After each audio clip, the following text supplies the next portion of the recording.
It's time to get into yet another day of Western EU Dota 2 here in Division 2. My name's Ryan. I'm joined by T-Girl. T, Holy moly, things are heating up in this region. For some teams for the better, and for some teams for the worse.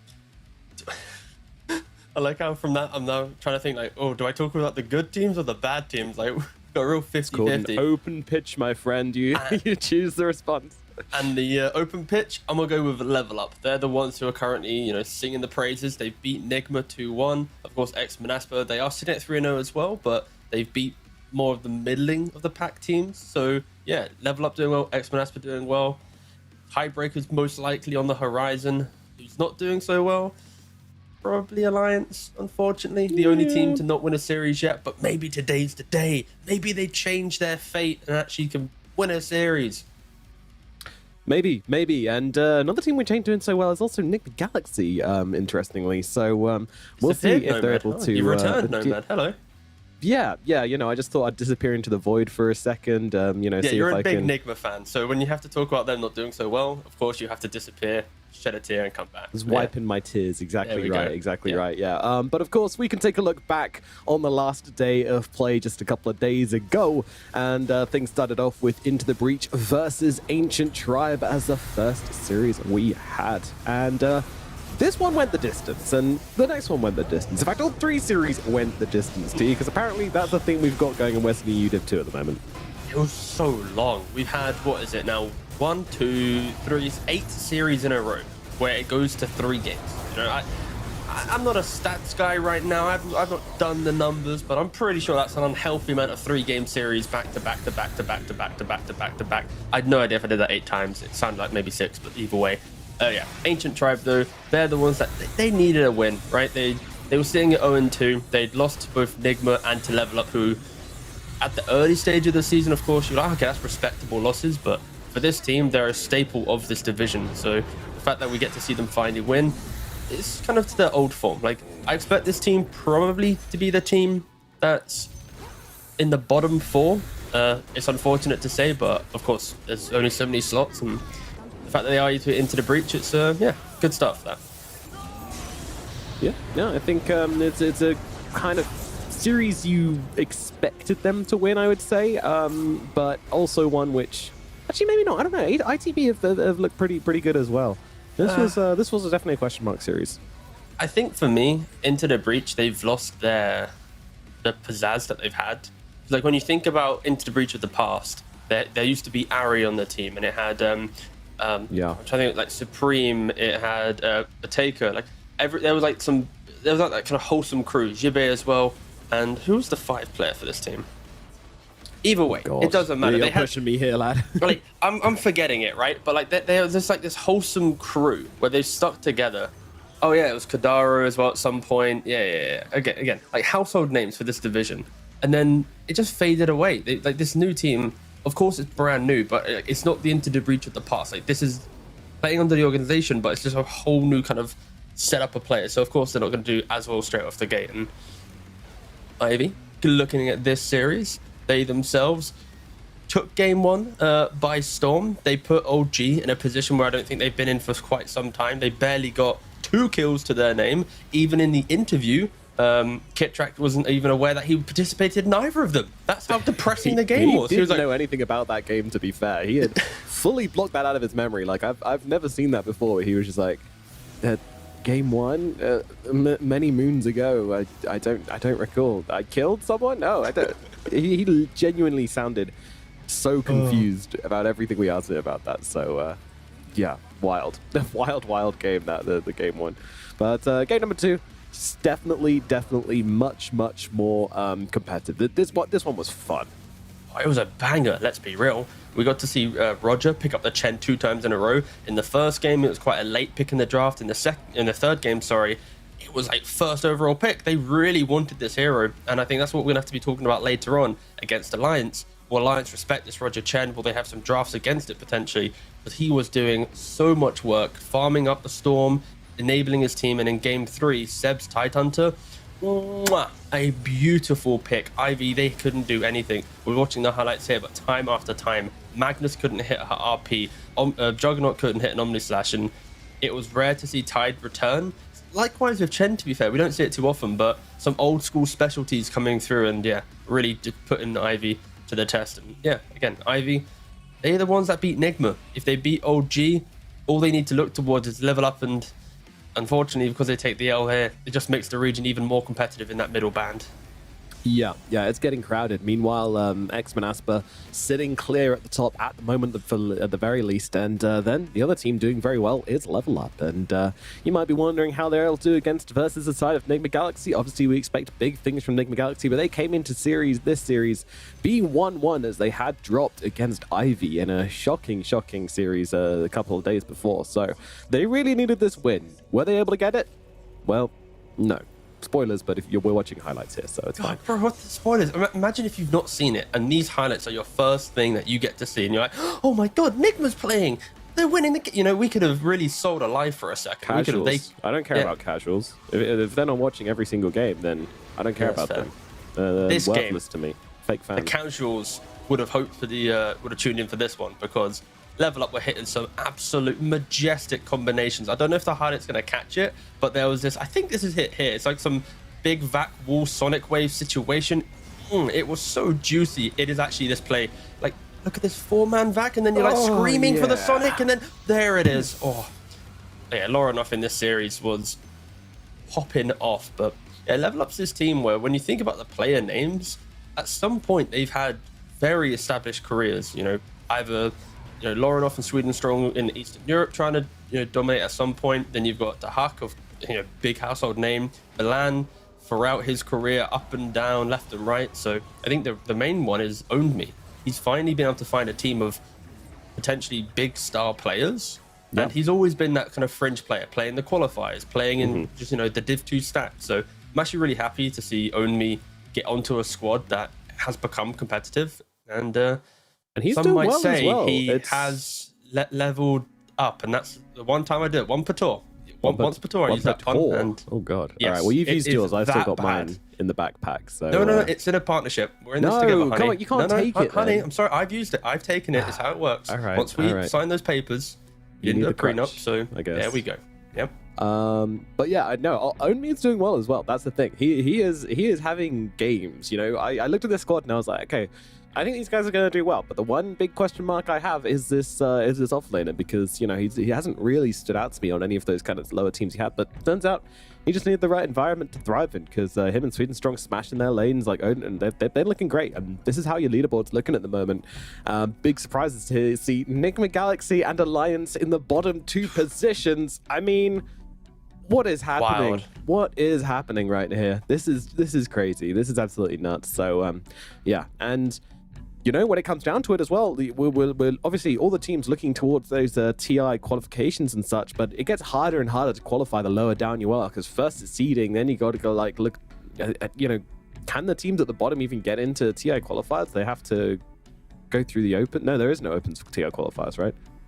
No, TI qualifiers. So Tour 3 is your arguably your open qualifier start to then get into Division 2 to then be seeded into it. So yeah, unfortunately, the magic of open qualifiers are gone, but luckily the magic of good series isn't gone, and we are starting with Alliance and OG. Banger series, just because of you get to see OG play up again, and then Alliance, it's all about that return. I'll let you spice up the other 2 series, but I care about the first one. I mean, I think we all care about that first one. Alliance versus OG is going to be absolutely hype, especially because Alliance are playing for their lives right now. 0-3, it's still possible to stay in the division and maybe head towards like a top 4 slot or something, but 0-4, and you're looking at elimination numbers, seriously, already. Just coming in 4 straight series losses, and you're staring elimination in the face. It gets really, really rough. Meanwhile, Level Up versus Manaspa is going to be the second series of the day, and well, those are the 2 top teams we've been talking about. So these guys are going to be smashing it out in a best of 3 series to find out who's going to be cementing themselves at the top with a 4-0 advantage, which is going to be absolutely huge. These teams are going to be bringing it their all to this series, and they are the best of the best at the moment in Division 2. And then finally, we've got Ancient Tribe versus IVT. Yeah, it's both teams sitting at 1 and 2. With 2 game losses, there is that potential chance, and again, it's so emotional in the match. You've got to stop crying. There's that potential chance that you can get the tiebreakers for the top with 2 losses. It's potentially not going to occur, because of course teams can finish 7-0, 6-1, and then everyone else, because there's only 2 slots. But again, it's like there's still hope with 2 losses. So the teams, of course, still playing for their lives, playing for TI seeding. And yeah, it'll be an interesting series nevertheless. Certainly will. Yeah, I'm excited about that one. But let's refocus on the series we've got available right now, because it is Alliance versus Old G. We've, of course, got some old players, some young players playing up against each other here. Most of the old players in Old G, of course, but very exciting. But we've also got 2 TI winners playing up against each other as well in the same role. That's pretty cool. And Nomad, you can't forget that we're now on 7.33D. We've had a patch. You know, I woke up this morning, I'm like, there's a patch, and I'm like trying to find it. I'm looking around, and I think the biggest change here, of course, I think everyone is well aware of the Octarine change. Primarily that Perseverance is now in the build up towards the Octarine, of course. With the old build, you can buy Vanguard and Mana Boots, disassemble, and then you'd have 3 components on the way to Octarine. But now, because of the new build, using 2 Void Stones, Vanguard is not as impactful, right? You're probably not going to see the back riders go Vanguard now, and because the disassemble value just isn't there. Of course, there's a little bit of change to HP and mana bonuses and stuff, but the main change here is your offlaners can't just go for the cookie cutter Vanguard, mana boost, Octarine, and then play out your game. It's a pretty big change. It is going to shape up the offlane a little bit, and yeah, excited to see how these offlaners approach it. How does Seb, how does S4 really look into it? But yeah, happy to see that change. Other changes in the patch, I think some heroes maybe got a little bit lucky not getting truly nerfed. Some Timber Saws, some Deuces didn't get hit too hard, but it's a D patch. It's a little bubby patch, you know? It is a little bubby patch, yeah, and we'll see how both these teams adjust to it as we get into the draft for game number 1 between Alliance and LG. So let's see exactly what's going to be going on here. Stocks rising, I think, weirdly, they've kind of just buffed the heroes that were popular last patch and now aren't really that popular. Maybe they feel like they were too heavy-handed with the nerfs, but Lina got a big old buff. I didn't know Lina was got a big old buff. Again, like, just crying over Lina, Jesus. Yeah, rest in peace, Lina. But yeah, she's back again. And we've already been seeing it. We've already been seeing it around. So players are looking to kind of take advantage of that. So I mean, we'll see. Yeah, again, like this patch, Windrunner first pick. All right, we're back to like OG at the major kind of days, you know, when Seb's standing in, forcing the Windrunner super hard, but okay. I guess there's a lot of flexibility here still. This hero kind of got forgotten about, or at least ignored because of how greedy she is, but I guess with Thompson wanting to play her, you've got Seb still wanting to play her, like there's so much depth for the hero that if there was a team to try and get it into the draft, it would be OG. Trying to look at the D patch changes, her attack speed was reduced slightly. Physical damage reduction was reduced by 35% on her win run, and her ultimate also does less damage as well by 5%. So overall across the board, general nerfs, but still going to be that same annoying hero, elusive and able to lock onto single heroes. Yeah, a bit of a tune down, you know, maybe required, in fact, definitely required. The hero is getting pretty bonkers, but not super successful in competitive play, to be fair. It was more seeing success in pubs, but yeah, thank God they've tuned that one down. And OG, they'll go for the Roger Chen once again. Actually, it's at no longer Roger playing for them, right? Is it? Is he? No, he's playing again today. He is. Oh, cool. It's why I brought up the Roger Chen. I saw him in the lobby. I was like, oh, hello, Chen. Welcome to the lobby.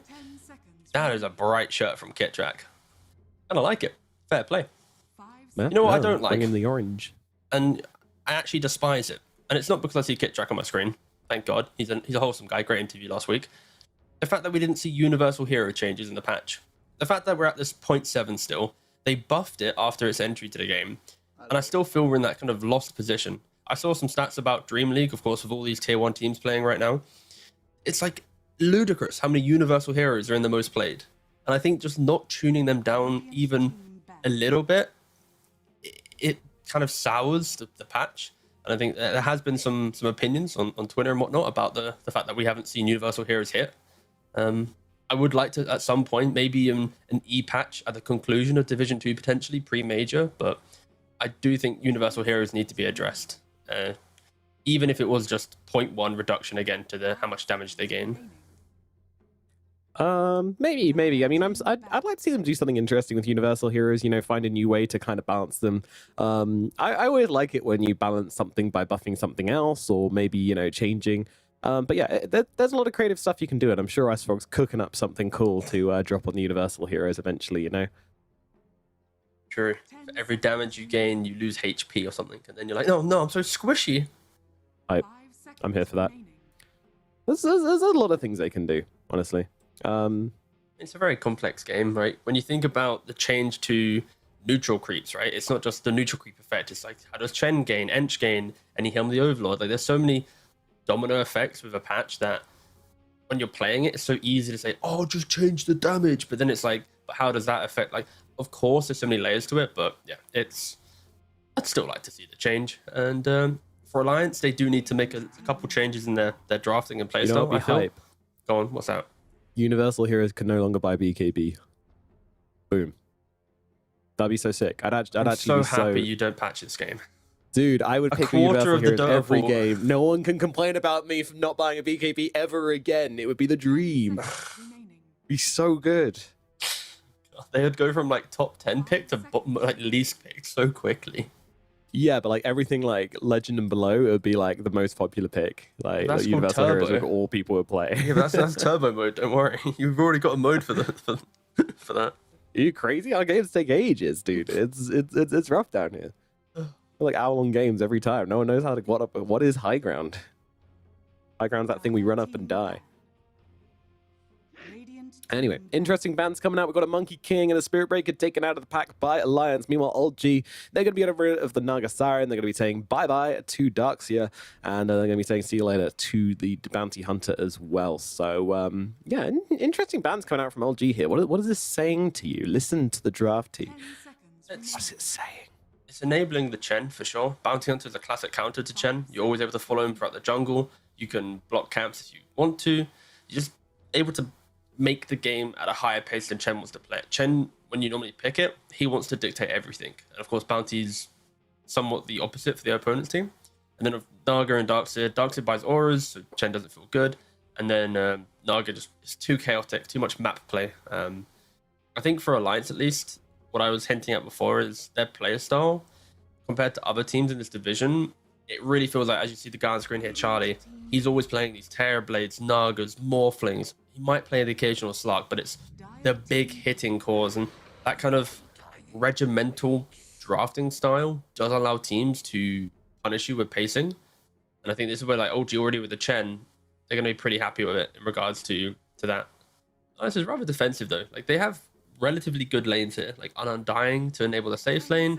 Some SD naturally enables offlane. Like, Alliance are going to have very solid lanes, but not very rotation hungry with the support duo. Yeah. It's it's not something which I'm absolutely hating if you can cover it in other roles, right? Like, you've already got the Void Spirit, great. He's a bit of a brawler. He's got a lot of tools to go in and kind of soft commit to fights and get some pokey kills. Now you need to make sure you get the same thing for S4. That's what I'm asking for Alliance. 10 seconds remaining. I really don't want to see them going for like a Tide Hunter or something like that. You know, something with just like one big commitment spell. I want cheap, spammable stuns.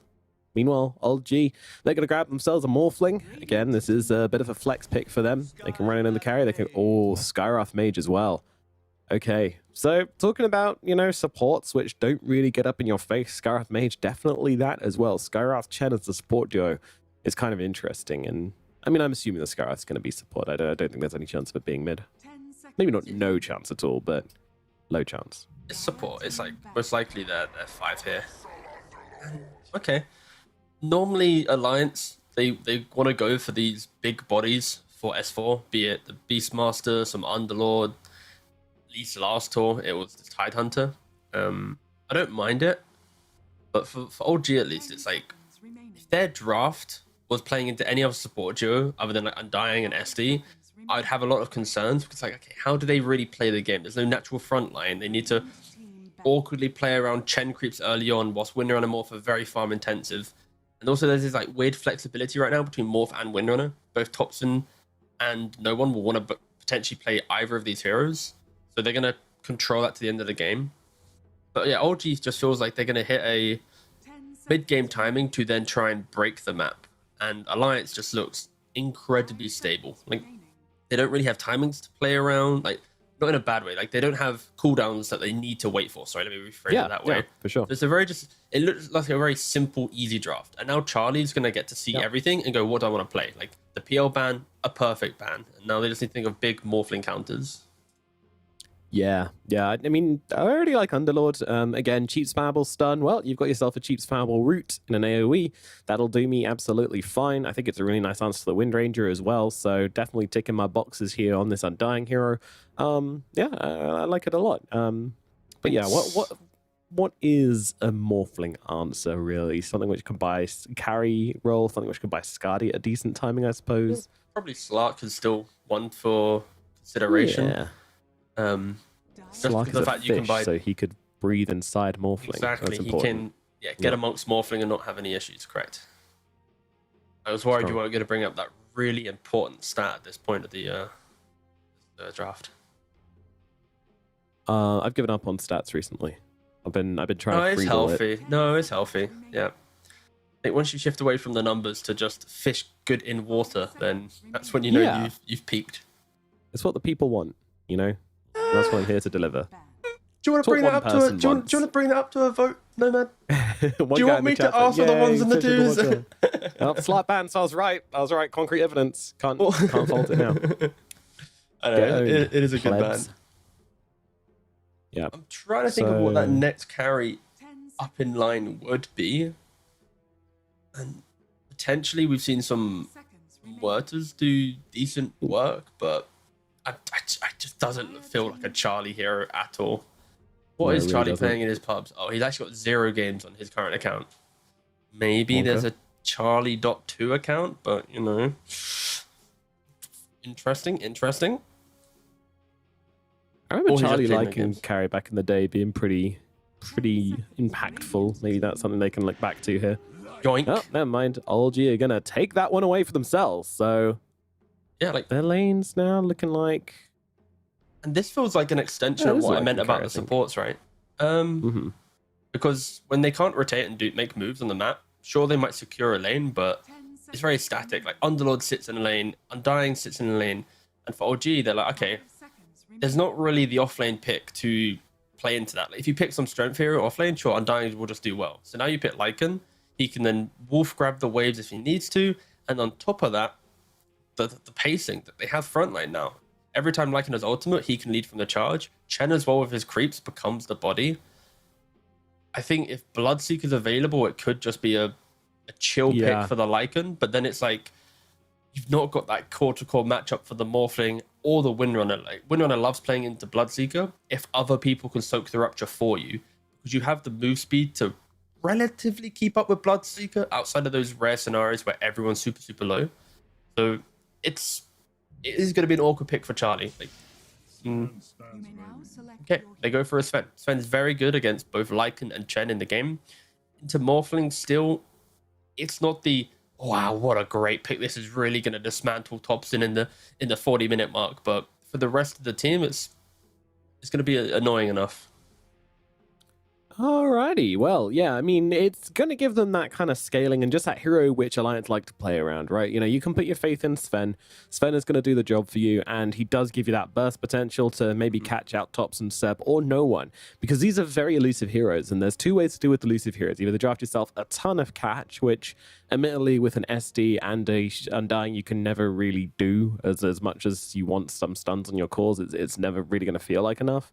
Or you can get yourself a ton of damage, and that's what the Sven's going to give you, so you can kill them inside those smaller stuns that you do have. I'm kind of liking Alliance's draft here, not going to lie to you. I think this S4 Underlord can get a lot done in this game.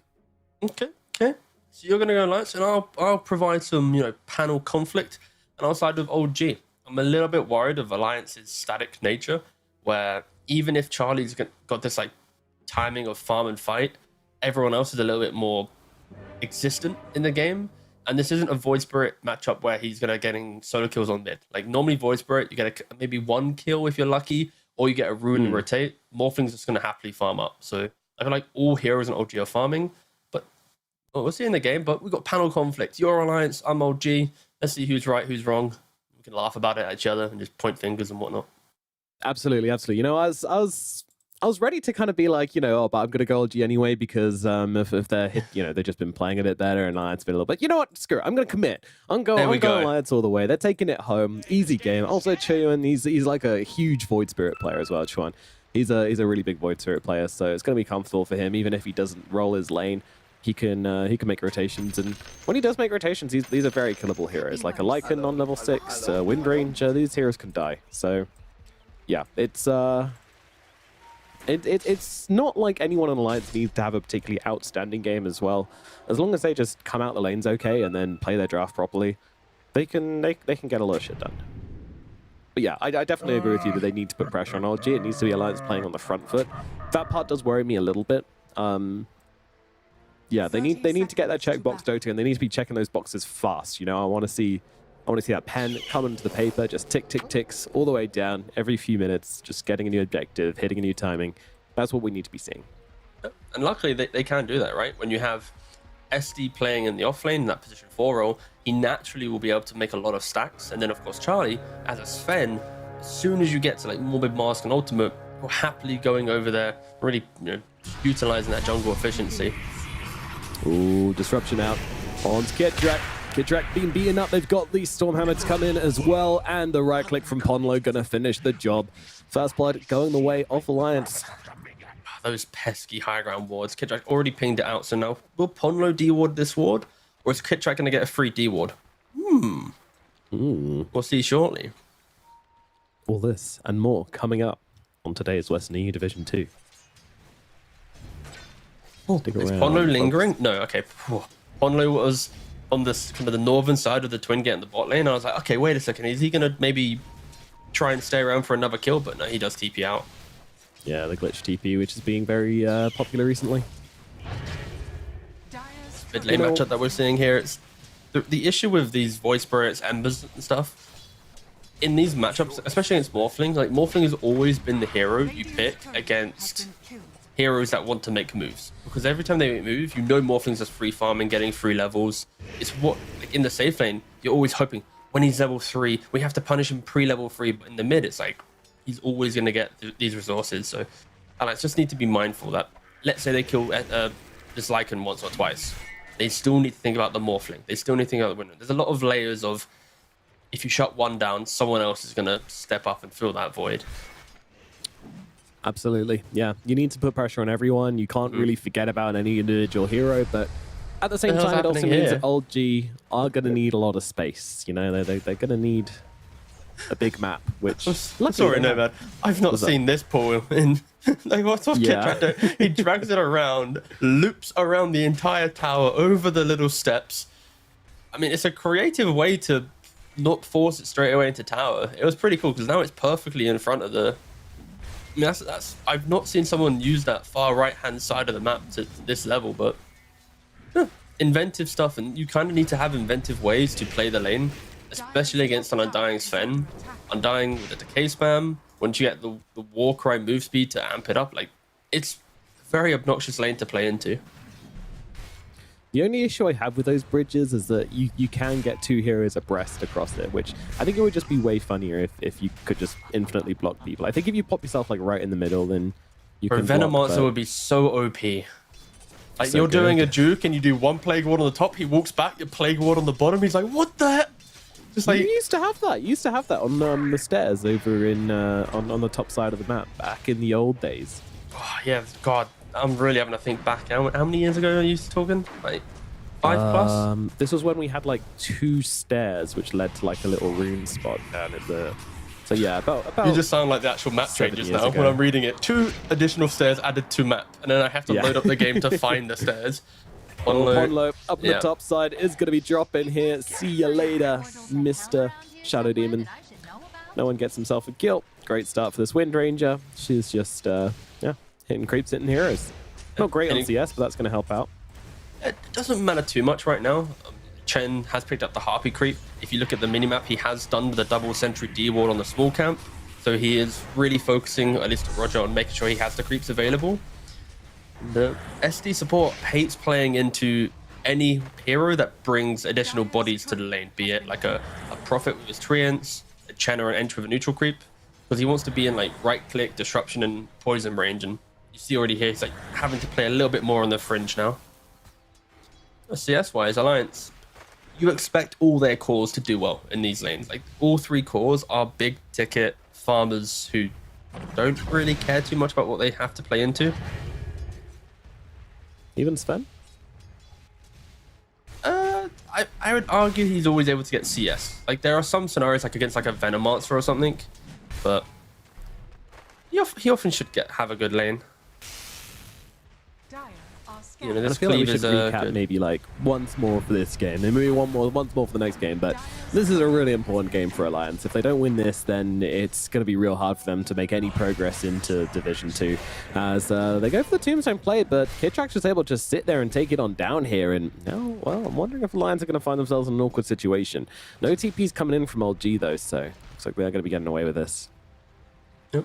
CS might look quite healthy, but in reality, net worth is very even between everyone here. And they continue to go under tower here. But they're right next to the tier 2, that aura. You're 2 melee heroes, boys. You can't poke them. Sure, they got them away from a creep or 2, but they're very aggressive. Top lane, S4, taking some heavy hits here from Noah and Roger. Just trying to burn them down, just trying to trade. And did a pretty good job of that as well. Yeah, for me, I'm interested to see how no one plays this carry Windrunner. Just knowing there's a Morphling as well in the mid lane, rather greedy. Will no one shift his itemization build? Will he go kind of more like a semi-carry Windrunner? Like an earlier Blink Dagger potentially to be a form of initiation so that Morphling can be that pure carry? Instead, will he just go for the full right-click damage? Nothing is being shown right now in the quick buys of these players. So not really got much information to go off, but I think I'd like to see Windrunner be semi-active just to enable the rest of the lineup. Yeah, I think that you're kind of right on the Blink Dagger. It's awkward for a carry wind, but at the same time, are you really a carry wind if you've got a Morphling in the middle lane? And a Lycan as well. Let's not forget, their offlane is pretty greedy also.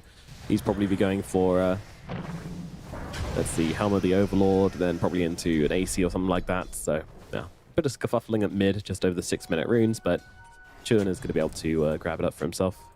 Yeah, if you look at Topson right now, he's got 2 components towards an Urn. I have actually seen some high-level mid Morphlings do Urn. Just, of course, you want to have that regen potential. I might even be as crazy as saying that if Windrunner wants to be the true carry, this could be a mid Morphling vessel game into then like Yasha and more aggressive stuff. I wouldn't be opposed to it because like Lycan brings aggression. Windrunner is the farm, so Topson can be as creatively free as he wants to.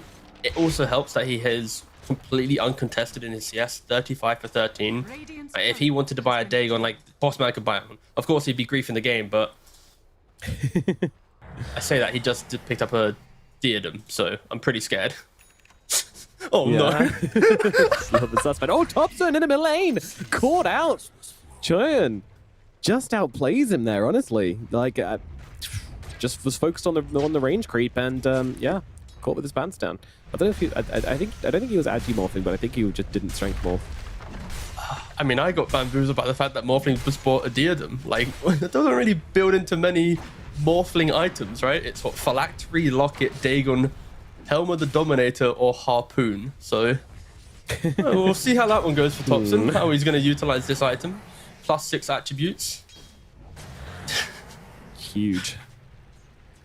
God, it's like, you look at this inventory, if this was like in a pub game, you'd be spamping the shit out of your Morphling right now. But yeah, he just...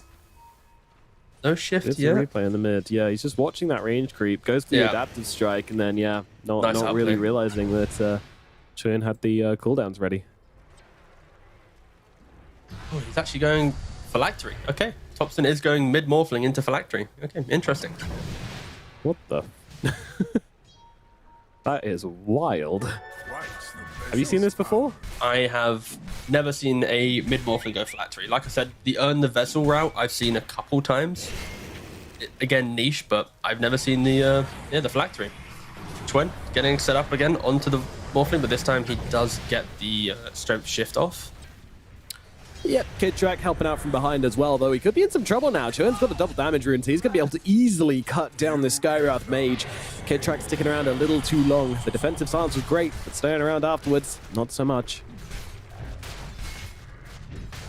Still, I mean, the big part of this game is just how much Charlie is getting out of this bottom lane at the moment. He is absolutely... No, sorry, the big factor of the game is the Phylactery Morphling, but the second big factor of the game is how much Sven is getting in the bottom lane. Yeah, I think Alliance have just done a really good job of just accepting that they're going to be stable. They haven't tried to push the limits of their lanes. They've happily hit creeps, and that reduction of volatility enables their draft, right? Like, if they somehow gave a kill to a Lycan lane, now Sven's thinking, maybe I need to look backwards, but yeah, overall super chill, and yeah, Voice Brit gets the kill onto Lycan as well. So yeah, incredibly good start right now for Alliance. Everything that we've mentioned that they need to do, they've hit. Charlie, top of the net worth. Sven is a hero that thrives if he is able to maintain an item advantage, just because of the amount of damage he can do in a short amount of time. So anyway, back to this Phylactery Morphling, Nomad. It's... Adaptive Strike's a relatively good... It's a good... Like, it's only a 10-second cooldown on Adaptive Strike, right? And it's every 6 seconds to use. So it's got a spammable-esque component. Strength Morph is up. He's going to be able to survive through it, looking for the kill onto Ponlo. But with that waveform forward, I mean, they're just going to bring in the supports. But, oh, gee, they've got so many heroes here. But I think they're just going to respect this and get themselves out. They cannot save Thompson. He's going to go down with S4's rotation. And the rest of OG just going to back themselves away. Yeah, Thompson had the wand and had the Fairy Fire available. But I guess 6-second cooldown on waveform, stuck inside a root. Probably going down by Alliance. Really nice rotations there. You identify the aggression. Like, your supports aren't ganking, but if they waste their mobility spells to go in, you TP in, you use Flesh Golem, you go for the kills. Not Flesh Golem, sorry, I meant Tombstone, but it just sounded like he used Flesh Golem. He's only level 5. Yeah. I heard a big zombie roar, but oh well. Look, Hansken's had impact like he's been using Flesh Golem this game. He's been running under towers non-stop, very, very aggressive, setting up a Sven for a dream game. But oh gee, they're collapsing down onto Charlie right now. They want to try and bring him down. Charlie turns around with the Storm Hammer and then pops a Warcry to try and get himself away, but the shackles out from no one just to make sure they can bring him down, and Seb's here too. Yeah, nice rotation from OG. They needed to do something. A line was dictating the entire early game, it felt like, through their farming patterns, through their just natural aggression. And it's rare to see Charlie step up for that additional creep wave. He is one of the more conserved carries where he would go, you know what, I'm gonna go to that jungle camp just to make sure. So maybe a little bit of relaxation coming in just because of how easy his lane was. And against OG's lineup, anytime you make a mistake, towers will fall. Lycan and Chen, they sync up together. It can be very obnoxious, and they keep going on top to mid. They keep throwing spells.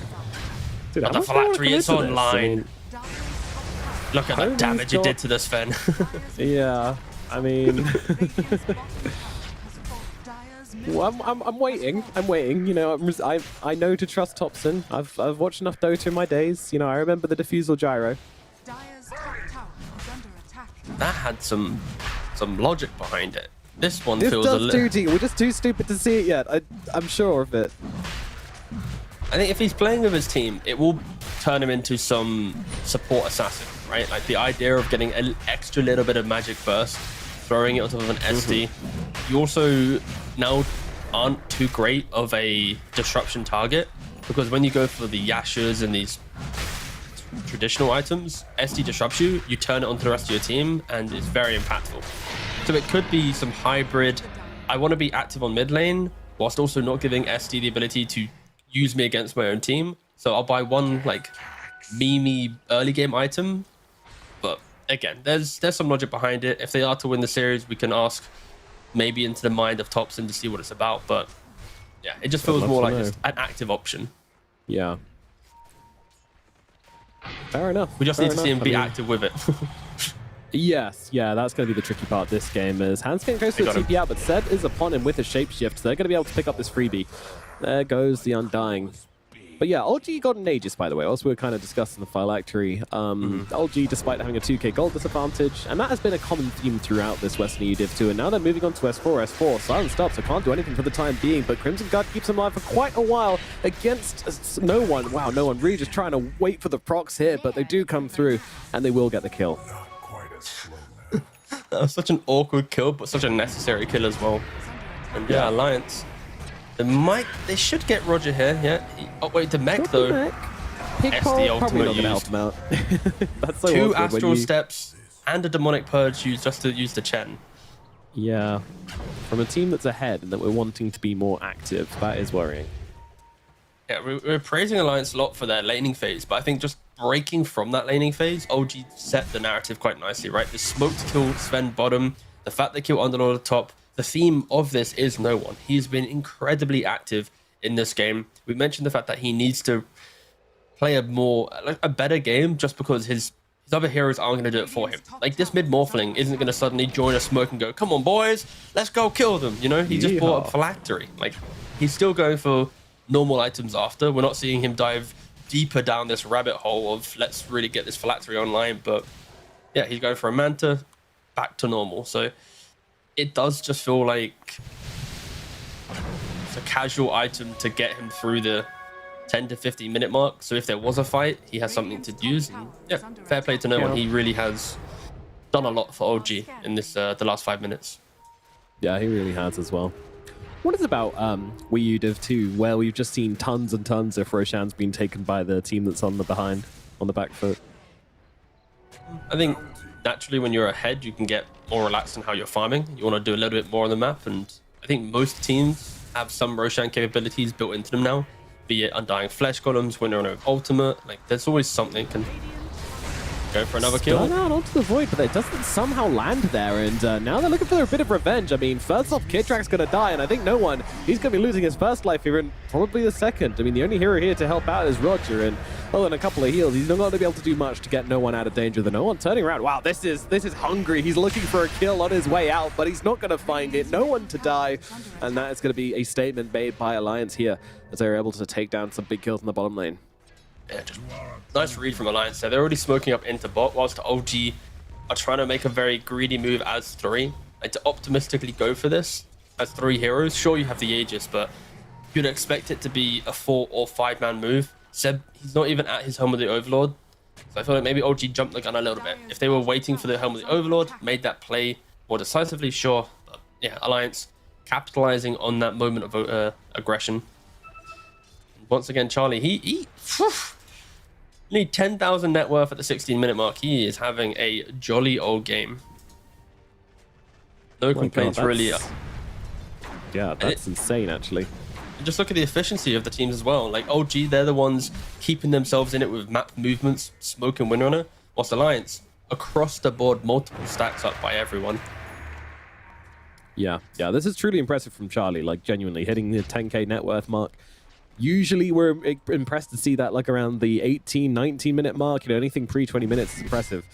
Hitting it now within the 16-minute window is fucking insane. It's really, really good. So I'm excited to see what Charlie's able to do with this. Of course, you know, yeah, I mean, I love a good carry player when I see it.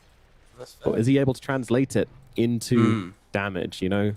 Sven, traditionally a very good gold to damage kind of hero, but there are those games where he can just get controlled up. This is one of those games which they will be able to kite him if the fight gets messy. And that's exactly what OG have been very good at doing in these last couple of series. They don't have the best heroes this time around to do that kiting. Like, yes, when like technically all 3 cores have the ability, be it Shapeshift, Waveform, or Windrun.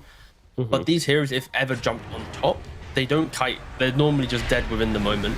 This could be a really big kill. They're trying to bring down no one again here. If they kill him now, his momentum is just going to be completely stopped, and Churn's going to slice him up. But on the sidelines, though, being killed off by LG. They'll get a bit of revenge. Thompson taking some damage, but strength morphing through. But Charlie unleashing onto Roger right now, and he's going to be able to take down the Chen. Meanwhile, Thompson waveform down to the low ground, gets him to safety. And under this tombstone, Alliance are completely uncontested. They make a big statement here, forcing LG out of their own jungle. OG just can't really fight into them. Let's be honest. They don't have any tools right now. This Crimson Guard on the Underlord, the SD with the Demonic Purge to deal with the Windrunner. Windrunner, like, everything is leaning. Alliance should dictate every engagement right now. There's no like sync up from OG. Like when you look at all their heroes, it's not as if there's this, okay, wait for the blink dagger, or I'm just saying random items, but like wait for this timing. It's just everyone feels to be playing for themselves, whilst Alliance, it does feel like they are doing very team-based moves and itemization. Once again, as a team, has been caught here. Always able to get off the... Nope. Okay, doesn't matter. Got off the strength morph, but literally doesn't matter. Too much damage coming out from the Sven, from the Void Spirit, and yeah, there you go. Easily done. Disruption is pretty nasty. This is why he should have went down that phylactery route more. He buys that Yasha, instantly starts killing himself. With no Yasha. God. I hope people realize I'm being sarcastic here. Don't build stats or damage. Easy. Yeah. I think OG, the window in which they could have maybe been aggressive in this game was taking this bottom tier 1 tower, moving towards mid, progressing the map ever so slightly to then retreat back to being kind of greedier. But because they never progressed the map that cleanly with both Chen and Lycan early game, you are now having this issue where Void Spirit and Sven are just super OP. Like S4 is even about to potentially overtake the Windrunner as well in regards to net worth. And that is just going to force OG to just play a wider map. They're going to have to skip out waves.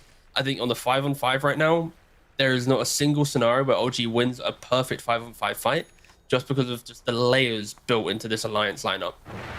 And they should be aware of that. I think it helps that OG took the first Aegis, because if right now Alliance had gone to Roshan, took Aegis, they could be knocking on tier 2s. They could be just really hammering home their advantage. So yeah, this early Roshan call, keeping OG relatively in the game right now. Absolutely, yeah. Taking the momentum away from Alliance a bit, and I mean it's done a bit, but at the same time, it's also not one of these Alliance drafts where they're on like a strict timer as well. Like they don't have to be like choking OG out. Like with the heroes they have, there is not going to be enough map for all of them to kind of, you know, start chasing a TB. There's no Giga carry in this game, so I don't know. Things looking pretty great for Alliance still. But again, there are timings for OG eventually. It's going to take a while to get there, though. The one thing they can certainly do is split the map like there's no tomorrow. Exactly. You got a lot of creeps. And just keep going at it. I think as soon as you force Alliance to keep chasing, that's when you're going to feel really good. And Seb, like a single tree difference, yeah. As soon as he passes that tree, they walk around. So you delete that tree, it'd be dead in 7.33E.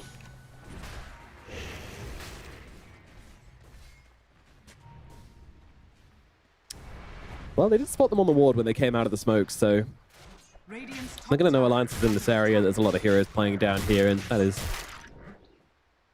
not an area they're going to be moving to. Double wisdom. Seb's able to snipe the wisdom. Oh, double wisdom. Right, it's over.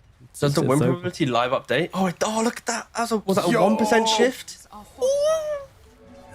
2% shift? Let's go. Look at that. Win rate is like perfectly following the 3%. Oh my, it just keeps going up. Those wisdom runes, nutty. Radiant's top tower has fallen. 4% What is this shift. telling us? That XP is all that matters? Yeah. Kinda. Wait, Seb's ulting. Yeah, you killed that creep wave, Seb. Shoo. He's like, Thompson, you're not getting any of this. This is all mine. Oh, what? Someone's like agents? God damn it. Pop my ulti for no reason. That's for playing for T1 temporarily last year. Took me a year to get my grudge out, but it's mine. I do not know this reference. He stood in, didn't he? He's a stand-in player for the last TI Oh, qualifiers. yeah, he was. Yeah, What about that? that's right. What a ride that was. You could have just done like the fake chuckle and continue, and then the people who knew the reference. But I'm right, test just me. a genuine guy. Tell me okay? something that I don't understand. Go. Did you know that you can fountain people with Muerta, Io, and Batrider? Wait, you can. Shit, it works. It's so powerful. Guess he knew. Moving on. Look at Roshan Alliance. starting to be hammered by Alliance this time around, and I don't think there's going to be any response coming out from Old G. They are dentures in the glass of water on the bedside table, snoozing off at 6 p.m. Those Alliance, the young shapeshift. go-getters taking down Roshan. Yeah, I mean, nice alliance call here to just go for that Roshan. OG just aren't really ready, right? You think about Seb still trying to go for this Nullifier. Nullifier is a weird item in this game, just because of Sven with the shard making his Warcry undispellable. It's going to be great against Crimson Guard and the smaller spells that Alliance will be using. Of course, Glimmer Capes, Four Staffs, and Ghost Scepters. But just against the Sven and the Warcry, there'll always be that buff up that Nullifier can't deal with. We don't really see it too often, but it is something to keep in mind when the bigger fight breaks out. These supports will be slightly tankier than traditionally. Dire's courier has been killed. All right, we'll see if that comes into effect. Well, Charlie actually getting focus fired by no one straight off the bat, and he pops the BKB in response to this. Now, don't forget, he's not the one with Aegis. That honor goes to the Void Spirit. Charlie's actually jumped forward here, but the rest of the team is coming on through. They're setting up no one pretty damn perfectly here, and they are going to be able to bring down the wind. Again, no help coming in from OG. They don't really want to start a fight right now, though Charlie is literally covered in arrows at the moment after that. He'll be all right. Maybe have to brush it off. All good. Yeah, I just feel like OG just are not wanting to play the game, but in a way that means they respect the fact that Alliance is incredibly strong right now. Yeah, and if we want to touch base with Topson real quick in this phylactery, it's probably done about 400. You know what? I'll say as far as saying 600 damage, maybe. I think how many times has he actually used it? It's like 150 damage, but after reductions, like, 3 times maybe. I mean, most of the fights he's been in have just been him running away. He struggles to get into the engagements, and a lot of the engagements have started with him just getting disrupted and then beaten on by several Alliance heroes. So he's had to play a very defensive game so far, but maybe man to change that somewhat. Also, the Ag's going to give him a bit of a timing to work around. Yep. Reduce the status resistance of the Sven. That's pretty cool. Even, you see Seb, he tries to poke his head in the bottom, uses ultimate, realizes it's not too good, and instantly back to splitting the map. But yeah, OG, they are 100% fully dodging the side of Alliance until they have some bigger items. I'm honestly surprised that Seb even tried to go for this bottom engagement. I expected him maybe to like wrap around behind, but so far, we look at the player breakdown. No one. He has done a beautiful amount of damage. A lot of pickoffs. He killed the Underlord top. We inflated his hero damage. But yeah, now Charlie. He doesn't need to hit heroes. He is just hitting creeps and buildings. Knock, knock. Is anyone home? And keep in mind, this is a 2k gold advantage. A 1k gold advantage for Alliance that they're doing this with. But OG, their read on the game is simply that they don't have the power to make this defense happen. But at the same time, they're actually not committing to this. Alliance are going to back themselves away and potentially... I'm so confused about it. Okay, we'll talk about it in a minute, but meanwhile, they're moving on to Topson here, and they are going to be able to bring him down, so that's something. Now they can look to get their lanes pushed out, so what do you think about this, T? Should they have backed off there and gone for the Morphling kill? It's a difficult one. I think some teams there would want to force some high ground. I think if you do force some high ground, then potentially, if you allow them to all farm up, suddenly both Morph and Winona are going to have the Ags. So yeah, you might get a Rax, half a Rax, but it will give OG a fighting timing, syncing up with your Aegis expiring. So I can respect them not going for that killing blow. I also think that maybe going Rax would have been fine. To be fair, I was looking at the rotation rather than the resources at the Rax, so I don't fully know if how long was God Strength available for all that type of stuff, but it's awkward. No, like if you go for that Rax down and you fail it, it can hurt. So yeah, for sure, for sure. And we've got the God Strength back up again. I mean, I would like to see Alliance commit to that one, but they're going to continue I think I would side with you, yeah. Increase the chokehold on old G. Where is this Aghanims? Okay, Aghanims and Lincoln's completed on no one, so no one's potentially going to have a pretty good fight in the next engagement. The likelihood of them being able to control up and beat down on this Wind Ranger is pretty slim. Oh, Nullifier bought by Seb as well. He's had that for some time. Yeah, he bought the drum earlier, now just after. Yeah. Pretty So good. yeah, OG, they've hit a timing, right? You got the casual drum to amp up some damage. The Ags both on Winona and Morphling available. Aegis is expiring. Like, this is the window. We've seen OG pretty much AFK farm for nearly 10 minutes, it feels like. This is their window to enter the game. to take it toe for toe for Alliance. If they lose this fight, the game is going to be so difficult to get back into a playable state. The smoke to no real avail. They walk into illusions and yeah, send us off S4 bottom. He has the Fiend's Gate available. Dire's top tower But now, oh gee, they're using this smoke and here you're going to try and get S4, catch him off guard. They scan him as well. Radiant's middle tower is under No, well, there's a attack. creep wave there. He sees you. Ooh. I mean, can no one really do this by himself? I guess the rest of the team is coming over. Wait, yeah, but probably with they throw him on the kickback creep they can. wave. Wait, what? He's here? Yep. Hello? All right. See ya. Nope, just kidding. Not see ya. Is this for his friends to come? I'm not sure. This is awkward. This is incredibly awkward play from everybody involved. I think we should all just kind of, yeah, move on from that one. Is under attack. So S4 saw no one on the creep wave, but then, oh no, wait, he was invisible. We just didn't see it because of the, okay, sure. He was invisible from Axe. Yep. Yeah. I just visually didn't see it because it didn't change. Yeah, 'cause on see, the it doesn't. Arcana, it doesn't look remotely Yeah, different. exactly. Because I was like, wait, what? And of course, his Axe invisible. My Very God. annoying. Okay, no, then it's not strange at all. The Arcana fully flipped my brain out of control. Bangoed. It really did. I'm pretty sure this should make you invisible. So why can I not see her being invisible? Pay Nah, it to literally win. doesn't look any different. It's super annoying. But I mean, it doesn't make a big difference, obviously, if you're on the enemy team and No, you can see it. it's pay to lose for an observer or for a caster. It baited me. Apparently. God damn it. Yeah, PJ, can we Arcanas. ban this Arcana, please? Yeah, Just make our this is jobs a very little true. easier. We could get better, or we could just Give him draft penalty next complain. game. Go on. Create the rule right now. Sorry, no one. We just created this rule mid-game due to your usage of this Aghanim and Arcana. Well, once again, Alliance knocking on the high ground. Can OG come out to play? Well, there's a focus fire though. They're going to press some buttons. Let's see what they can do here. OG, actually, they're taking the formal wave from Void Spirit as well, and with that damage, they could actually bring down S4. Wow, Alliance make no effort to save him at all there. The chase down. They're going to find Hanskin as well. Oh boy, Hanskin also going to be the plus one. Man, And they're that's...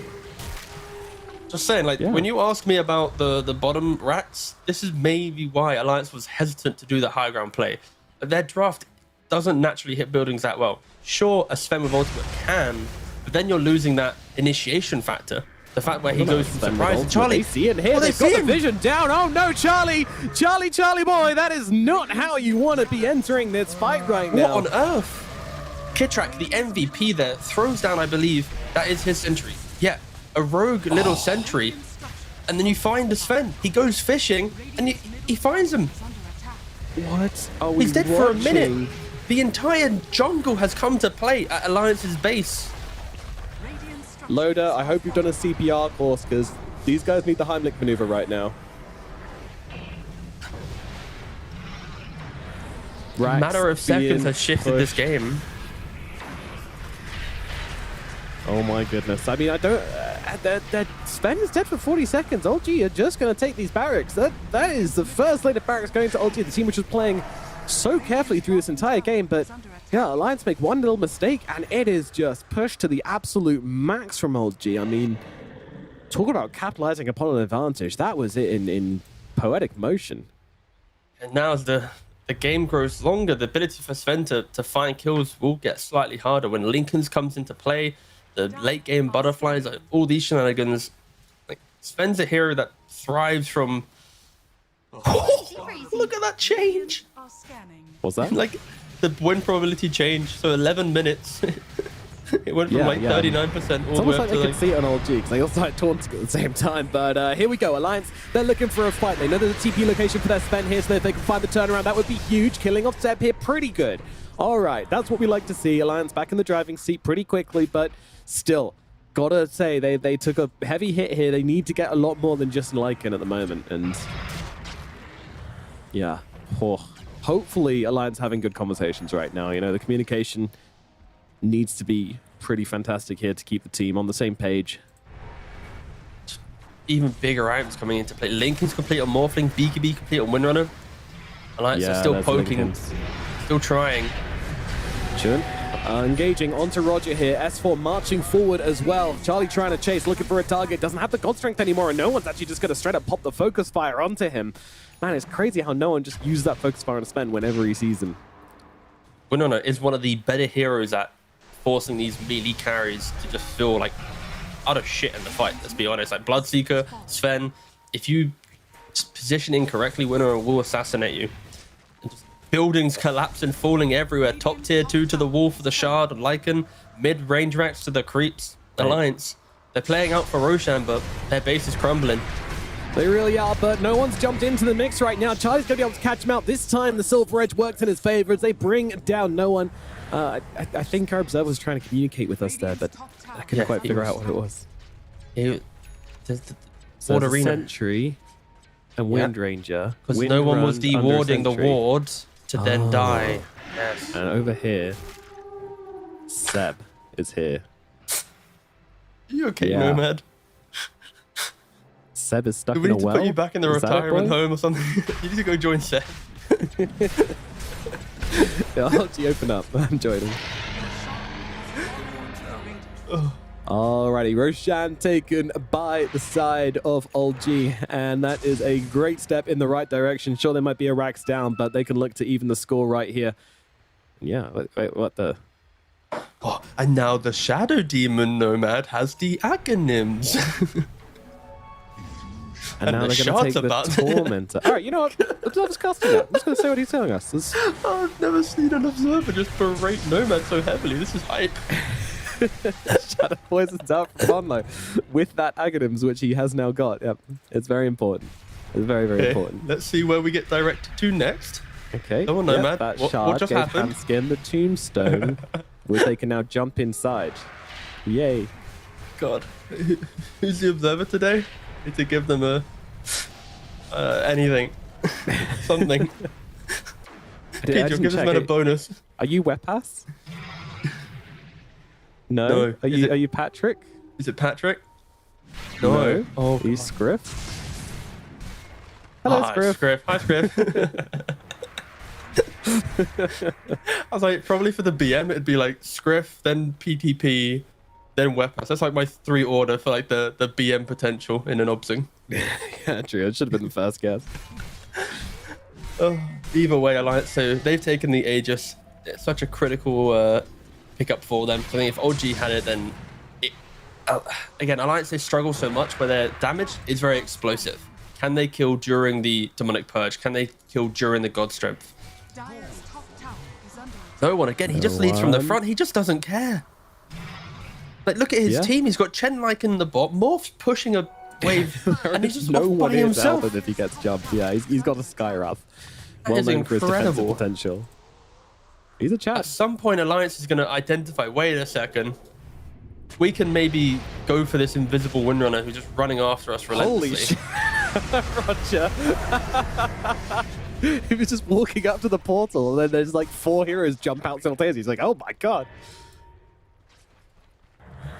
Alright, so they need to be careful. They've used nearly half of this Aegis now to sweep back and forth across the map to only kill a Chen. It doesn't feel good, and just looking at the minimap, it's so uncomfortable. There's Lycan creeps going to one lane, Chen creeps in another lane. You got Morphling and Windrunner being super elusive. Like, this is mid. And then, oh god. Then in mid lane, there's another dragon. Like, everyone's just doing something to prevent Alliance from playing a single move, making a single move on this map, sorry. Yeah, I mean, Like, what is one the black solution dragon's to this? annoying, right? But 2 black dragons, that's too much. 1 from Lycan, 1 from Chen. The solution is Alliance. They need to group up with confidence, make a sweeping play together with a creep wave, get a pick off into high ground. But the fact that OG are just never in position, it's Are scanning. finding that pick feels near impossible. Holy crap. Top- Morphling with a shield rune, that is quite something. Just casual 3k shield on him, no worries. Good luck, ever killing me. Just more full strength and pick it up, that's insane. I haven't actually seen that. Or I've never noticed it, is probably more accurate. There we go. No, you can say seen it. Roger, though, he's just been seen. He's only And has, killed. yeah, on the receiving end of this gank as well, but I mean, you know, Twice. for this full Aegis duration, they've just been murdering Chen over and over again. Radiant's Okay. bottom tower very important pickup is about to occur. Lycan is about to complete his Agnums, which is the Wolf Bite, which, don't forget, turns heroes to melee form. He has 2 ranged carries with him. So is he going to turn his Morphling or his Windrunner into melee form?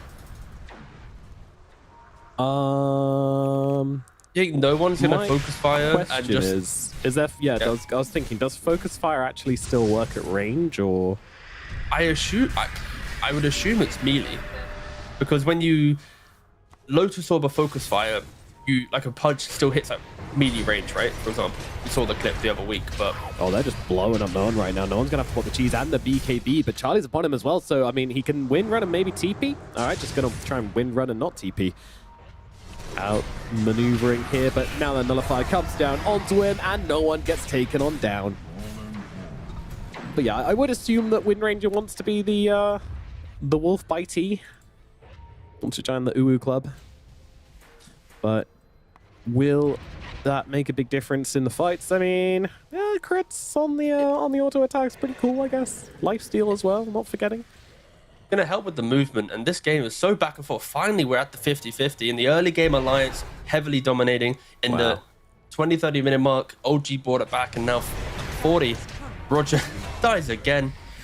So pretty much in the last, what, 5 so minutes, it's been 3 Roger kills, 1 No One kill, and a lot of creep waves murdered. A lot of creep waves murdered, yeah, but Seb now looking to kill off support as well. Thompson's going to slide one over as well and pretend he helped.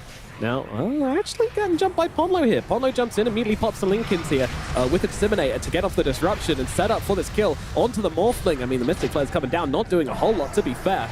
Trying to run away, Thompson stealing the Void Spirit form, but is it going to make a difference? The Nullifier's upon him, the break is there as well. Every spell they've got being thrown at the Morphling. He's so damn tanky, but it is going to be enough. Alliance secure a big, big kill. What can they do with it is now the question. These creep waves are just getting absolutely decimated. They only have this bot wave to play with. Void Spirit doing a very good job keeping it alive. So 3 creeps and already Seb playing from behind with the Ninja Gear and Smoke. Potentially skipping that next wave. But, I mean, Alliance, they found the pickoffs, they found the moves in Alliance, even throwing down the wards to get the pickoffs. And oh my god, look at Sam. oh, he's even getting tip. Preemptive tip. Oh, the preemptive tip. You gotta kill him now. You've got to kill him now. Oh, okay, there it is. They got it. Oh. God, that could have been. The fact that it even looked a little bit close is still like kind of, yeah, risky tip, but you know, you got to respect the play. It's always more Chad to tip beforehand. I'm going to give Alliance a tip now. Walk down Aena's 5, protect a creep wave, and try and actually, you know, cement yourself in this game. Too much shenanigans have occurred. Dead, and only the Sven is really approaching the high ground right now. The rest of Alliance, it's time to get those rollerblades on and skate up to a lane. Still yet to see how the Lycan will utilize this Wolf Bite. Didn't use in the previous fight because, of course, it was just OG getting picked off in 35 seconds when everyone is live. That's when we're going to see some moves occur. And Roger, for the 4th time in a row, gets deleted. Jesus, I mean, to be fair, that's a pretty big deal. That's like their creep's gone, their aura's gone as well. It's kind of tough, but making this hole going to be even harder now. A little bit of damage being pumped in, but they've got the disruption. They've also got a tombstone if they want to throw that, use that one as well. In fact, it is already down on the back lines here. Thompson got to be a little bit careful. He's backed himself away, but using that Void Spirit form, he is just pretty damn tanky. So hard for Alliance to really commit onto them, but they don't need to. They've already got the barracks. It's already a dub. Shackle? How can they? Yeah, not bad. Not bad. Follow-up. Old G, not really too interested in chasing this one. A topsy and turvy game, and OG finally, because Alliance went down the lane, they got a pick off, they found the progression, they can even out the rat score. Roshan will be respawning in a minute 50. OG haven't been able to taste that sweet Roshan nectar for the last 2 attempts. What is Roshan's nectar? Is that it's blood? That's what you do to Roshan, you kill them. I mean, there's very dark. A lot of options, yeah. He creates cheese from the Roshan milk. Oh. No thought about that. But anyway, LG running forward here, and oh my goodness, No One is just absolutely shredded. Thompson, he is now bitten up as well, but I mean, he can't really stand a man fight this one. He's got to get himself away. Roger backing him up here. The nullifies out upon him, but it's going to get popped by the Lincoln, so he's going to be alright for the time being. Looks like it is just going to be a couple of... Oh, Thompson, he does get caught out by a stray remnant. He's trying to run himself away. The wolf bite, how much longer does it have left upon it? Well, it doesn't really matter because they've got loads of cash to stay out upon him. Going for the TP out in the tree lines. Do they have the stuns? No, they do not. Thompson does get away, but also Roger's dead again. Tower is under attack. 0 and 7. It's a tough time. Yeah, playing Chen into Void Spirit and Sven, unless you like really control the game, you just food the entire time. Yeah, Alliance 16k gold lead. Their 2 tier 4s are half HP. This doesn't really mean a lot, but maybe that could be an opportunity for OG to use in the future. Really yet to see no one kind of stand his ground and be able to fight. I think Bonlo has done a very good job just consistently being in position to demonic purge him, prevent him from having that win run in play. And I think maybe for Windrunner to play out this game, you needed to get to level 25. Get that Windrun can't be just spelled talent. Sure, you're still going to get some like MKB Sven hitting you down, but it's at least going to give you an avenue to play the game. If Wisdom Rooms are available, you might want to throw him the way of Windrunner. It's definitely what we're looking now at back here. alive, yeah. And no one's still a long way away, you know, like level 22 to level 25 is usually going to need to be kind of enhanced by a couple of fights or something like that. Hard to get that off the map by itself. I've seen this before, Alliance. 3rd Roshan in a row that's going to be going their way. This time, Charlie, he is completely 6-slotted, about to have the Swift Blink as well. I would argue even... Who's going for the Axe? Oh, Still not giving it to the Sven. Okay. they gave it to the Undying? Huh? Surely, like, Underlord's better than the Undying. The 40% Pit of Malice slow? Do you think the 8 strength is better than some 40% slow from the Roots? But, you know, the 8 strength goes up the longer the fights go on, and Sure. yeah, it's like giving another way to kind of whittle down tops, I suppose, is probably what this is about. It is comedic that the Sven is like, I just don't care about my Sven Ags. Remember, like, a year or two ago, Sven Ags was like hot shit, where everyone's like thinking, oh, I don't need Blink Dagger, I'm just going Ags, but zoomies around the fight, but not anymore. Not anymore. I mean, not much about it is super useful. Like, the bonus cast range is like, yeah, that's okay. Swift but Blink there's a removed lot the of need for it, dodges. right? Yeah. Yeah. And if we were seeing a game where Charlie's constantly being kited and stuff, then he'd probably prioritize it. But that hasn't happened. It hasn't been one of those Sven games where he's been unable to get his damage off. Like, he's been slapping folks. But I'd love to see the damage breakdown after these items. See where everyone's sitting at the moment. I feel like Charlie has been able to get off quite a lot here. I just feel like for OG, if they want to take a fight into this 26,000 gold deficit, it needs to be no one joining the fight after. But they have a War Sentry top. They see In they Charlie. go, committing hard. Charlie's going to pop the BKB here and try and fight up into this, or at least get himself away from the win. But no one. He's just running him down. He's going to get the kill. Charlie is gone. Another look over towards Hanskin as well. Hanskin's not getting out of this one. Down goes the zombie. And yeah, S4 just says, see you later, and goes through the portal. Oh, gee, they're not going to follow through there. They kill off the tombstone, and now they start a run up to the top side. That would be a GOAT play, though. 5-man TP into the Fiend's Gate. You have no idea where you're going to be going. Oh, what, boys? Wild ride. But yeah, Alliance were Can't ready be to... into the fountains, so I would have done it. These random wards on the side of the map are so clutch. And Charlie now, a couple big picks whilst he's been so far ahead. Of course, he doesn't have Aegis because he's so farmed. Another opportunity for OG was 26,000 gold to poke at another objective. There is no way Charlie wants to buy back, but he might have to. 27 seconds for gold strength. His buyback not even be that valuable. Yeah, S4, to remember, he does have his Aegis on the Underlord, so he's not risking much by just kind of being a damage sponge here on the front lines. And with the fortification coming out as well, they're just trying to get rid of these creeps, and actually Kid Track's getting killed off just by the combination of the Shadow Demon on the back lines. Dissimulate on the Morphling is doing a lot of work, I think. Ponlo's disruptions were so strong, and unfortunately for Kit Track, so far stepped up. He had Trickster's Cloak and Pavis available, but unable to use either of them, and does just go down. Giants, though, they survive another minute. Charlie doesn't have to use buyback, and That is the key. If he panic bought back for no reason, this is where the game truly gets into its spicy state. Yeah, we'll be seeing that win probability move much more towards LG's favor, but at the moment is still on Alliance's side, and you can kind of feel why. They have a been pivotal the team in moment, no, man. control. Thompson finally removed Phylactery from his inventory. Follow his courier. It's going to get sold. And it got sold. And at the 48-minute mark and 17 seconds, Phylactery, for you have done nearly nothing, and you have now been deleted from the game. Yeah, not Phylactery fans over here. Maybe could have been good if they found a more aggressive game, if they found some openings in the mid, but they ended up just playing the map, so did look kind of average. Meh. It's one of those items where you'll talk to the player and they'll be like, oh, it felt great because it gave me the confidence to have the extra HP to make a move. It would be like an indirect type of thing, but no face-up value. Look at us four here. Just be the oh my goodness, Kid Track is just gone, but the double bite coming out of the backlines. Thompson and Seb, the Wolf brothers going into the fight, looking for a target, but they need to help out. No help is coming. He's actually gone, but Charlie getting torn apart. The Wolves are upon him, and they tear him limb from limb. Oh my goodness, that was insane. Buybacks coming out from LG right now. How many more can they catch? Bonlo playing in around the trees. Meanwhile, S4, they might have just caught him out here. He does have that Aegis. Can he make it through the portal? No, he cannot. Hex is there. Life number 1 is gone. Now again, can they catch him before he leaves? I'm pretty sure they can this time around. The whole gang is here to bring down S4 for a second time.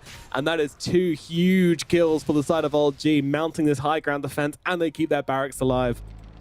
Was it lagging for you as well, or just me?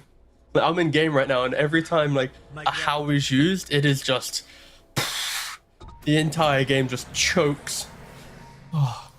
So yeah, we look at the breakdown. Morphling, he got wolf bit. He was running around, zoning out the SD, really ensuring that the damage was done. Bonlo, what are you doing? He has TP, son? but nah, he's getting caught here. There's the Hex. There's the damage. There's the gem going over the way of LG as well. Oh, they didn't spot it. Ooh, okay. Oh, dude, look at that. It's so well camouflaged. It's Sorry, there's so a high ground pretty. rush going on. Who cares about the flowery gem? What we care about is Chuan just getting killed. Thompson literally just killed a little bit later, but now Charlie's going to come back in and try and bring down Thompson here. Thompson, though, he's been bitten again. Can he get away? Oh my god. The Wolf gets it done. Water Wolf, it's too OP. Again, the cool thing as well with the Wolf Bite, and I'm mentioning how the ranged heroes might not benefit as much, but Demonic Purge won't slow down the hero's Wolf Bit. In the scenarios where Morphling or Windrunner are in an aggressive position, they get Wolf, they can disengage with it, still have the damage in a more aggressive position, having to be melee, but it's a small thing to consider. It might have been one of the reasonings why Seb did actually want to go for this, just for movement in the fights. Double Daedalus picked up from both Windrunner and the Morphling. Yeah, this game... Damage issues solved. This game's had everything. Alliance dominating the laning phase in the first moves, OG swiping away Roshans, coming back into it to then throw it away and Alliance to do it themselves. Like, this is quite the battle between the two teams, and it really feels like who makes the jump should win the fight. The times that OG have looked the best is when Charlie has been out by himself, picked off, and when your 30k carry just gets completely blown apart. Of course, fights are going to go your way, so it is very much even. Oh my god, this talent as well from the Lycan is not okay. This 25 talent, I think this is... I mean, all the 25 talents from LG are absolutely ridiculous, but this one is absolutely egregious. Any damage reductions in this game are gonna hit hard, and Sven, he's all about the numbers. Same thing with Underlord, so... Whew.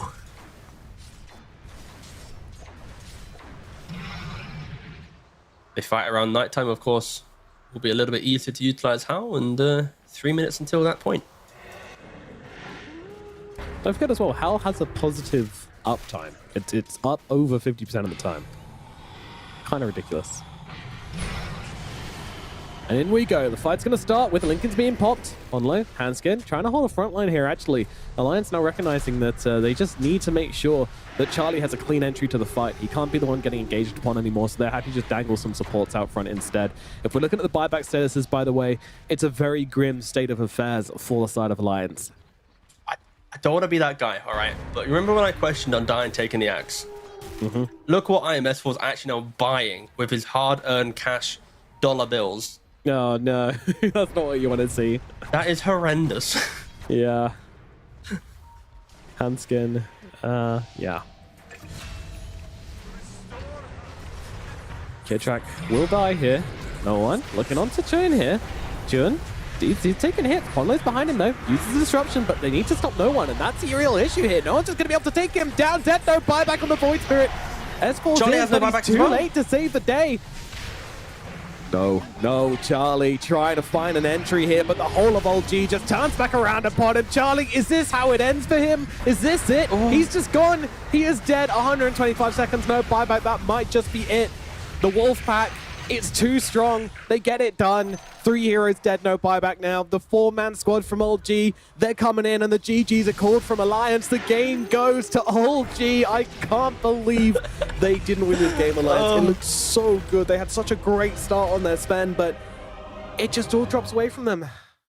What a weird and wacky and wonderful game. And this was one of the games that really showcased understanding of playing the map rather than the heroes that you have, right? So for OG, as soon as they entered the early to mid game, they were like, wait a second, there are auras online, Sven's got 10k plus net worth, Ponlo's dismantling no one. So OG, they played the wider game. They just kept skipping waves.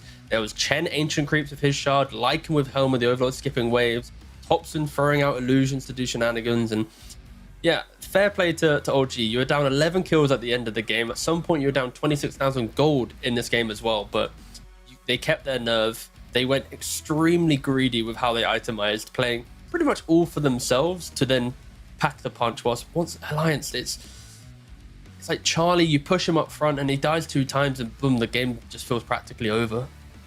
Yeah, it's tough, and you know it's gonna feel bad for Charlie as well in this position. You're in such a dominating lead, and then you just couldn't find the entries to the fights. Man, it's a tough one. I'm wondering what the mental state of Alliance is going to be from this point onwards. You know, yeah. This one's rough because for Alliance, often the games that they win are these very scripted feeling type of games, right? Where it's you hit your motions of lane, you hit your farm, you follow it through, and you win. When the game gets chaotic and mad, I think they kind of fall behind other teams in their ability to see through the mess of the game and identify how they need to win it. And like the 2 highlights we've just seen here, the first highlight, Underlord dying at the high ground, no real engagement. The highlight soon after, Charlie getting picked up on a ward.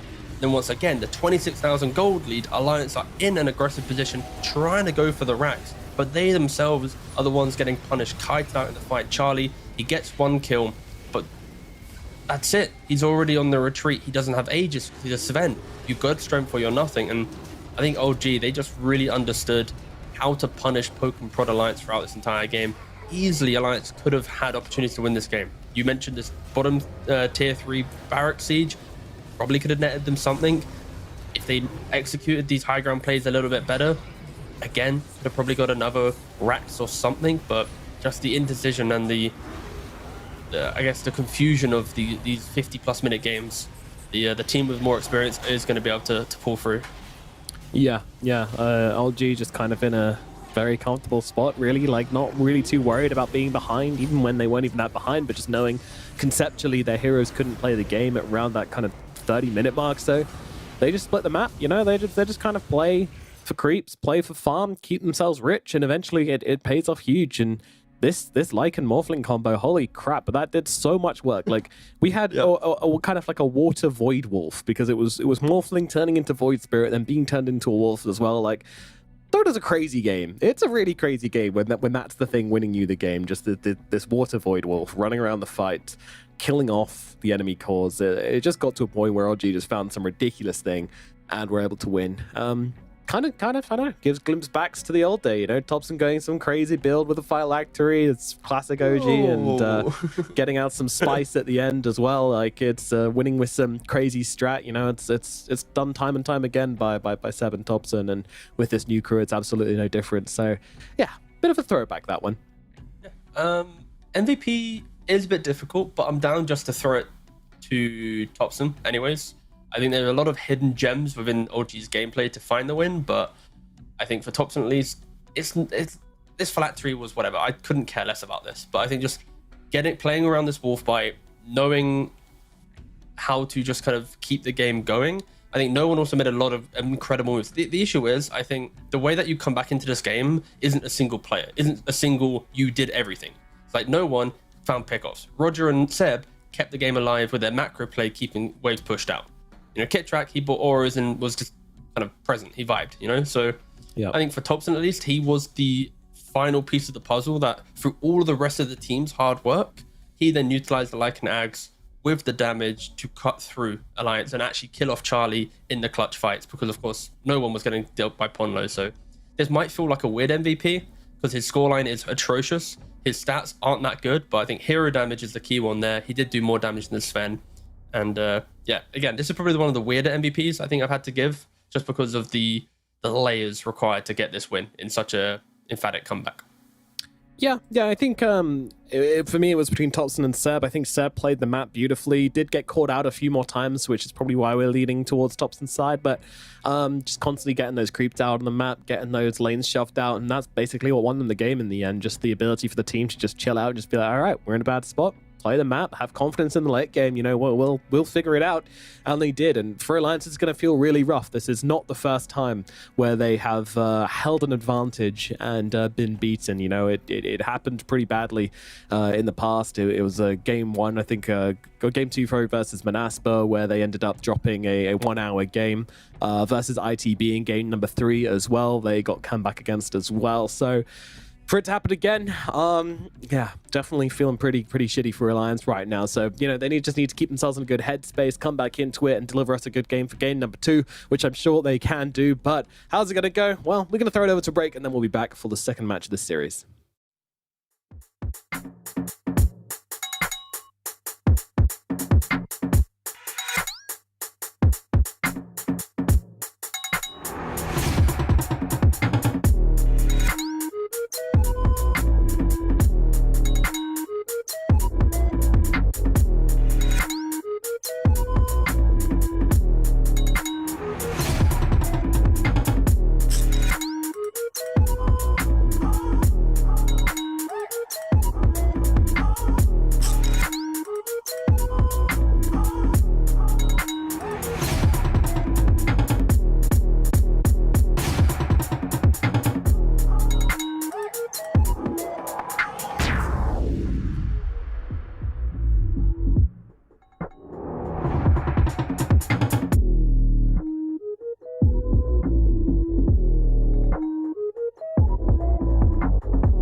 Game number one was a back and forth ride as we were hoping for between these two teams, but unfortunately Alliance could not piece it all together and end up dropping the first game in a pretty disastrous fashion in all fairness. The Water Void Wolf was just too damn strong, and now we find ourselves at a game number two. But, you know, what kind of conversations do you expect to be going on for Alliance right now?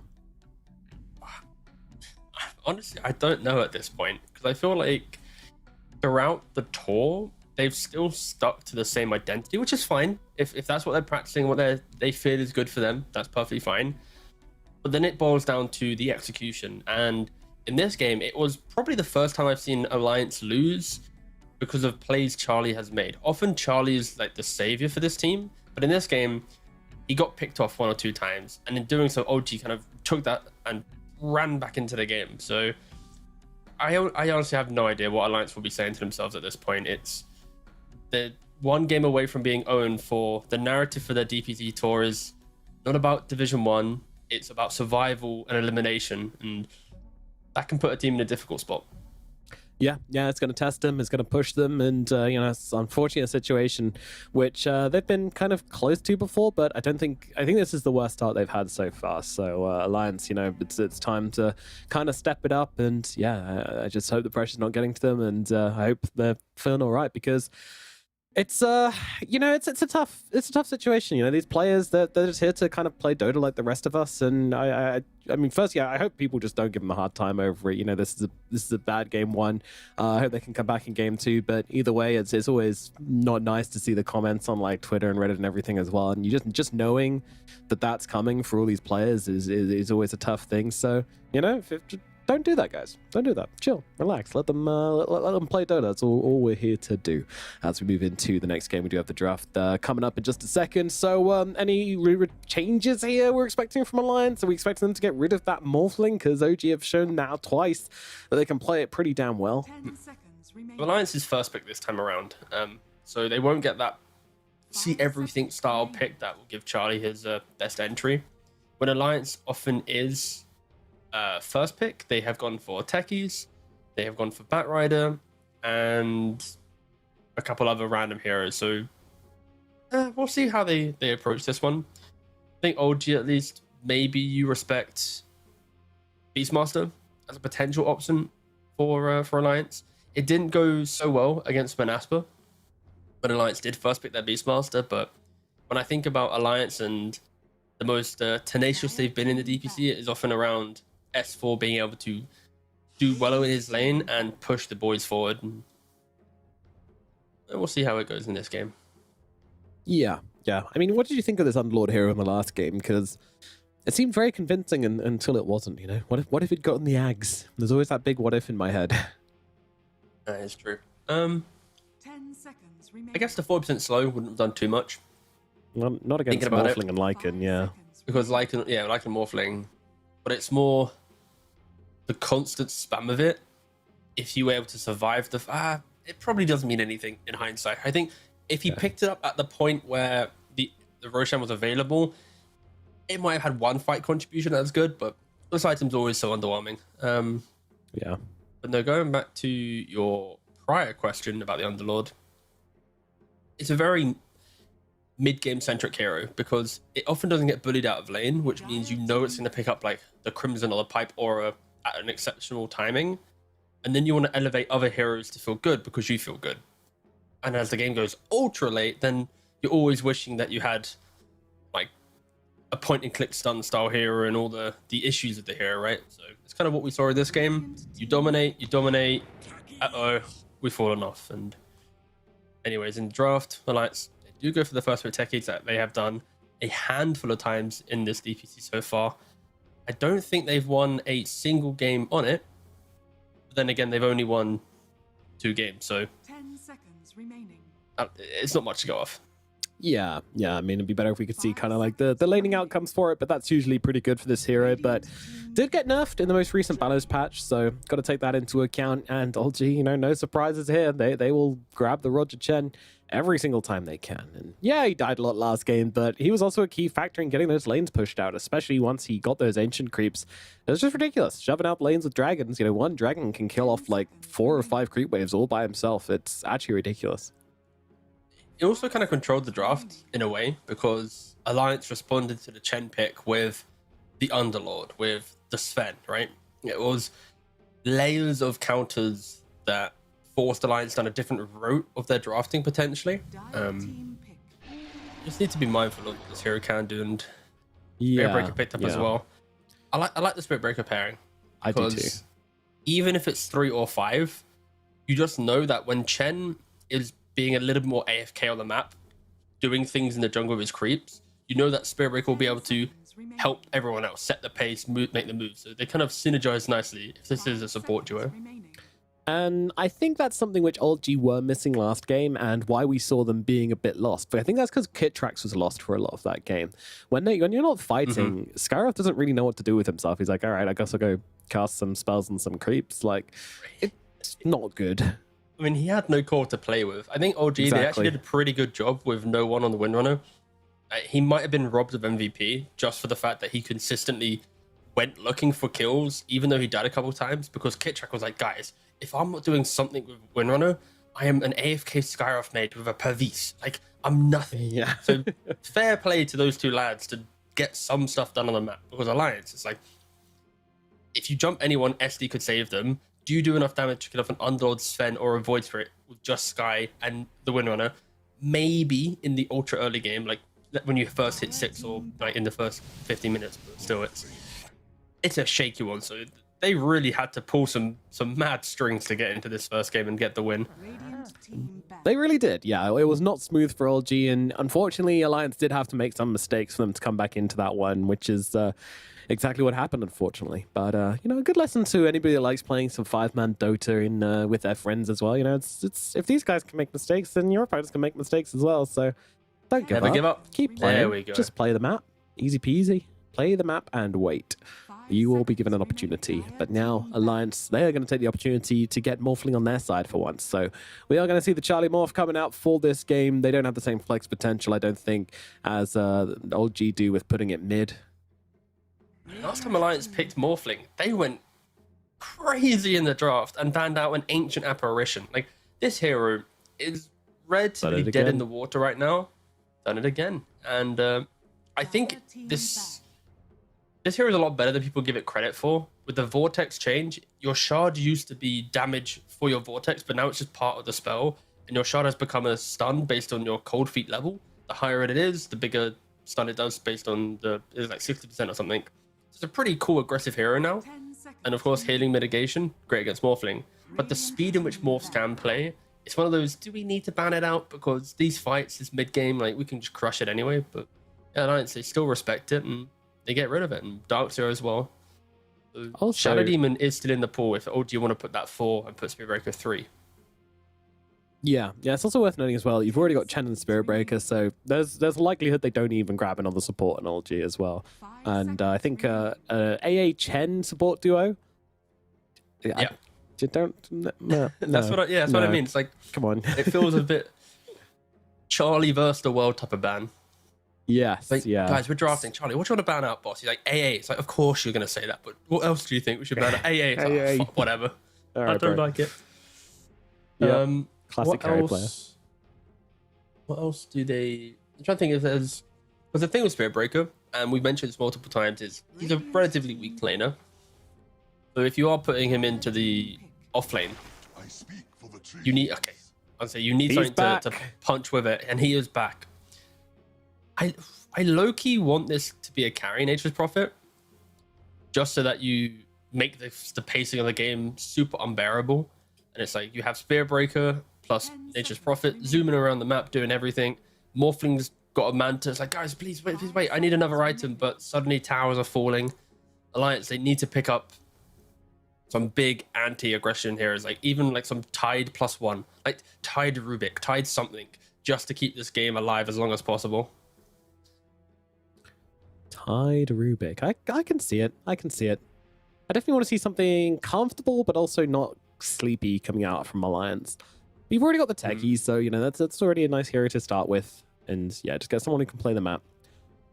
I definitely want to see the 1 and 4 or 1 and 5. Sorry, 3 and 4, 3 and 5 pick up here. As far as racking his brain right now, it's a difficult pick as well, because at any minute this Nature's Prophet in this pick position can either be the carry or the off lane. And if you overreact with off lane a +1, then suddenly you just leave that lane, you pick up some Monkey King style carry, and you can play out the lane quite confidently. So this isn't, even though you know exactly what archetype of core or hero you want, it isn't the most comfortable to lock it in with ease. Dire team Yeah, pick. yeah. Okay, All all right, right. nice. I forgot like it. Timbersaw even existed, to be fair. Like, I assumed it was already banned. Let me double check the nerfs real quick. So I definitely like this hero a lot. Coming out from None. Alliance. Okay, thank you. I thought I was going to take you longer, so I was like, I'll fill in the gaps. I'll be a good partner, but lightning fingers McGee over here gets it done quick. But yeah, Timbersaw, I like this a lot. I think it's a great hero versus Spirit Breaker, great hero versus Nature's Prophet. Gives you a partner to play the map with techies with, and yeah, I mean, the only thing it's lacking really is stuns, but again, you kind of make up for that and just being able to run people down. Very wanna see- abusable and ooh. Elder I want to see Titan. right now Ursa or Monkey King picked up. Like, the fact that Ursa, Monkey King, and Slark are all available, all can do well against Timbersaw and Morphling. You just kind of need to like pick your poison on how you want to approach it. But 10 seconds. fair play remaining. to Alliance from finding some okay heroes to deal with OG. Like, ET is incredibly good against any of these swarming heroes. Echo Stomp, turnaround potential.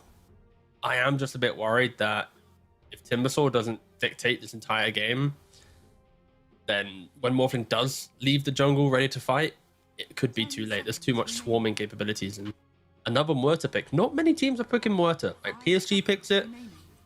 No one has picked it once before, but yeah, solid. High damage to deal with Timbersaw and Morphling. Radiant I team love this back. hero. I think this hero is very underrated. I'm interested to see the build that's going to be done, though. One of the few teams which has been able to make it work successfully has been LGD.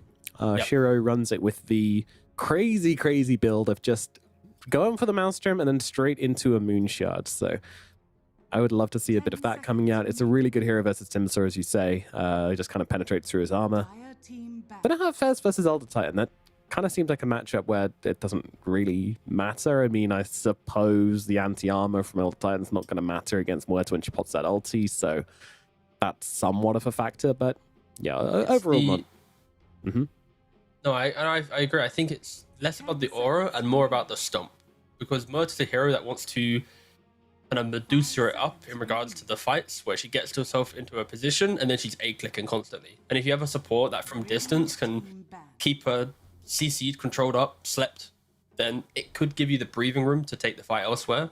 So, I've honestly not seen a single ET into Muerta game in my life so far. I don't think I've ever seen these two heroes in the same against each other, even on the same team. They're so rarely picked 10 seconds that remaining. it is going to be a bit of a new one at least. But I can see play styles Seconds remaining. available to ET to at least do something into this. Yeah, it's a bit of a comfort pick as well for Alliance. I think this is something which Ponlo likes quite a lot. Well, it might even be seen on Handscan as well. I think both of them have played in a decent amount in the past. I am kind of wondering where the Muerta's going to go. I mean, there's a chance. Nah, there's no chance it goes mid. It's carry 100%. It's absolutely carry. 100%. 100%, yeah. I mean, Thompson played it a ton mid back in like the early days of the hero coming out. Team pick. It was like him It should and be carry. Yeah. Gunner just spamming it mid, but that was a long time ago. And Muerta's just, her spells have just been thrown in the garbage over and over again. They've just been shredded and crushed, and yeah, they are a shell of what they once were, making the hero pretty resolutely a 10 carry at this seconds point. remaining. I think they need some like Storm Spirit style hero mid. 5 seconds Even remaining. Angelier could be pretty good for Alliance, because if you go Storm Spirit, there's no real control outside of Spirit Breaker, so you can always dodge that in the mid game. Early game, it could get a little bit awkward defending your tower, so that's why I lean more Pangolier. Yeah, they go into Wyvern. So you're gonna have tower defense with your Splinter Blast. You're gonna have ways to just annoy this Chen when you clump up all these auras and stuff, or creeps. Throw the Winter Curse onto one hero, you're gonna probably kill him off. And Alliance have built up quite a nice formation that you throw your bodies up front with Timbersaw, and there's so much damage behind him. I'm just a little bit worried that there's a lot of farming required. Like Winter Wyvern needs what, Atos, maybe like a Witchblade, then like a Hurricane Pike and an Axe, and like all these items to thrive. Same thing for a Morphling. And can S4 plus the supports really do it all into what looks like the most aggressive from laning phase to the end of the game style lineup? It's going to be a mechanically challenging game for Alliance, I feel. Absolutely. Absolutely.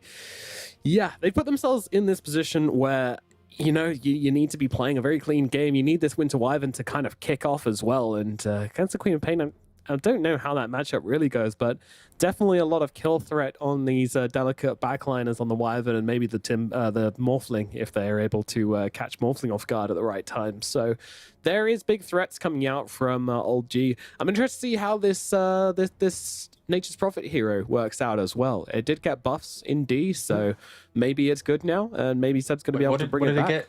What did it get in D? Sorry? I got a couple of buffs. What did it get? So now the shard. I remember range. one of them. The shard now does more damage. Yeah, yeah, that's what I remember. Yeah. So just to give context, it's 20 additional attack range. Its mana cost for your Treant Nature's Call is less, and the cooldown on it at max level is now 31 seconds, not a static 37. So very subtly soft, and 5 more DPS per tree inside Curse of the Old Growth. I'm sorry, no man. Big. There we go. That's obviously why Seb's picked it up here. That is the that is a big changer. So yeah, Dead Hero brought back to life. They've brought out the defibrillator and jumped into the second game. But let's see if Alliance themselves can be defibrillated, because they kind of got knocked dead in that last match. It's a game which means so much, this Alliance team here. If they just start the season 0-4, then I mean, it's sad. They're very, very sad. So let's see if they can come back into this one. Oh, gee, though, they just want to get another win under their belt. Look at this wraparound, Roger.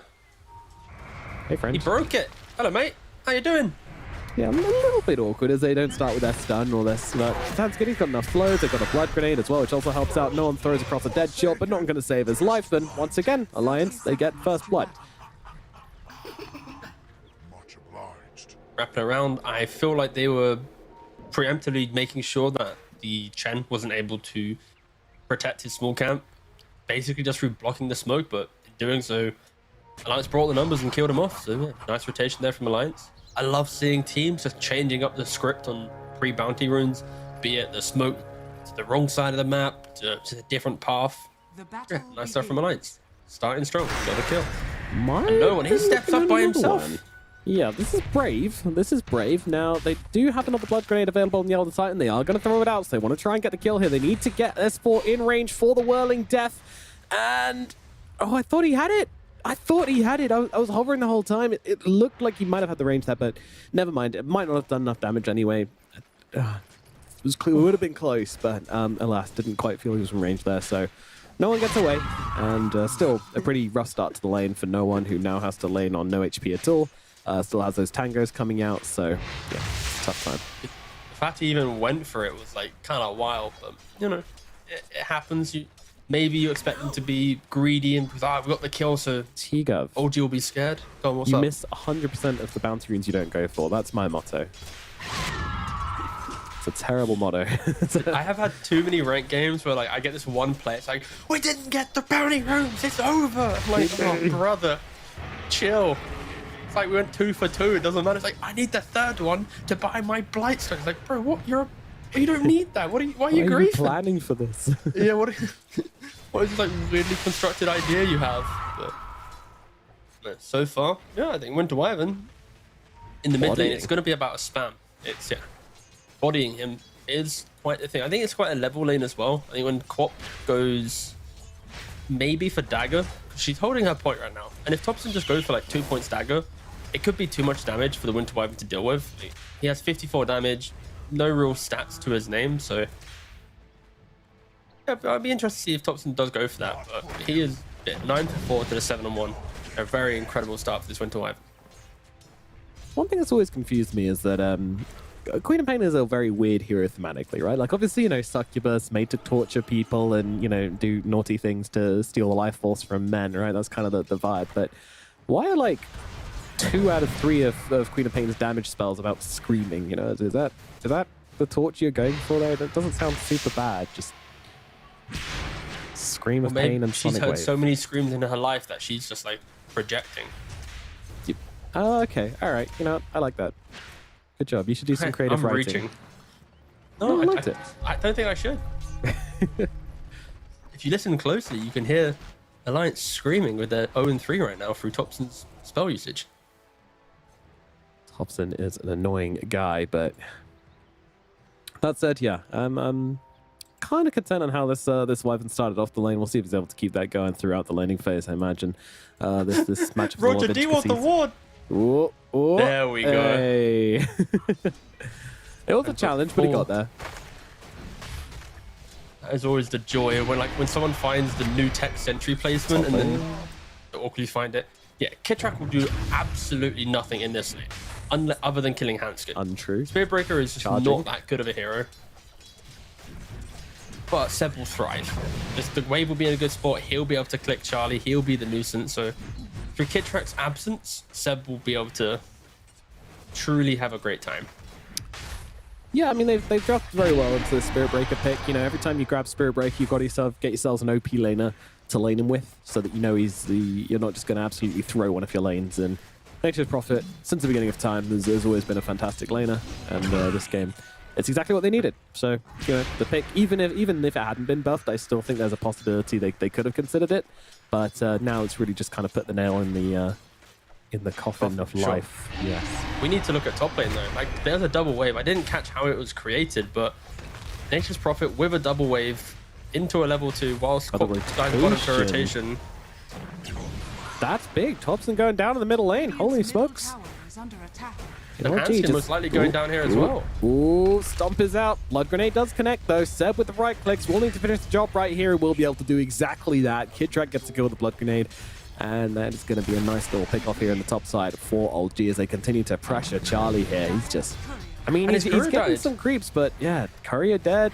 Creep's just kind of battling away at him, forced to kind of go almost all the way into strength here as well. So it's a tough time. Struggling to CS with all this strength. He's still doing pretty well though. It could have been a lot worse for Charlie there. He was able to poke and prod and get at least a couple of the valuable CSs during that under tower. I was expecting it to be a lot worse. Yeah. Alliance recovering from what was such a weird double lane. And yeah, luckily we didn't miss it on stream. We did see Thompson die to the rotation of techies and the Winter Wyvern. To my question of maybe 2-point stagger could be enough to push up this Winter Wyvern, it's not. Just the Winter Wyvern spam of Arctic Burn, you rarely see it, but Queen of Pain is the one just getting fully bullied. Yeah, John's owning. Really. Like, I mean, the rotation from the techies helps out as well, but even before then, it really was a Wyvern show in the middle lane. And look at the CS. It's 29 for 9 to 16 and 5. Yeah, this is... Well, that's why I got to kill bottom. Yeah. I mean, to be fair, I feel like Alliance is pretty stable in their laning phase, at least in the couple games that I've seen. Like, they rarely make these egregious plays as they wait, what's happening? Yeah, that comes later, unfortunately. Yes. Charlie, the Stomp's going to come through and keep him safe for now, so he is going to be able to get himself back. But yeah, 2 out of 3 lanes going the way of Alliance. Definitely good, but this top lane, it has been the old G show. They drafted for it, though. We'll see what happens if this Kitrak's able to spill over to some other lanes and have some impact there. Could definitely use him at mid, and a lucky rune picked up there from Thompson. They went bottom on 2 heroes in Alliance, which allowed him to go and grab the illusion rune. That's going to help against the... Oh, okay. It might not help at all, actually, with the techies here as well. Oh, a little bit early on the blast off pond load. That is a big mistake, which gets Thompson out of there. Very small blunder, but a blunder nonetheless. Yeah, Thompson very happy to have been able to survive there. He'd have to deny off his ward. Roger comes on through, so... Oh, no. Now the return kill as well. What went from a small misplay from Ponlo turned out to be a massive, massive mistake from him, and then really puts Thompson in now fighting position. In fact, he's looking to rotate down at bottom, or maybe just grab the bounty rune and go back to lane. Yeah, just bounty rune time. You don't rotate on a Timbersaw. That's not a thing that happens, but you do get a little kill onto Kidrak up on the top side as Lance can catch them out with a ton of damage on that And Astral it Wisdom Spirit. Room. Ooh. Oh, wow. Seb's coming down for this one as well. They're really trying to fight for this. Honlo is the one who's able to pick it up, but maybe they can get some kills. What? There's 2 tornadoes from Roger here as well. What the hell? So much stuff happening. Like, whilst we're seeing the Wisdom Room, S4 gets another kill onto no one. Of course, once the Timber hits level 6+, getting that Chakram, buying the slow, yeah. Good stuff. Yeah, S4, he's coming to play in this second game, and they need to. They need to, you know, push it to the third game. They need to, you know, not lose, boys. Come on. Enough of that's been happening so far. This is an incredible start for them once again. Yep. I wonder how much in their heads they're like, right, okay, we've got an advantage now. Just, I mean, that's the thing. That's the thing I've been saying about Alliance for a while, though, is that they have been good. Oh, Chine in the middle lane. They actually collapse upon him here, Kidrak. We talked about him trying to find a bit of rotation coming through, and he does do that, but Thompson is going to die in response. Ponlo, he gets a bit of revenge.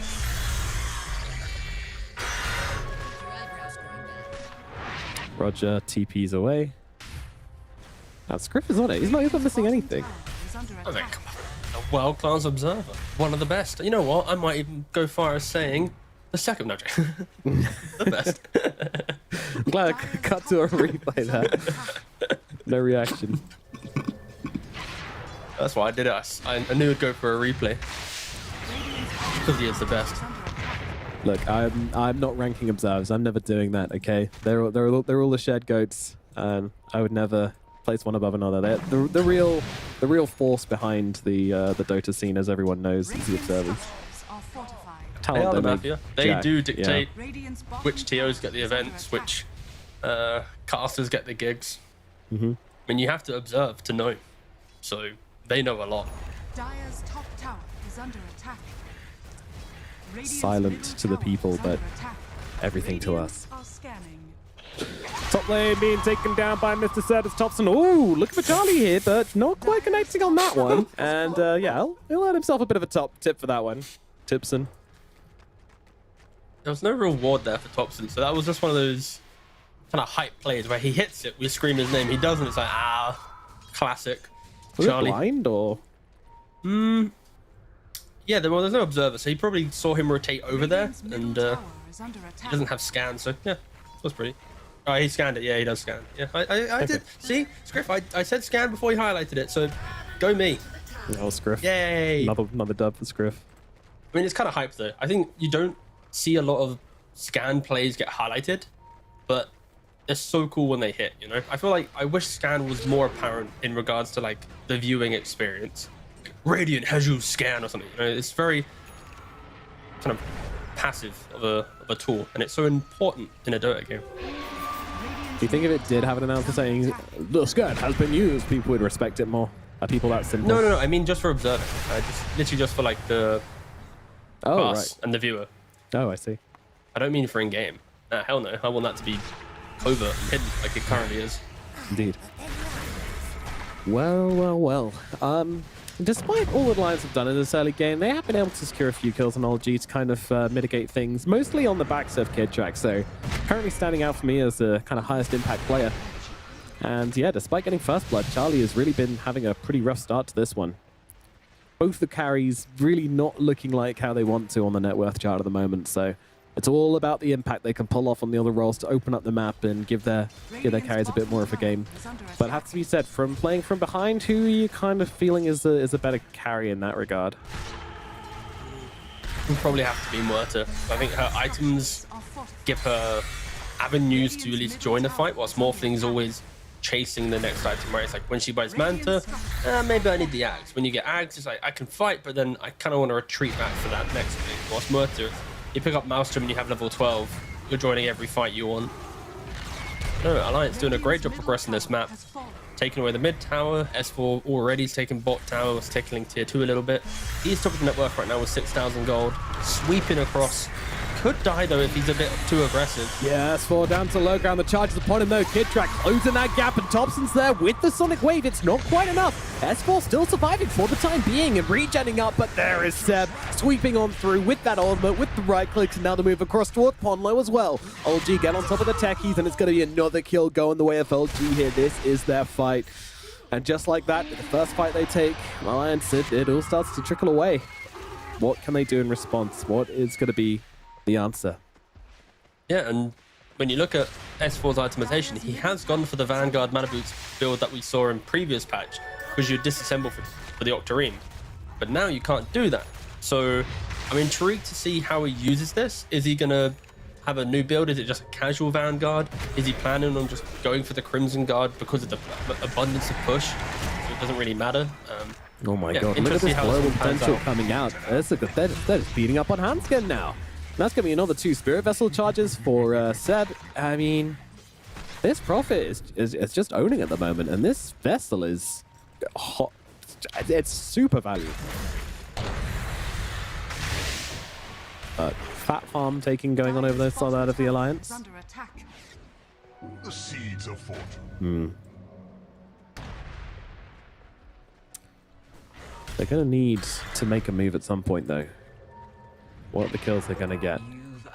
No one would obviously be a pretty important one to pick off. Especially picking up this Maelstrom. This is when Huerta really starts to accelerate into the game. And Seb as well. Don't know if we mentioned it, but he has picked up the Vessel, and he's got Hex currently queued up in his quick buy. So that would be quite a wild set of itemization, because it literally goes ITP in, I see Morphling, I will fully remove him from the game, be it Hex plus Vessel, even the Timbersaw. Timbersaw is a hero that likes to continue getting in front of your face, so if he does continue to go down this route, it could be kind of obnoxious, but to get there, it's a lot of downtime in those big ticket items. So yeah, we'll have to see how OG play around it. I've seen Roger die so many times in this series. I am, like always, numb to it. I mean, he's kind of just playing where you would expect, well, where you might expect the Huerta to be, maybe a couple of minutes ago, but Alliance, they're going to look into the area, do a little bit of fishing, and instead they just find a rubbish old support instead of the big ticket kill, so alas, no one will just keep on farming up. And yeah, kind of coming back into the game slowly but surely. Kidtrack could use an escape plan here and does actually find it. Oh, S4. He goes zoomies. Yep, all the way So across satisfying. into the enemy jungle, and he is gone. Big fan of Kidtrack's item builder as well. You need to go for phase boots, because against like Tranquils and all these other movement, it's not as effective as the percentage of phase boots. He has gone for an unconventional build with the 3-point charge, 2-point splash. That is going to be a product of the patch, where the increased cooldown forces you to go for the 3. Or split 2 seconds early on the stomp there from Hansken, but if they don't find this kill, never mind, yes they will. Thompson turns up as well for this one, and once again, charges on that Vessel. Such an important thing to keep an eye upon, but Kidtrack, oh wait, what? He didn't quite connect with that? It's fine, Kidtrack's dead regardless. Shakram's going to finish the job. Alliance will make the trade. And again, this is Alliance being pretty deep, so the kills they get in here are a little bit more valuable than the kills which OG are getting here. Roger's making the call to go Roshan. I saw the pings on the minimap, and whilst all the chaos is occurring bottom, he's got the army once again. The Alpha Wolf, the double Dark Troll Summoner, he has pinged his Huerta to join him, and guess what? Huerta joins him real good. I love it when Off the they boys go. turn up and Roger's always looking for him. You, Guilty. me, the boys, Roshan, crack open a Seb. cold one. Yeah, look at him. Oh, Roger is stuck. There you go. stuck with the boys. Yeah. That's not a problem. Exactly where you want to be. Yeehaw. Okay, Roshan's down. Yep. That's pretty easy. Ridiculous amount of damage coming out from this Chen and his homies. Ponlo, I mean, he's set them up for a bit of a death trap here if they do walk through this, but they don't care at all. It just doesn't do nearly as much damage as Once Upon a Time, and Ponlo, unfortunately, is going to be falling here as well. Tried to do something about this Roshan, but there was nothing to be done. The Techies goes down, looking towards Hansken as well. Sport trying to help out here, trying to dish a little bit of damage to Kidtrack to at least stop him being on the front lines. There is one way to take control of this fight, but S4, he's taking some heavy hits here. No one does not have that ultimate available, so won't be able to rip through the Timbersaw quite yet. So they're going to be able to maybe hold this top side. Old G, I don't think they want to go for this tower. And yeah, they will keep themselves away. They have no ultimate. Okay, no additional control or follow-up there. Yeah, Charlie's good. I think the supports on OG right now are really dictating the pace of this game. Kitrak is enabling the aggression from the cores. You got Roger farming up a storm, calling the Muerta to go to Roshan. Yeah, they are doing all the motions necessary to get to the items needed to get themselves into the game. And you've mentioned the Muerta build a couple times during the draft, and no one, he's going for it. You got the Dragon Lance, the Maelstrom. At Moonshard, it's queued up. He's he's got really good levels. Like Muerta feels, he's just a level dependent hero. You want your Pierce to Veil to be as high as possible. Every time you get another point in the ult, the damage goes up by 50, duration by a second. So yeah, if you can get to what, level 18 and a Moonshard, you're going to be clicking through people like no tomorrow. Yeah, I talked about Muerta's spells being dumped on, but the parting shot, the Veil was the one thing which has been buffed time and time again. And this thing now gives you 100 bonus attack damage at level 12. And yeah, as you're saying, it's so strong at level 18. It's just a ridiculous amount of damage to be pumping out. Get yourself a Moonshard, and you're just going to be clicking fools left, right, and center. And not to mention more procs on your Gunslinger as well. It's just attack speed is so value. So yeah, I love this build, and excited to see what it can do. Do they buy the shard? I assume they buy the shard on the carry Muerta, right? For the scalability. I guess maybe like after a BKB or like one more item, but the shard is something not to joke about as well. Like you get lifesteal 30%, 2% spell amp for every kill you obtain. Like it's nutty. You can get pretty nutty on this hero pretty quick. And Alliance, after such a dominant laning phase, this one Timbersaw death in the triangle, even though he's top net worth, it does cause him to think a little bit more defensively, preventing their aggression on the map. They might have found Thompson here, though. Very hard for them to actually stop this from happening. It comes flying into the cast. Says, what up? Does look like Thompson's going to get brought down regardless there. They've got excellent catch on the side of Alliance, or chase, I should say. So able to get that kill. Olgi looking for a bit of response at top, though. They say, we want to make some usage out of our Thompson's death, but in he comes. Timbersaw taken to the front lines, getting on top of Seb here. Seb going for the TP out, and they are out of stuns, actually. No, they're not. They've got a Yules. Oh, just kept a cooldown for S4, and he's now able to kill off Seb. Big catches from Alliance here. Beautiful moves across the map as they get 2 big core kills into the Aegis as well, no doubt. Less. Bought on core kills, but not too crazy of a gold swing, as we saw that. Only 655 going the way of Alliance, so overall net change is about 900 gold. Help out Winter Wyvern the most, but still it's stabilizing the game. I feel like for Alliance, if anything, it's let's hope that OG can't get kill after kill after kill. We can survive a little bit of aggression. Once Charlie's big enough of a hero to join a fight, that's when we're going to be good, because it'll be execute correctly for OG. As soon as the questions start getting asked towards OG on how they need to take the fight, that's when it gets difficult. Who do you need to charge? Why does Winter Wyvern need to get locked down? If you're locking down Winter Wyvern, do you have the resources for the Morphling? Like, Alliance will be comfortable as this game goes later, and I think they're doing actually a relatively decent job at getting to that stage. It's just at some point OG is just going to flip the switch and the game's going to get crazy. Yeah, it's going to get nutty at some point. But then also, Alliance, they are fighting into an Aegis and they're doing very well at it. That is something to say. They're surviving through it, and Charlie, he started the game as a puddle. He got destroyed in lane. Had to kind of come back into it, and now, well, he's turning into a lake. One day, he wants to be an ocean. Will he make it there? We will see. I still think this is Morphling's game if he is able to get to the point where he's the Giga carry. But no one. Just kind of standing his ground at the moment. I mean, he's got 13 seconds left on this Aegis. Kind of needs to die, and Alliance will give him that. There was a chance there for them to try and wait that one out, but they just want to try and kill him on the respawn, but immediately popping the Pierce the Veil here, but then comes a curse from Chun, cancelling that out, so Muerta just really doing nothing inside this ultimate at the moment. Now she's mortal once again, and Charlie sees the opportunity, jumps in and gets the kill. Now, says 4, he's very low, but not before they'll kill off Kitrak, and actually, he's just going to keep on chasing on Thompson. Thompson blink away and TP out, Charlie hunting, but not going to be finding. Oh dear. Excellent play into the Aegis there from Alliance as they make a big defense happen, and now can look to go on the aggressive and look for even more. Roger's out though. It was on cooldown for a second. Unfortunately, Alliance able to get another kill, but yeah, no, I think Alliance again Really incredible stuff. Plenty of damage across the board there. Really beautiful. Timber the most, then Morphling, then ET, then Techies, and then whoop, back up to Wyvern. Look very aesthetically pleasing. Yeah, I think this is where OG has to respect what Alliance has drafted themselves. Like, if they can weather the storm, it is going to be an incredible turnaround. Like, you got Winter's Curse, you got ET turnaround, Techies blast off. On top of that, some Timbersaw who can at least soak up quite a lot. He, again, in all these fights, he's quite a damage sponge. And OG, they are very kind of fluid style of lineup. Quack blinking in and out. Murta wanting to... I mean, Sorry, keep going, son. it's the wrong team. You got this. For sure.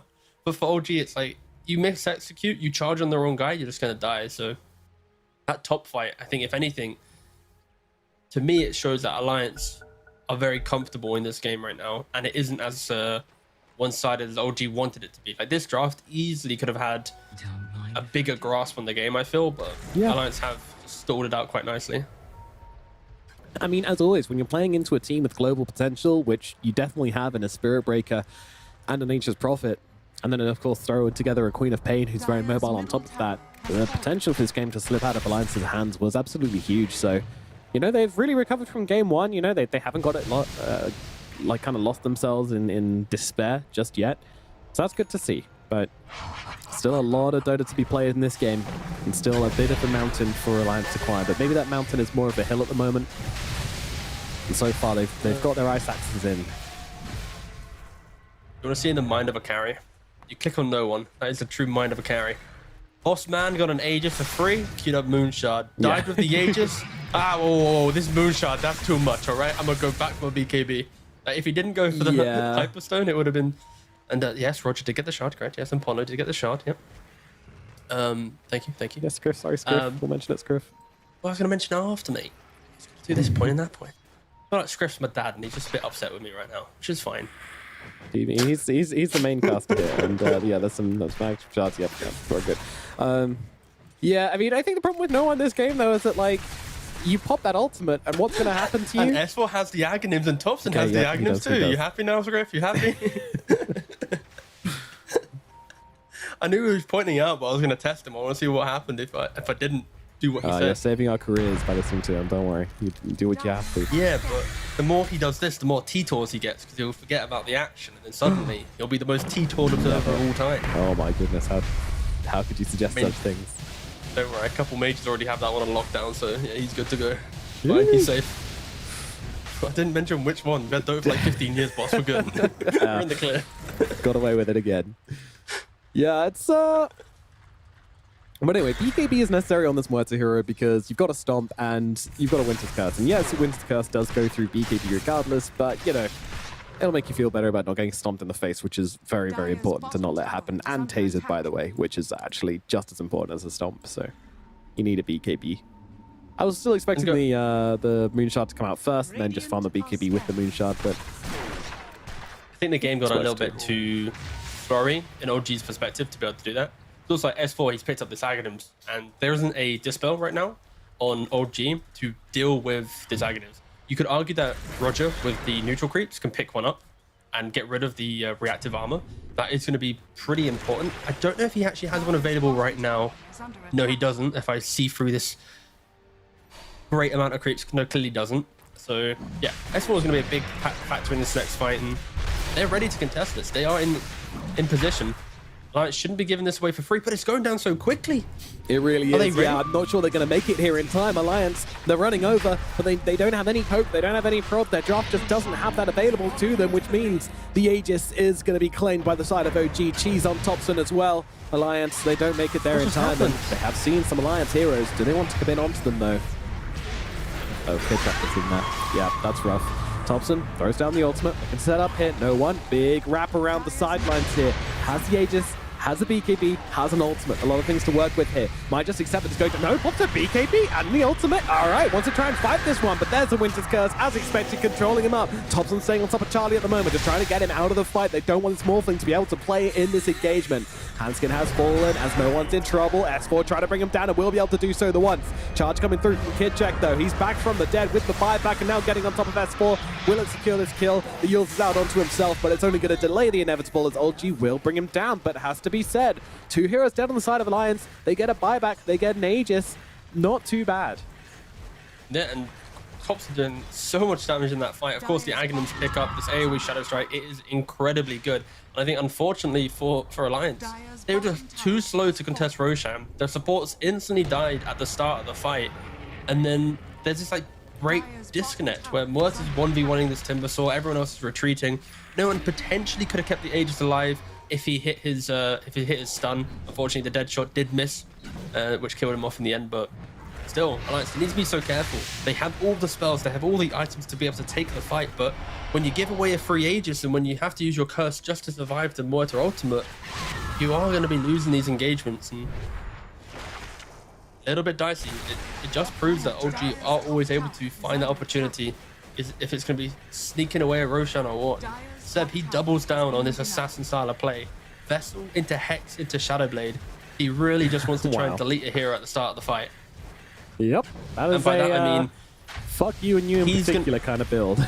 Exactly. Like, he himself isn't doing all the damage. He will just be saying, guys, I found one guy, blink from the Quap, charge from the Barrow, then you execute. So he is the initiation with all these items, basically. It's a very interesting build based on, I guess, the heroes they have. They don't have that traditional frontline built within their draft.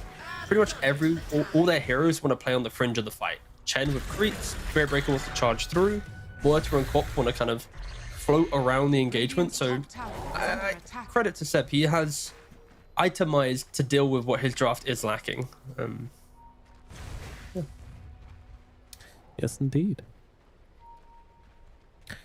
I'm really interested to see how these, like, there's so many ways these fights can work. You know, some games, 2 teams clash and you just kind of know what's going to happen. You're just kind of watching who kills who, but anyone can kill anyone. You know, like, Charlie can kill Kid Track. You know, who saw that coming? Not me.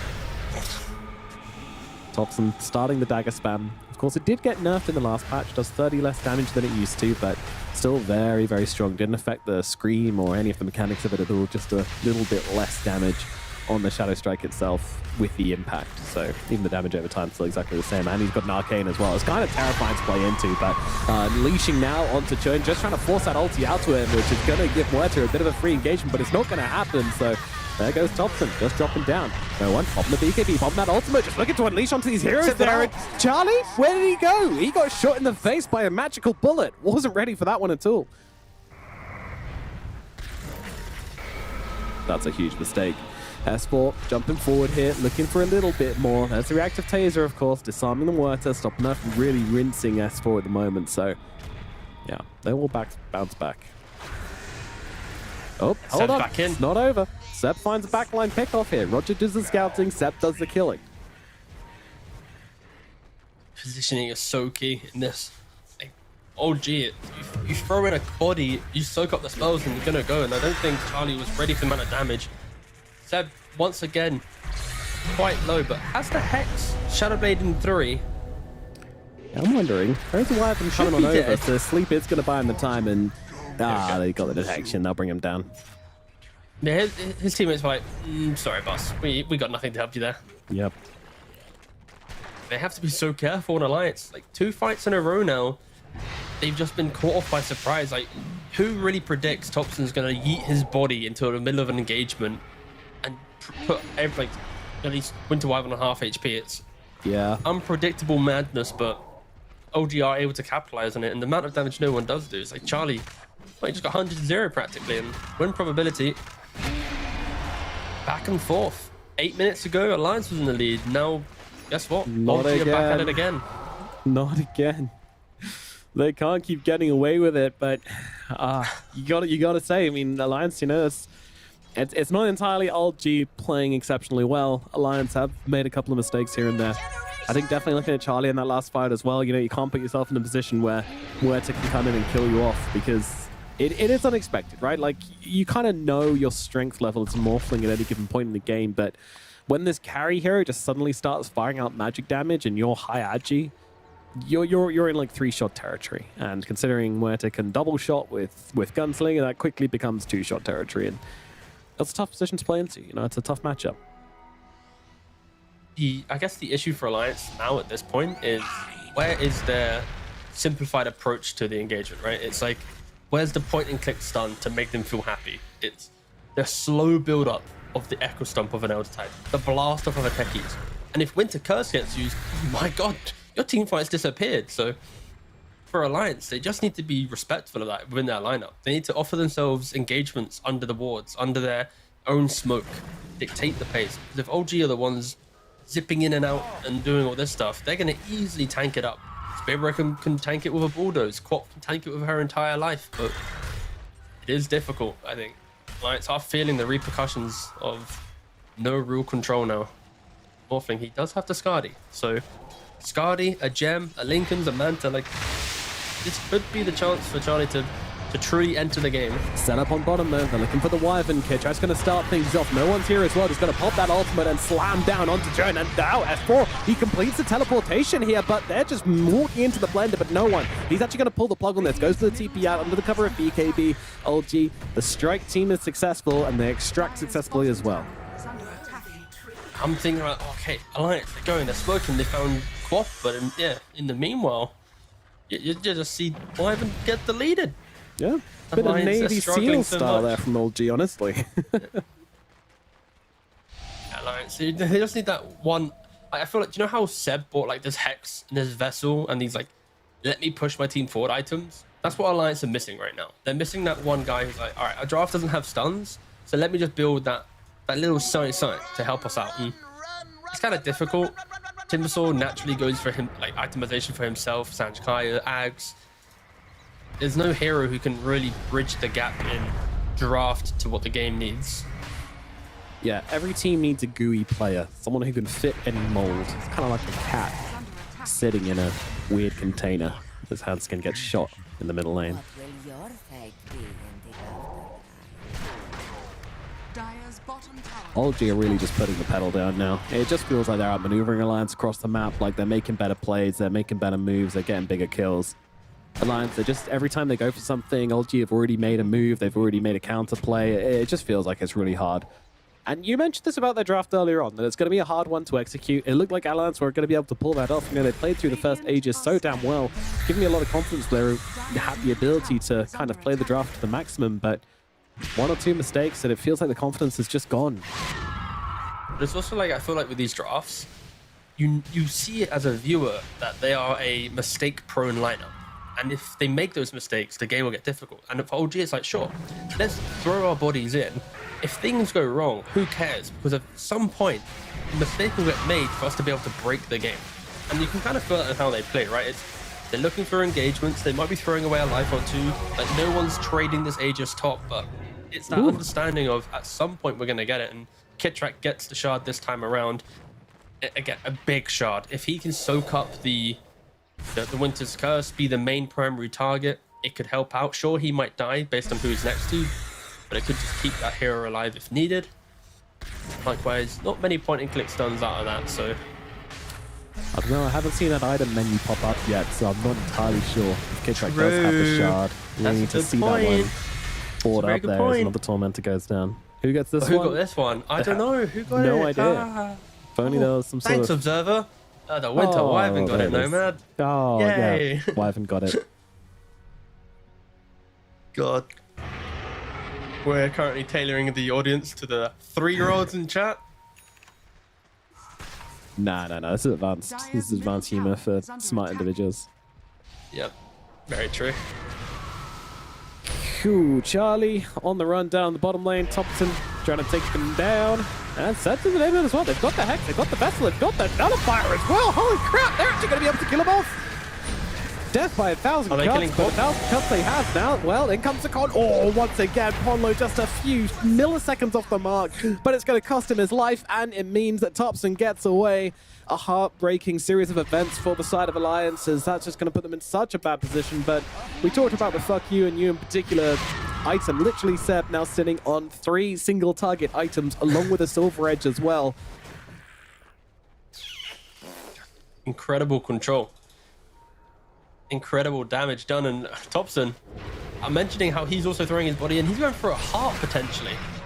So Octarine, Axe, Sanj Kaya into their heart. They are really looking at Alliance's lineup going, how can we deal with this? Titan Sliver as well. Thank you for pointing that one out. Like, LG have just been on the ball with their Roshan calls, with the play that they've made. And I feel like you're mentioning, like, what can Alliance do? They did great after the first Roshan. The other us, they just never made a move, right? They never tried to be the aggressors in this game. And the repercussions are unfolding. Yep, Kitrek's going to throw himself in, get killed off again. You know, it's all good. It's his 6th death of the game. But he's setting up here. Thompson trying to pull up Hanskin. Hanskin force-staffing himself away and TPing out of this one. Kitrek actually buying back. They find Jordan in the backline. Thompson, he is the assassin in this game as no one's unleashing the damage under the veil. I'll look over towards Ponlo as well. The force-staff, it's not going to get him out of danger. Thompson comes in to finish the job, and now Charlie, he's in the fight right now, but doesn't even want to be. Seb is approaching, and Charlie wants to be nowhere near that guy. That guy is just too damn strong. Too much single target stuff for the Morphling to fight into, and I think Alliance might just be watching their top lane of Barracks being taken down here. Dire's top barracks is falling. It's a tough time. Thompson moving on to S4. Charge is there as well, but he's got a Yules available to hold back that cow. And actually, the counter charge coming in from Charlie. They're going to pick up kill number 7 onto Kitrek. Okay. That's a big dieback. Got to find the positives right now. Dire's middle tower has fallen. Dig deep enough and eventually you'll hit something. But it is LG now smashing away at that high ground. Unperturbed about the death of their Spirit Breaker, or at the very least just want to keep Alliance inside their base. Finally, no one completed his moonshot. Hooray! He's been holding on to this. He's been tossing and turning between going for the Mjolnir, maybe going back, and It was like a incredibly second/third tanky. item moonshot, then it got relegated to a 4th, then it got relegated to a 5th, then he was like, oh, I'll just go back and grab a cheeky Silver Edge, finish off my Hurricane. All right, now I'll finish the moonshot. But now he's online. Now LG are going to win He's the game. ready. They're looking for the turnaround. The 22k gold net worth advantage He doesn't have turnaround enough as he starts whacking away. I mean, it's taking any hits here. This might be the Aegis disappearing for no one. Yeah, he's just sitting in the shack ramp. He's going to trade the life of S4 for himself. And actually, he's not even dead. He's still fine. No one's here to finish the job. Worry about your soul. Thompson, he's got to be a little bit careful. You can't let this Wyvern just do what he wants in the backline. And yeah, there we finally go. No one's death number 1. With no Timber, it's so hard for them to fight. They've got no one to tank up that damage on the front lines, and they will just lose Ponlo just like that. And oh, no one aggressive movement in. I even pop and pierce the veil for this, but yeah, Lion's just kind of running away. All right, you know what? He went fishing. Some days you cast the line and there's nothing on the end of it. Is under attack. Anything, he's going to force a couple buybacks, but none in play. Nope. Double Wyvern. Lincoln, Ooh, so able to okay. tank through that. Yeah, Thompson Yeah. threw it onto no one, so Roger as well. Roger's got one as well, yeah. Nobody expects to check Lincoln's Lincolns, galore. and that's kind of reasonable. I don't blame someone for not checking on that one. Look how in sync they are. They're literally putting the Lincolns on him at the exact same time. Yeah, perfect. That is just beautiful. Right. We're not doing it again. Not off cooldown, that's a shame. It's been 29 minutes of watching OG run at Alliance, it feels like. Yeah, actually, the graph perfectly represents that as well. Like, the 21-minute mark is, like, kind of even, then it's just boom, all the way OG. Yeah, it was Really back just and took the forth game for by a storm. while, but yeah, it's... And that's the thing, like, I don't have the whole, you know, when Alliance was ahead last game, I kind of had my heart in my mouth faith. somewhat, as I was, like, just kind of Yeah. scared and waiting, and I just don't feel like OG kind of make those same mistakes, and I don't know what it is, because on paper, you know, Alliance are good at playing that kind of checkbox, like they seem to know what they should be doing, but then something terrible always just happens to them, and OG, you know, it feels like they're more malleable, you know, malleable. A lot of fail-safe stuff built into their lineups. I feel like some lineups you look at, you realize if they are to blunder, they've got 2 or 3 built into their draft, right? They've got the heroes that can play a wider map, that can do these moves, and for Alliance at least, it's as soon as you lose grip on this game, Warp, Nature's Prophet, Spear Breaker, Chen, like all these heroes will destroy creep waves in a matter of seconds, be it through spells or their own, you know, toolkit. And It's very typical. I feel like Alliance, if anything, in game 1 and 2, they've been battling and pushing out waves more than they've been battling OG in a proper team fight. It's been a lot OG about the really map. had the numbers. Exactly. But in this middle lane, there has been a lot of littering going on from OG here, so definitely can't condone that. There's a healing Lotus and a Clarity halfway down the middle lane. Disgusting. Clean up after yourselves, guys.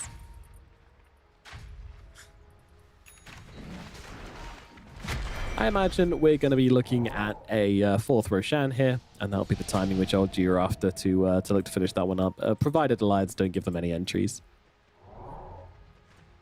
Charlie is walking into a camp. This is such a bait. They've already got it set up.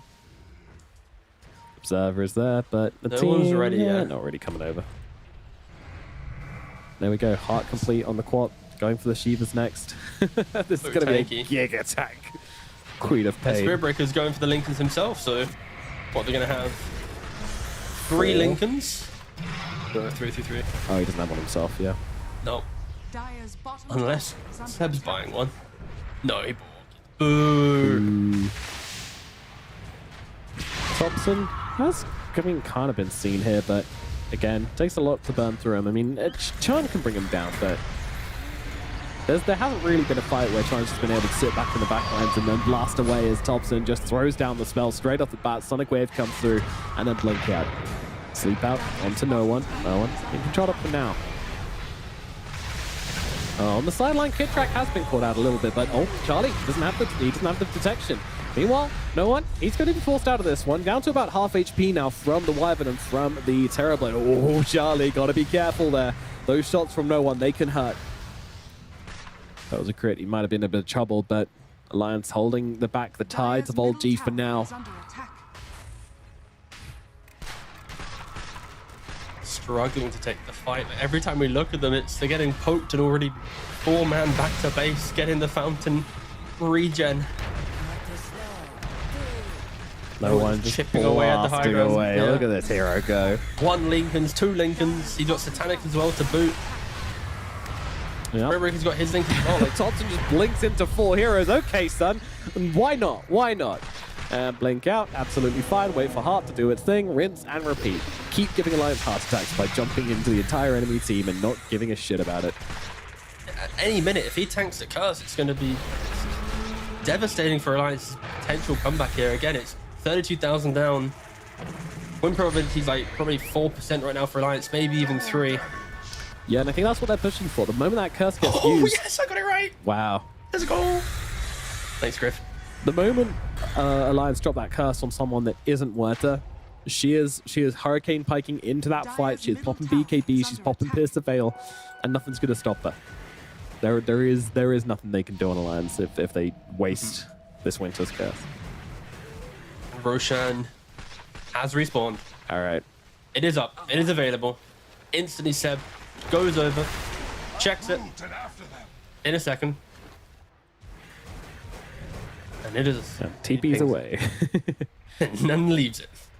And TP's not And to the there we go, triangle. to the ancient. Yep. And wait. All right, hold place on. your bets. Where's he going next? I'm going Roche. I'm going. Yep. Oh. Okay, now Oh, it's it took Roshan, isn't Roche. it? Oh, to the wrong. wave! He goes to the wave. What a miss.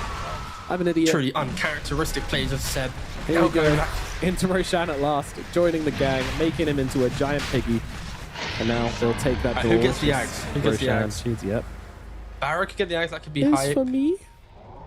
Seb says no. Of course, Seb takes it. Okay, that's fair. That's better than the previous Undying the Underlord argument, you know? Yes, definitely. Some roots, extra control for more of them to pop off in. I like it, I like it. Don't forget, Ags used to be, what, a first item for Nature's Prophet pre-patch? Or not the patch, but like pre-7.33 at least, so... Yeah, I like it, I like it. And now with 3 Lincolns on top of this Muerta, She big. how She will large. they stop her? Can they stop her? I don't think so. Satanic coming out just to keep us up nice and healthy. And look at that. Just every bit of damage just immediately healed up again. S4's trying to come on in here with that shield, with the reactive armor triggered. But They can't stop him. No one. He's just blasting through the barracks right now. The mega creeps of Alliance is being taken, and there is nothing they can do about it. Fortify comes down on the backlines. Cho just gets blown up by Thompson. Now he's looking for more. They're dumping some damage into him, but he doesn't even care. He's still on half HP. They can't do anything to this Queen of Pain. She's too damn thick. And Lions are trapped back inside their own fountain right now, even under the cover of BKB and the Morphling. He just has to cower. No one's doing too much damage. Thompson's taking too much damage. Zed is offering too many disables. It's all just too much. And Lions, they get 2-0'd. Can they get the rampage on Thompson? Yes, they can. The big lady gets it done. Holy moly, what a draft, what a build, what a game from Old G. What, 56,000 gold lead in the end? That was just insane. Smiles all around in the retirement home. I believe actually that is going to be a record for at least Western Europe, where they now have the biggest net worth stomp of a game. I think the previous one with that was actually Alliance holding the record themselves, I believe, against Level Up. But still, it's quite a stompy game from OG. I think they are showing that their development as a team is morphing a lot quicker than last tour. I think they are doing the motions and stuff required to be a true contender now for this division, whilst last time around it was like a little bit more kind of, you felt the stack style of Dota, but this now feels like team Dota. Think about the waves, think about the wider map, think about when and why you've really taken that objective. And yeah, these players, of course, the pedigrees that they have, they're going to be able to win series like this. Yeah, exactly. I mean, it's just momentum. It really is. This one was just a kind of expert usage of execution on timings, execution on openings. Any little mistake which Alliance made felt like it was punished. Like this looked really, really good from LG, honestly. Like a very convincing performance, and definitely a top 2 threatening performance for sure from me. Like this looked great. I want to correct myself. The stat I made, it was Level Up had the record against Alliance, the big net worth. Then OG stole the record from Level Up, beating Alliance with an even bigger net worth lead. But unfortunately, Alliance is the punching bag in the scenario with the stats. But yeah, it's hard to say, honestly. I think for Alliance, it's one of those moments where they're now a 0-4 team in the division. They need to hope for some survival. I believe bottom 2, if they were to go to that position in the DPC, still get to play TI qualifiers. It's not as if they get fully eliminated. Of course, after TI, they won't be in the DPC if they were to be bottom 2, but you got to hope that they can pick themselves up and maybe find some form to play around. I just feel they're way too static. Their ideas are relatively archaic for the meta we're in. The drafting feels a little bit too regimented and predictable, and compared to that, to like the likes of OG and these other teams that are kind of throwing some curveballs in both play and draft, it is going to punish these more kind of traditional style of teams. And yeah, it's a shame to see, but hopefully they can bounce back. On the flip side, OG, like I mentioned, they are finding some pretty sweet form. They really are. They really are. Yeah, looking good at the moment. I mean, it's I just want to say for Alliance as well, if they did drop out of Division 2, it would be a very rough position for the organization as well. We've seen a lot of teams drop down into Division 2, Ninja have done it, Secret have done it, Boom have done it, but in terms of dropping out of the DPC altogether, it's a tough situation to be in, but that is reality of the Dota ecosystem, is that going to happen to even the top organizations. So something they might have to face in the future if they can't pull off some wins here. Still hope for them, of course. It's not done and dusted, but yeah, LG, phenomenal game from them. And we got to have the tricky question of who is going to be our MVP on this one, because I mean, it's got to be one of those calls. I think they're all kind of balled out of control this game. No one's shooting people left, right, and center. I'm kind of leaning Thompson, Rampage at the end of the game, going for the big mummy build on the Queen of Pain, which I was a huge fan you know of. what? Don't flake. You call it. You decide. This is your moment. Don't know why it is, but yeah, you just who do you want to be MVP? And you've already said Thompson, and that's what it's going to be. We commit.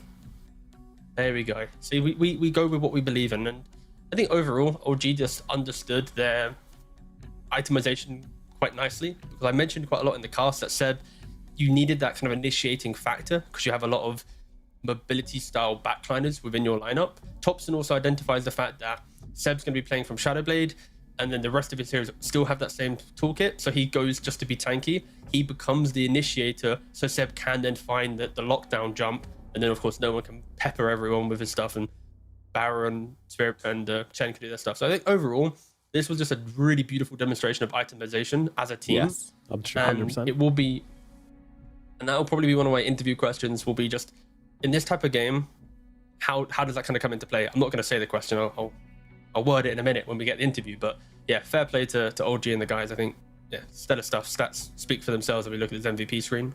Yeah, absolutely. I mean, crazy stats coming out from all three cores. I mean, Seb also ending the game on like a absolutely ridiculous gold line as well. Like he was insanely rich by the end. Had a 763 GPM on the Nature's Prophet, including like the fact that he was just brawling all the time was kind of ridiculous. Yeah. Regarding his build on Thompson as well, I just wanted to mention he might not have gone with this build if Kit Trek was having a slightly better game or was like a position 4 or something. But because Kit Trek was the kind of pretty weak, you know, you couldn't really have the Spirit Breaker jumping in and being that frontliner, or if he was, then he was dead in a few seconds. So that kind of forced Thompson to head in a different direction. And yeah, now we get to jump into our interview for this one, and I believe we get to speak to the lovely Mr. No One. So firstly, Yeah. how's it going? How are things after this win? How are you feeling? No, pretty good.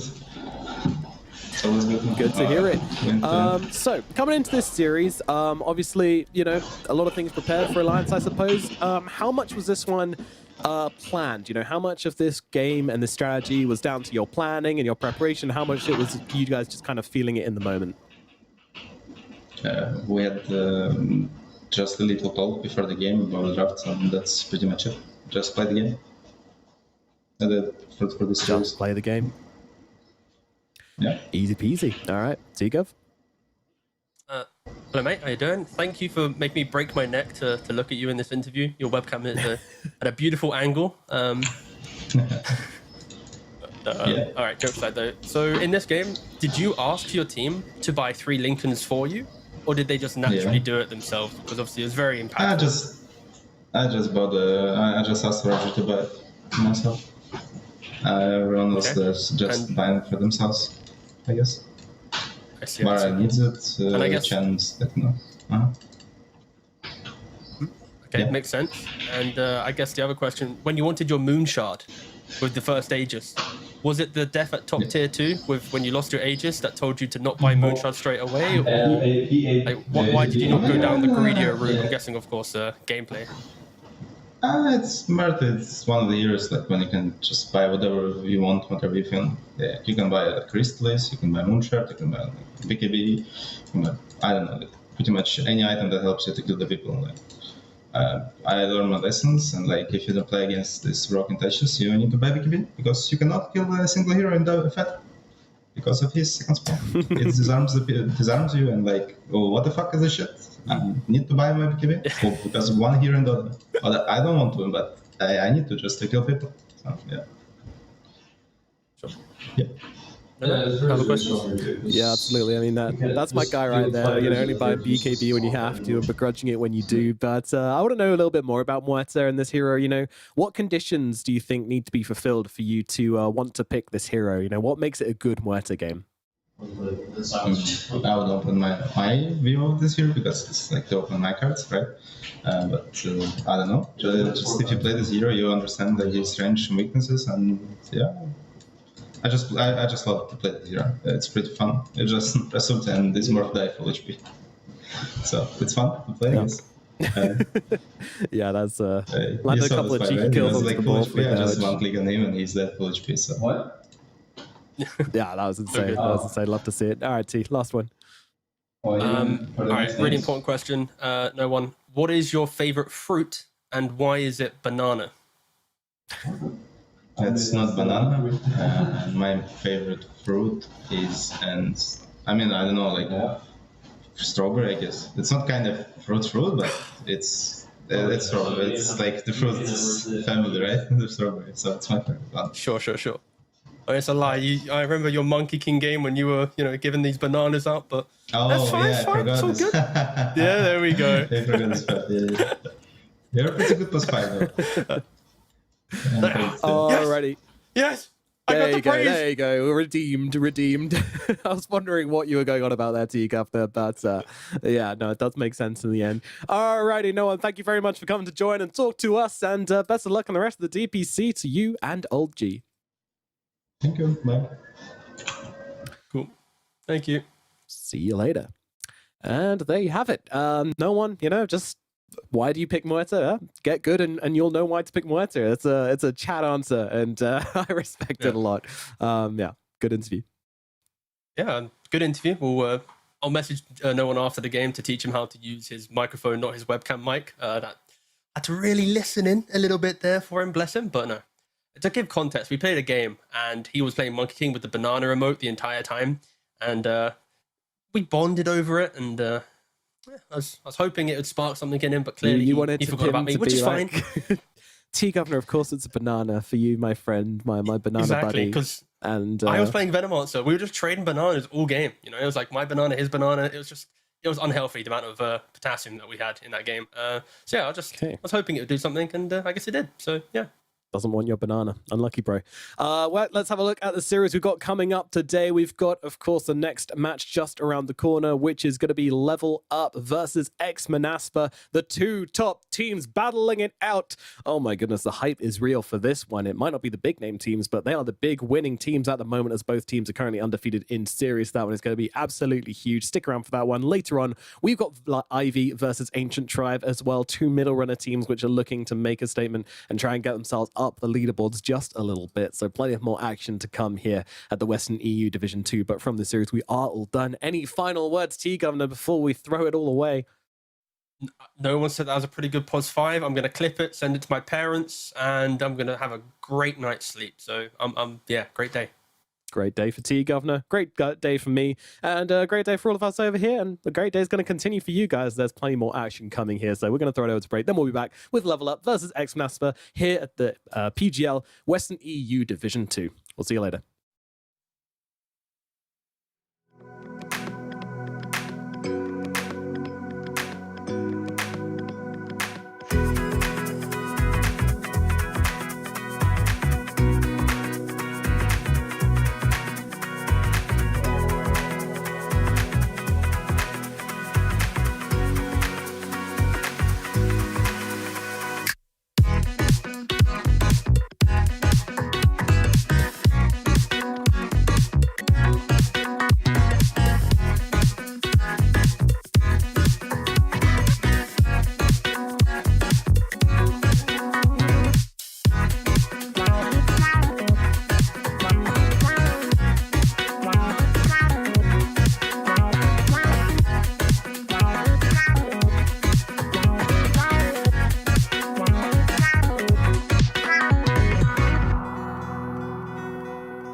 And welcome back to Western Europe Division 2 action. It's back. It's time. It's the second series. And, you know, when you see our faces, what do you think?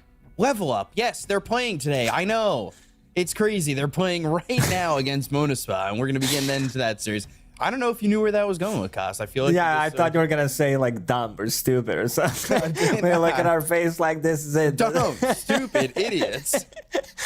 No, but that's a good one. Yeah, we've been covering all Level Up series so far, and seems like Milan likes it. He's like, we're a good luck charm to them because he wants to do an interview with us. We have to ask him some new questions today if they get that dub because he's been doing the interviews. It was him and their coach Victor, but should be a fun one, should be an interesting one, especially because both of these teams did not get a single loss yet. So now after today, we'll have one team with 4-0, which is going to look pretty damn good going to that Division 1, and other team will be 3-1, same score as Old G. So, potential tiebreakers coming up. We'll have to see.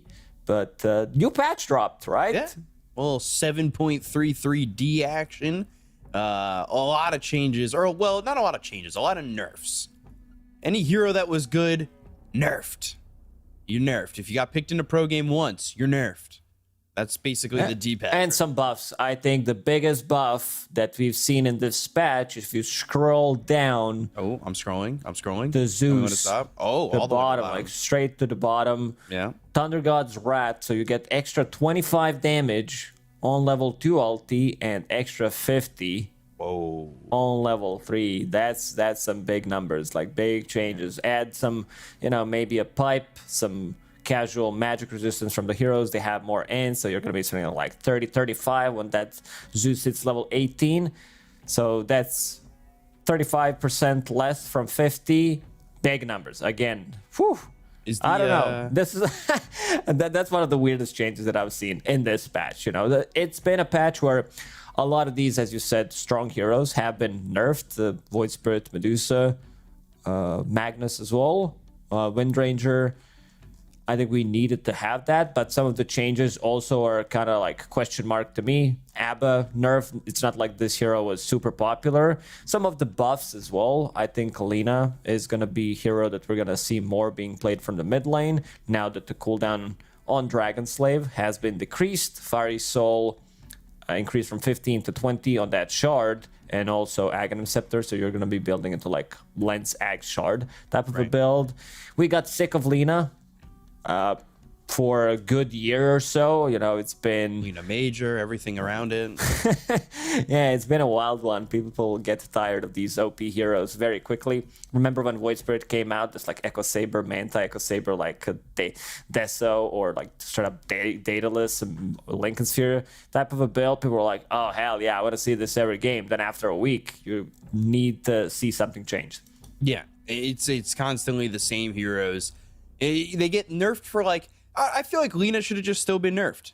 This hero was in the pro scene for so long and gets nerfed for one patch. Oh no, poor is me, Lina.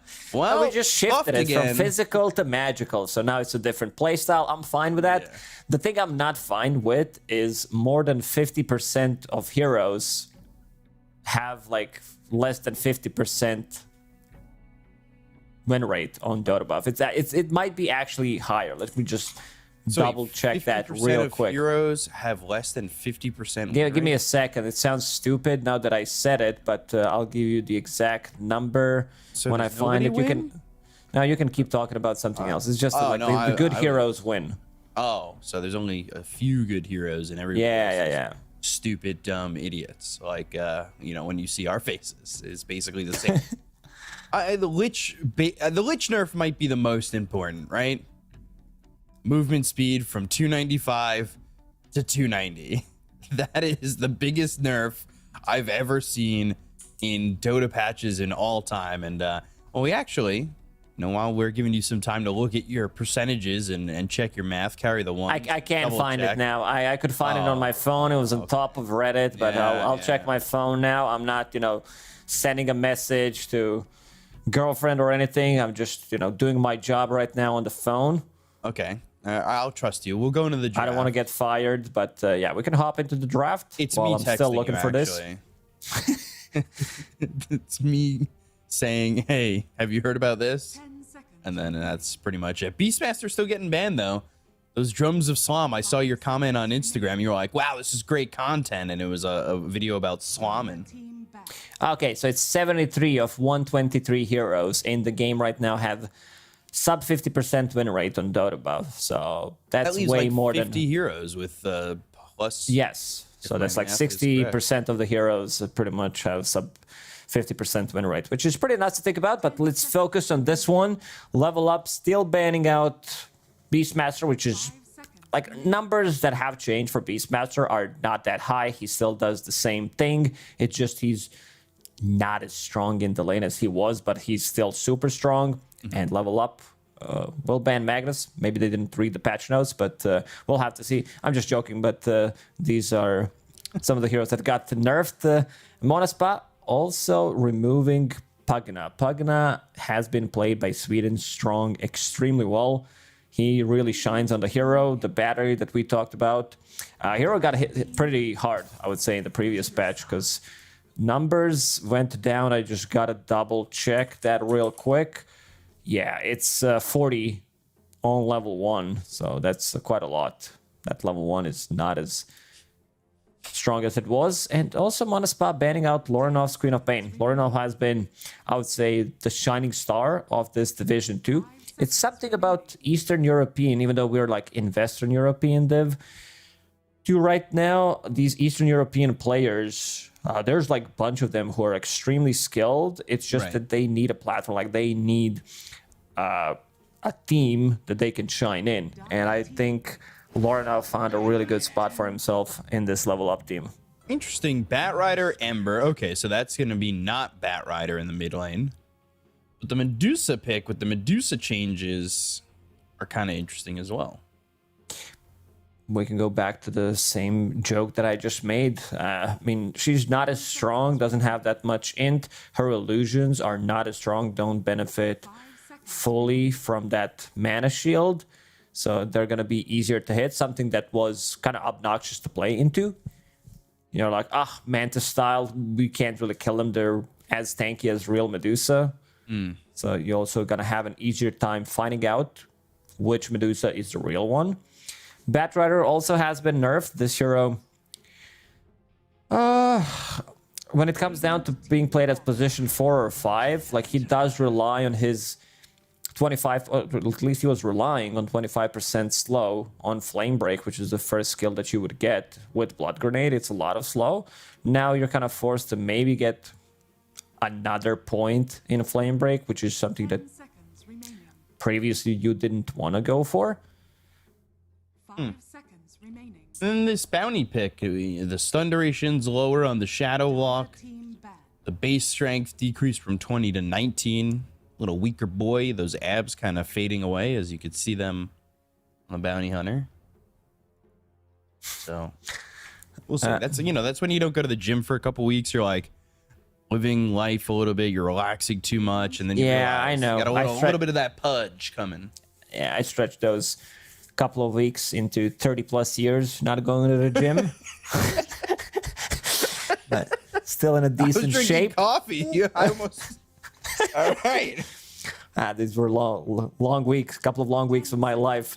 And Level Up banning out Slark against Medusa, against Bounty. Good ban. They don't have enough control, that's for sure. So banning out Anti-Mage, I think, should also be on the menu.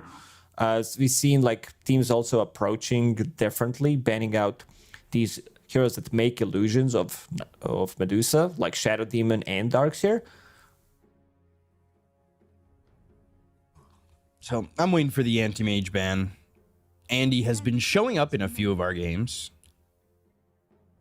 We saw one of the games wasn't anti-mage, but it just made me think of Battle Fury. That very slow. Was it anti-mage? No. That 22-minute Battle Fury. Yeah, it was Anti-Mage. Oh. Yeah. It was that third game between Level Up and Enigma Galaxy. That was a rough one for Andy. So a lot of these heroes that have been nerfed are still first phased, which is no surprise. Like other heroes haven't really been buffed when you check. Like the patch is not that big. I think the biggest one for me is Octarine Core, where you can't just go for Vanguard, Mana Boots, disassemble it. So you're gonna have hit slightly later timing with it. So now you need 2 Void Stones instead of Ring of Hell, but you might use that Ring of Hell later on for something else. Some heroes like this change to Octarine Core, right? With the Void Stone, they're more wanting of mana regen. It's just like a, I would say, quick nerf to it. Not sure if it's gonna be the biggest one, but definitely a significant one, at least in this patch. We'll have to see if teams are still gonna go for it, because yeah, you will have to like buy Vanguard anyway, and you're like, well, you know what, I'll have Mana Boot, so I'll farm extra 700 gold, buy that Void Stone anyway, especially on a hero like Doom. I think it's not gonna be any kind of a problem. And there's that anti-mage ban. On the other side, Monaspa banning out Necro. I think this hero has been not utilized enough, especially against Ember Spirits. He dumpsters him in the lane. It might be slightly slow here with Medusa and Necro. These 2 heroes are like very sluggish. You need to hit the timing.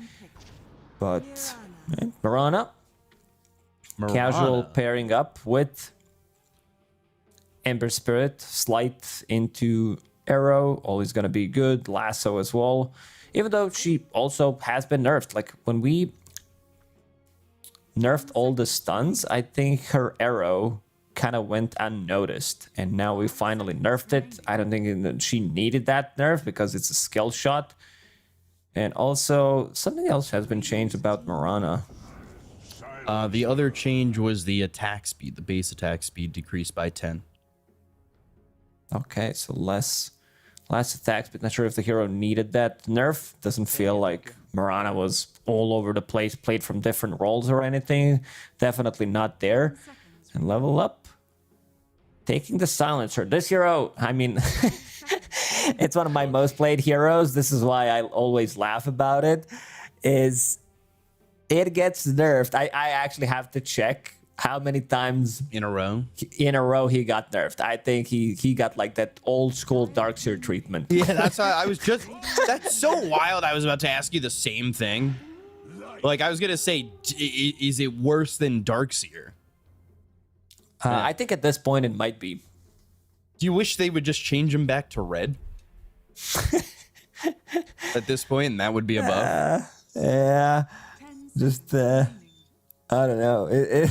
Every single time numbers are lower, people are still picking it up. The problem is now with Medusa, Bounty, Silencer, especially 2 supports on level up, Lycan eats these heroes. Like, you have no ways of protecting yourself. He gets into the Helm of the Overlord timing, and these supports are going to suffer. You don't care about global silence, especially if you pre-pop it. Silencer's really going to struggle. Same goes for Bounty. All it takes is 1 dust. He got a bit of a buff. Cooldown decreased on that Shapeshift, and extra HP on the Wolves level 15 talent. So far, I do like what Monaspa got. I feel like level up draft is going to be pretty much 4 Protect 1 until Medusa comes online. We're going to run at you with the Silencer, Storm, Bounty Hunter, Constant Aggression. Right. And they think right now Monaspa might put... Sorry, level up might put Medusa on the offlane. Medusa in the offlane. We saw some of that. It's not like super uncommon or anything. They're a little glad that they banned that anti-mage, though, with the picks that they've had in the Medusa and the Storm Spirit, but we'll see if they're able to do anything. Like you said, this Lycan, I like it and Ember. Really good chase heroes. Really good vision heroes, too, right? Lycan's going to give you those wolves for vision. You've got the arrow if you want to sleight of fist searing chains from a distance. Huh. I'm liking this pick a lot. It's going to give them, as you said, vision. Now they need to find another hero that is good against Medusa. A lot of these like potential Diffusal Blade carriers are getting banned out. So 2 illusion-based heroes from Mona Spa. There's still one left in the pool. That's Phantom Lancer. That could like carry the game, but then again, you have like Medusa, Phantom Lancer. Not sure if it's gonna be enough. If they want to go like some stable carry, I think Faceless Void is a good one. They don't have that much lockdown, and would give them even more team fight if they want to play this Medusa from the off lane. So we'll see in 30 seconds what they're gonna do. Medusa in the off lane. I don't know what it is about, because there's always like heroes that kind of shift, right? It always sounds like an album. We're here with our new album, Medusa in the off lane. Or we like some punk rock band, Mars. All right. Right into a Leshrac. Leshrac getting a lot of buffs. Everything buffed but his ult, I believe. And Omi's going to be on this Mars, a hero we have talked about as being dead for a long time. Not as dead. It was Quest Esports who played this hero. Because of course Amar is on the team, and I think they figured out that because Pango was super popular, still is even after all these nerfs. Rolling Thunder doesn't go through arena, so you're stuck inside of the arena and you're gonna suffer. It gives them a lot of like team fight, gives them a little bit more catch. But I do like what Monaspot drafted for themselves. I feel like this draft is completely like, we're gonna run at you. The longest cooldown that you have is ulti on Lycan. That's about it. And looking at Spartan's camera, always in the darkness. This guy has been born, molded in darkness, whatever that line from Batman or Bane, whoever it is. Born in the darkness. Yeah, molded by it. Molded by the darkness. yeah, that's it. That's the one. Oh, I didn't realize I was still back on camera when I did that. Whatever, it's all right. But yeah, it should be interesting. It should be nice. Leshrac getting a lot of buffs, by the way. Split Earth getting a buff of radius increase. You've got Diabolic Edict with the cooldown decrease. Lightning Storm with the damage increase. All 3 abilities. And Nihilism also getting an upgrade if you want to go to that. So interesting. Make it a 4th one. Yeah. Nihilism with the upgrade, and the only thing that didn't get touched was the Pulse Nova, which I feel like is a very strong skill already. It was really good. If they can like bait Global Silence, Arena, Stone Gaze, play around it, and come back into the fight, Monaspa's off to a really good start. One of the reasons why they picked Mars is to counter Lycan. Like, you can sit inside the arena, not let him go out of the arena. So one of the heroes that can control him relatively well, I would say. It's just, I'm not a believer in Mars. I feel like I've seen this hero way too many times in the past year or so, where the hero did feel very underwhelming. He does lack damage, even though like some of his spells got buffed, like got rebuked. It's still not enough. I think just damage-wise, number-wise, the hero's not in the greatest spot. Okay. So see how Level Up can use this hero. What's the combination? Spear, Shadow Walk, a little bit of lockdown that way. I'm interested to see how Lornoff does as well, because he's played so well with heroes like Queen of Pain, but now here on the Storm, you gotta wonder what he's gonna be able to accomplish, because he comes off the mid lane ready to fight with all the heroes that he picks. And I was thinking about swapping the lanes for Level Up. They will be playing Bounty as... Like, Sven Strong's going to be playing Bounty, but from that, like, kind of position 5 in the lane, needs to buy some extra regen. They picked Silencer, so having melee range sounds much better. Right. You want to have someone that soaks up the damage for Medusa. Bounty Hunter, definitely that hero. 8 armor against Lycan and his wolves. Not going to be taking too much damage from it. He's got that extra armor. Also, one of the things that I think about when you've got a Bounty Hunter in this bottom lane is he does have that Shadow Walk to kind of sneak out as they go for Skylark and get that Wisdom Rune. They're trying to get this kill. They go back into the Shadow Walk. They're looking for the high 5, and they've given up the first blood to Medusa. Wow. Medusa getting a first blood, level 1. Sven Strong did one hell of a job. Blood Grenade, Orb of Venom, stun into another stun. Sven Strong has been praised by Milan in an interview, like the whole squad, it's like they don't want to point out anybody because they think like the squads were working out real nicely. The results are also saying that. Yeah. So can't really complain about anything about this team. I think we'll have to put the pressure on Victor if we get that interview. Pick one person who's doing the Pick your best. favorite player. Yeah. Pick the worst one. We'll make it even worse for him.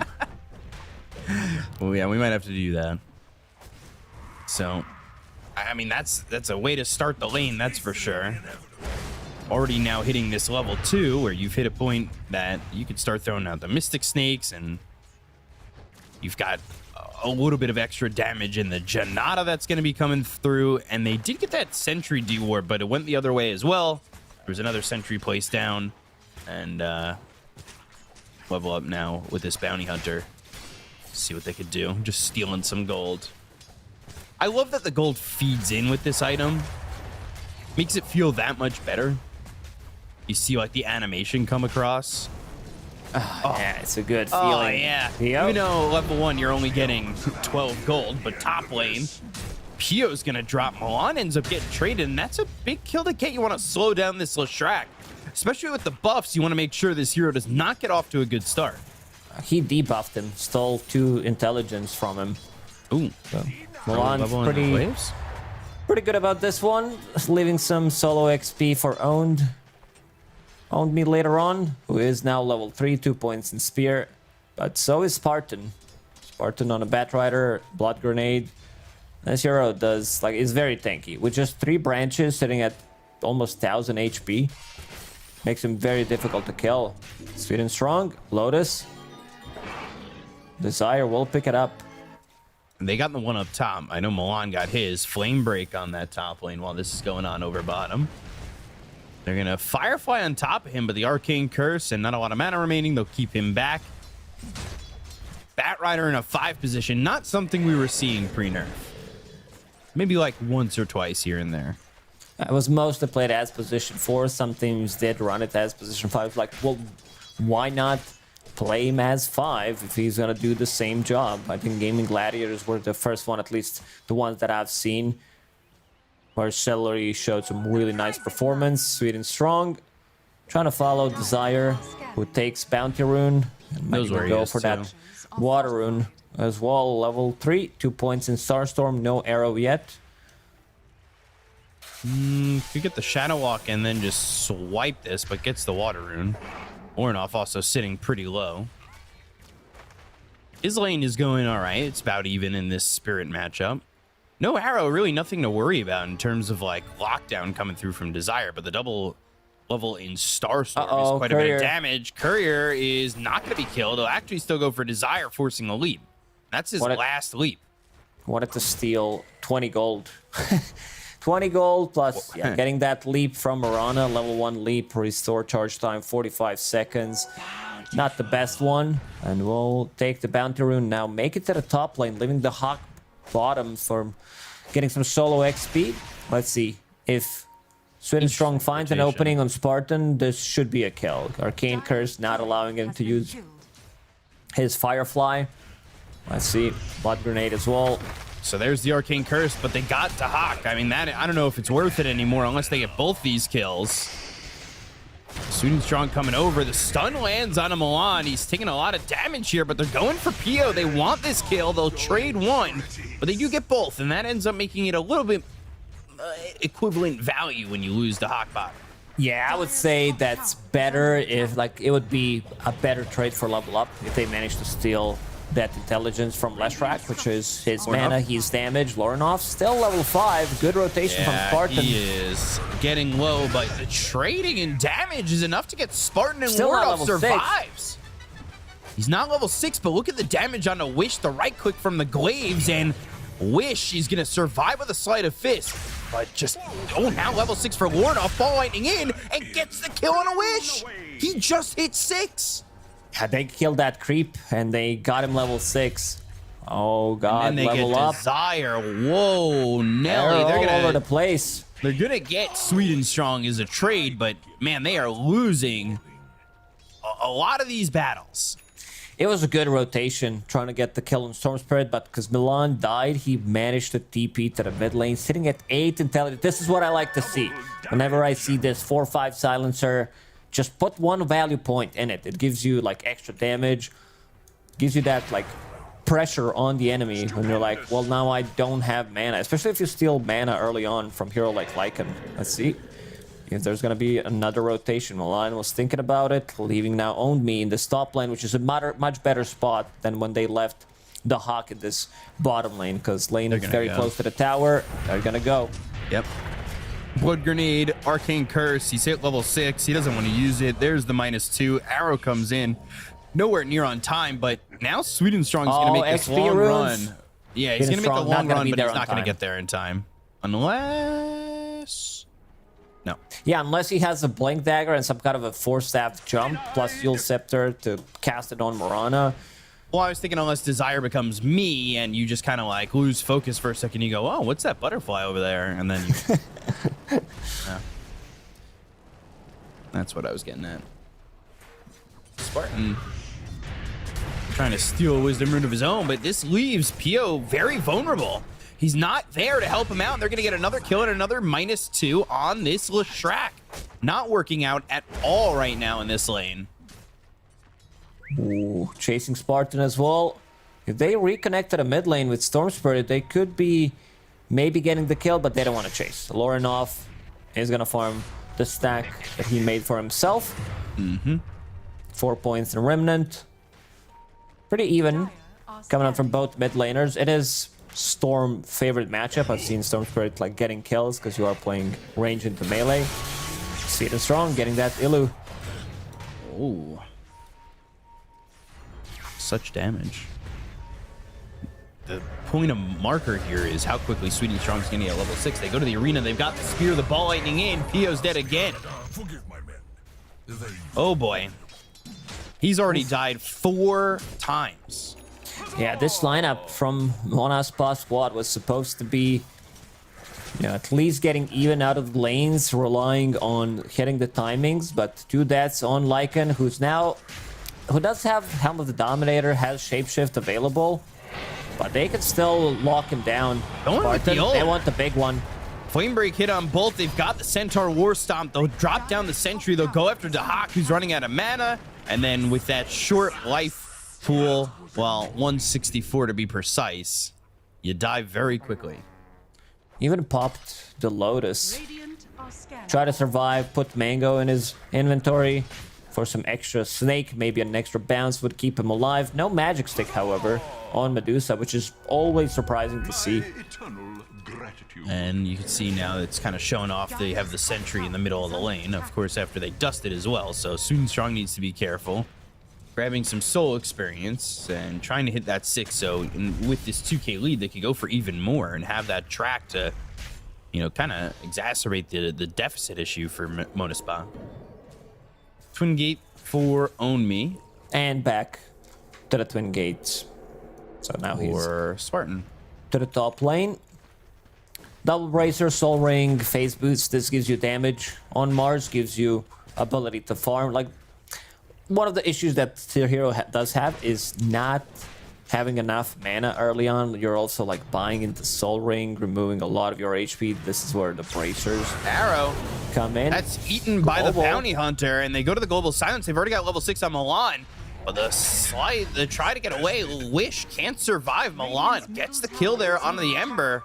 And that'll put Sweet and Strong at level 6. So now they've got track. We just saw that they had 6 already on Milan to have the Global Silence. Yeah, we've seen these spirits kind of suffer as soon as Silencer hits level 6. Needs to keep this momentum going. He's 5 in this game, but he does have like 500 extra gold on top of bounty. So he's going to be able to scale. Still sitting on 1,200 gold, thinking about what he wants to buy. Queue up, Hand of Midas, let's go. Hell yeah, Hand of Midas. You love it. Well, not too bad against Lycan, at least before he gets to the Helm of the Overlord.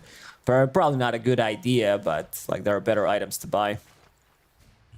Could go for it though. I would say Bounty. Yeah, Bounty, go for it. Go Midas. There was one game in China, I think I told you about it, where they bought Hand of Midas on the offlane Bounty Hunter. That was it. That was his, like, he was dealing between 50 and 150 damage in a team whether fight. or not Janata Hitting once, yeah. All right. Forgot to put it on autocast, so this is when the 50 damage came through.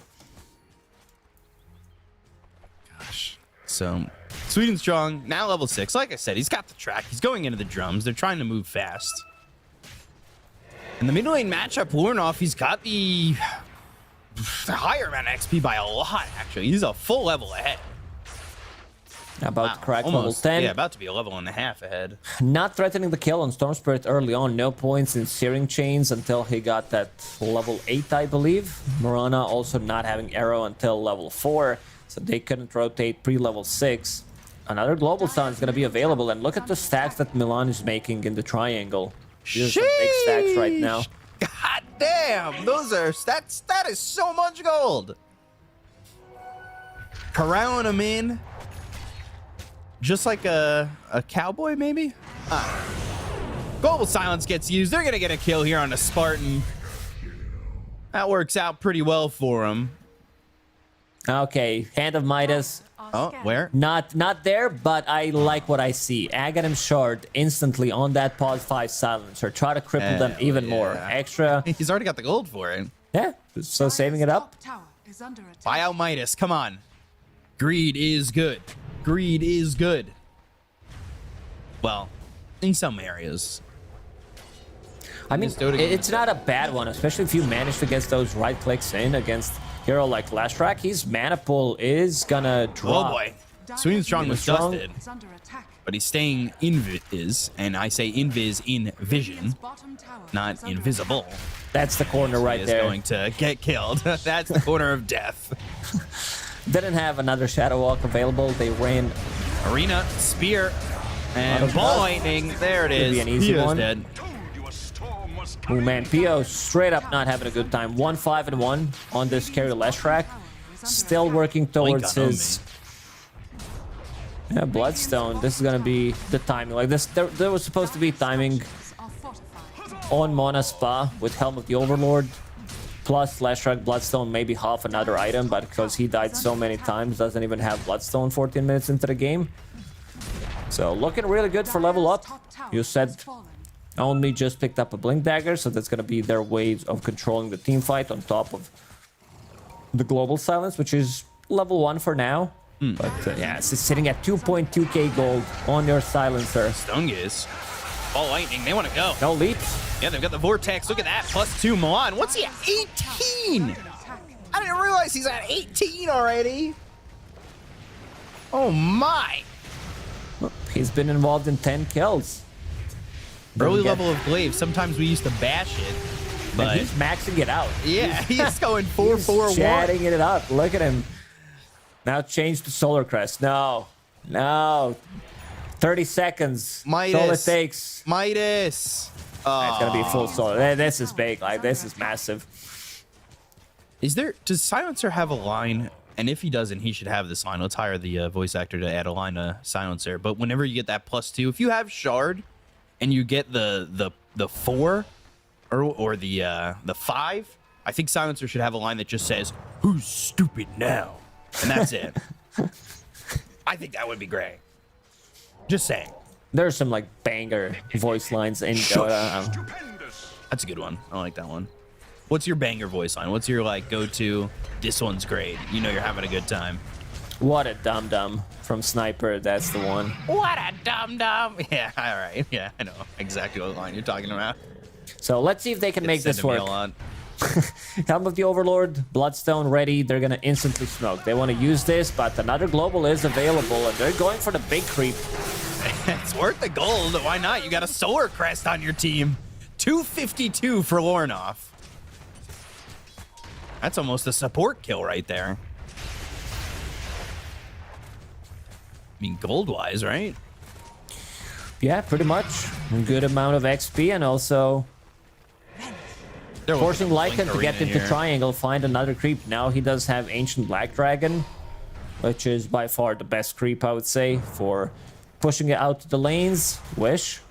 Track. He's tracked now. They could initiate with the global, and look at how afraid he is. Instantly wait, goes back. Lasso, but the arrow. Oh, I That's think a big it hit arena. the storm while it was in the ball lightning. So they're gonna go and get the kill out of Desire. The look over at Pio. The arena is gonna be around him. Stone Gaze used, but it's away from the fight. They've still got the track. They want to go for this Leshrac. Remnant in, Sleight of Fist, Searing Chain, Spear pushing him away, but they've got some help from Skylark. Lornoff, not a lot of mana. Sleight of Fist, though, not going to get the kill. They've got the Wolf coming through. There's the God's Rebuke to kill it off. And they don't even get the Storm, who had no mana left. They use Shapeshift, so that's going to be on cooldown for another 70 seconds. Only lands a really nice arena on top of 3 heroes. They do get the kills. They survive. Like, they can protect... And attack. Yeah, with Stone Gaze. Relatively easy against Lycan. Like, it's just the supports they need to be around. And now, after Milan picked up Solar Crest, that's... It makes them super tanky. I said that they're gonna have trouble protecting themselves against this Lycan, but Lycan also not having that good of a time. And Omi gets the deny. Just you get nothing. It's not fair. Oh, you wanted the tower? Nope. That's gonna get denied as well. Guess that's just the life I live. Spartan, ball lightning. They've got the track. There's the gold. Money, money, money, money. Yeah, it is a lot of gold. Money. Janata, 3 points. And I mean, right now he's not dealing much damage with Janata. It's more about scouting things out. But it's all about that track, even though it's level 1, pushing them closer to their next big item timing, which is going to be Medusa with Butterfly. Storm Spirit going into Witchblade after finishing off Kaya's Sanj. And they want Dragon again. Skylark ulting to save this creep. 250. There it is for Lornoff. Another He would support not kill. ulti if he didn't have Arcane Rune. Yeah, I'm not that's sure fair. even if it's worth it now, because your lineup is gonna get heavily outscaled. You play against Mars, Storm, Medusa. Your carry is Leshrac, so By the way, gotta be- Medusa's got 2 Sage's masks. she had that for a long time. Yeah, that's my Zeus build. Yeah, who's dumb now, huh? Yeah, well, it worked. I got first blood. I will never forget that moment. And then hearing you go, I've never seen this build in my life before. I've said this is the second time. Double yes. Sage Mask. the B-Cop build. Patented. Ooh, a couple of Lotus and a little Salm on the ground. He'll take it. No, no, it was there. It was there. No, We'll take the Lotuses, okay. Maybe he was thinking that's a bait. Salve on the ground. We've seen like bottle bait before. Oh, dusted. Damn, knew where he was, but can Spartan Again, catch he's going him? for the same spot, that corner. Let's see, Sweden strong. Don't lasso me! Wish is here. Sleight of Fist, Searing Chains. I'll get a track out before I die, and then die. Sweden, not so strong. Dire's top tower is under Roshan's gonna be on the menu for level up. As soon as Medusa finishes off Butterfly, they could go for the pickoff. Now Silencer wants to use that shard, wants to get into the fight. Oh yeah, 20 permanent intelligence stolen. gets 4 points in 5 Glades now. of Wisdom. Yeah, it does have that extra silence as well on it. Plus stealing extra 2 is under attack. and stealing permanently extra 2. Damn.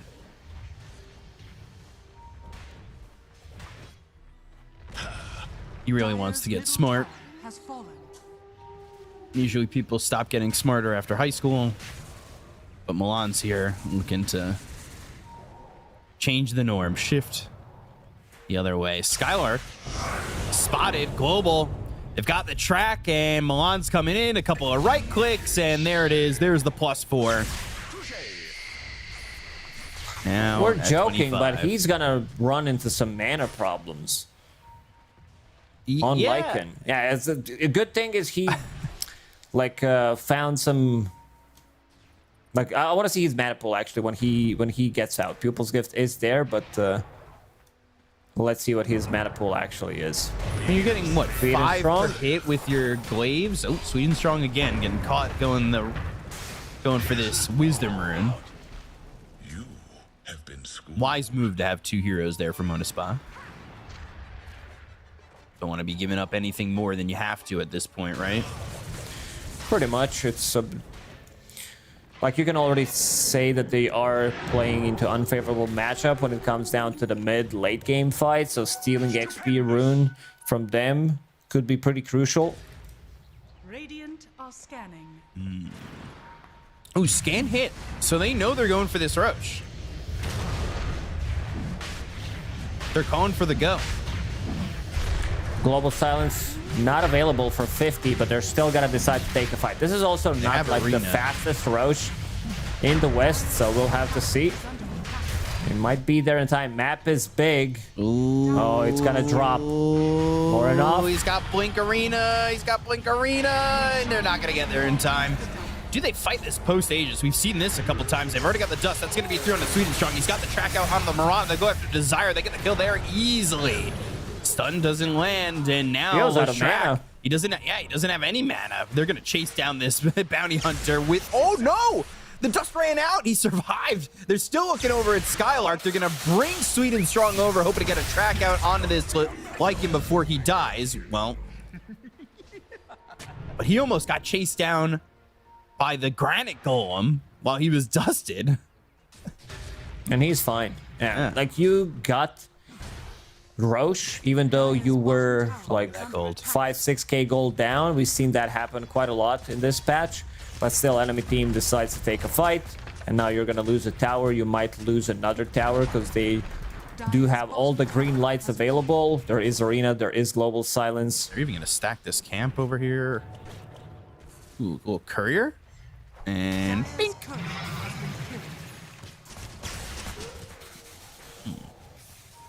This is a 10,000 net worth lead.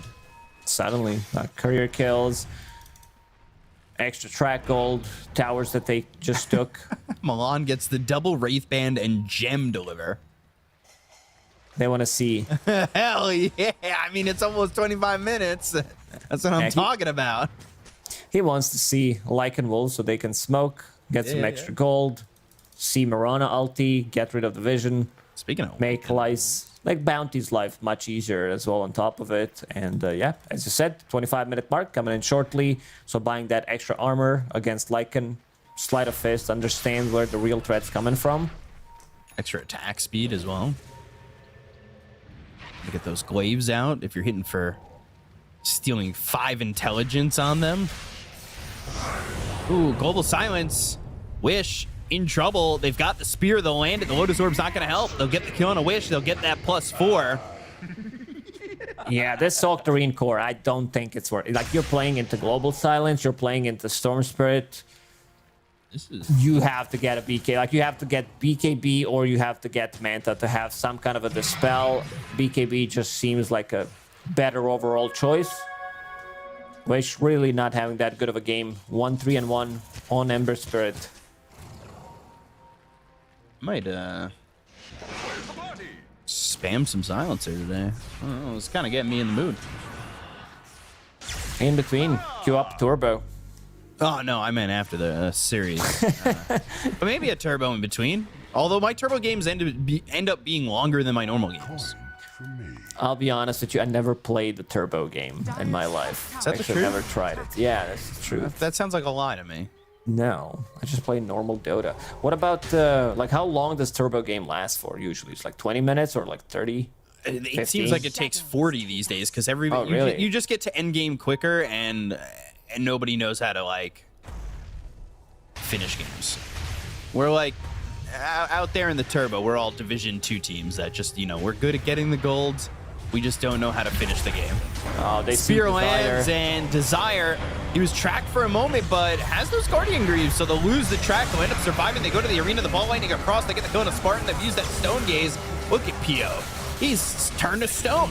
Not able to slam down that stun. They get the kill on a Wish. They'll look over at Pio. He's going to pop that Bloodstone. He's trying to put some damage out here. Sweden Strong gets hit by the stun, but they've got the Spear to push him back. They'll take out the Aegis. They've got the Wolves. It's on the Sweden Strong, but they've got the Gem. So those wolves will die, and Pio's going to be caught. He's tracked up, killed off, and -4 as well. Whew, level up, looking crisp in these fights. With Mona spot, they're missed. Yeah, they're missed their timing. This game was supposed to be, I would say, once you get the ball rolling with Helm of the Overlord, Bloodstone, you run at people, you don't care about cooldowns too much, but they're gonna get another Ancient Creep. This is like 5th or 6th Ancient Creep that it died. A lot of gold. That one went to Milan. Tower is under attack. Well, what does he have getting delivered here? He's got Dragon Lance. All right, core Milan. Here we go. He took over. He's not just playing Silencer as position 5 from like the top lane at the start. They swapped the roles completely. And I'm gonna see, like, Desire gets Guardian Reeves off, removes the track, but they're still gonna see him. They come here. The Hawk's not gonna die. Like, there's just not enough damage to bring him from 100 to 0, so you know that there's gonna be a Stone Gaze. Lycan doesn't like to play into these prolonged team fights inside the arena, even though it was like not the best arena. It held one hero inside of it, only position 5, but they managed to like isolate them. They know that as soon as there's no Lycan shit, they just miss their timings. This one is definitely over unless somehow Level Up manages to zip into Fountain And die. 4 times in a row. Okay. By the way, they changed the way that it tells you that shard has been picked up. It used to be in the chat space. Now it's in the breakdown on the left. So it showed that Omi got that shard. And a little bit of a change there on the D patch to show it that way. So Yeah, good eyes. Good observing there, B-Cup. I learned from the best, and that is our observer today. I learned from the best. I always learn from my observers. Oh, you're good at, you're a really good observer at what observer's doing. I got it. I don't know if that was me. Now you're turning my words into insulting the observer. I couldn't follow the sentence truthfully. I said I'm good at looking at things. I'm not good at listening. Well, you didn't hear what I said because you're not good at listening. But, Yeah. I have no retort. I just, yes. That's exactly what I did say. So, Hex picked up on Warnoff. Meanwhile, Desire getting chased. Guardian Greaves getting popped, and they're going to take this tier 2 tower. Easy. Radiant's top tower is Just under 2 attack. letters. Dire's middle tower is under attack. Cutting the Spartan? creep wave. Cutting the creep wave, but might pay with his life. Lorinov will still chase him down. He's got Hex, so He has infinite mana with this Arcane Rune. so he's just going to get the ball lightning, get the vortex. Milan TP just to steal it from Spartan. That's so rude. But Radiant's so bottom worth. tower has fallen. It's That's extra very 4. value. It's a lot. Oh, yeah. A lot of damage. Look at his magic resistance, because Int now gives magic resistance of sitting at 37% on Silencer. That's pretty nice. Dire's top tower is under attack. And by pretty nice, I mean that's yeah, it's pretty great. Dire's top tower So- has fallen. 20,000 net worth lead, top tier 2. That'll go down to Hawk and Omi up there. And Sweet and Strong just grabbing some vision, getting some info. Backdoor. And there's the stun. The Shadow Walk, Global Silence, Spear, Ball Lightning right on him. They've got the track. They'll get the kill. They'll take out Skylark. He is dead for 45 seconds. Mirana tried to go for deny on that tier 2 tower. That was the highlight of the fight for me. Didn't do it in the end. The Hawk finishes it off. And now it's just a matter of time. They want to wait for next rows to respawn. On a spot, they know that they need to get some of these kills. Arrow connected, but look at his mana, half Stone mana. Gaze. They're fighting into this. This feels a little bit last-ditch effort. Vortex pulling Pio back. He's trying to survive, and he'll turn to stone. They've got the Arcane Curse. You got to remember that Milan is a core. Ready to throw out some right clicks. He's already got some Glaive of Wisdom, temporary intelligence of 25, 30, 35 stunned. Now he's dead himself. Okay, it's a good kill. Morana, Yeah. Leshrock are A missing. lot of gold. He was almost beyond godlike. Nihilism online. As you said, this has been buffed. Extra 50 AoE on that radius. Middle tower is under attack. Coming out in this patch today.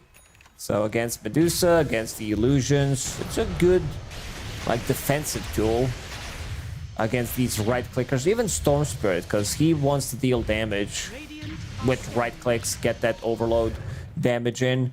Radiant using a scan, thinking that Roche might be already started from Monaspa squad, but didn't even spawn yet. 12 seconds, 10 seconds. Look at Medusa's net worth compared to everybody else. It's just so insane. Wow, shocked Pikachu face. All right. You're almost so shocked you evolved into a shocked Raichu face, but what can I say? So BKB picked up for Wish.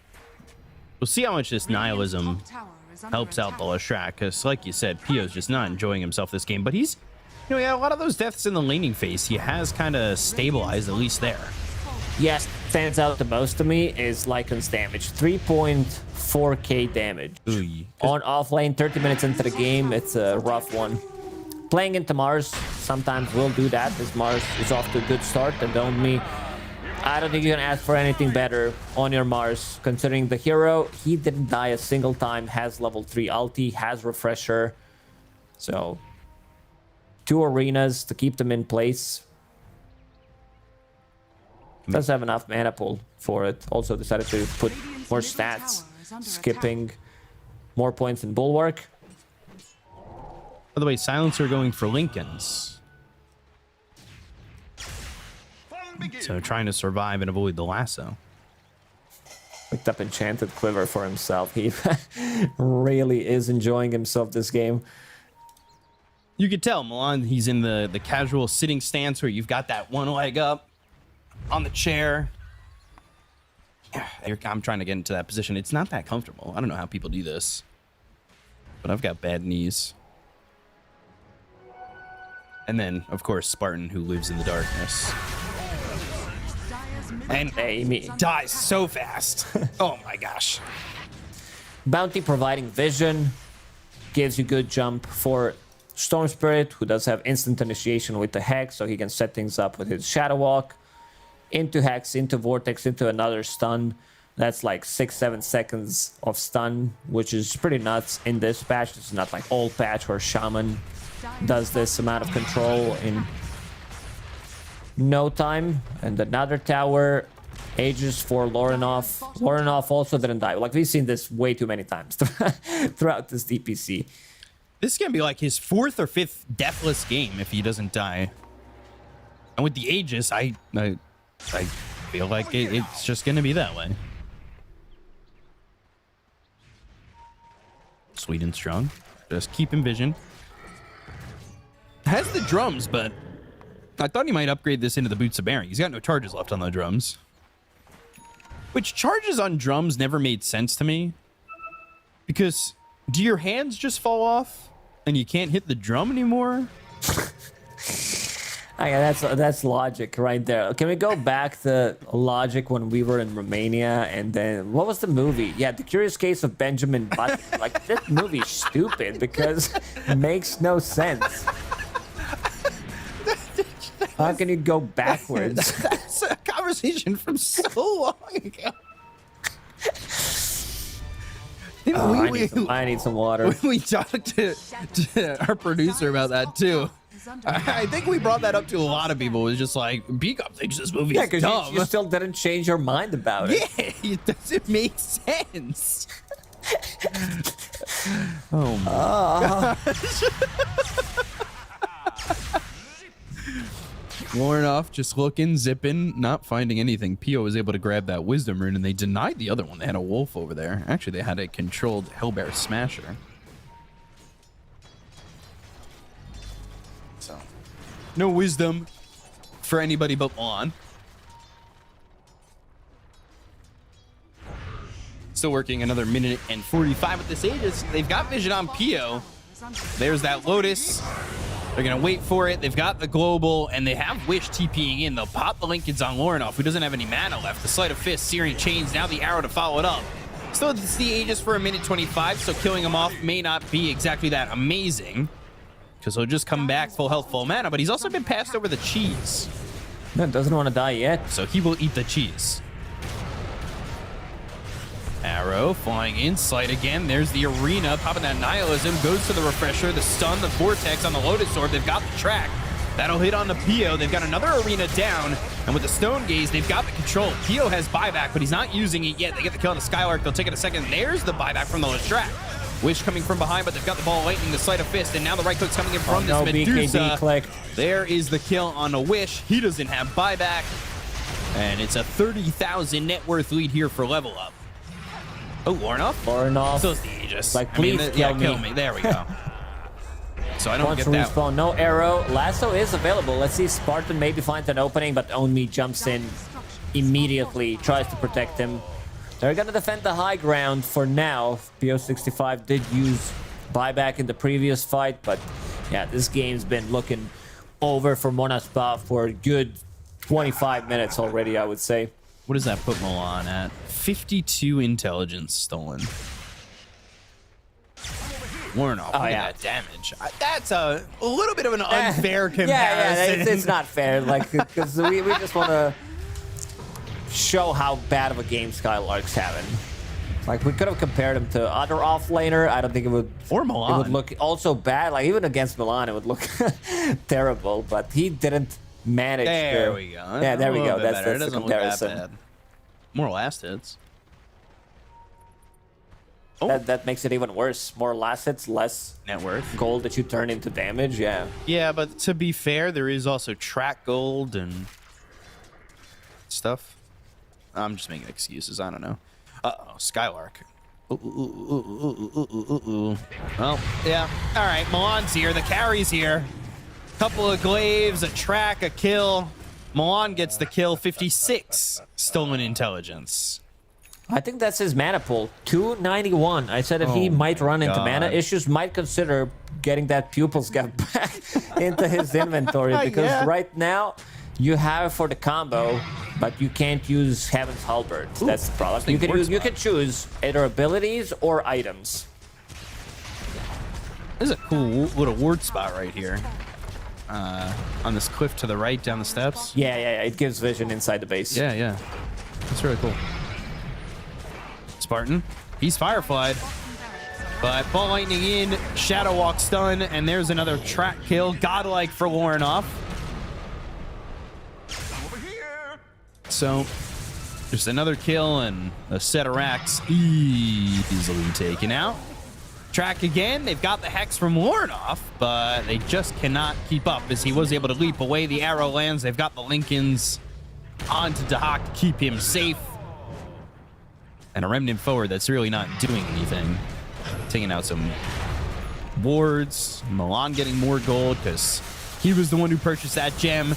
And they find themselves Skylark. They'll get another kill. Dahak's got another. Milan not in the range to get another +4. So Skylark still has some mana. Yeah, I'm no expert, but this definitely looks like it's over. It's just like very difficult. One sorcerer's like suddenly like 3,000 gold, 3,000 damage in one zip. Lestrak can't solo carry this game. That's the problem. Even with Nile, like he was forced to buy all these items that he doesn't want to buy. Get Lotus Orb, pick up Shard for himself. And he didn't exactly have the best start to do that either. Oh! And there's the stun, Shadow Walk. And they'll have the arena, they'll get the kill. Pio dead again, dead for 100 seconds. You gotta remember he bought back, so he is dead for a very long time. What a play. Force Staff after seeing him into Shadow Walk, into stun, and they found, almost found another one. Lincoln's now on the Medusa. I don't know where he's gonna slot that in. Yeah, boost of travel, I guess. So he's way too farmed. 40,000 almost 40 minutes into the game. Is there a nullifier blessing? Oh, arrow. That comes in. Global silence is going to be used. That's going to be a kill on a Spartan. They'll look over at Desire. The ball lining in again, and they get another kill. These heroes just don't have buyback, and they'll call GG as they will finally tap out of this one as Level Up just dominate the game. This is pretty one-sided. Finally, we see the BKB usage on Ember Spirit, and the game ends instantly. But what a showing. The way they set up the lanes, putting Milan top with Mars. Medusa was free farming in this bottom lane. Some good moves from Bounty, Sweden Strong. Like, I think we found another hero that he plays extremely well on top of Pugna that he showed like 4, maybe even 5 times so far in this DPC. Yep, that on top of the fact that Milan just went absolutely nuts on this silencer. He had 56 stolen intelligence at the end of the day. And he did more hero damage than Pio or Skylark. Actually, no, the math is just wrong. He is a little bit short of doing more hero damage than Pio and Skylark combined. Yeah, that's pretty nuts. Sweden Strong dealt more damage than like I'm not gonna call even Then Desire like and a support Skylark one. combined. Yeah, it's wild. A bit of a rough one for them. I think Monospa needs to shake it off. Try to go with something unorthodox this last track. I think this type of a lineup can work. It's just that you're putting yourself on a clock. If you miss the timing, you're gonna lose the game eventually. You're playing into Medusa, Storm, Mars. These heroes scale extremely well. Like, even with not the cleanest execution, like you see this arena only on Spartan, they still manage to clean up. You can see that Pio is struggling. Scotty, Medusa, Shiva's Guard, and Mars. The only thing that they're missing is Spirit Vessel, so he's not reaching and up from that Bloodstone. Damage is just not there. Lycan, I mean, we said it, less than 4,000 damage. Oh, me did. In this one, yeah, two of them didn't die. Yeah. Owned me and Lauren off. Just it feels like Mars is one of those heroes that like you kind of arena in and you sacrifice the body to get the control out, but he didn't even die. Like that didn't even happen. I'm kind of surprised, but a lot of deaths on the side of Monospa, especially for Pio and Skylark. Yeah, one thing I don't like about Level Up as a team is they're giving us hard time to choose who the MVP is, because a lot of the times you'll see 2 players with 0 deaths, and then you'll have this like pause 5 silencer that popped off, has like 50 plus intelligence stolen in the game. So we've done this before. We could give MVP to Lornoff and then player spotlight to Milan. We could player spotlight them all, honestly. I think that was yeah, that feels to be the way it should go, because they all had a really good game. It was very fun to watch. They were very fluid. I feel like their movements, their chemistry's there. We've talked to them in a couple interviews. We have seen how this team communicates and how everything's going, and like, you know, it's to be expected the way that they're playing. And yeah, let's take a look. Our first MVP, Lornoff, 11-0-17. They're almost 32,000 hero damage. If you round up, it's there, and had a 77.8% kill participation. And then the Hobbits ask, what about the second MVP? That's going to be Milan for me. Yeah, they played so well. As you said, very fluid, very clean execution from Level Up. Not too many mistakes, couple of deaths here and there, but I don't think you can ask for anything better. You are playing against a team that didn't drop a single series yet, and you just showed up very dominant in this one. And there it is, player spotlight. Camps stacked 11. But wards placed and destroyed 15 and 5, 12, 3 and 15. What can we get the, I don't know if it was already on there. I kind of glanced for a second, but cool. Yeah, there it is. The kill participation. Was it higher than Lornoff's? No, just a little bit lower. Yeah, production reading my mind, doing a great job. And look at the net worth, almost equivalent. You know, net worth to hero damage, almost 1-to-1. That's good. These are some like really good numbers. That was that number that Perfect World used to give us. You remember those hexagonal stats that they were giving us? And it was the hero, it was damage to net worth. So this was I like that number a lot, especially like in this game. I don't want to pick too much on Skylark, but his net worth, like his damage was what, less than 4K, 3K, and yeah. his net worth was like, I don't know, 20 plus. So So it was a Pretty low. damage to net worth number on the hexagonal stats that we used to get. So level up, they take game 1 over the side of Moda Spa, and we'll be back with game 2 in a moment. So get a snack and come right back. We'll see you after the break. Ops behind tower. Yeah, I will do I it. already TP'd, I already TP'd. Mirana behind. I got banana. He has grease. Don't overcommit. Ember? I used my ulti, go more. Ember, silence, kill Ember. Go. Ember.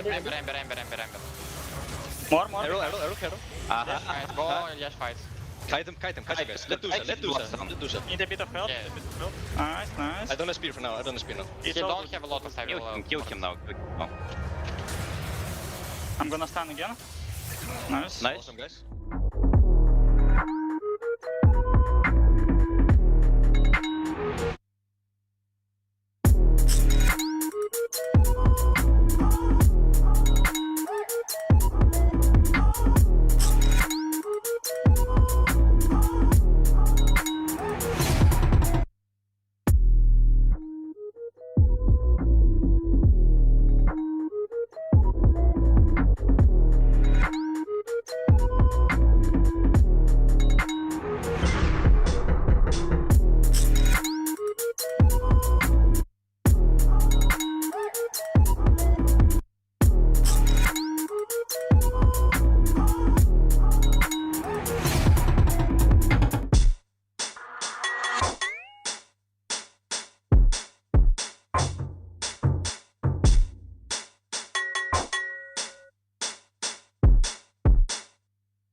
All right, and welcome back to some more Division 2 Western Europe action. Game 1, we saw Level Up absolutely hammer down the fact that they were the better team in Game 1 over Monospa, but no, it's a 3-game series. We'll see if Monospa can bring this back. We've seen a lot of 3-game series go 3 games in this division. It's felt very close across the board, but I don't know, after a game like that, Lacoste, what are you thinking right now? You think that they can bring it back? Oh, I think we might have an interview in like 25 minutes from now because Level Up, they're on a roll. I think the big difference comes from like mid lane. Lorinov has been so stable. Like a lot of the times, like we've seen like 2 or 3 times, I would say, where he had a really bad lane, especially against Nigma on Quap that one game where he recovered miraculously. It was pretty nuts to watch. So having a player, a core player that doesn't tilt, that has variety of hero pool, that knows how to play from behind, that knows how to utilize his farm and not die, is a very rare thing to see. Not just in Division 1, in Division 2, it's like almost impossible to see. That's why I've been praising this guy for a really long time. Let's see some mana burn for this Medusa. Silencer now from Monospa. They're trying to do the anything you can do, we can do better. I doubt it. I doubt we're gonna see Silencer who's gonna have a better game than the Silencer in the previous one. It does happen in pubs, but in competitive games, it's very rare to see this type of a performance in Silencer where he gets the ball rolling and just doesn't stop. I get that Storm Spirit again. Like, you know the matchup. Ember can't really be flexed. Maybe in a situation you could put him on position 4, which is doable, can look okay-ish, but it's hard to execute. Right. So what do we got going on right now? Medusa again. They won't have the bounty. That got banned, but I assume anti... Could be, like, they might be thinking about... like maybe Necro. I don't know if you want to pick Necro into Silencer, because they showed Necro ban in the previous one, Monospa. There was also like an interesting ban that came out multiple times against them. That was Dead Prophet. 10 seconds remaining. Nah, he was trolling, didn't want to reveal anything. 5 seconds remaining. Radiant team ban.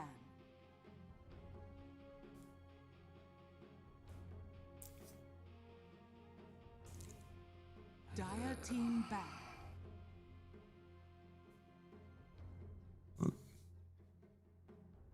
So Level Up banned Slark in the previous game, Darkseer and Anti-Mage in that particular order. So let's see if they remove the same heroes again. There is Shadow Demon possibility. I like that hero a lot, even though it is slightly weaker now since the changes in the D patch. Right. Where like illusions get less mana. So banning out Darkseer again. Monospa protecting their Ember Spirit. There was a Timber ban in the previous game. There's still a lot of good heroes from the mid lane that Lorinov can play. Queen of Pain, Storm, these type of heroes do really well into Ember. 5 seconds. So Ember we saw Wish on. We'll see how he does, because he was the only massive damage dealer in that game, but I feel like that's pretty easy when you're throwing slights out there on all 5 heroes that are just kind of waiting at the door of your base, right? Boost those numbers. Yeah, we can't be talking about boosting numbers in Dota B Cup. You know that. I won't say anything again. 5 seconds remaining. Huskar ban. Didn't ban it in the previous game. Decided to ban it now. Just want to make sure that Wish has a better lane. Like, in terms of lane, he had a good time. He was keeping up with the Storm Spirit, which I don't think you should. Storm Spirit, I think this is like between 55, 45, and maybe like... I wouldn't call it 60-40. It's a bit of a exaggerated number, but let's call it 55-45 matchup where Storm Spirit gets more. Does have a kill threat on you and banning out Mars. So Monospa might be looking for that Lycan pick again. Well, they picked Techies instead right now. So Techie Silencer support duo. I don't know if that's like... that feels like enough control with the Searing Chains, potentially another stun coming out. As long as there's another stun, I feel like this support duo is fine, right? There were some nerfs to Techies, but are those nerfs like too much? Yeah, base attack speed reduced, damage on its sticky bomb, and blast off stun durations also decreased. So a lot of smaller changes. The hero is still very viable, no doubt about it. It does insane amount of damage. Strong laner. Other laners, like other position 4 or 5s, also got nerfed. So I think we're gonna see a lot of techies still. This could be mid Monkey King. I feel like it's gonna be. They're not gonna. I don't know if they want to reveal anything yet. They might just pick another support here and go from there. 10 seconds. I'd like some Skyrat Mage type of a hero that does control Ember Spirit early on, because right now they are relatively limited in the amount of stuns that they have. Radiant team pick. And there's the Death Prophet. Okay. What were there any? No. All right, so no changes to Death Prophet. That Prophet got a change in the 7.33 where you have like extra 5 seconds on Exo, which is not a bad thing. And it's a good Terrorblade game. They need some magical. Like right now, you're playing Terrorblade into Death Prophet, Monkey, plus Medusa. I think you want to shift this. Let's see what like they're actually gonna shift. Maybe they feel like, oh, we need some more magical damage, but that magic damage needs to come from the mid lane, and we'll play this Death Prophet as position 5, so we could also get an offlaner. Level Up has like a lot of different options left, even though it's not looking good right now because you have a ton of physical into Terrorblade, which is one of the highest armor gains heroes in the game, but we'll have to see if they're gonna go. Like I'm down for some like mid laner and play this Monkey maybe as a. I think I'm speaking a lot, but not saying too many things. I feel that you could get some like magic damage from the safe lane and put this Monkey mid against Ember, because once you hit that level 3, matchup against Ember Spirit is really difficult, and you can build into Maelstrom from the mid lane, feels much better. 5 seconds remaining. Or you like there's a lot of things that they can do with this lineup. Let's see what they are gonna ban. Monospa, that's some magic / pure damage from Timber against Terrorblade. Doesn't like to play into. They would not have enough to deal with him. Is the Timber as good where it needs to get banned like that? Like with the changes? 10 seconds remaining. Radiant team. He's still a super strong hero, so I feel like that's a good ban for sure. Looking at some of the heroes that Owned Me played from the offlane that could cause some of the problems, I feel Darkshare is a good one if they want to go for it. 10 seconds remaining. It's one that can counter-initiate. You make Illusion out of Terrorblade. There's also Primal Beast that I think can work for level up. Something that provides them with a little bit more control and gives them some magic damage. Something that does possess a kill threat in the laning stage against DB. Right. Brood. Last ban.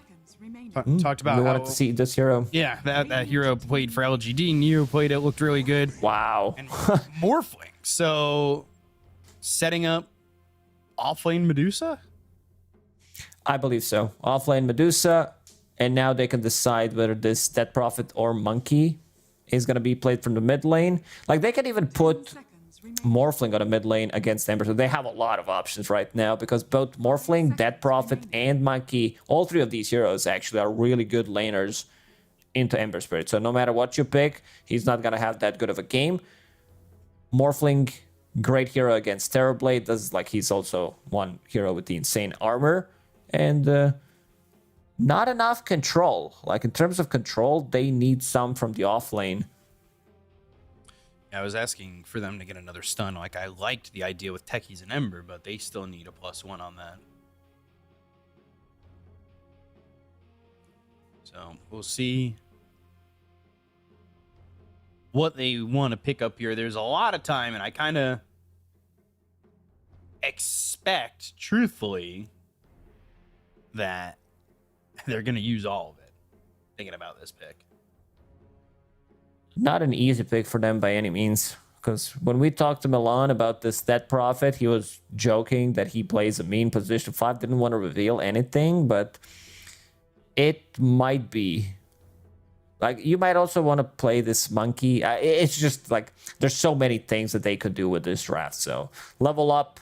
It's a bit of a greedy draft with Dead Prophet, Morphling, and Medusa. You do rely on cooldowns. But so does the enemy team. Global Silence, Meta, and still yet to see this last hero. Trying to think of offlaners. I guess it's just a ult in your stun, but I was saying maybe Tide. Or thinking maybe Tide. Gives you team fight, but gives you free lane. Like Morphling free farms in that lane. That's the problem. You can also like put Monkey in that lane, so he's gonna free farm as well. It's not an easy pick for Monaspa by any means. Skylark is like, guys, listen.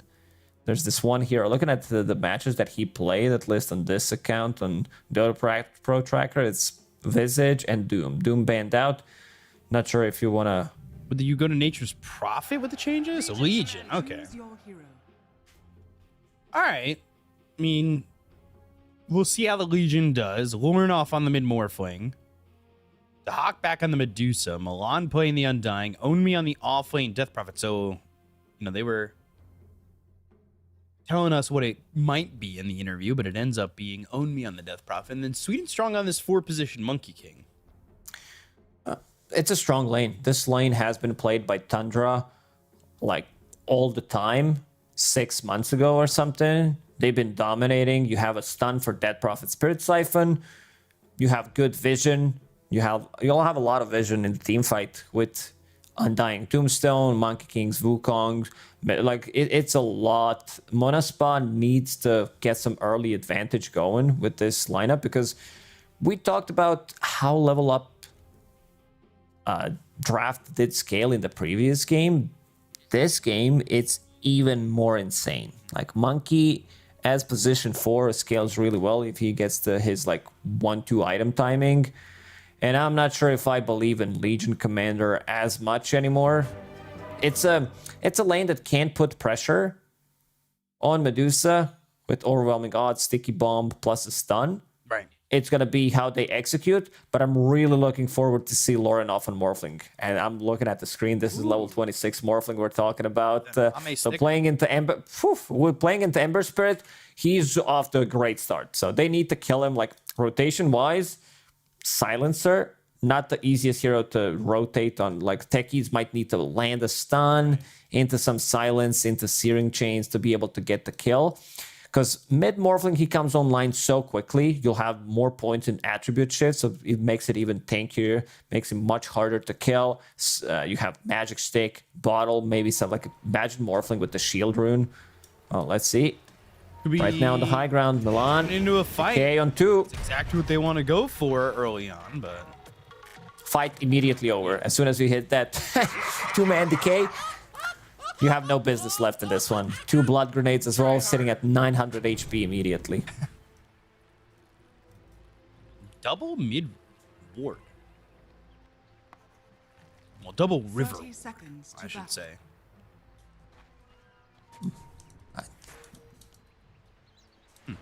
Sure. Right? Not sure if they want, because they place it almost instantly. So maybe they thought that there's going to be a fight happening. or they really want this bounty rune top right now, which they might not even be able to pick up. Let's see. The battle begins. Skylar. Yeah. All right. So 2 for 2. That works. So we'll see how the lanes go and how everything will be. And I'm very interested to see what this Monkey King can accomplish, what we see from the Morphling. Lornoff, another deathless game in the last one. So You think it's gonna happen again? Could be. maybe. Because this time I think he needs to play slightly more sacrificial from the mid lane. So far so good. Wish pushing out this mid wave. With Flame Guard you do get harassed like level 1, level 2 on Morphling. And now he's starting to put some pressure, some right clicks. Top lane too. I mean, Milan is just running at them with the decays, so he was throwing some right-click damage out there, pushing Skylark back. He's still sitting at 1-0. Oh, he brought Ring of Bassi this time on Medusa. No double Sage Mask. Now the value from it, you have extra mana regen on your Undying who benefits so much from it, so we'll have that extra harassment in the lane.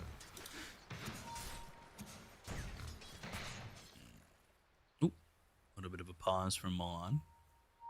There's gonna be a leg written by Milan soon in the old chat. My leg.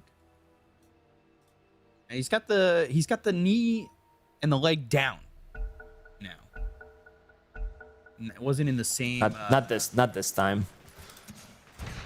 He doesn't have the same pose or sitting stance, I guess.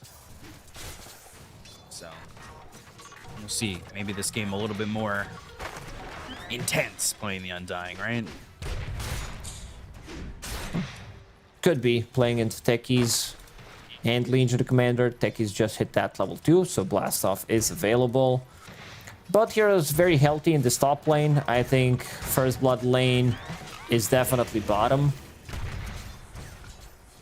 I can see Silencer dying and then Monkey King dying as a as a trade, as a casualty. Yeah, meta will be pop, Blood Grenade, some Arcane Curse. Right now, Spartan. Ooh, Tombstone. Skylark low. Desire blasted off in, so that'll stop them from getting a kill. Never mind, that was a little bit of a fake hype, but Sweet and Strong bottom, Arcane Curse on him, and +2 for Spartan. And this is second time a Silencer lane? No, it was the bounty last time, but the second You're time. dying, B-Cup. I'll take over. Second time the this is the second time that Silencer managed to get the first blood lane. and stole that intelligence. Here we go. There you go. Thank you. I was mid-death. But I have extra lives, so we're good.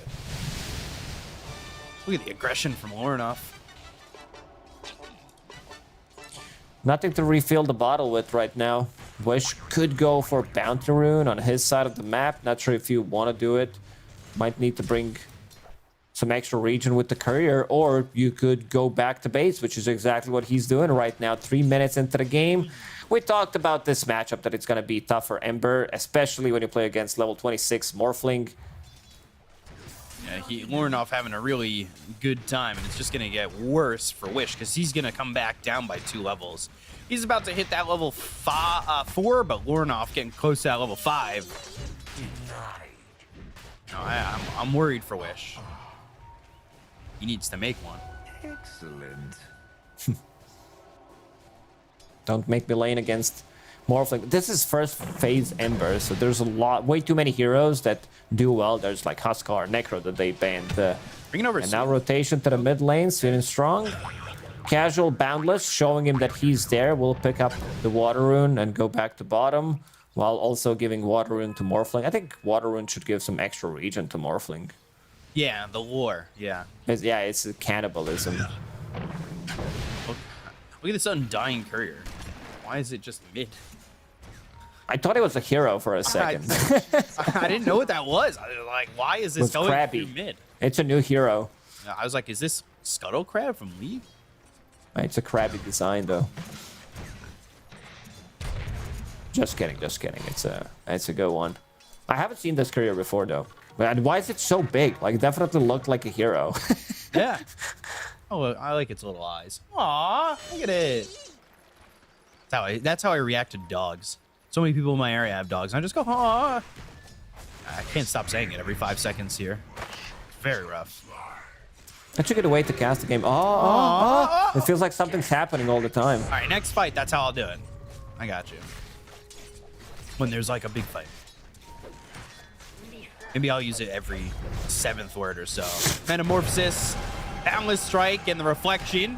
Oh, they're gonna go for Own Me. Sweet and Strong getting low. One more right click needed to get the kill. He's trying to shoot through the tree vision, but ends up getting the kill. I bet Sweet and Strong regrets buying Orb of Venom against Terrorblade. Not what you want to have in the lane. Reflection used against you. Wow. Going down. Tombstone's going to be destroyed by Skylark. An extra 125 gold there. And then Own Me. Whee. Almost dying. All of a sudden. Laning stage, much better for Monospot Squad this time. Sweet and Strong lurking around the mid lane, trying to make a move. But it's not going to be enough. Same contribution as the last time. Boundless Strike, run away. Secures the rune for Lorinov one more time, not allowing Wish to get anything from it. 35-23 against 17-0. At least other lanes are going well. Terrorblade on top of net worth. Pause. P for pause. Sound strategy. All right. P is for pause. Pause. And then G is for go. Yeah, all right. I'm here for it. Quick pauses. Nobody's saying leg or lag. Just a little good luck, have fun. Although, that's to allies. Didn't want to say it to everybody. Now, there's one item in this game that that Terrorblade wants to buy, and that's Scotty. It's gonna destroy Dead Prophet, Monkey, Undying, extra healing from him, Morphling, ranged heroes like Medusa, again Morphling. And look at what Terrorblade has in his quick buy. Yasha Scotty. Yasha Scotty, like that's it. That's the build. Damn. He understands how good of a Scotty game it is. Doc again? Down to about half mana. Which is all that matters when you've got 164 health. Uh-oh, Lorinov will steal enemy XP rune. He's got the haste. Oh, and the kill. Oh, Desire got it before he died. Wow. At least he got it. Like, Morphling would be very close to level 8, while Ember is level 5 at the moment. So that could have been straight up value. Using that haste rune to try to pick it up. Every single time he steps close, full Agi adaptive strike. Look at the denies. Just every creep. 28 denies here for Warnoff. Milan is here. He's level 5 on Wish. They could potentially make a move. They've got Sweet and Strong. Another move from Sweet and Strong. Boundless Strike. Tombstone down. They don't want him to hit level 6, and he won't. Side lane's looking good for Monospot. Mid lane, not nearly. It's going to be a lot of damage on this tier 1 tower as well. Tombstone down. Tombstone keeping the creeps away from it. Sticky Bomb, Lorinov getting that healing salve in. Next rune's going to respawn. Let's see what it's going to be. Top lane, Illusion. Only half damage. I thought they'd get a little bit more than that. They look over at Own Me. They've got the silence on him. They'll get the kill. That's +2 there for Spartan. -2 for Own Me. He's dead for the second time, I believe. First time. Skylark. Level 6 has duel. It's going to take me good, like, half a year to get in my mind that Overwhelming Odds is now attack speed and press the attack is move speed. Why is it not called press the move or press the move speed? It should be changed, right? If you're not pressing the attack anymore.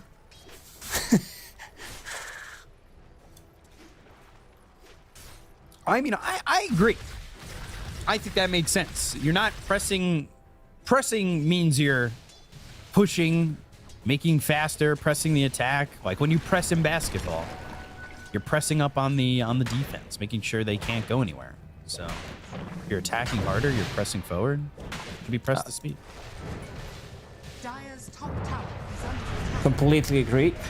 Lorinov does have illusion in the bottle, so can remove that silence. Will even dodge the damage. Nicely done by Lorinov. You can say that this guy really grinds his bugs, knows all the little tricks, plays extremely well, plays these heroes that are pop dominators. Sweet and strong. Again, Won't get zoned out. Even a blood grenade on top of him. Arcane Curse is gonna hurt, and those glaives will do even more. They get the kill there on a Spartan. 3-1-1 right now for Spartan, who's about to hit that level 6 and have that global. Radiant's bottom tower is under attack. So they could try to go for a kill on Morphling, maybe try to surprise him. Problem is Spartan doesn't have much mana to work with. I could see that he's using the Courier, bringing in neutral item and the Clarity. So should be enough. The question is where the rest of the damage is gonna come from. Duel. Hawk dead again. He doesn't get the damage, but they get the kill. Not the lane Dahak was having in the first game, that's for sure. He's having more of a PO experience this game. Ooh. And speaking of PO, on top of the net worth, Yasha Dunn continues to farm up both jungle and the lane. We said it's a bit of a greedy lineup from level up. Lorinov, he needs to be the one like carrying this mid-early game for them. And so far he's been doing that. 3-0 on Morphling, involved in every single kill. Does this team ever group up here for level up early on, or like are they just playing the lanes as long as they can? I could see them getting like a pick off and then going for meta on a mid lane, try to pressure the tower. Right now playing with the catapult wave, so this should be probably a tower unless level up decides to put in the Hawk +1 in that lane.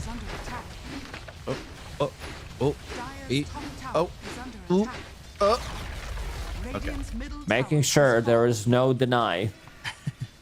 Or if he comes in on the remnant, ready to boundless strike him. Strike that knows no bounds. Ornoff, close to hitting that level 10. Still has a very large lead over this mid Ember. But for right now, I mean, if Ember's the only one struggling, I think they're okay.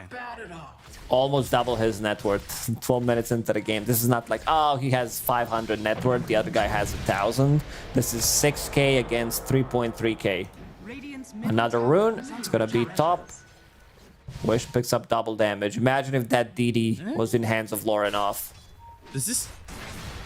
It looked like they maybe were gonna go for Dahak, and they've got Wish staying in the mid lane, but with this double damage, maybe he wants to rotate and help get a kill. Blast off, sticky bomb, duel at a distance, and they've got the proxy mines to get the victory. Global Silence comes out afterwards because they're fighting over in the jungle. They're looking for Lorinov, who's got the Arcane Curse on him. He's trying to shift. He'll waveform away. Milan ends up dead to PO. And they're still going. They still want to get this kill. Right clicks from PO, wishes in. Remember, he's got that double damage.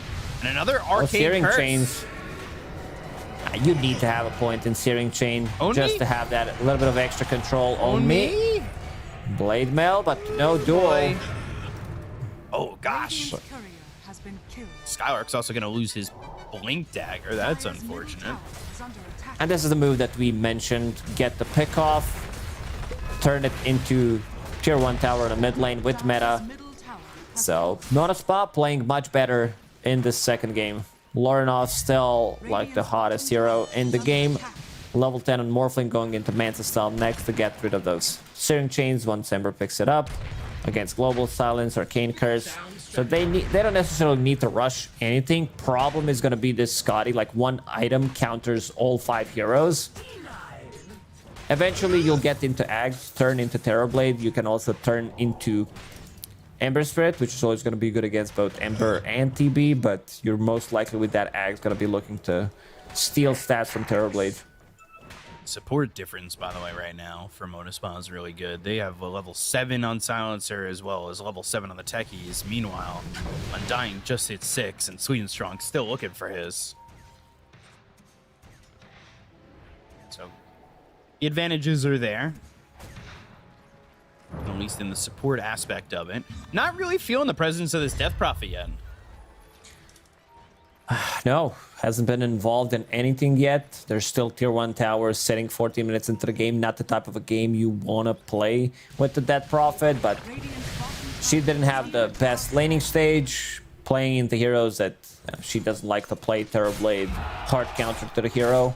You get close, you get bursted by this overwhelming damage. Scotty Buyer can easily sunder you. Techie's getting a lot of farm. Strike over on the Wish. But Ornoff now at level 11. You know what's the play with Shield Rune on Morphling? Shift everything into Strength, pop it, shift back to Agi. Huh. Let's see. Would he do that if they're looking to fight? I guess that's the question. Meanwhile, Dahak taking a big stack here on the Ancient Camp. Pavis is going to be finished off for the Techies. I see also Pavis being built by Undying. Yep. Void Stone. And it's Quick Buy. But yep, the Hawk farming those stacks. You said that's going to be his Manta style. So Manta for Morph and Medusa. So when you're an M hero, you buy M items. Ornoff, by the way, didn't shift to Strength and then use the Shield Rune. He just used it. No. Maybe he shifted a little bit because full Agi's only got 900 health. Radiant's bottom tower is under attack. Still feels like he can't die, even with 2 points in attribute shift. Manta style has that dispel mechanic. The instant stun, instant lockdown is Legion Commander with the Blink Dagger, so maybe he can get this duel off with the global. And there's the blast He off. got They the go to the shift off. Stone Gaze. He got the shift, so they're not going to get the dual damage. Skylark in trouble. The reflection comes in. That's a Medusa illusion trying to do the damage, and he turns into the Ember, has the Flame Guard, gets the kill on a Wish. Exo was used, the Crypt Swarm, and Warnoff will get that kill. He's got a double mega kill streak here for the Morphling. Pio will get out of dodge, but that is a good fight from Level Up. Got the shift You off just on got the Morphling. Lauren off. Like, if he doesn't get the shift off, he's definitely dead, and they probably win the fight off of that. But because he gets the shift off, he knew exactly what type of a play is gonna come in. That's the type of opening that Munaspan needed to win it. A good thing is he didn't feed dual damage to Morphling. Yeah, that's always the silver lining when you lose duels like that, or don't get killed, or kills. He's going for the Axon Morph, but starts with that Blade of Alacrity, going into the Agi component first, of course. While that's being built, Dahak farming some more stacks on his way to a Butterfly. As long as they can keep this network even, like 1-2k gold lead, potentially for Monaspa, Level Up's in a good spot. They do have this really good scaling lineup. They can take out these support. Like, Terrorblade's gonna only be able to do as much. Oh, the mech. Nope. Lornoff's gonna die one. for the first time this series. So, 20 dual damage now for the Legion Commander. And you're also going to hit that timing you were talking about pretty soon, Scotty on the Terrorblade. It's going to be there after finishing off these 2 camps in the jungle. Plus, Pupil's Gift as well makes him super tanky. He's going to have like 2.5k HP with Strength Treads. Pretty difficult to burst. Eventually, like, maybe Morphling needed to go for Lincoln's as his second item. Like, sure, Aghanims is also fine. I'm not a Morphling expert. It's just that if he gets like caught 2 more times like that, he's gonna regret that it's not a Lincoln Sphere. Right. Ember strength. So we'll have to see when in fact he does, if he commits for this Ag. Because he could keep the Blade of Alacrity and just switch it to Lincoln's, right? And He then go could, back. but also understands where the real like damage is gonna come from this Terrorblade with Scotty. So stealing away his stats gonna be really good. Stealing away his attack speed. Also really good. I was expecting terribly to get this Scotty and then look to smoke and fight, but he's still just farming up. And I believe, did that ward catch vision of him? Yes. Didn't catch vision of the other heroes that are smoked up, so he's showing himself, but the heroes nearby are not. Dire's top tower Looking probably for the blink into the duel. There it is, Undying here with the blast off. Winner, chicken dinner for Skylark, who's now got that level 2 in the duel, so that pushes him from 20 to 40. And his level 10 talent didn't take the 8 duel damage. He ended up taking the minus 2 seconds on the overwhelming odds cooldown. Oops, some extra attack speed, extra, I was about to say, move speed, lower cooldown, but it's not it. is under attack. And they could go for Roche with the next meta. The global silence is going to be available. You have enough damage to take it.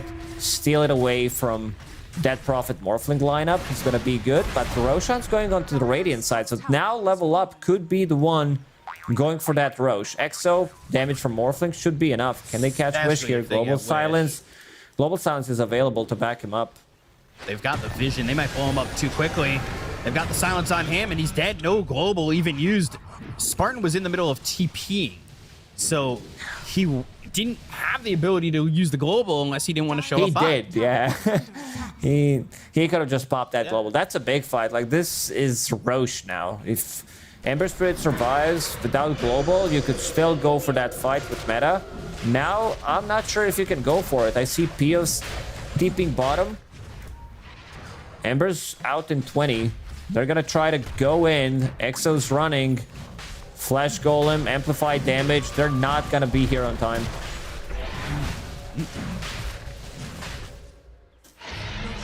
So, Aegis in the hands of Lornoff. He didn't like the feeling of dying, so he's not gonna do that again. And Sweet and Strong just getting all the information he wants. Pretty even game in terms of net worth this time. I feel like the graph has been 1-2k gold league max for X Monospa squad.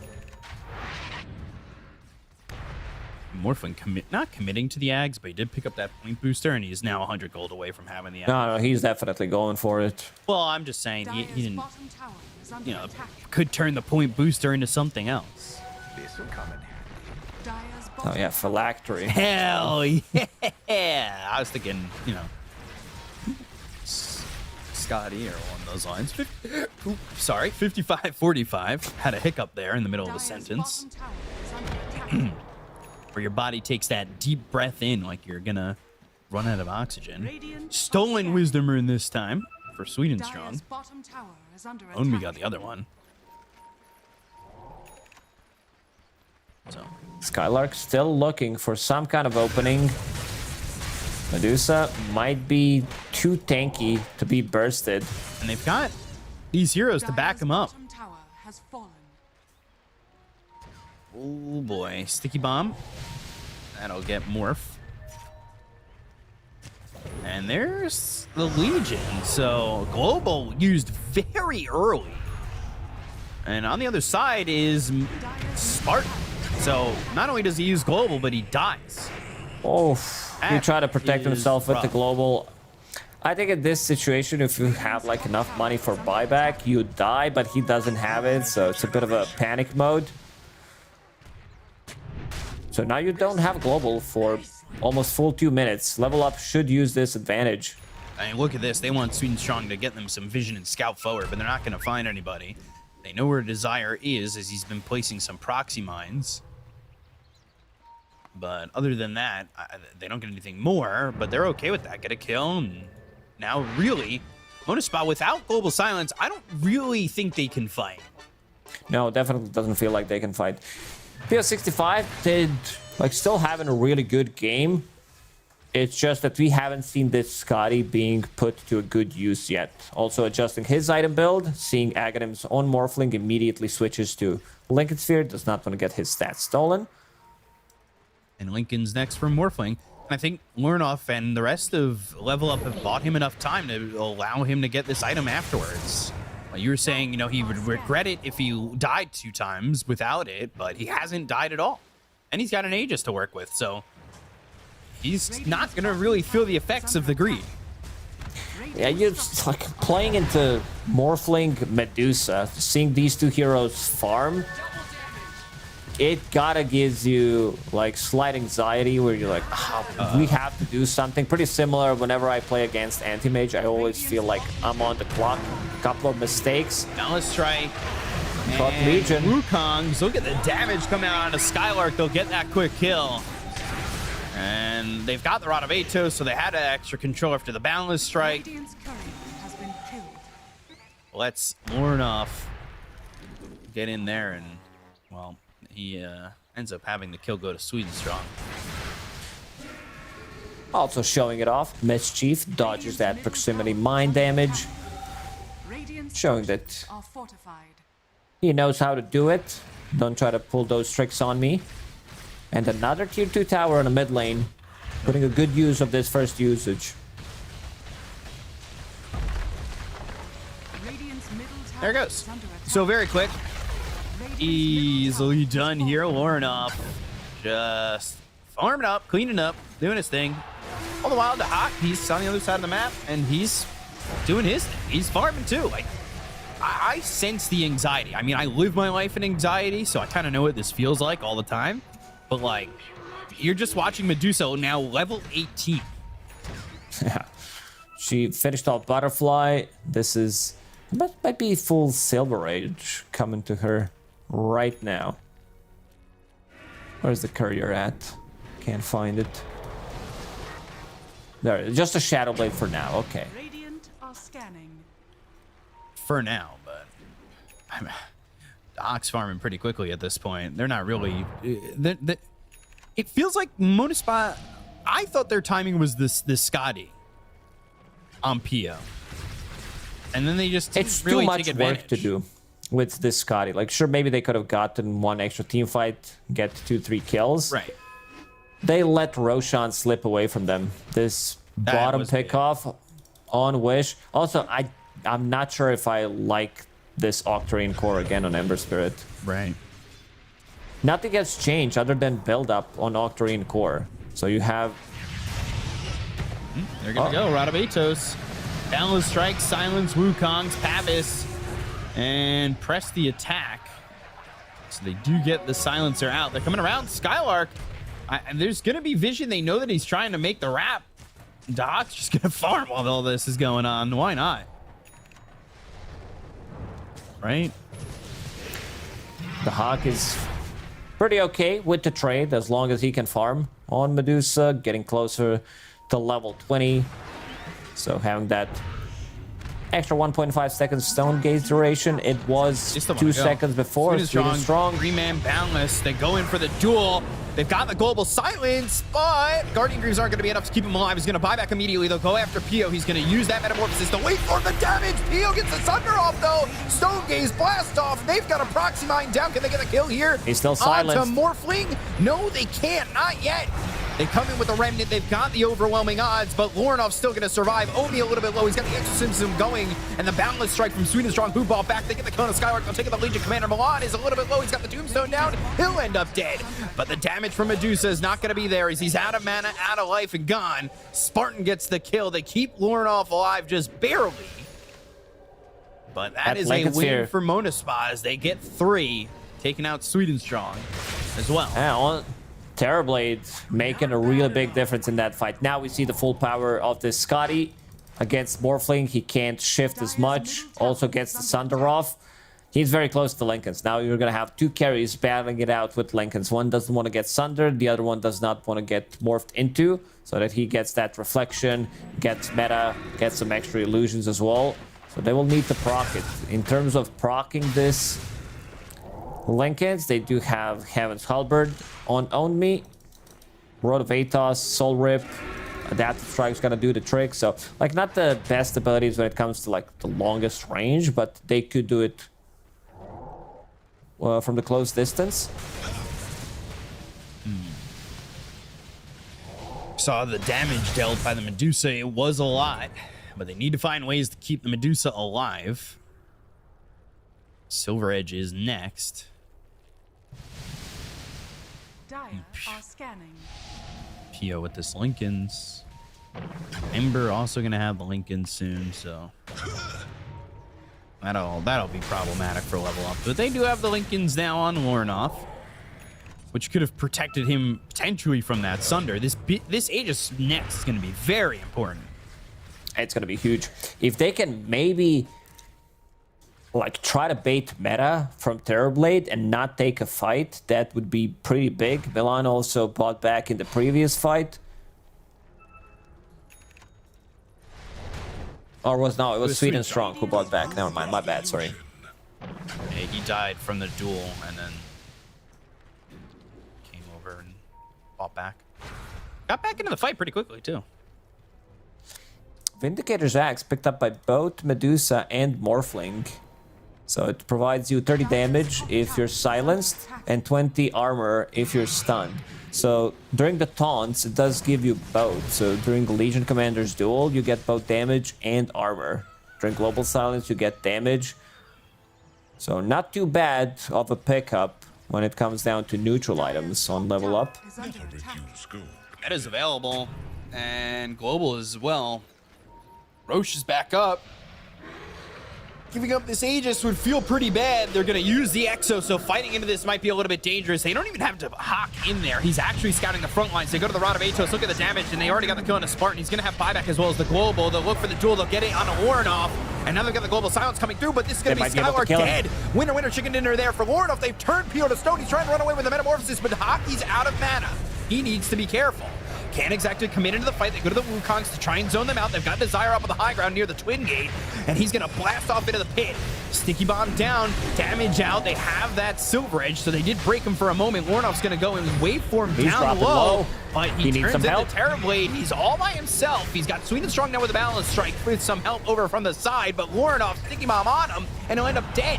They got the kill, and with the Hawk not having a lot of mana, he wasn't able to really help out. So he went back to base. They have retreated from the Roche pit. They'll get the kill on Milan.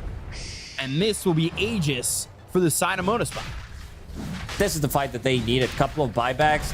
First they kill Spartan. He immediately buys back into the fight. Skylark as well. Didn't have that duel. Had 20 damage to Morphling. Not that biggest of the deal, but this will secure them Roche and PO65. Like, you see the power of Terrorblade against all of these heroes. Like, this one hero to rule them all with Scotty, and that's exactly what he does. Even though Vish used buyback in the previous fight, they're not gonna give it to him because they understand that if PO's having a good game, he can be the one carrying the game. Maybe they're gonna give him cheese. But right now, it's on Spartan. You can still sense that Medusa's able to do damage and always leading the damage markers, but the big issue is, you know, Dahak quickly in these fights is out of mana.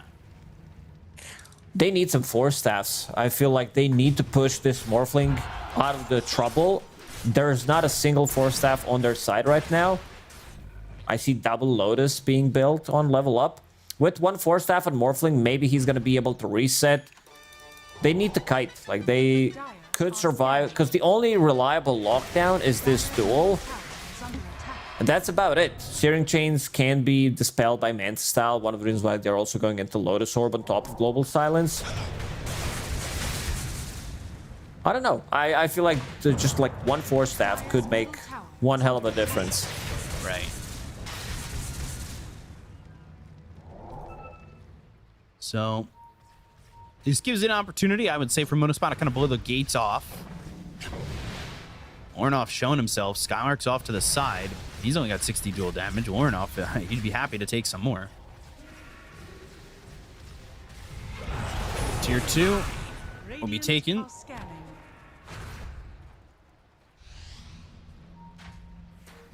Is it surprising that there's a lack of damage coming in from Ornoff? He's struggling. He gets hit once by Scotty. Reflection on top of him, some extra slow. Doesn't have a BKB yet, so he's not moving. Can't have Manta Style up all the time. Tier 3 tower going down quickly. Got that glyph.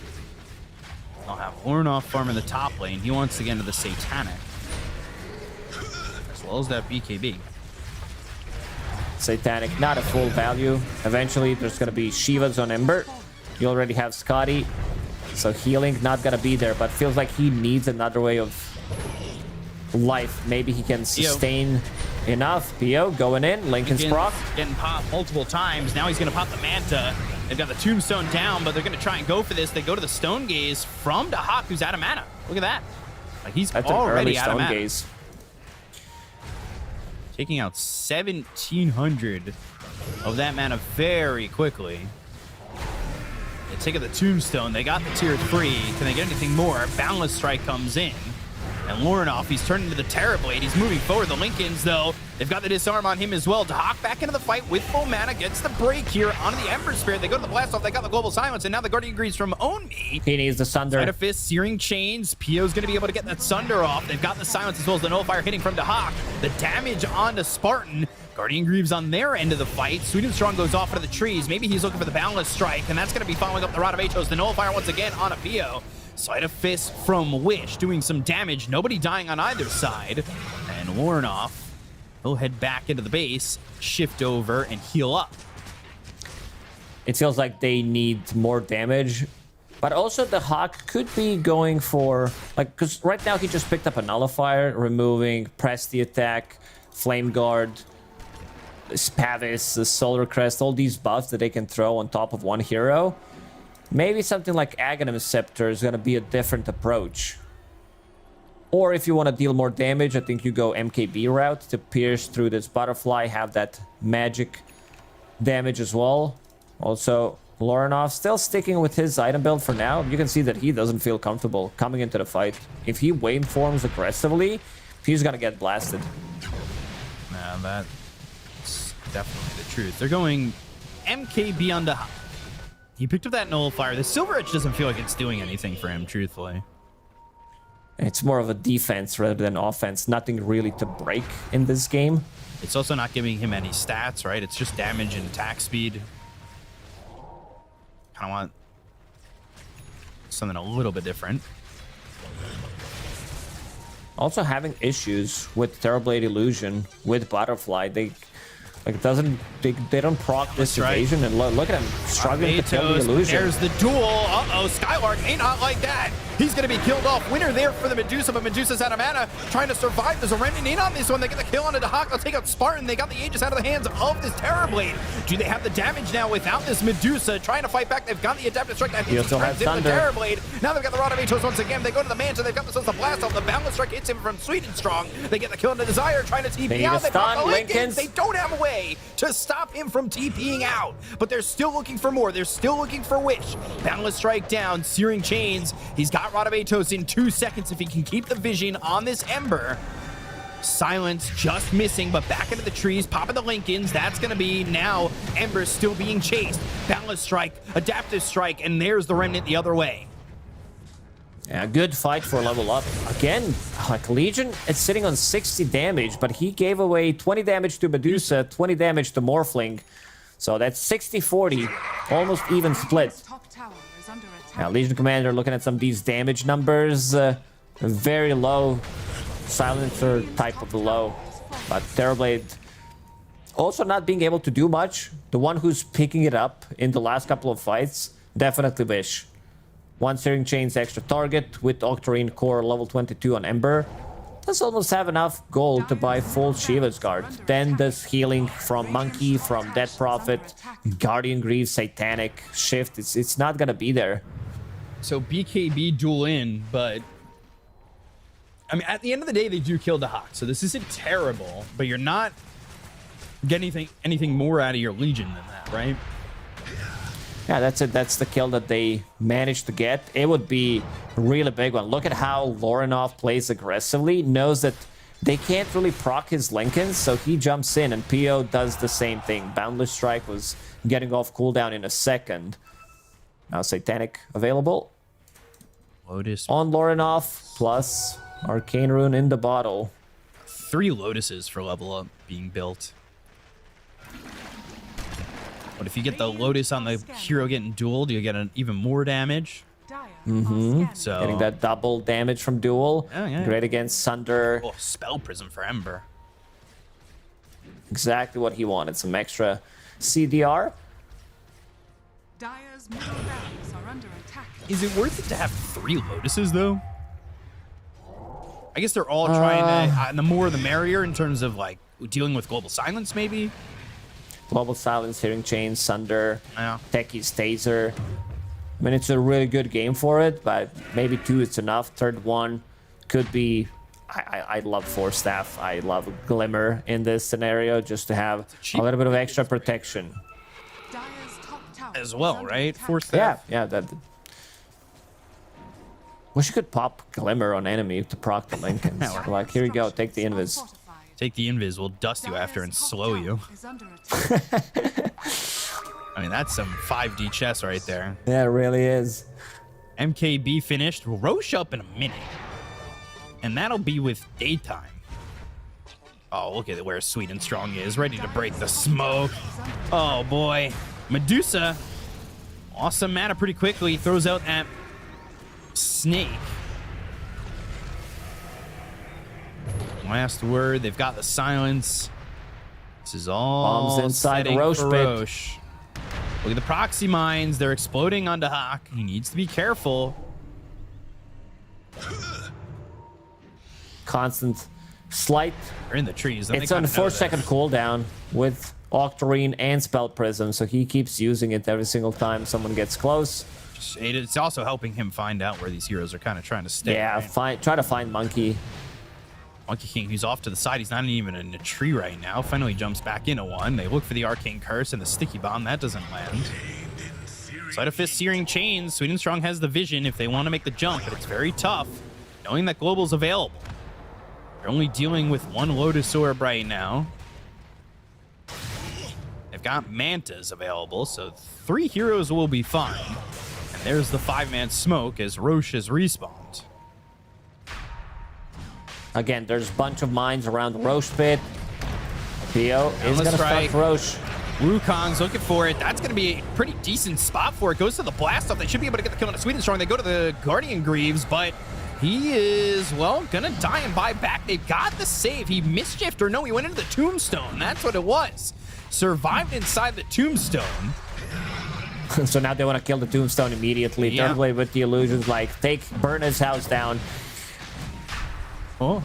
They're healing it up. They're like, well, we want to have this extra protection. Yeah, this Couple isn't of the, bombs still. another Soul Rib. This ain't the Straw House from the original pit. This is a Tombstone house. Sleight of Fist, Searing Chains. There goes that Manta. They don't have Global Silence to work with. The Hawk. They're done. They don't want to go. The Hawk left. Very far away, but this isn't a fast Roche by any means. He's coming back into the fight. Only working with about 1,100 mana, though. Sleight of Fist, Searing Chains once again. It's only the Terrorblade who's inside the pit. Can they make their way into this one? They've got Sweet and Strong from a distance. Level 24 here for Wish. Balance Strike is going to come through. They pop the Lincolns. They've got the Silence. Now they're going to look. Is Skyward's going to use the press the attack? Sleight of Fist, Searing Chains. Popping the Lincolns on Lornoff. Roche is out of the pit for now. They're still having creeps push into the base at the same time. Now they're going to go in with 2 heroes. Guardian Greaves is going to be used. Sleight of Fist, Searing Chains. That's going to lock up again. Level Up, making the decision to give this away, maybe. But can they get the timing right? Sweet and Strong, Sticky Bomb, that's down. Blast Off attempted. Adaptive Strike, using the dust. They get the Aegis into the hands of Pio. Oh, Axe picked up by Wish. Yeah, that's a bit of a shard problem. now available. Tombstone down, Balance Strike lands on the 2. They go to the Stoneys. They've got the Waveform. They've got the Breaker on the Terrorblade. They get the Aegis out of They his got him hands once. No immediately. meta. They get the kill on a Spartan. So now Terrorblade's going to be in trouble. They've got the Exorcism going. They go to the BKB as well as the Global Sounds coming out from Spartan off the buyback. There's the Sunder on Omi. They look over at this Terrorblade. He's trying to run away with the BKB, but that's not going to happen with the Radamachos coming in. 2 on the Lornoff. We're losing FPS. He's losing life, but he's going to survive. They'll get the victory. The Balance Strike from Sweet and Strong. They'll get the kill on the Desire. They'll take out Pio, and they've lost to Hawk. But the chase is on, looking for Wish. He's trying to run away, but these heroes on the side of Level Up will continue to dominate the fight despite the fact that they gave up Roche. Yeah, this third Aegis, sure, you got Aghanim Scepter Blessing, which is like 6k gold worth of an item plus a cheese. But that's a lot of gold going the way of Level Up. They also didn't commit with any buybacks, and both cores going really ham. Like, they understand that they can't blow up this Terrorblade if he's isolated.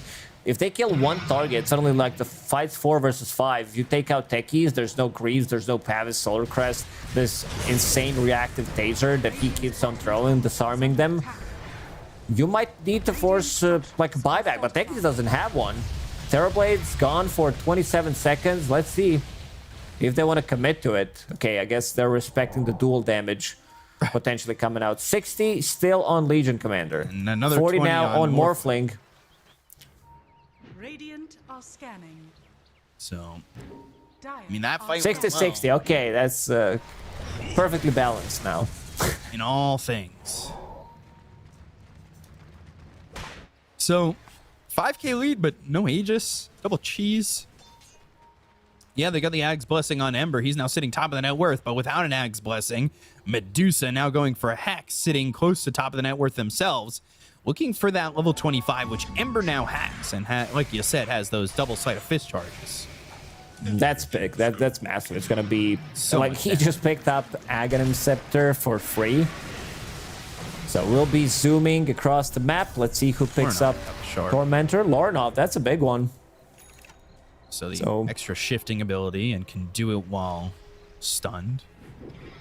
So that's pretty good. He can always eat the axe, keep the power treads for now. Needs to farm buyback. Strong has been doing a really good job scouting out where enemies are, setting up, like proccing the Lincoln's Road of Atos, setting things up with Boundless, and about to finish off another Lotus Orb. As you said, there's one available on Own Me. For now, Milan sitting on 3.4k gold. Level Up deciding to make their own Lotus pool. Pick up 3 Lotuses. Like, once they finish those 3, it becomes a great Lotus Orb. That should be a neutral item. Lotus Fountain. It gives you something. I don't know yet. If you drop your Lotus into the pool, you get half the gold back. It's like shop. I was going to say you get a Lotus Orb level 2. As the waters purify that Lotus Orb, it makes it even stronger.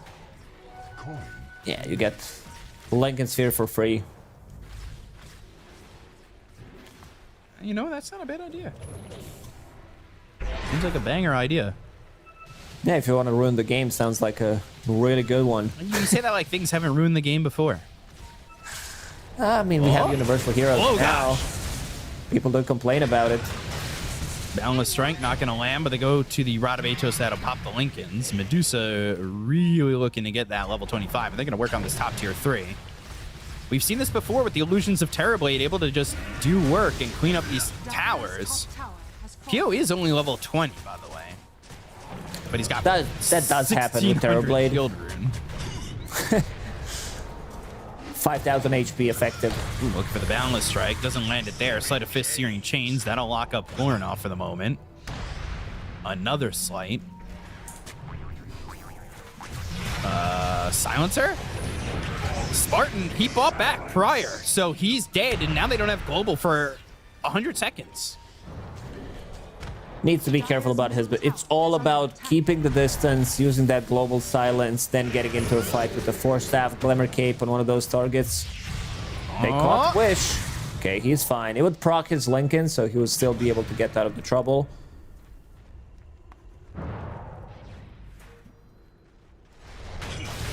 So, Hex being built for Medusa. Almost level 25. For now, he might still change his mind, get like Ags upgrade, get Shard, and keep these 6 items, because I'm not sure what you sell to get Hex. You could pop a BKB, swap Hex in, but it does require... Hex, yeah, you want to start with Hex in your inventory, that's for sure. Me for now, save and buyback.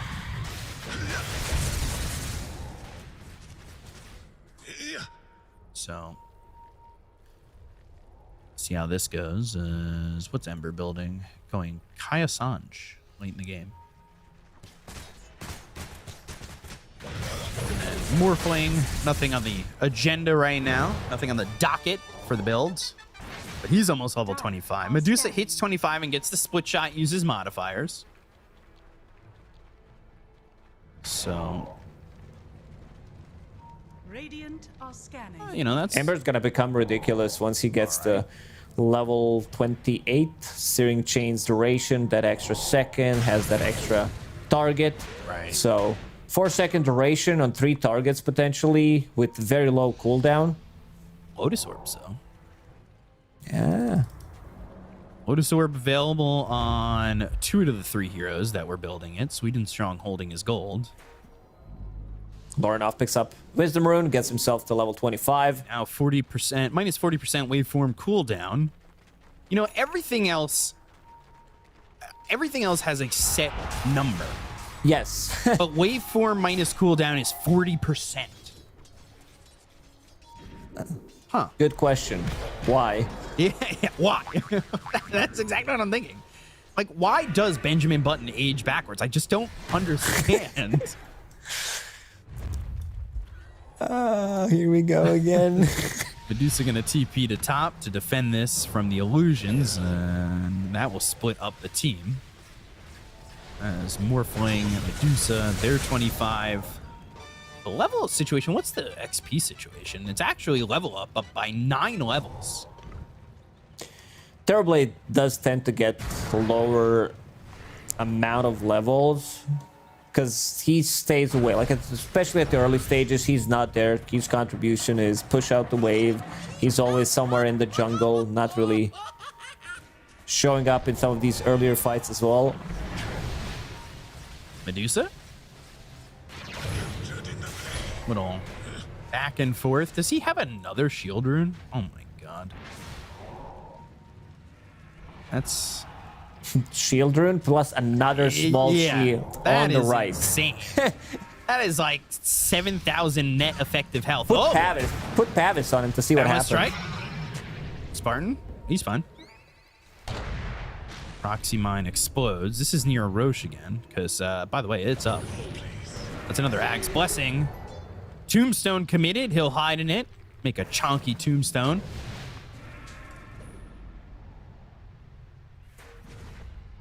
Kill Spartan. Get him without global. That could be massive.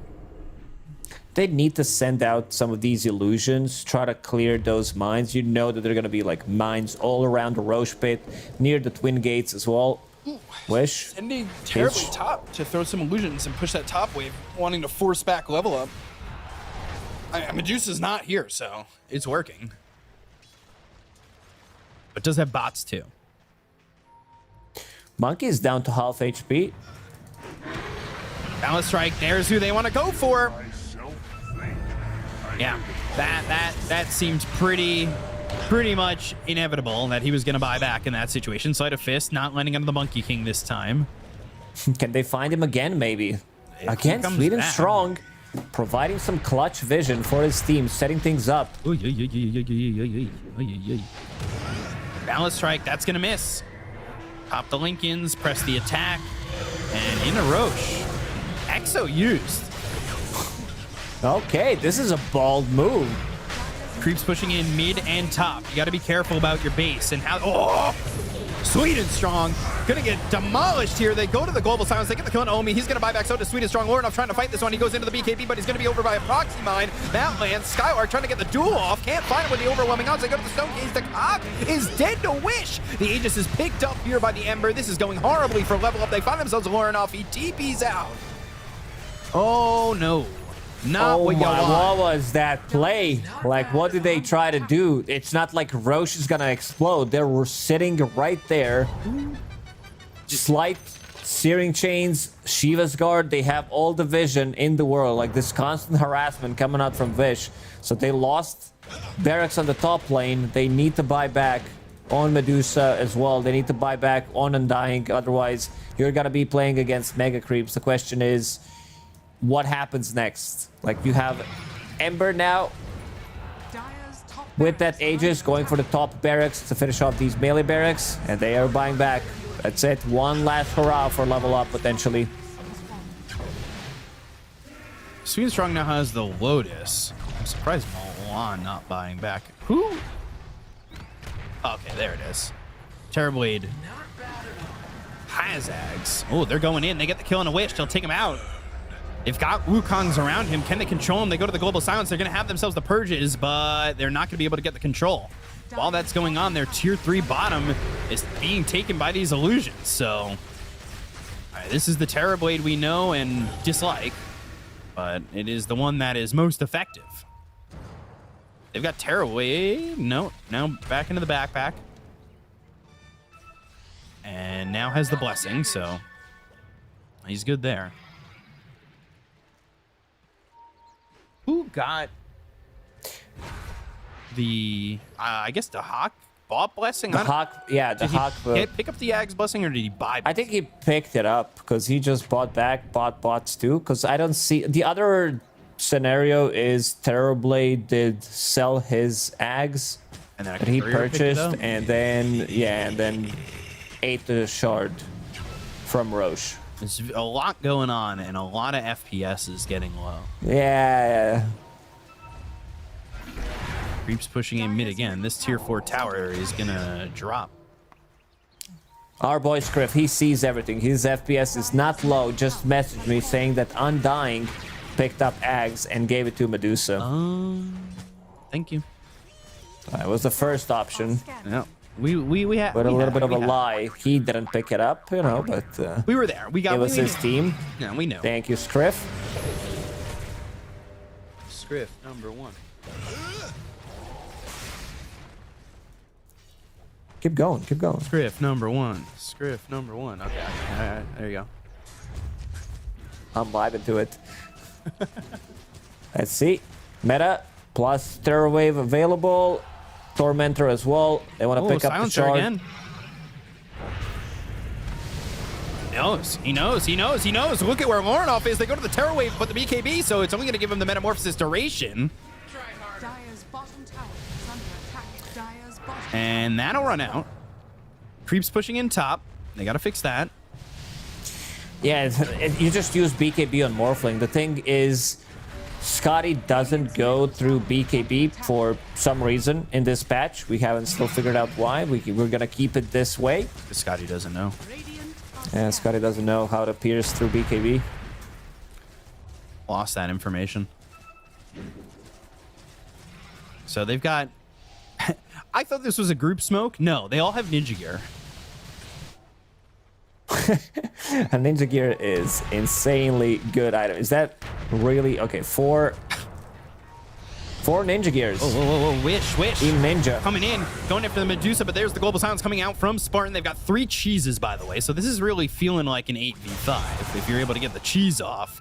And they just forced the BKB out of the Medusa. They're going to smoke up. They're going to use their Ninja Gears, and they're going to move forward with these remnants, try to get in on this one. Pop the Lincolns. Shivas gets popped as well. They're still defending this last set of racks at least the best they can. Aegis did expire, but yeah, as you said, Ninja Gear. 4 Ninja Gears. And no Ninja Gears on the other side. This is my ninja way. Sasuke! Yeah, something like that. I don't know. It's a meme. I don't know that one. It's an audio meme. Sorry, you're still on JPEGs. Okay. They're going to go in on a Wish. He'll use that Gleipnir. They've got the Silence onto him, and now they're going to look with the Nullifier, but they won't get that kill.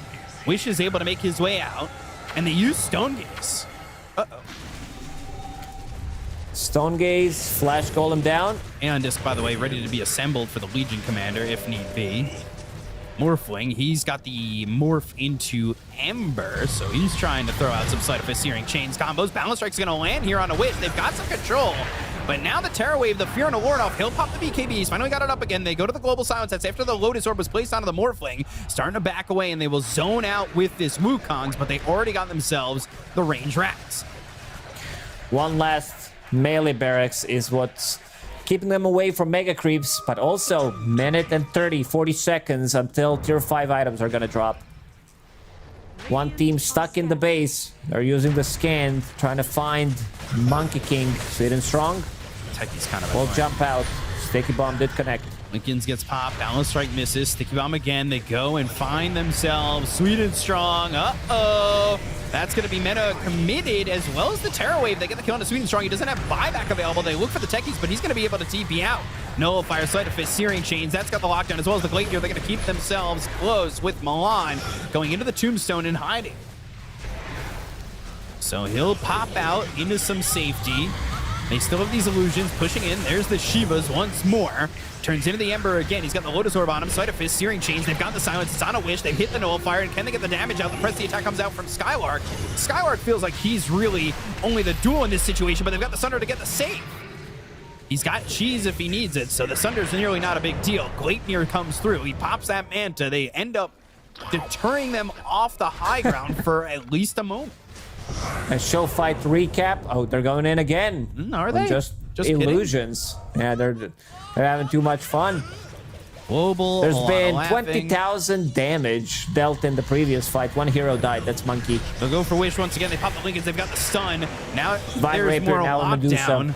Medusa working with a Divine Rapier, so let's see if the damage is going to be enough. Bounty Rune's picked up by Milan, I think trying to get Sweden Strong to that buyback. He's 200 gold short, but he doesn't have the gold, and it's on cooldown for another 30 seconds anyway.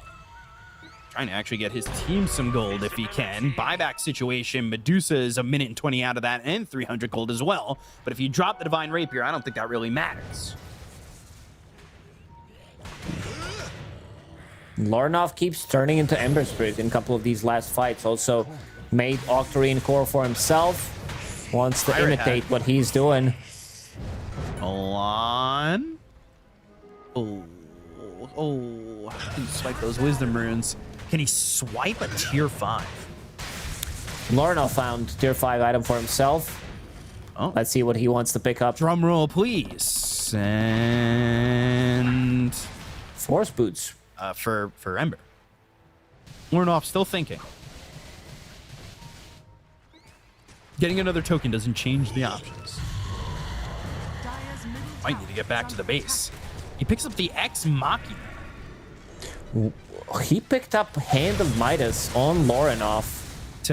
And he's using Octarine plus Ex Machina. Interesting. Fallen Sky for the Medusa. That's kind of hype. She wants to be more maneuverable. Death Prophet. Oh, Death Prophet with the Mirror Shield. Well, it's also always going to be 15 good. strength and intelligence, right? That's always nice. Yeah. Out of Atos, pop of the Lincolns. Now they go to the Silence. That's going to be out of Wish. Still looking to get this last melee racks down. That 5 regen coming in clutch. Pops the BKB, but has the Ex Machina. Laughs in Ex Machina. This item is still like, why is it like with CDR from Octarine Core? It's on 11.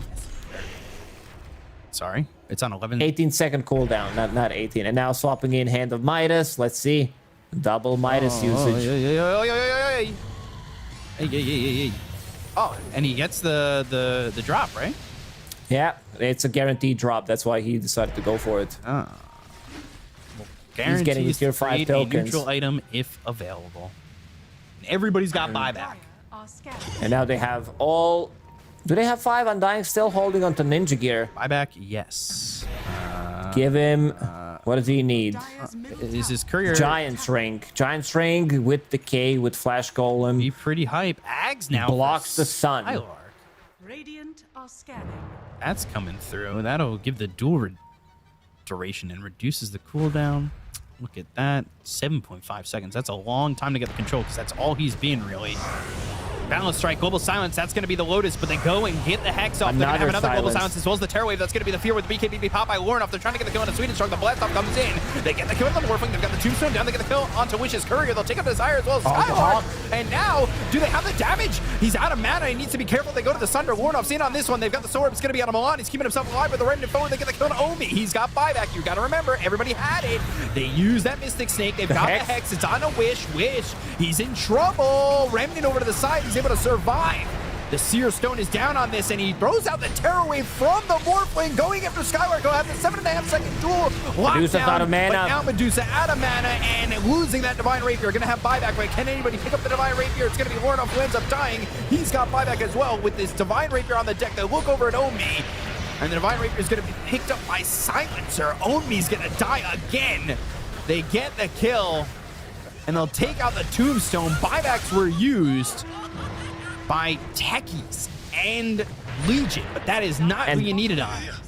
And this seems to be it. Medusa, she does have buyback. She's sitting on 7,000 gold. Last barracks, and now they're trying to and the throne's get those exposed, mega creeps. Throne is also exposed. Yeah, Book of the Dead. On Silencer. Medusa? I don't know. You can't defend against this. Can they? Fallen Sky, the throne, they're going for it. They've got themselves the glyph. Can they get the kill on these heroes? They're going to look over at the Silencer. They're trying to get the kill here, but there's the global as well as the Terror Wave. They've got the right clicks coming through as well as the illusions, but they go to the Hex, and Witch is going to be going for this one. The Throne's going to be low. It's getting down 400 health, 200 health, 100 health. Gone. They will take game 2. We're going to a game 3 between the two undefeated teams. 65-minute game, and let's see their cameras. I saw one smile. Everybody else is like, whew, man, 65-minute game. Whew, a bit of a long one, but they do get the dub in the end. It looked really, really good for Level Up squad. That one Roche fight, when they decided, what was that, like 4th Roche, when they decided to force a Roche fight. Also, lack of control. I think that they needed some earlier Hex. Lorinov picked up one at the later stages of the game. This was like post 60 minutes. But they did not have enough to control some of these heroes. Like, yeah, sure, you had 3 Lotuses, but you didn't have enough lockdown. Because where's your lockdown coming from? Boundless Strike, Atos? That's about it. And they're going to keep running away. So I think maybe 1 Hex, 2 Hexes would make things different. And most of these Roche fights did belong to Level Up. They were not afraid to use the buybacks. Pretty wild game, man. 65-minute game. And like there were fights where there was 20k gold, 20k damage done in a fight. No one dying. Maybe 1 hero dies. This Roche attempt was... Yeah, that was risky. Sweet and strong. A bit of a question up mark. By these proxy mines as well. And Omi gets ripped apart. Look at Pio just outputting so much damage, and then the proxy mine explodes, and Ornoff off to him. He was having trouble fighting around this Roche pit, looking for the right positioning. Ends up able to TP out, but they end up losing themselves on that one. And it was a good game from Ornoff overall, but I would say MVP for me is Wish. Yeah, he managed to, like, he also had a bit of a rough laning stage, because playing into Morphling matchup, they ganked him before he got that level 6, lost the tower. He was, what, like 1-3-0 at one point of the game. Still managed to make a comeback. And with this item build, Octarine Core getting to his level 20, level 25, having Spell Prism, he was just chipping away, like this constant chip damage. Then he gets level 25, 2 Sleight of Fist charges, Remnants all over the place, picks up that Lincoln Sphere. So they can't control him. Like, your best thing is to proc his Lincolns, Road of Atos into DP Silence, but there's also like Global Silence, double Global Silence coming out from Spartan in the end. Yeah, he had those globals, and I'm looking at the damage, by the way, done by Desire. He did 47,000 damage. He actually did more damage than Pio did on a Techies. He was nuts. The Desire was popping. Like, I mean, it was a long game. They picked up, like, I don't know, 100+ mines near Roche Pit only, because he constantly kept placing them. Right. And that was really insane, the game he was able to accomplish there. So you've got yourself, now you're taking a look, Wish almost 1,000 XP per minute. And look at this player spotlight, hero damage 46.6 thousand, a lot of kill participation. The mines everywhere, just especially near the Roche Pit, were so rough for them to deal with. Yeah, they were so effective. Also, seeing that enemies are going for Roche, if they're using the smoke, enemies go through the mines, they're like, oh, we know exactly where they are, they're approaching, finding Monkey King with the sticky. Sweaty Strong had a really good game, but yeah, Desire also doing some heavy lifting in the second game. Yeah, so we're going to a game 3 between Level Up and Monospa. We'll be back in a moment with that third game, so we're going to take a break, grab a snack, we'll be right back.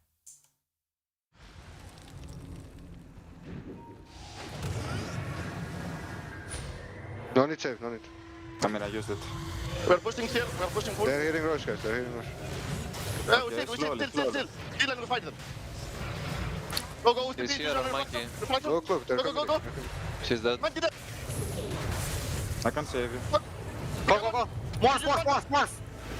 Morph. They're taking Roche. Look, zero mana Dusat, zero mana Try to Dusat. steal it. She's dead. Morph here. Morph here. I can duel. Look, he's gonna wave out. Stun. I don't have. Take everything.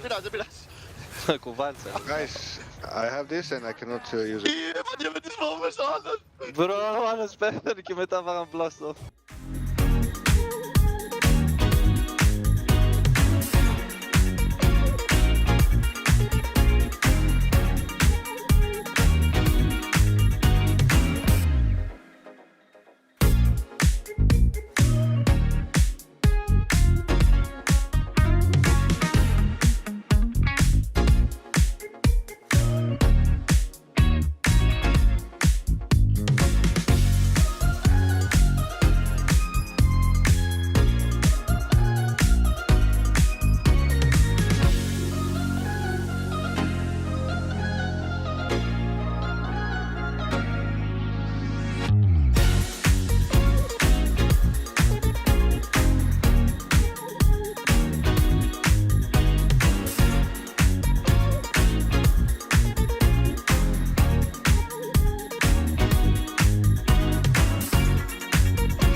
All right, and welcome back. More Western Europe coming your way. Division 2, it's been pretty close as first game goes to Level Up, and a second back and forth game goes to Monospa. One game to rule them all, to see who will be 4-0 coming into this final few matchups for them, because this is the second to last play day on week 2, and then we've got the final week 3 coming ahead of us. But this is an important matchup. This not guarantees it, because you could flop out at the end, but this could put you in a good spot to be in Division 1 next year. Yeah, if you win this one, you're like, we played some of the hard matchups already.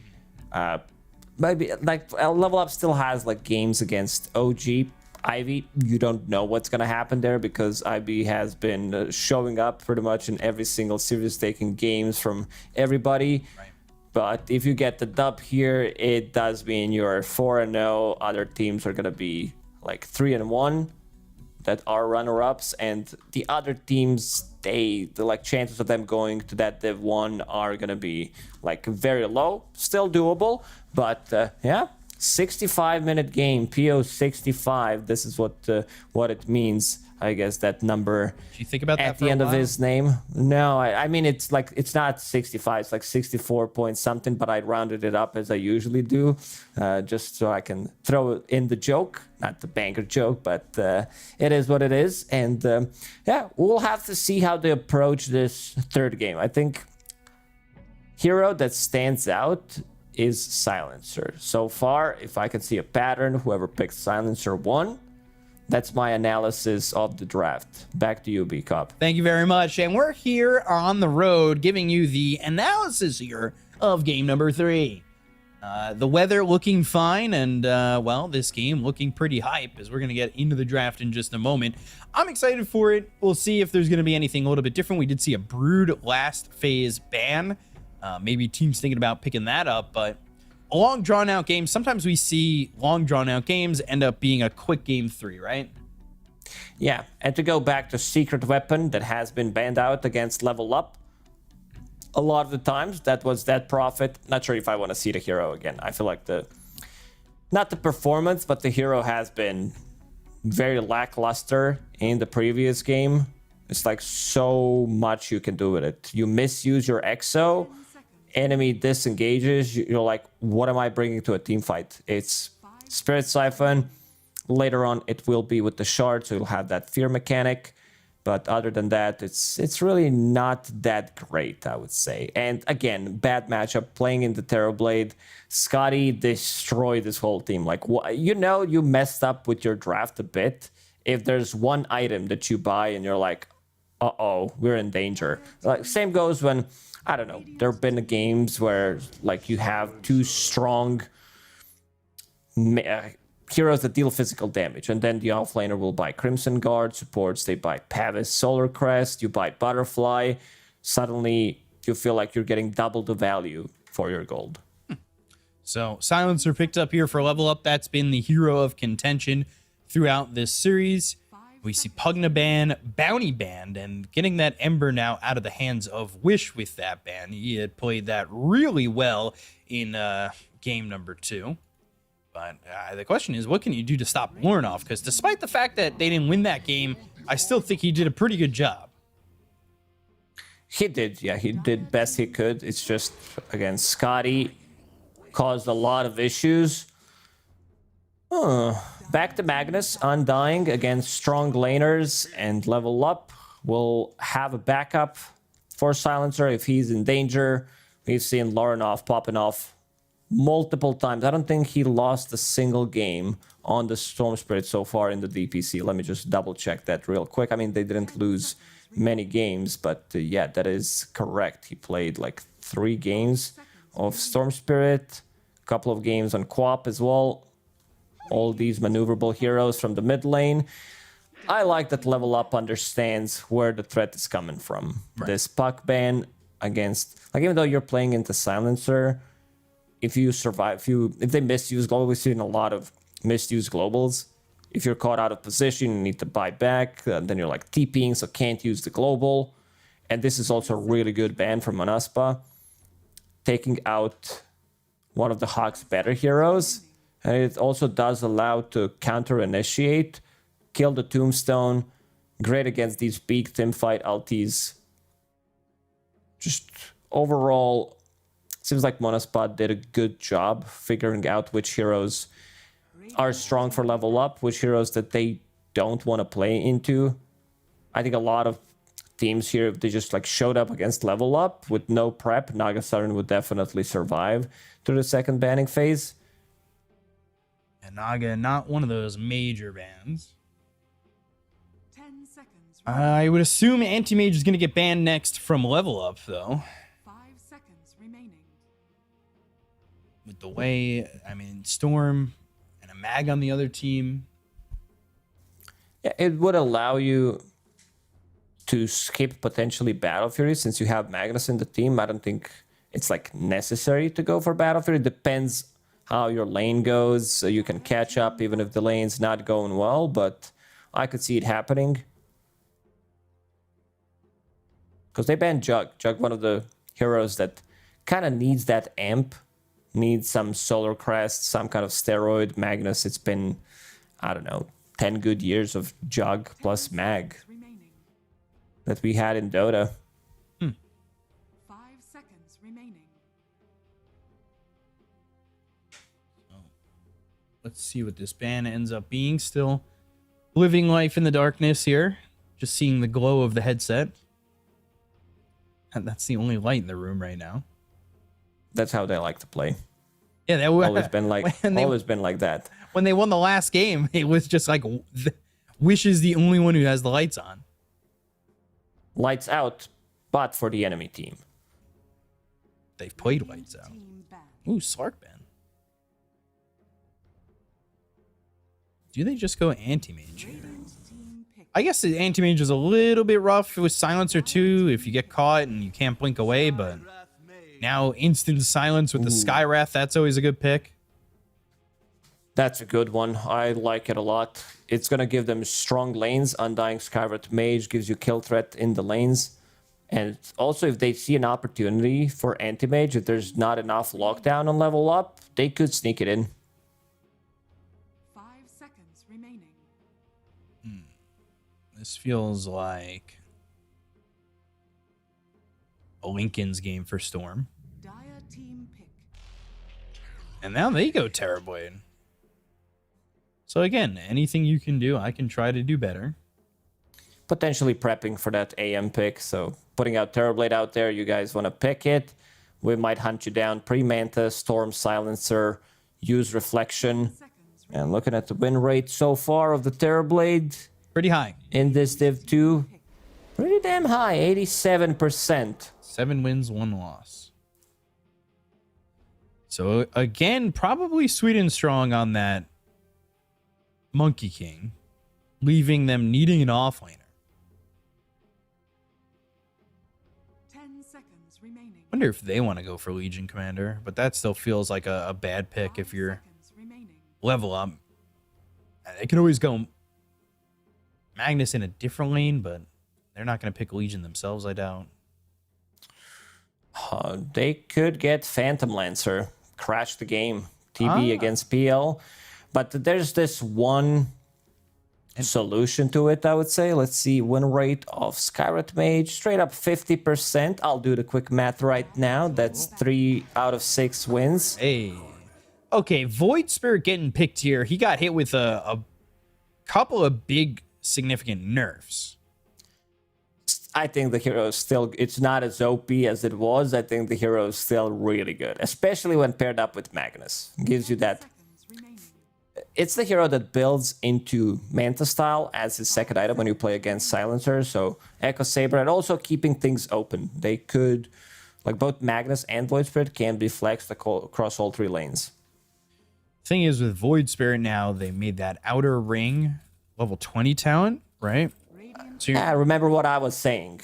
I don't know. We've been casting together for last month and a half, almost every single day, and I think I mentioned it a couple of times that this does feel like a level 20 talent. Yep. So really glad that they swapped it around. It was too powerful. Like, you as a solo hero, if you play from mid lane, you get level 15 relatively fast.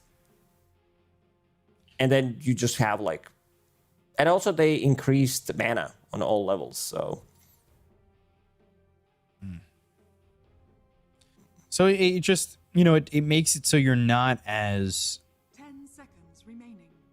slippy earlier on, right? Ooh, that's an interesting one. They have Terrorblade, Wish, Tinker. That's his signature hero. Damn. I would have been hyped to see that. I do love seeing some fun Tinker play. And you get to see somebody like Nothing to Say play Tinker. If they want to pick like blindly, use this Ursa pick, I think it could be Tidehunter, because they have Monkey. There is Tide potential, and I think there's one more hero that they could bang out from the offlane. I just saw it in my head and now I forgot. Is it Lycan? No.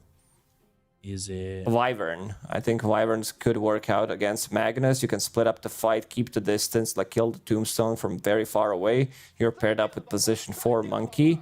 I think this hero can work out. Not sure if Level Up has this in their arsenal to play it from the offlane.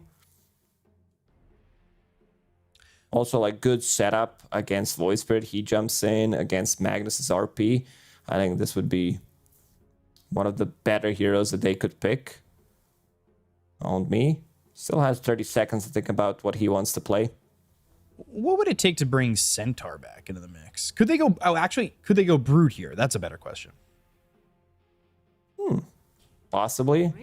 We haven't seen too much of a Brood, but yeah, Tidehunter just seems like a safer choice. I wanted to mention, like I mentioned PL before, but I also wanted them to keep potentially this Monkey King as offlane, because it does lane well into both Undying and Phantom Lancer.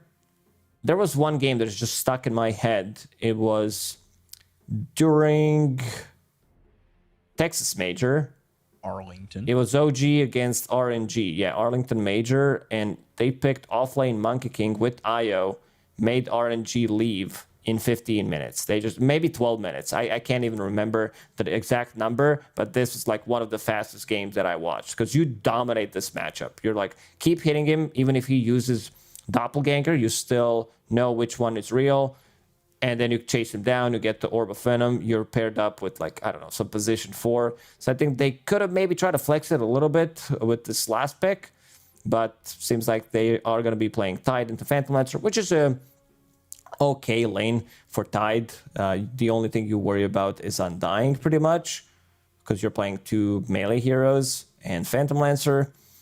In terms of AoE that they have against him, there's not much. Carry to carry matchup, always going to favor Phantom Lancer. They have good ways of dealing with Terrorblade. You have Void Spirit who can jump in, burst people immediately, especially with Magnus's Empower, Skyrat Mage. So I gotta say, I'm liking what Monospa drafted for themselves.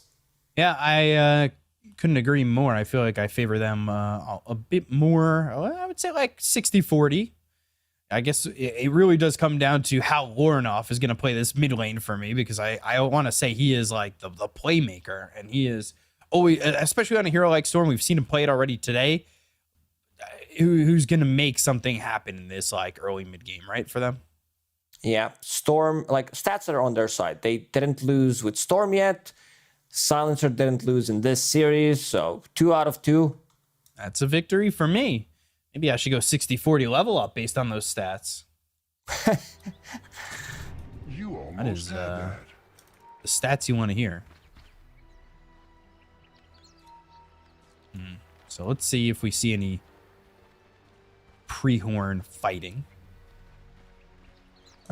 One of the reasons why I would like to see Monkey played as the offlaner here. He builds into Gleipnir / Mjolnir from the offlane. It's like Echo Saber, Mjolnir, BKB, or you can fit it in between if you feel like you need it slightly faster. I would not be surprised if like some Div 1 team would swap things around, put this Tide on position 4, and just play Monkey 3. Would you like Tide 4 though? I think it has potential. It's not like the best one, but he's the hero that can clear some of the stacks, could stack of his own. You have like Blood Grenade, Gush onto one hero, Orb of Venom. It's a lot of slow. It's like physical damage.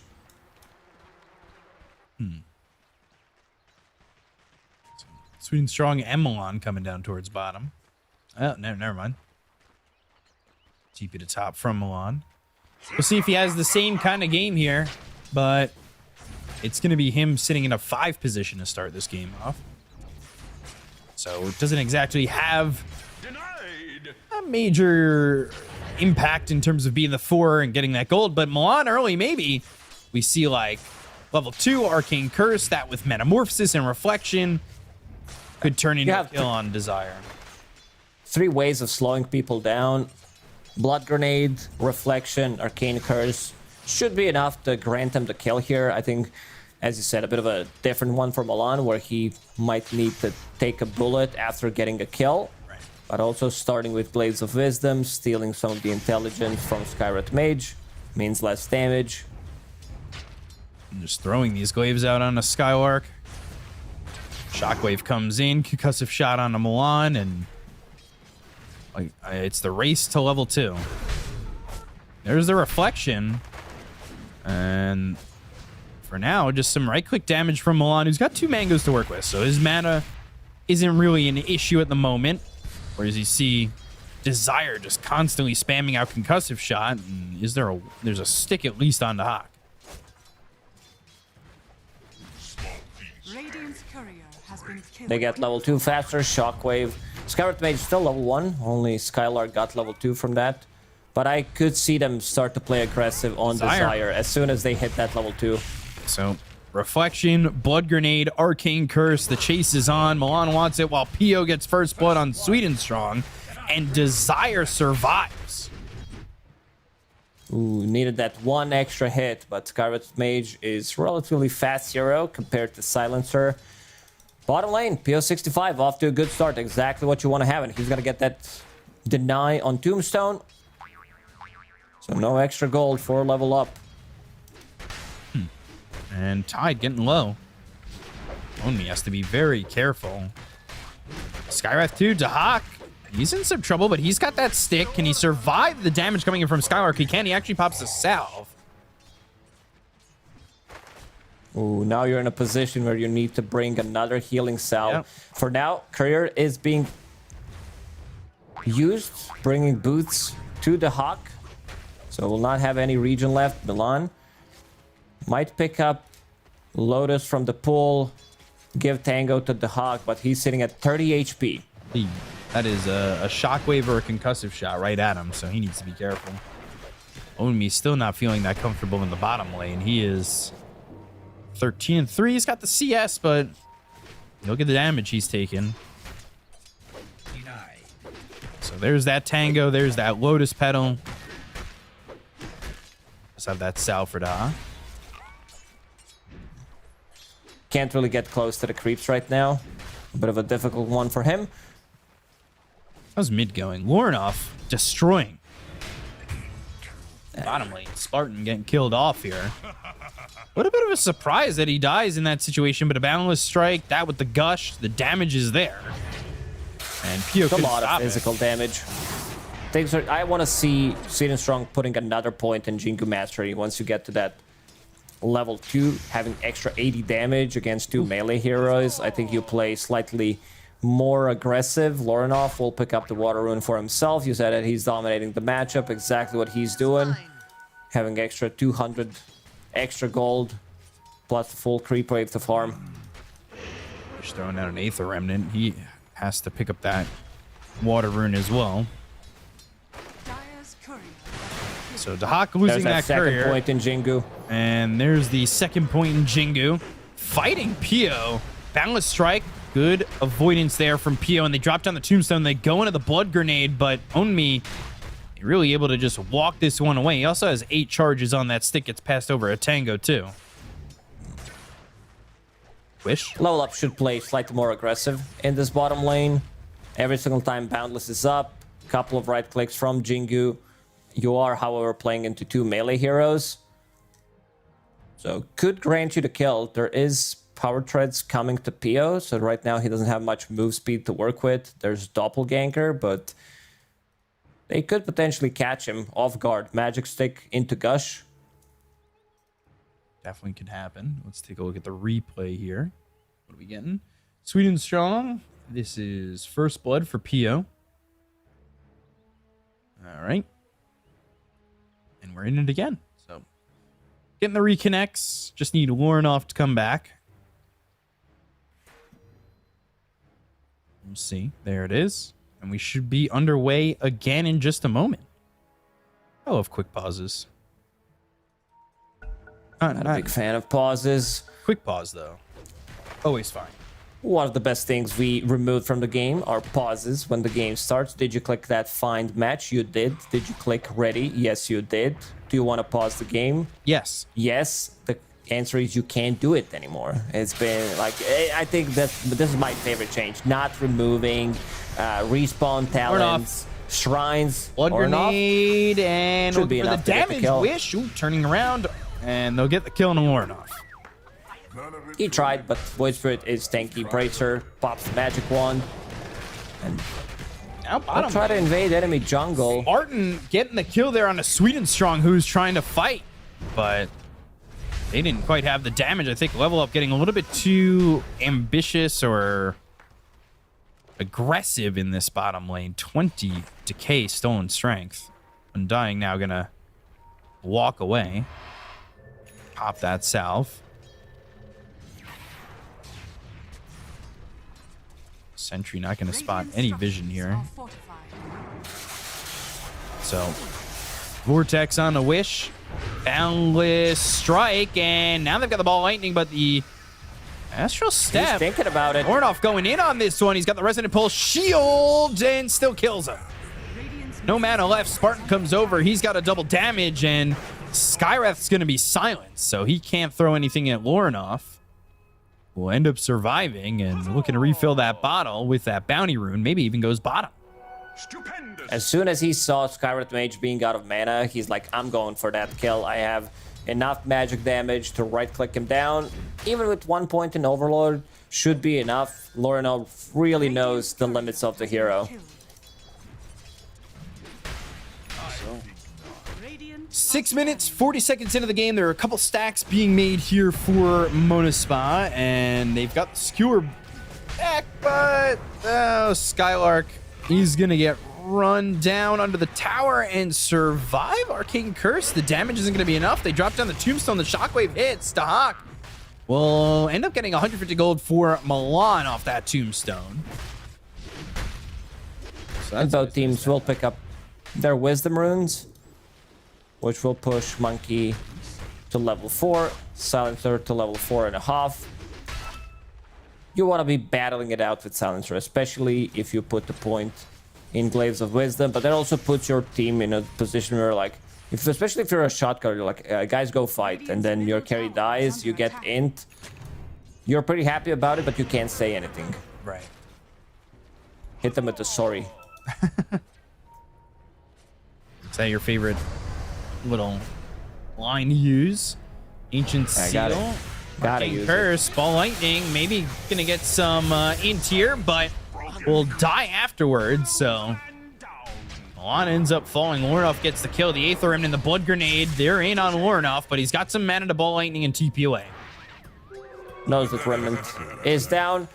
No stuns available, so he just TPs out. They're fine with that trade. Lorinov gets the last hit.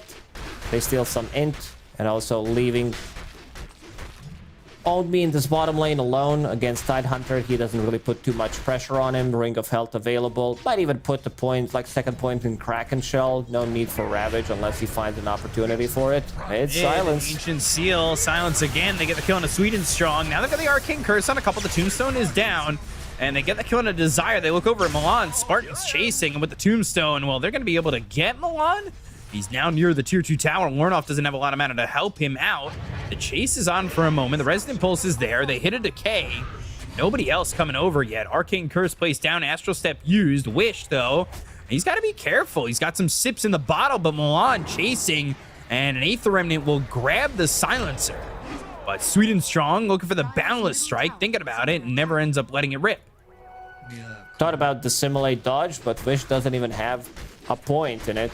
Wish could have gone aggressive underneath the tier 2 tower with Astral Steps plus for Remnant. Pio. Had wand charges available. Centaur helping out with the stun. Desire. Is that D-ward? Now the Ox here bottom. They want to go and get this tower. They've pushed Pio off the lane. This is the opportunity to go for it. Seems like there's not going to be any defense coming out. Monkey can come down from the trees, hit it once. with Orb of Corrosion, help out with it, but doesn't want to show. Swin is strong immediately going to the mid lane. Yep. And Milan ends up dying there to Wish. Milan not having nearly as fun of a game. He's not level 6 yet. Tombstone committed. Boundless Strike lands, but they've got the Ancient Seal. It's on a Lornoff. Not working with a lot of mana here, and also having Wish coming over. Ball Lightning onto the high ground, but look at the lack of health he's got. Kills that zombie, but I think the Skywrath just killing off this Storm. Wow. It was nicely timed from Desire. He will sent out Arcane Bolt to have vision on Storm Spirit, then gets the concussive shot, immediate silence. Level 2 in Ancient Seal, enough to secure the kill there, and we'll take a tower on a mid lane. Good start for Monaspa squad. This is Magnus, who is farming. I mean, he's the lowest net worth at the moment, because, like, I guess it comes down to changes from the previous patch. Bonus effect on self-cast from 75 to 50 on Empower. And also Vanguard not as strong. Looking at the stacks, there is a relatively juicy stack of Ancients that he's going to farm now. I think this game's going really well for Monaspa. Wish is making a lot of space. It doesn't feel like Lornoff's that comfortable in a game like this at the moment.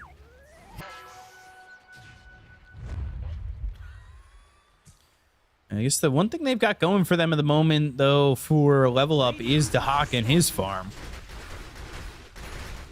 I don't think they can really kill Pio here, and now picks up a Diffusal Blade, and the lack of mana for these heroes on the side of level up is going to make them very vulnerable. Pio is the ultimate carry in this game, playing into Storm Spirit. Both supports are kind of food for him. Tidehunter, you might not be able to kill him instantly, but you can make his life very annoying. Global stop used, and they've got the Vortex. That'll pull back Wish, but I don't think they have the damage. They want to go to the Ravage, but Wish has already walked out of that area of effect, so Ravage isn't really going to help. Mystic Flare is down on Milan. He's dead again, and Monaspa still just putting level up in uncomfortable positions. You try to go on the tankiest spirit in the game. Ogre Axe, Bracer, Treads, Pigpole sitting at almost 1.8k HP. If he gets like Resonant Pulse, that's some extra 300 damage that you need to go through. I don't really see this working out for level up. They need time to farm, and this Diffusal seems to be an item that's going to just do so much work here. Pio hasn't really been involved yet. These 1 kill, 1 assist is from the laning stage. He wants to farm up. If there's Global Silence down, if there's Ravage down, he'll join, or he'll join when he gets Manta style. Rest of the team feels like they are in a really good spot right now. They don't necessarily need to bring him in yet, because Wish is having a blast of the game. There is Empower now. Yep. On him, and gonna start farming the stacks. This time the stacks are for him. Wish granted. So 3,000 net worth lead for Monaspa. You can see the support struggling on the side of level up. Monaspa, Skywrath Desire. I mean, he's got a lot of gold.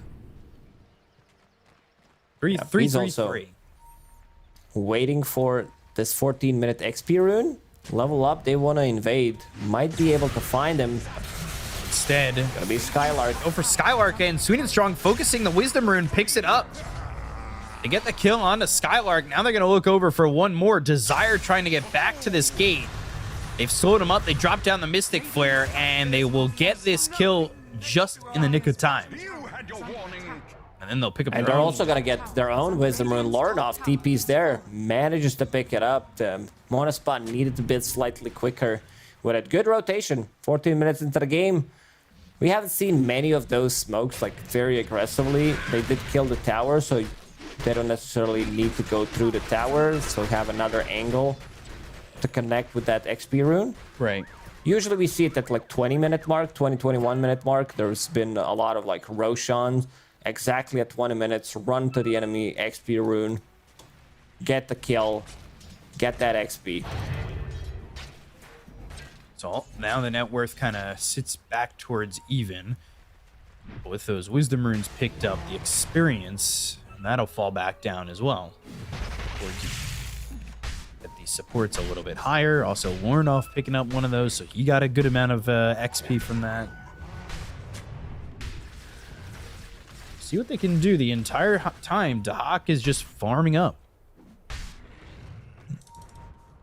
Didn't die a single time. Going into Butterfly. He's very squishy as Terrorblade, but also understands that once he picks up that Butterfly, his illusions cannot be killed. Like, none of these heroes deal well with the illusions. Right. So he can go for split push, global silence immediately. And Wish is nearby, but not gonna need to go for them, as all they get is Spartan out of that one. I say all, but that is, you know, at least a beneficial kill with the global silence. That'll be on cooldown for a while, though, and that maybe leaves them a bit vulnerable on the side of level up. We'll have to see. Be some time, and maybe Sweet and Strong getting them some vision here to go again. He did this in that second game, but didn't end up taking that second one. And if he's able to get the vision, he's able to lock down these heroes, maybe they can take out Wish, who is just being very elusive. Yeah. Look at his quick buy. Manta, like, he's got to use all the ulti orbs that are out there. Now, if there was a stock, they'd be out by the time he finishes his items. It will be hard for PO, so Yasha with the Diffusal and the heart coming through for this Phantom Lancer. So they're going to grab a tier 1 tower over top, and there really hasn't been much defense for that from level up. Not like they're exactly looking to defend at the moment. There it is. So easy tower to take. Again, the whole time Dahak, he's farming. Now he's going for a stack. And they're going to go into Roche. More than enough damage. Flash Heap, Tombstone, Empower on multiple targets. PL with the illusions. I think you give this one to Wish. PL. It really depends what type of a game they want to play. If they want to group up and take tier 1, maybe tier 2 tower, I think it's better to give it to Phantom Lancer. Let's see if Wish made slot. He did. There's a lot of stuff on the ground. Wish was thinking about picking it up, but it was like, you got good 2 seconds. If you don't pick it up immediately, it belongs to me. So while that was going on, Terrorblade finishing off the Butterfly, farming up those stacks. They're trying to get a kill here. They're trying to look for Skylark, Sweet and Strong, Primal Spring down over on the big camp. Then actually go towards that Magnus. And he's making more stacks for himself, trying to farm up with that Empower. Really, this one, much more of a farming fest than the last 2 games. There was a lot of fighting in the last 2. But there's still fighting to be had. Both teams feel like they can outfarm the enemies. The Hawk going back to Manta style after this Butterfly. So we'll have some extra illusions. Butterfly, again, causes tons of problems. Another global silence. They'll go for Skylark, trying to get the damage out. Finally gets it, but they've got the Ancient Seal. It's onto the Storm. He's running. Aether Remnant lands. Mystic Flare is there. And Warnoff dies. I don't know if that's exactly worth it. Omi's going to try and TP out. He'll be successful, and so will Milan. But that was nice Remnant from Wish.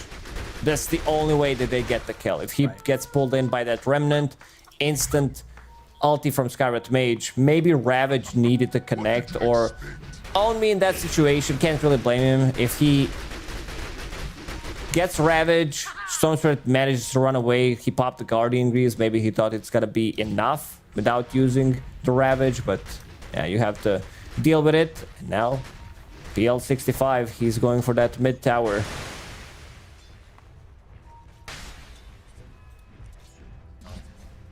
Omi not really feeling the presence of this Tide yet because he hasn't thrown Ravage, I believe. It's the only problem. Like how many Ravages you used in the game, that's how much presence you had. It feels like that sometimes with these heroes. There's some ultimate heroes where that's all you're really giving, right? Yeah, I miss the good old times when Tidehunter was like, I'm picking up Blink Dagger, we gotta go. And then he lands Ravage. Now it's all about picking up the auras. Blink Dagger is gonna come in very late. Sometimes there's gonna be like 20-25 minutes without even seeing a single Ravage from the hero. And that's what we're kind of feeling right now, as he has got those Guardian Greaves and looking to pick up a Shiva's Guard. So we'll see how long it takes for him to get into that. Of course, farming up. Gonna hit that level 12, have that level 2 on the Ravage maybe soon. But he's pretty tanky, has 15 armor to work with at the moment. And see if the fights, if they're ready to go, and maybe fight with Dahak, but another one who he's just kind of farming at the moment. Haven't felt his presence too much either, but not that it's like terribly needed to get done what they've gotten done so far. Yeah, he understands that the way to winning this game is him hitting the item timings, managing to be annoying against these supports. The thing is, it's like, in terms of AoE, they don't have much, so they need to take out supports, maybe kill Magnus before he can get anything off in a fight. Maybe catch Wish during the global silence if he doesn't have Manta yet, or if he uses it in a fight. Because going through PL's tankiness is going to be very difficult, especially because right now he's holding on to Aegis. Next item is Heart, which he'll finish in the 3 minutes or so. Is the idea to keep PL for last? Can you afford to do that in a fight? I think you can. I don't think you can just burst this hero unless you find some zip into Ravage, into Boundless Strike.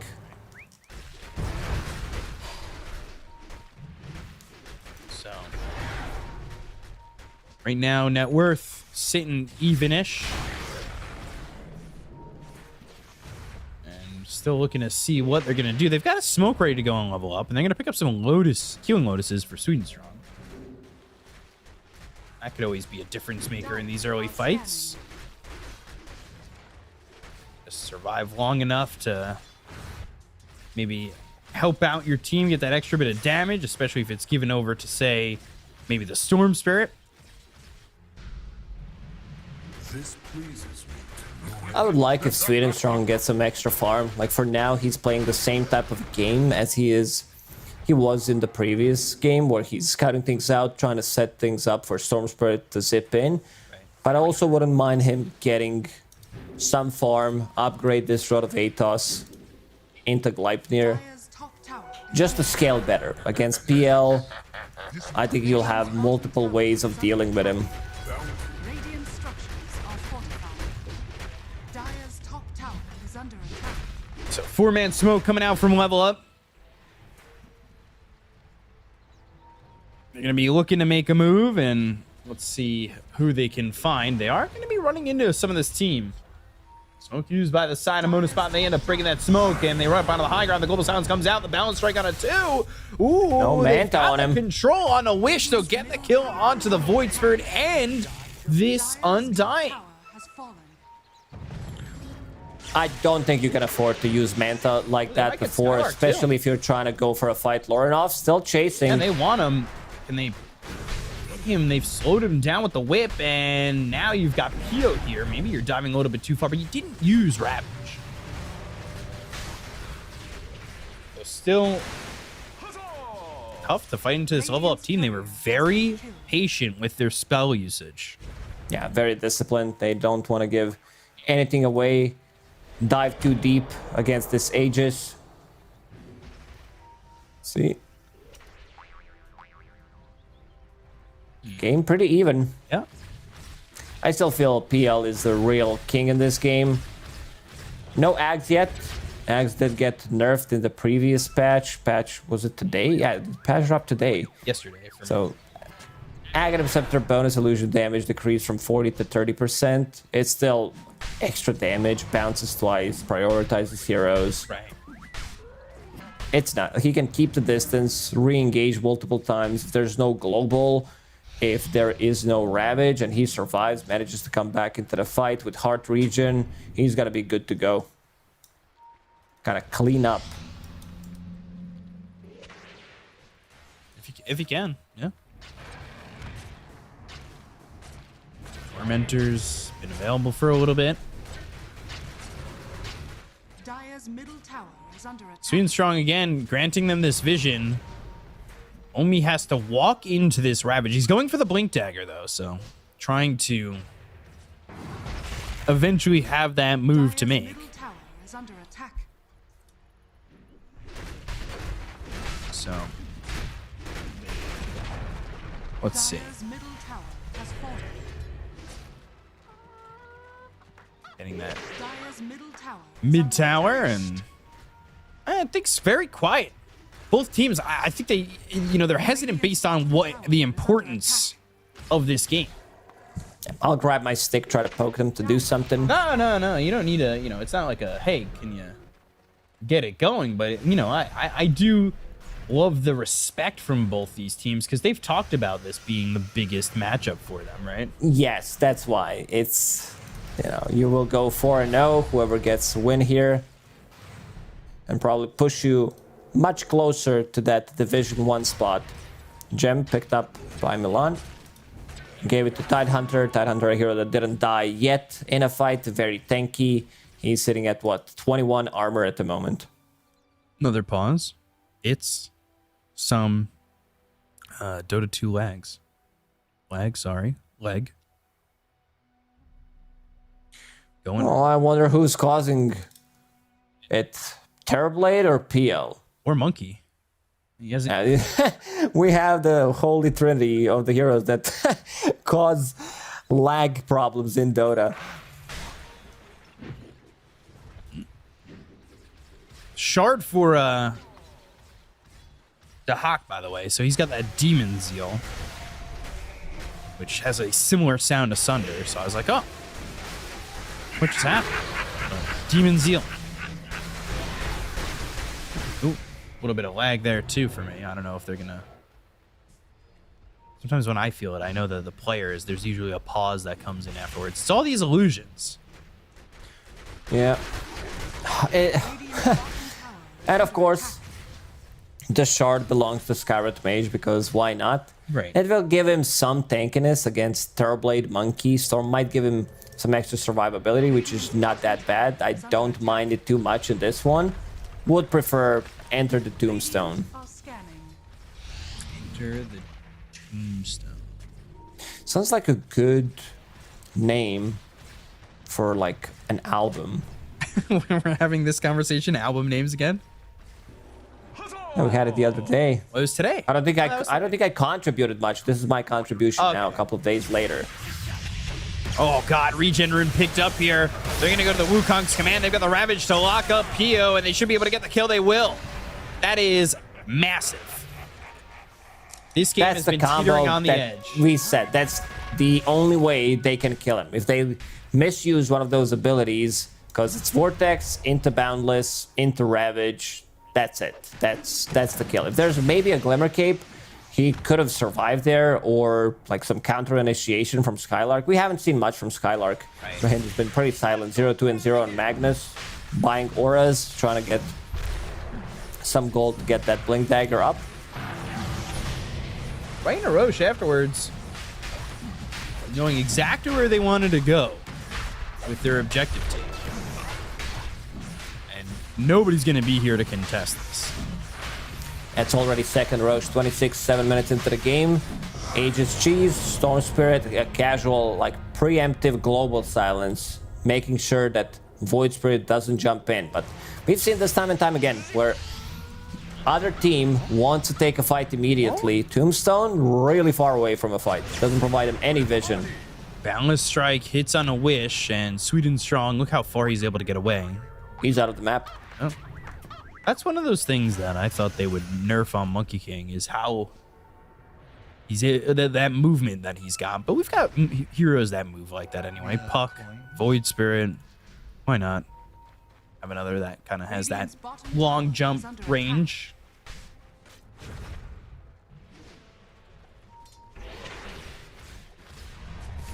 So Radiant's bottom tower is under attack. goes on and is now level up that has themselves a 1,000 net worth lead as Dahak is getting super duper farmed. Going into the nullifier next, and he's got Satanic. Very tanky. He's been dodging these fights. Joined like one. And I mean, we haven't seen many team fights in the last 15 minutes or so, but he's super tanky. Level 3 Sunder now. Nullifier, Remove, Empower, Crimson Guard, Glimmer Cape. Is there anything else? A double Glimmer Cape? Glimmer Cape, Void Spirit. Yeah, Void Spirit. His Resonant Pulse, and the Hawk will pick up the Wisdom Rune of his own, using that Demon Zeal as a farming tool. Yep. The Hawk's what I think he's pretty much the only player across all regions, all divisions that I've seen buys into these earlier shards. All right, we're gonna have to fact check that. No, don't make me look stupid again. Because I'll bring up my points. I've seen him pick up shard on Sven 2 times when he played against Monkey. That is very true. He also picked it up for some other scenario. Let me just double check that real quick. When he played Naga Siren to heal up his teammates. Yeah. Bloodseeker, of course, you want to be picking it up, but he does pick it up very early on. Sven also not having many changes. So there you go. You don't need to fact check this. I think I was surprised they didn't go to Sven. Trust me, bro. That's my sauce. That's my favorite sauce. Honestly, if I had one of those, like if I was a good chef and I knew how to make like a good tomato sauce, yeah. It would just be like the brand would be called Trust Me. Just trust me. Trust me, bro. Sauce. Yeah. I'd be down to eat it. That's an idea. Patented. Copyright. Don't take that. PO. BO. Gotta be careful. Global Silence. They're trying to track with him. They've got the blink. They have the Ravage. It lands on a 3. Oh boy! Metamorphosis. Mystic Flare is not gonna do anything. They go to the Wukongs. They've got Witch over to the side. They know which one is PO real. on the run. The RP and the Astro Step. The turnaround with a Satanic from Dahak. Wish is in trouble. Who go to the Dissimulate. It's not with the extra ring because he's not level 20 yet, but the right click damage is in. They get the kill on a Wish. They look over at PO. The blink as well as the Anchor Smash. They've got the Gush. Warnoff not working with a lot of mana, but he's got a little bit of the stick. If he can get that Vortex in, he's actually hoping that he might die. Yeah, he wants to give him cheese now. The Hawk pass over the cheese to Lorinov. It looked like a good counter initiation to this Ravage, but damage has already been done. Terrorblade really going ham. Sweet and Strong losing his tree. That's it. But yeah, good opening from Owned Me. Finds a target. Finds 3 good targets with his Ravage now going into Shard, so that's going to be some extra lockdown that they might need once PL starts to get more items, more tankiness, and now going into that axe. All Monospawn needs to do is try to poke from the distance, maybe get this skewer in back, reposition someone, play from there. Yeah, was that the first RP? I believe so, but still didn't land him anything, so still sitting at 0-2 and 0 on Magnus. First RP source, trust me. Radiant's bottom tower And Shard for free for Milan. So now he's got Force Staff, but does he switch it to the Dragonlance? Does he want to go to something else? Does he want to become that carry again? Maybe as he starts picking up some int.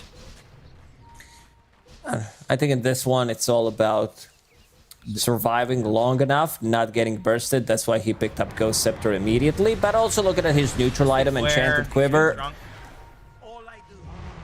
They got the kill. Shield Rune also bottom, so that could be a time to fight if they want to put that on, say, Wish or PL, and they do.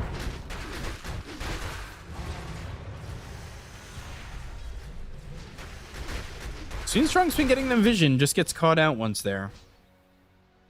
I think he's, you know, a massive part of this success of this level up lineup. He's been doing great. What's that for the Hawk? Is that... Oh, he loves different items compared to some others. So going into Ags next, we'll give them that Terror Wave, Fear Duration, 2 seconds. So some AoE control. Great against like Magnus if he decides to blink in. Extra control against Phantom Lancer. Right. And Lorinov hitting them with Get Ready immediately. Now holding on to Cheese, has Hex available. So instant lockdown. Sweet and Strong. Gonna be the one providing vision. So, will they find anybody? A minute and a half till Roche is up again. Potentially. Lanes are always going to be in a good spot for level up. All you need to do is click Illusion on Terrorblade, send it down one of those lanes. They can't really deal with it. And then you use it again. With that level 20 talent, it becomes even more ridiculous. Extra 10 seconds on it. So that's what we saw in the last game. The Illusions that were pushing in for Monospot with their Terrorblade. And we've seen it before where you just rat Dota as much as you can with Terrorblade Illusions. So, we'll see how this goes. Is they are grouping up near mid, both teams nearby. Smoke picked up for Milan. You can tell they're really itching for a fight. They keep saying get ready, but it's ready, set, go. So they still need to Someone set, they still need to go. there is go. I don't know if there's set in Dota. Not that I know of. Well, we got to make it happen. So, Gaben, Frog, if you're listening, set needs to be had. Get ready, because we need set. She's still sitting on the Storm, and both these teams, I think, understanding the fact that, you know, they need to set for Roche, right? Yeah, I love this play where the Hawk goes through the Twin Gates, uses his illusion in this bottom lane, so he'll push it out. Brings a couple of mangoes, drops down, Manta style, and eggs. Eats those mangoes. This is like very risky move. Doesn't backpack it, like doesn't want to lose time, but you could lose, like choosing whether you want to lose time or you want to lose items. I think it's a no-brainer. Imagine you get jumped by Magnus. You lose Manta, Aghanims. I think this game's pretty done. You're mentally done after it. Smoke. Sweet and Strong. They find Spartan. They'll dust him up. Tendrils of the Deep. They get that. Blink in. Look for the Ravage who lands on it too. The Aether Remnant as well as the Terror Wave. That's going to be a fear to Pio. But Pio trying to get out. They've got the Global Silence. They've got him in the Wukong's command. They go to the Dissimulate from the Void Spirit, but they get the kill onto the Phantom Lancer. They both buy back. They'll come back around. Sweet and Strong, still in the circle, still holding the Wukong's command. The Mystic Flare dropped onto Milan. He already used Global Silence, so his death is okay. It comes down to who's having better vision. They kill Undying without him placing the Tombstone. 2 buybacks. One is very expensive one. PO65 comes into the fight. Skylark can't find anything. Aether Remnant doesn't catch anybody either. They go to the Dissimulate. They've got this silence on Omi, but he purges that off with the Kraken Shell. So they get back up onto the Twin Gate. They do buy back on Milan. The Astro Step on a Lorinov. He'll ball lightning down onto the low ground, and they're sending these Spirit Lances off on Omi. Nullifier, Vortex, Dust is up. They get the kill on a Skylark, and he's going to buy back too. But he's got a TP, and that's going to be to the tier 2 tower in the top lane. He's not able to really TP close to this fight. Lorinov, they look over at Lorinov. They've got him out of mana, out of health. He does not have buyback. And Meta still has about half the duration left. He's short buyback about 200. So we'll see if they can get anything on this to get him back into the buyback, and then he'll ball lightning or TP into the fight. But this is Pio going after Omi. They get the kill into Desire. That's going to be the Hawk getting it with the Demon Seal used. Astro Step, Aether Remnant. Now they've got the buyback coming up from Desire. Tendrils of the Deep. Lock up Wish, but Omi's going to end up dead. That's a gem. Void Spirit just picked it up, and things are looking pretty even. Now PO65 needs to finish off this Roche. They need to give him Aegis. And these are the type of fights that Monospot wants to play. Long fights where PL gets value from his items. Wish as well wants to reset multiple times. Has Hex available now. Strong. Skura looking for him. And Milan's going to TP out. He's not going to go for the steal. Will Sweet and Strong Oh, whoa. Dahak could Terror Wave. No. It's too risky. Yeah, Pio will pick it up for the next 5 minutes. They should be the ones controlling the map, looking for these fights. Refresher on Magnus. Still yet to see a big one from him.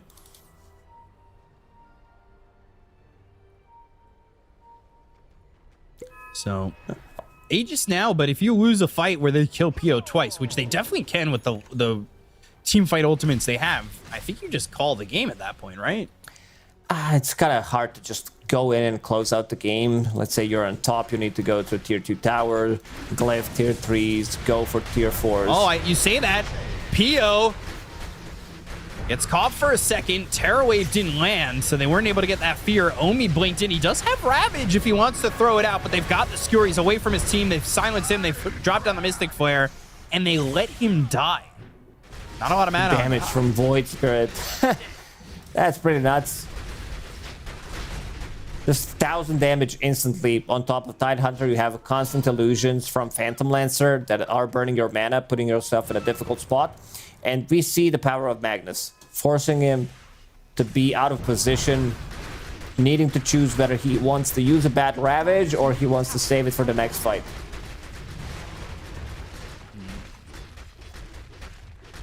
Now all of a sudden, they're the ones on the high ground. I just said level up might be able to finish the fight if they killed Pio twice, but instead the tier 3 tower in the mid lane's going down. It's going down. PL doesn't care too much about knowing which one is real after holding Aegis, so he's still empowered.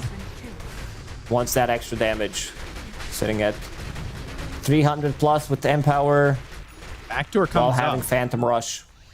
They had a Terrorblade Illusion cutting the creep wave.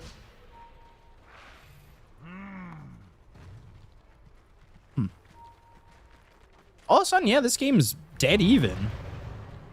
I will say, though, in a fight, when you've got way more buybacks for level up, Radiant's bottom tower is under attack. that could be the difference maker.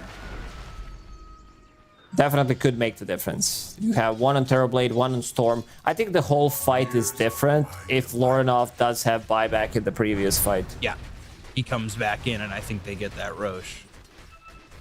He was missing out 200 plus. They killed one hero. He got extra 100 plus from the assist, needed that extra gold. Like, they needed to kill one extra hero. There go the range racks. They're just kind of letting these racks fall. They're going and wrapping and trying to find an opening here, but this is not going to work out for them. They wrap and they don't find.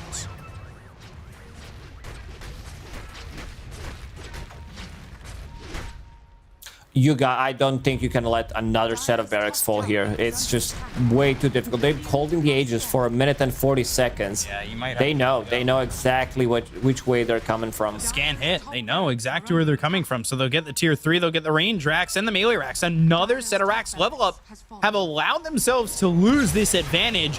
They'll ball lightning in. They're going to look over. They've got themselves the boundless strike that's going to be through onto this Skylark Magnus and take him out immediately. Terror Wave hit him. They get the kill. Pio's nearby. Omi's got a Ravage to throw, but they lose Milan again. Blink into Spartan, not Pio. Dahak getting chased by this Phantom Lancer. They should be able to get the kill on a Spartan. They'll end up losing him, and now Omi again. No mana on looking Storm. with this Ravage. Do they have the ability to get Lorinov out of here? There's the Ravage coming through. They look over. They've got the kill on a Witch, but they end up losing Lorinov, who does have buyback. That was at least this Void Spirit going down. Pio, he's not working with a lot of mana. And he's trying to fight within this, and they're trying to get on top of him. He'll go into the Doppelganger once again. The Primal Spring, the ball lightning in from Lorinov. They've hit the Hex with this Sight the Vice. So the Gleipnir is in. The control was there, but can they kill him again? Can he time it? Own me. Boundless Strike. There's the silence. There's the kill. He's gone for 2 minutes. 2 minutes. They're going to run down one of those lanes. There's double damage available. Again, costly buybacks from level up. They bought back on the Storm Spirit. Terrorblade still has his. But he's not as effective. The Hawk didn't die in the previous fight. Like, he's going pretty nuts in some of these fights. Almost 10,000 damage dealt by him. can eat the axe, buy another item, buy MKB if he feels like he needs more damage, pierce through this evasion from Butterfly. Bit of a pause. Skylark will disconnect. Yeah. You said that they can run down the mid lane. It's going to be long 80 seconds. Buyback is available in 50 now on Phantom Lancer. They need to at least equalize one of these lanes. If not both, truthfully. But there's still a tier 2 top. Tier 2 on a mid lane as well. They might get like one set of barracks, but that's it. Not sure if they want to commit too much. Lorinov also wants to farm his BKB. Without it, he's very vulnerable. One silence from Skywrath Mage, and he's dead. There are no defensive items on both supports. Silencer's buying for himself. Ghost Scepter. Monkey also itemizing to scale, having that Gleipnir. So if he gets caught with just one silence, he might be dead. Spartan's not going to have that Lotus Orb. Demon Zeal does do a lot of building damage. But they got to play it smart. And they go towards bottom. 60 seconds. They do have a glyph. Wish is back After up. tier 3 tower falls. I think they're just going to get one tier 3. I don't know how much more they can get unless they find a fight. And you can see DD on Sweden TB. strong. They want to get at least a set. Yeah, there's the glyph. Glyph. 40 seconds. No 40 DD. seconds. Demon Zeal again, though, and that is what helps him get this damage out. They were looking for the decay. They're trying to search for Sweden Strong. But he goes down to the low ground. They've got these creeps in that are going to be cleaned up. But not Gleipnir, Terra Wave. That's 10 seconds on the Metamorphosis they're going to have to get that kill on a Spartan. Now they go to the RP. That's finally an RP for the Golden Silence to get the follow-up, so they don't have the damage to get the kill on the Hawk. They go in. They've got the Tendrils of the Deep with the Mystic Flare down, as well as the Silence. They go to the BKB, pops the Satanic, and now they've got the Sunder. Hawk able to get back to full health, and now they've got PO back up. They don't want to send it into the PO box. As the Boundless Strike comes in, stops him for a moment, and they end up escaping. PO box, okay. That's a good one. I mean, this RP doesn't hit anything, buys a little bit of time until Phantom Lancer comes back into the fight. He's still holding on to Refresher, but those RPs, they need to connect. So they get one set of barracks. Buyback slowly starting to reset on side of Monaspa. PO does have it available. Terrorblade, he's gonna hit level 25 soon. Big difference between this Terrorblade and the last one is the fact that he is getting the levels. Yeah, it's what makes the difference. So he's gonna eat the axe, go into Refresher. Does he go to the Sunder cooldown? No, I don't think so. I mean, it's a good one against PL. It's very good. But then again, 20 Metamorphosis plus Refreshers just sounds better. You get extra 40 seconds meta. Add Demon Zeal, add Terra Wave. So that's like 20 seconds of meta, so that's a full minute. And Refresher it, and you've got Terra Wave fearing them twice. Huh. He's almost got enough surplus to buy out that Ag's Blessing. Next Roche, let's see if it's a quick spawn, would definitely benefit. Mona Spa here, 1 minute. They want to run it down mid lane. Even with no buyback on Lorinov, he just purchased BKB of his own. So we'll have that extra defense against Silence, against Lockdown. But if they're the ones initiating on top of him, there needs to be a Ravage. There needs to be some kind of a save. Milan finally picks up defensive item, 4 staff available. Yeah, he's feeling kind of poor in this game. But he's doing what he needs to do, holding that buyback if he does die, to have that global available. And there it is. Those are the illusions that are ripping up the base. Range racks almost fall. This is now them level up, setting up towards top end of the map. Roche up in 5. They know that this Roche is so important. Demon Zeal. Refresher Shard there too. Extra movement speed. because you don't have boots. So this Demon Zeal shard really works out nicely on Terrorblade. They're going in. Level up aren't here. Level up aren't going to be here for this Roche. I think that's huge. This is massive. They're pinging out the high ground. They're not moving. They're just sitting here. This smoke's too late. If they want to smoke, if they're trying to get invis, I don't know what they're looking to do. But they have allowed this Roche to go the way of Monospa, who are losing their tier 4. That's big. Like, Terrorblade Illusion is inside. Wish hexes it immediately, kills it instantly. But he's got Refresher now. And double Refresher. Make it triple. 1 on Void Spirit, 1 on Magnus. Okay, he gave away his. I thought it was his. Oh, baby, a triple. It's a double. Well, there's a Refresher on Dahak, so. There you go. There we go. Thank you for bailing me out. I got you. Shield Rune. Bottled. He kills Sweet and Strong's tree again. Why is this guy getting in my way? I'll stop providing vision. Yeah. Do it yourself. Let me see that meta. Level 25 talent. Refresher. No, like you refresh. You have refresh, and you have like 4 active items, and then you have 6 active abilities that you can use. He kind of wants Ex Machina. Let this game go 60 minutes again. An interesting pickup from PO65. He went into Hex, has Butterfly in the backpack, so playing a bit of a different game.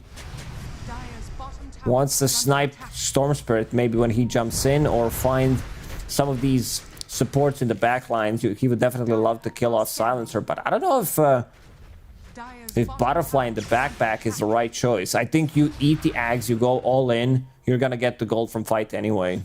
I don't think you want to keep like 6,000 gold and 5,000 gold in your backpack. Yeah, so he'll get rid of the Diffusal for now. That sounds better. Okay, that's a better option. Thumbs up. I wonder if we're going to see Ags on Lornoff.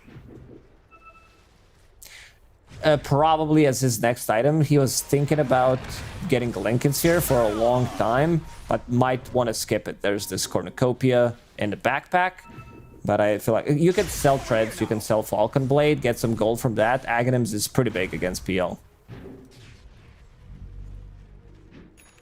Despite the fact that Level Up kind of gave up mid racks and top racks, they're still holding a 12,000 net worth lead in this game now, but with buybacks all up, things get interesting. PO feared up, Terror Wave. They have the control, they've got the Tombstone down, they're going to look over for this Phantom Lancer. And he's going into the fight, they've got the Hex on a Own Me. The chase is on, uses that Havoc Hammer for a moment, but they'll chase, they'll Hex, then again, he'll be back to form. Aether Remnant doesn't land, and they get nothing out of that, and they don't even use Global. That was so patient.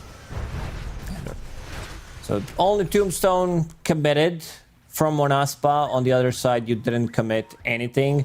These are the type of fights that you expect 50 minutes into the game. They're not doing a bad job, just going for Tidehunter immediately, trying to burn his mana, put him in a difficult spot where he needs to choose, do I Ravage, do I turn? But they could also burst him. Void Spirit, level 25 with that Astral Step crit, plus Daedalus, Harpoon, like they could take him out. Sweet and Strong, BKB, Boundless Strike, RP for that!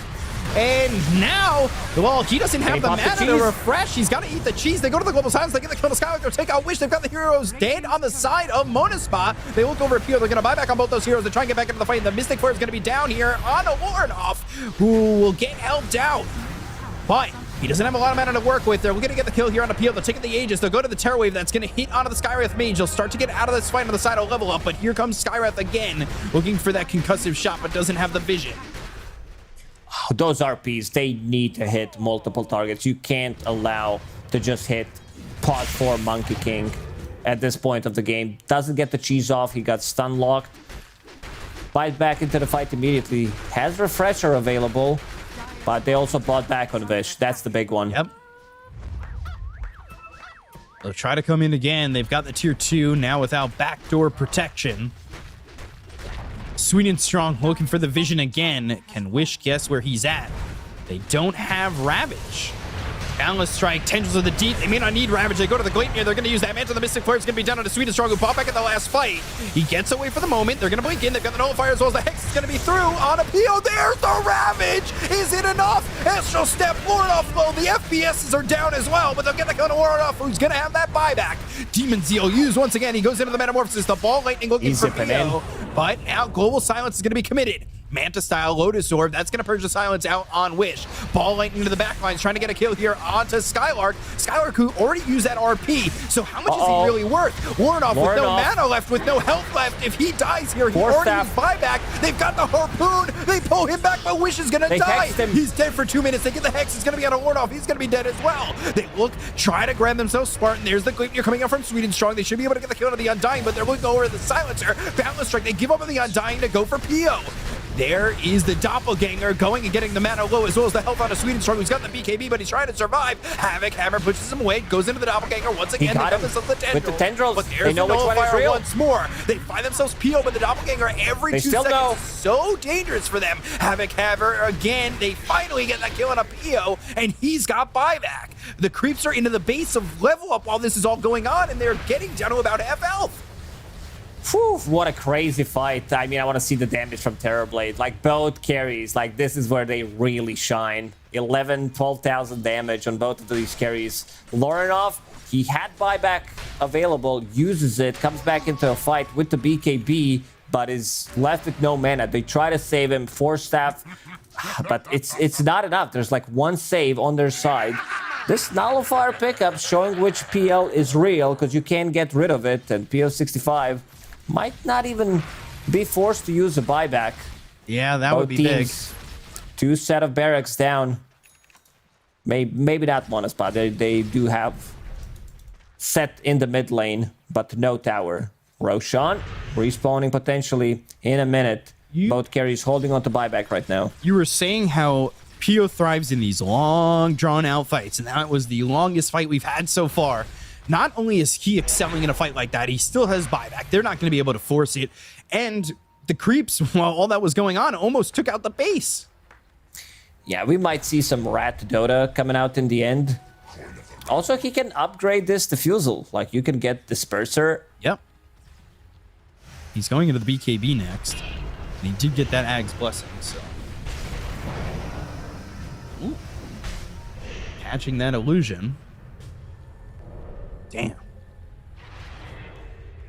So everybody back up again. 3 buybacks available. One on Sky, one on PO, and the other one on the Terrorblade. Doc. He's going bots too.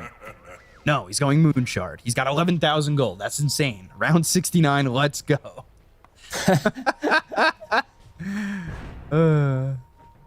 12,000 gold. Like Moonshard, he can buy Moonshard for his, I don't know, Storm Monkey. And there it is. Let's see. Who do you think is going to get it? Oh. Because he has one. Oh, yeah. I didn't even realize. I thought he was buying it for himself. He's way too farmed. Alchemist? Light? Who did he give it to? Has he given it to anybody yet? Did he give it to the... Well, he can use it globally, right? Yeah, he gave it to Lauren. Yeah. Okay. Yeah, I forgot. I never bought it for anybody. That's why I don't know. It can't be used globally. I guessed. I was not confident on that answer. I guessed. I was like, oh, it must be used globally. Sure. Oh, God. Roche, though, and they want to give this to Lorinov, right? Oh, yeah. Lorinov bought back in the previous fight. You want to have that second life. Like, previous Roche was uncontested by level up, but now they're going to go for it. Roshan down to 30% HP. Can they get in there on time? Doesn't seem like it. No.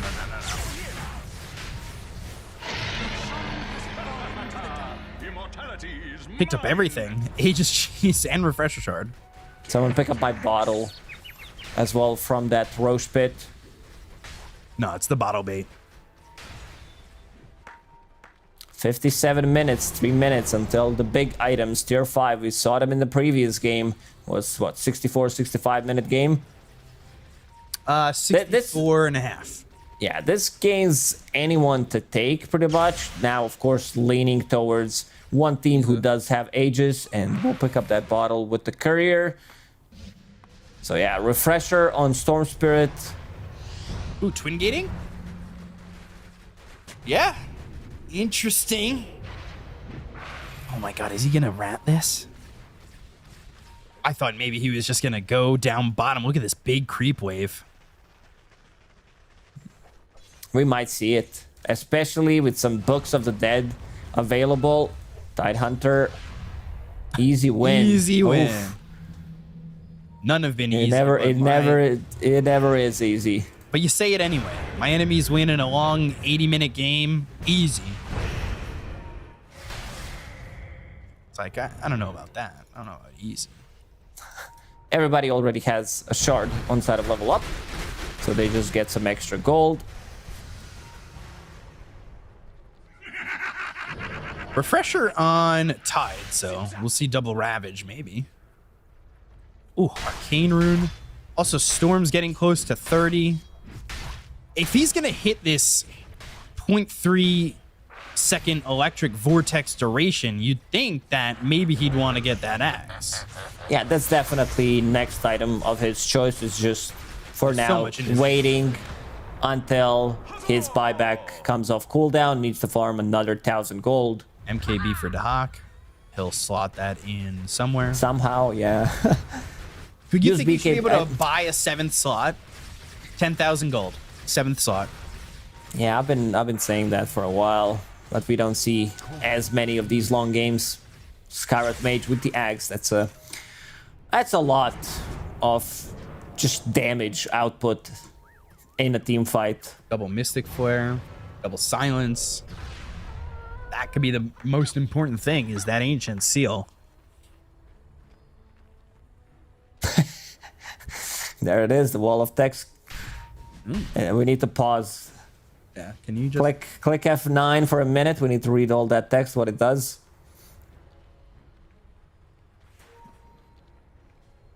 It's basically like a second ability. Everything. That's it. I think you could have wrote it that way. Second everything. People will understand what it is. So despite the 20k net worth lead here for the side of Level Up, I do think this game still sits even with how much we've been able to see PO accomplish 1v9. 20k gold lead, there's 7k gold lead. Oh, PO.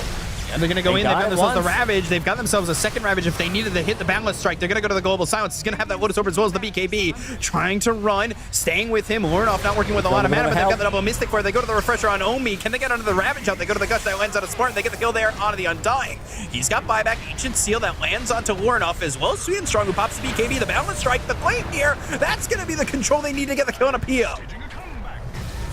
Lornoff loses that Aegis now. He has buyback available in 4 seconds, by the way. It's time to go. I think it's time to force buyback on PO. Like, they don't help him out. Like, he needs to have some kind of a Glimmer Cave, Force Staff, try to push him out of the trouble. RP, again, I don't think it hit anything. The Hawk will pick up double damage. Versus sitting at 700 casual. And 60 minute. Uh-oh. MKB in the backpack. You know things are going well for you. Let's farm those tier 5 items. Radiant's top tower is under attack. So tier 5 items, what are you going to get? Stygian on Monkey. 11k net worth, buy a Midas, get them confirmed, you know? Ex Machina, that was the play in the previous one. Radiant's top tower is falling. All laning in, looking for Wish. BKB, Lornoff, Hex, Global Silence is going to be used. They're going for the Undying. Spartan now, Boundless Strike coming in. Mystic Flare dropped on them, pops the Bloodstone. They'll get the buyback out of PO. That's exactly what they wanted, but they got themselves a little bit of an extra by getting that kill onto Undying. They're going for those tier 5 items now. There are 2 ancient creep camps available. Let's see if the Hawk can find something. There's one. There it is. What's he going to get? You gotta think. You can't just choose it instantly. You can. Yeah, I mean, you can, but Yeah, he's asking himself, asking the teammates, what do they need? Giant's ring. Still thinking. Radiant are scanning. I'm gonna go with mirror shield. No. Pirate hat. There we go. Giant's ring. I got it right the first time. He just grew. Gosh. He's a big boy now. Look at him. Dum, dum, dum. Free fire, full foam. I'm the terribly. Oh, sweet and strong. Sorry. Getting a little bit too much into character.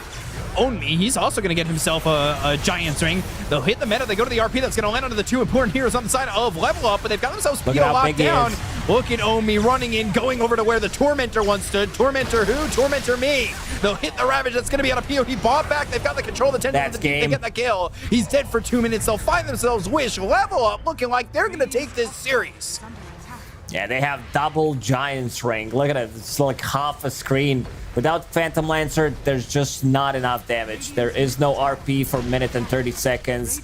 Like, damage needs to come out from Wish, and I don't think he can blink in and just get the damage. Now, look at it. It's getting ridiculous. This is... Jesus. And the animations get all weird. So, Astral Step, double back and forth. Sweet and strong down to about half health. He goes into the Wukong's command, but they've got the Blink as well as the Ravage. They should be able to get the kill on a Wish. Tendrils of the Deep to take out Desire. And GG is called. Level Up will stay undefeated as they beat Mona Spa in 3 games and take it 2-1. What a series. I mean, this third game was a bit of a slow, but it did deliver in the end. Desire's like, I can't believe, just writes 2 dots. I guess each dot stands for a GG. For a G, yeah. And we can see Level Up. They're pretty happy about this win, as they should be, which is going to push them to 4-0.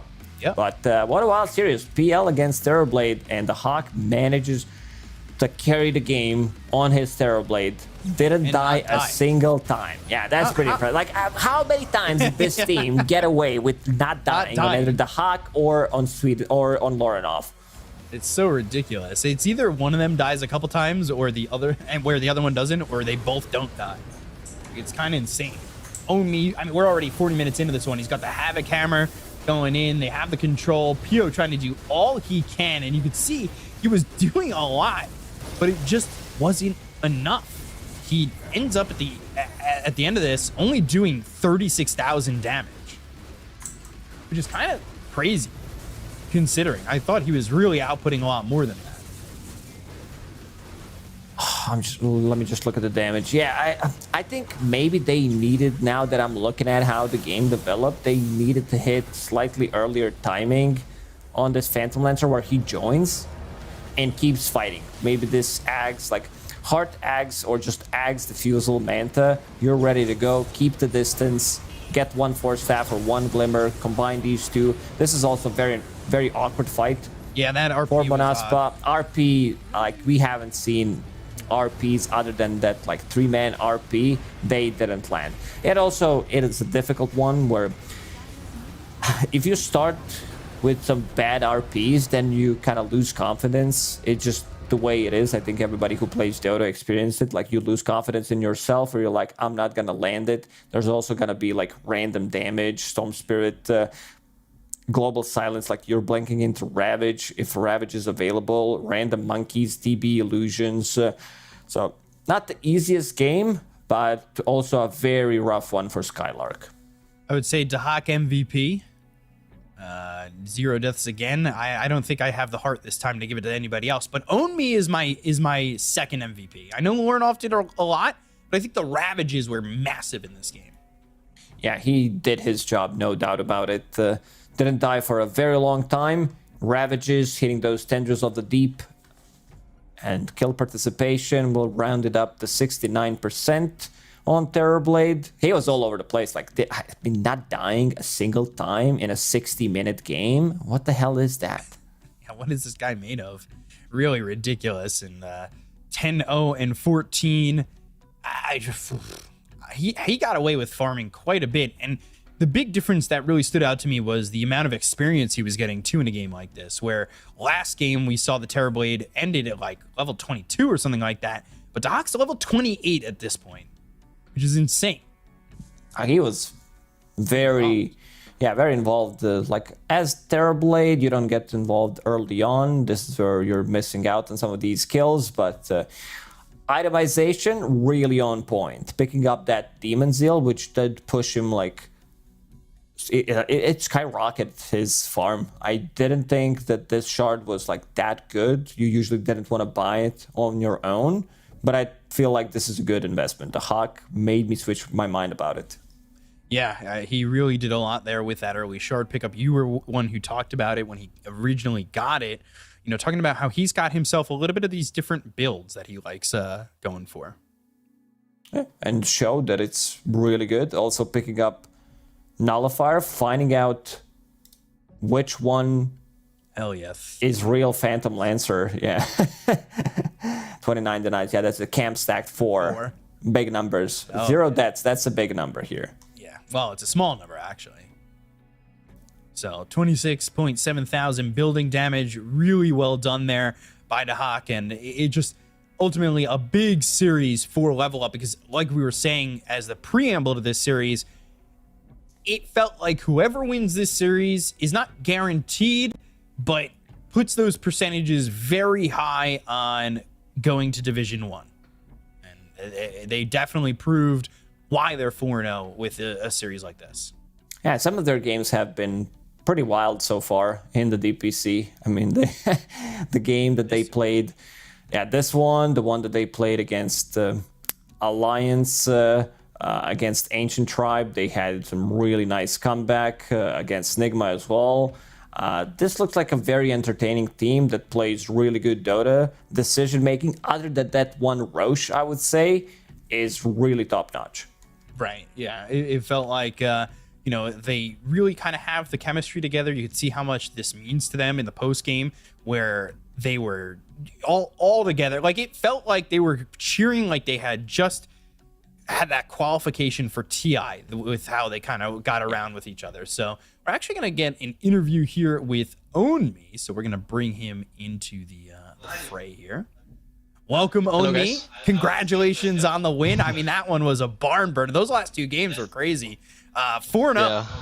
It must feel great, right?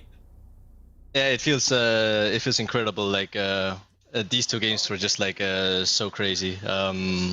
Like so much adrenaline. Everyone was shouting when we won, and it was like this is why you play Dota. It's such a great feeling. Yeah, you guys were. We saw it on the webcams. You guys were cheering pretty heavily. Who was the one who kind of kept you guys calm? Because in a game like that, it feels like there's so many different moments where you can get so much adrenaline, like you said, or stressed out. Who's like the voice of reason when everybody's kind of at 110%? I believe we were not that calm, but I believe mostly the Hag and Milan, everyone is saying, everyone is talking at the same time, and then we just hear, guys, calm down, and then everyone is just goes back down, you know, so we keep our focus. So I would say mostly Milan and the Hag. You guys had 2 60-minute plus games, a big series to win. This win over Monospot, do you think that this is going to be your hardest opponent that you've just beaten? Or is there something later on the schedule that you're thinking might be just as tough? I mean, we have, I believe everyone in Div 2 is there are no free wins, so I don't even remember who we have left, but I just know that we should not underestimate anyone. I don't know if it will be our hardest game, maybe not, but we just need to focus one game at a time and take it from there. Because we played, for example, Ivy in the close qualifier. We almost lost to them, so it's like anything can happen still. It's not necessarily our hardest opponents, I don't think so, but yeah, not necessarily. Lacoste, got some questions? Yeah, how much congratulations on the victory. These were pretty wild games, so let's start with that one. But how much of a say you have when it comes down to your own pick? Because from the games that I've seen, that I've covered, you do seem to be getting priority. Like a lot of the times, you will be the one getting that last pick in the draft. I believe we all have equal priority. a lot of the games it just usually works out like that. So my hero will be last, but other games it can be, for example, we pick the Hax hero last, some other times and stuff like that. But I believe we all have a equal priority, and yeah, usually it would be like the Hack asking me like any heroes if there's any heroes I want to play, and for example he can give me 3 heroes, and I say the one I would prefer the most. Yeah, but I believe we all have an equal priority. It's just how the draft end up to turn out. Yeah, it's easy to play when you have teammates taking really good care of you, as we see on camera, like some back massages. You guys are pretty chill in a good form and everything. One more question before we let you go. We just like dropped the D patch. Is there anything like really significant that it stands out to you?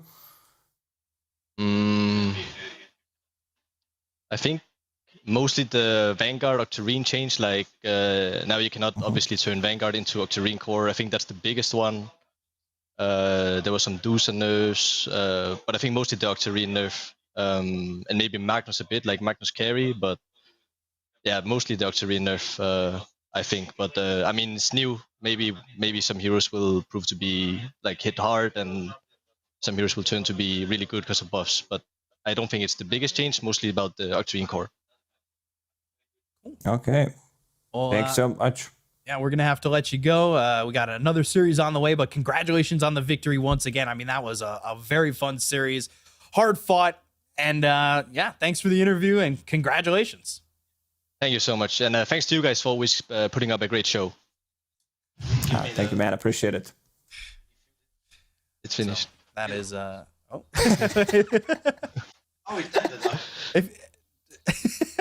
Victor trying to get one last word in there, hoping to maybe get a shout out or two. I wasn't really sure, but yeah, every time we interview these guys, it's just like it's all like support between them, a little bit of a massage, a kiss on the forehead. I mean, that was really just level up, looking really just fun and relaxed after getting a victory that was probably tense as hell. So they get the 2-1 victory over Monospa. We have one more series left to go, so we're going to take a quick break before we get right on into that. We'll see you guys soon, and we'll be right back. Top barracks has fallen. I reveal? Oh, we reveal. Magnus. Is that? Go more, we need more. On me, PL, I can bait him. Zombie on me. I'm going for one. I'm what person? Dying here? You got grip. I wanna heal Tom. I don't care. I heal P all around here. I stand on wall. Wait. I see real, I show real PL all the time. Okay, I do not hit. Zero Okay, guys, he don't. It's not real, guys, it's not real. This one real, I'm showing real. The one with the stack? That's real. We need to kill him twice. I will stack. Okay, you stun, and then me after, okay, with Shark. Nice. Guys, we need to push everything. I'm TP in middle, pushing middle. Bye back.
right, and welcome back here to some more Western Europe Division 2 action. We got our final series of the day, which is Ivy against Ancient Tribe, and well, coming off a series like the one we just saw, it feels like there's a lot to live up to, but maybe both those teams also hoping they don't have a series like that, that's for sure, because 2 60-plus minute games is not something I really want to be doing on the daily, that's for sure. Yeah, and I think a lot of these players as well really don't want to have those high pressure situations. Like in that last series, there was so many different moments where it was back and forth, and I don't think those teams really want to have all that stress put on them today, especially because this series is going to be all important for both these two teams as well. Obviously, Ivy, they're currently sitting at 1 and 2 on the board right now, and same with Ancient Tribe. So both of these two teams really need a series victory. If they can get it done quick and concise, they'll feel happy about it. So we'll see this draft come up, and we'll see how these teams are going to perform. I know a lot of teams... You know, we've interviewed a couple of these players from all over, and it's just like everybody talks about how Ivy is quietly like the strongest contender. And I know their record doesn't exactly sit the same with that sentiment, but it does feel like Ivy put on quite a bit of a performance every time.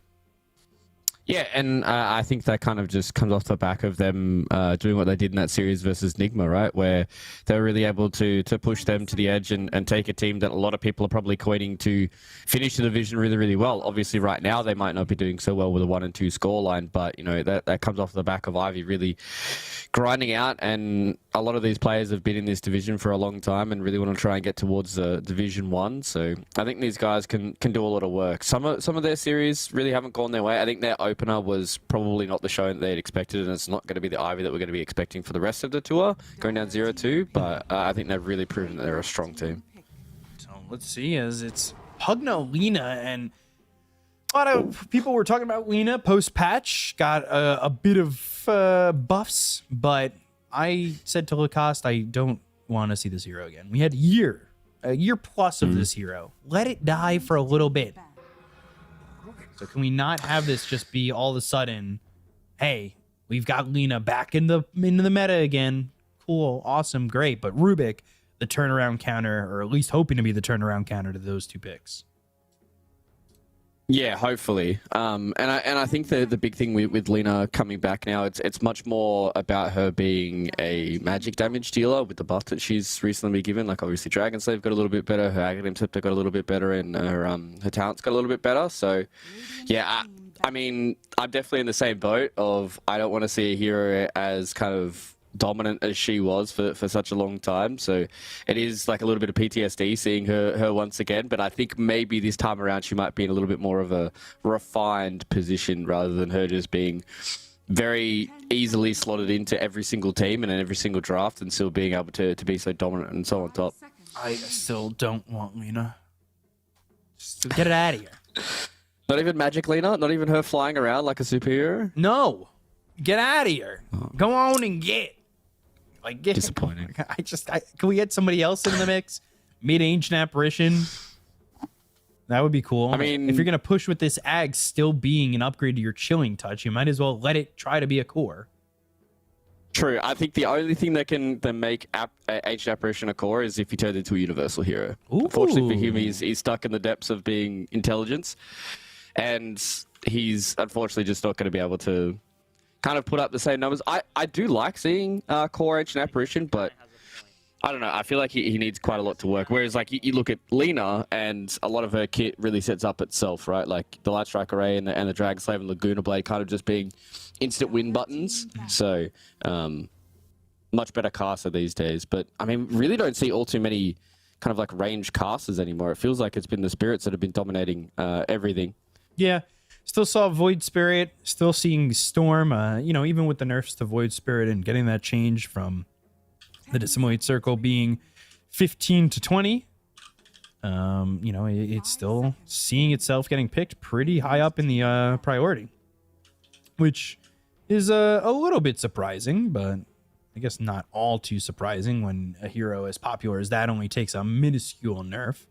Terrorblade banned out, Bloodseeker, Ember, and Monkey King right now, and nothing really giving way to, say, an anti-mage ban. Maybe we'll see that from Ivy if they're planning on going into said, you know, said heroes that can work with Pugna, as they already banned the Storm, but maybe they want to go to something else to be that battery. Well, yeah, I think after the recent buffs as well, I think Leshrac is definitely a hero that teams might be thinking of a little bit more. He did just get a buff to his Lightning Storm and the cooldown of Diabolic Edict, so maybe that might be something that they're looking towards. But I think already with Alina, that may lean us towards not a Leshrac, unless this is like a support Lina where maybe you go into that position 4 role and you just farm up a little bit in some of these side lanes and try and get towards some of those bigger tier items that she can really abuse. So, I mean, that would be a lot of magic damage for Ivy to have if they went for like Leshrac plus Lina, and the only issue they would really have is a bit of physical damage. But going into a Timbersaw, you kind of want to have as much magic damage as possible. Right. So Enigma being taken out. A couple of see you later nerds in the voice line being chatted. Not sure you guys can hear those on stream, but let's see what they want to go to here as the final ban, and it will be that Sark, that control, and that elusive hero that can be hard to kind of control if you don't have multiple stuns. And right now, it's just LSA, which isn't guaranteed. Yeah, exactly. And it's very hard for a lot of these heroes to deal with Slark. I think Pugna has a lot of issues dealing with him just because Nullifier has really come back into the meta for a lot of these players as well. The fact that it is kind of the one way that you can get away from a Slark with the Decrepify, but if he's able to get on top of you with the Nullifier, it's always too hard. It can also lean in towards is like maybe a second phase Medusa. I know she did recently just get nerfed, but I'm not sure if she's really dropped in a priority that much as a core. Like her illusions aren't as tanky anymore, so it's like that Manta Cell timing isn't as scary, but I still think she's a very, very good hero, especially when you're playing into like heroes like the Rubik, where he really doesn't do anything against you. Same with the Timbersaw, it's hard for you to try and instantly burst down a Medusa in some of those fights, so that might be what they're trying to lean towards here, but they're going to get my favorite little space cow this time around. Probably pushes the Lina into a core role now. It's going to be looking like a mid Lina this time around with the potentially Spirit Breaker as that 4 or even as an offlaner. Yeah, so we'll see where the Spirit Breaker ends up. They've got the immediate pickup of the Undying, so that is your double support. And you know what, Drow Ranger, not a hero we're seeing really too much of, but a range core nonetheless. And maybe Timber could go mid, could go offlane. It leaves them some options here, but a Drow pick now coming out from Ancient Tribe, which we weren't seeing that in the last series at all, really be contested from either team, and now we're seeing it come through from Ancient Tribe, and I wonder how Ivy are really looking to react, because they got rid of Monkey King, which was played in a 4 by Sweden Strong, and then they had Slark, which is a 1 position, but their bans have been kind of all over the place with the heroes that they have so far.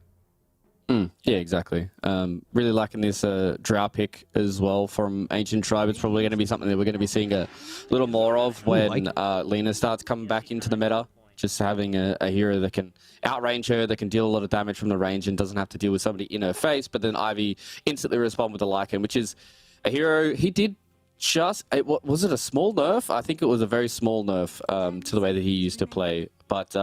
still being a universal hero, still being able to go this kind of harpoon build is very, very strong for the Lycan. And if you get anywhere close to the Drow Ranger, she's going to have some issues. So Ancient Tribe maybe rolling the dice a little bit too hard with this Drow Ranger pick, and they get punished pretty hard. Yeah, so we saw Lycan in the previous series, a hero that felt a little bit lackluster as there were ways to deal with that Helm of the Overlord.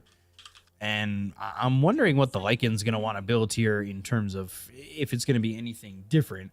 Drow overall, by the way, 3 picks in all of the DPC and 1 out of 3 wins. So not exactly this massive pickup, but maybe the side of Ancient Tribe see something a little bit different off this D patch that might be beneficial for them. And you can see Ivy getting rid of the puck, making sure you don't have this elusive but controlling hero. And, well, now the PL, which we saw PO play in the last series, but not to a victory. But at the same time, it ended up feeling pretty strong overall. Yeah, I definitely think PL is in a pretty good spot with a lot of his builds.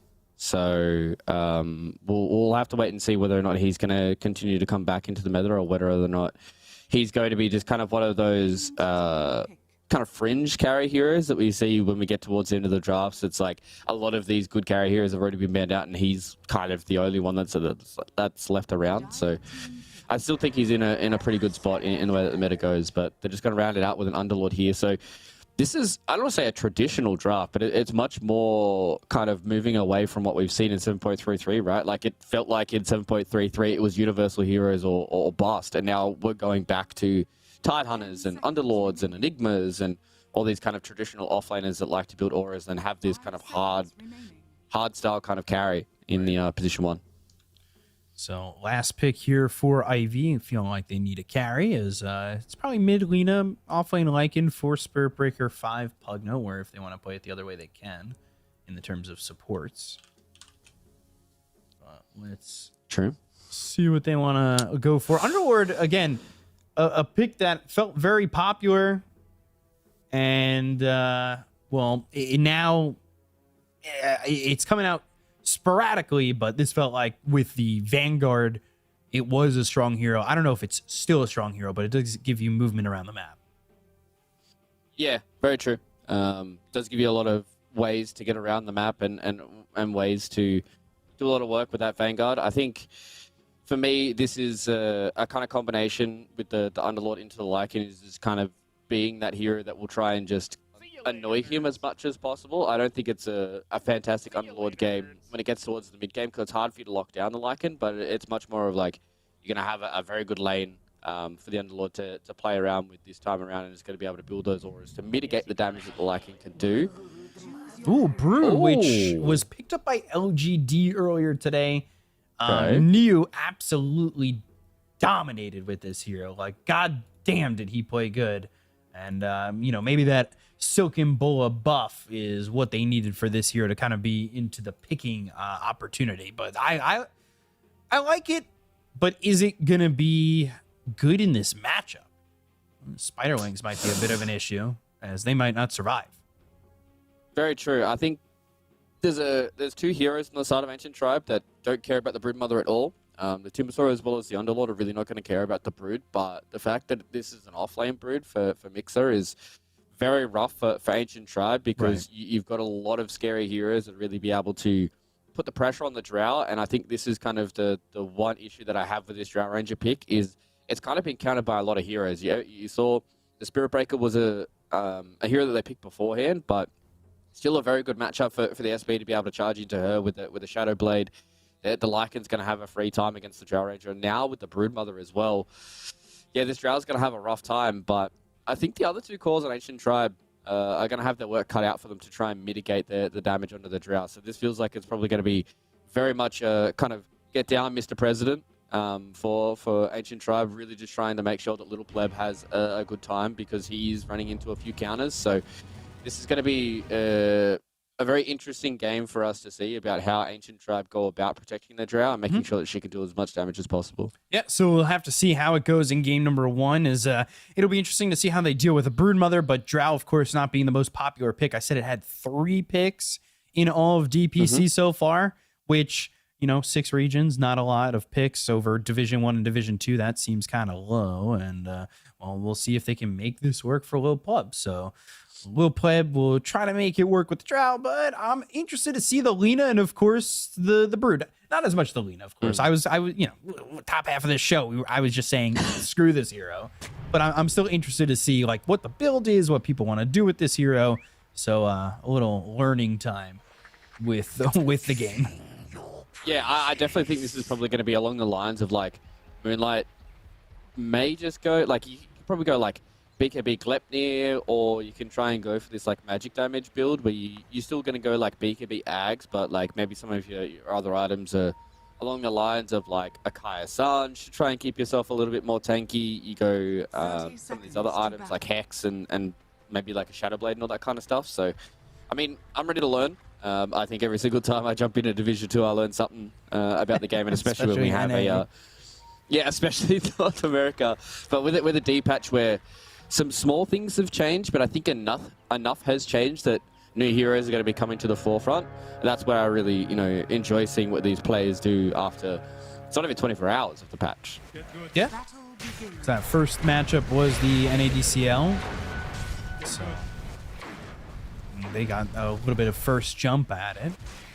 We see 2 bounty runes picked up by Ivy. Should be a third. There it is, Odeker picking it up. And Odeker's been one of those guys that I've looked at. He is played for Into the Breach. He was on Chicken Fighters. Like I liked when he played for Into the Breach. I thought he was their best player in that roster. And I didn't expect it to be a safe lane Lycan, but here it is. And after the draft, obviously, that's a lot more apparent. But this time, I don't know. Lycan just seems like one of the heroes. I'm not sure they can go late with a hero like this. That's for sure. Although I don't think he's meant to be the end-all, be-all for this draft either. Yeah, I definitely think the way that, obviously, him getting that change on being a universal here and having Feral Impulse, like, does, I think, extend his timings just a little bit more. Snare and I covered a Lycan position 1, I believe it was in China, where he went this, like, harpoon kind of build. Was it CTY? And it was, I think it was CTY. And it was insanely scary to watch. It was... Basically, he would pop Shapeshift, and then he would just harpoon and 2-shot of support. And it was very, very hard to deal with, and especially, I think it's the level 20, yeah, the level 20 talent with the Feral Impulse damage. If you're having such a good time, that Feral Impulse damage can kind of mean that you're almost like 2-shotting people and their cores. But obviously, 6-second Shapeshift duration is good in and of itself. So Lycan's got some very, very good talents to play around with, and this like harpoon timing is very, very scary for teams to deal with, and that's where they're probably going to try and end the game. Yeah, harpoon can be one of those things that just not surprises you, but makes life very rough, where you're not really able to accomplish much. Yeah, and I think the fact that the range on it didn't get nerfed, I thought that was maybe something that 7.33 would bring, or maybe even just put like a small mana cost on harpoon, because I think that item is very, very good. It's one of my favorite items, mind you, but I still think it's very good when it enables you to kind of close the gap of such a large range for these melee heroes, and that's why it's basically all melee heroes that we're seeing as position 1s these days, because it is very hard for these range heroes to keep that distance going, and that's why I'm a little concerned for Little Pleb, because, I mean, he runs into 1 harpoon, probably 2 harpoons against the Broodmother, to be perfectly honest, and then it's hard for you to just kind of keep your distance because you're constantly being harpooned every like 12 seconds. Yeah, that was the build for New. He went into that harpoon early on. It was kind of disgusting, and I think that was first item for him. It was just straight harpoon. Yeah, I think that's probably line up Vanguard the best way to do it, right? With the universal heroes, you just kind of... It's the most efficient damage item that universal heroes can get, I'm pretty sure, especially if you're a melee hero. It's like the way we used to talk about Meepo. Dragonlance is efficient damage, you know? Not that Meepo's like this crazy pick hero, but they've got Mixa coming over here, and they've got that Silken Bola. He is in trouble. That blood grenade, that slow, and that first blood go in the way of Ivy, and they get Weeder as well. Odeker getting the kill onto the Underlord. They end up losing JMV, but still 2 cores taken out, and Ivy already looking strong as these body blocks from these wolves are just insane. Oh my god. Stop it, dude. Like that. The body blocks are one of those things that it's like, yeah, skill shots are impressive, but watch me just make you hate life. It's always the worst when you're getting body blocked too, because it feels like when somebody's like perfectly body blocking you that they're just like reading your mind, and there's no way for you to get away from it, and it's so infuriating. So I could imagine if we saw Alex go down there, that was something that probably would have been not only a horrible start to the lane, losing both of Wooder as well as Alex in the early couple of stages to a Lycan, but infuriating way to die as well. Yeah, not fun at all. No. Moby having a level on Moonlight at the moment. Mixa in trouble. Running away from this tombstone. Decay hits, and he's going to die to LeBron. I don't know, Mixa was expecting that. But then sent Spirit Breaker out of the lane, too. I was kind of thinking like maybe they went for a goal on Little Pleb, because he is very low when it came to the HP, and maybe they just overextended, like just overstayed their welcome a little bit too long and got punished quite hard by LeBron with the 2 levels in the tombstone. So, telekinesis, Firestorm, JMV on the run, and a Fade Bolt will get the kill. So now, Ancient Tribe, they're making the side of Ivy feel their wrath. Yeah, they're starting to get a lot back, and obviously in the previous series that we covered with Ancient Tribe up against Into the Breach, that was a very tough series for them to be able to come out on top. It really took everything out of them, and I think Mobe was one of the players that really stood out to me as being... Yeah, Bash is not fun. That will end up being Muxa getting another kill. This is just, again, not where you want to be if you're a Drow, because Drow, at least previously in my eyes, was not a hero that did well from behind. No, she definitely doesn't. And I guess that kind of like circles back to what I was saying about Mobe, him being one of those players that can really do a lot of work for you, and maybe that's the reason why that they want to give little pleb a hero like Drow Ranger, who, you know, if you're able to go a little later in this game, she will be able to start to flourish. But I think you're putting quite a lot of emphasis on Mobe to have a good lane here and have a good start to the game on this Timbersaw and try and carry you through those rough early engagements, because your Drow, I mean, what real play does Little Pleb have in a lot of these fights? I think it's kind of just hope that he's the last one in there and can deal the damage when everybody's had their attention set somewhere else. Moonlight not having a good time mid at all. Down by 600 gold.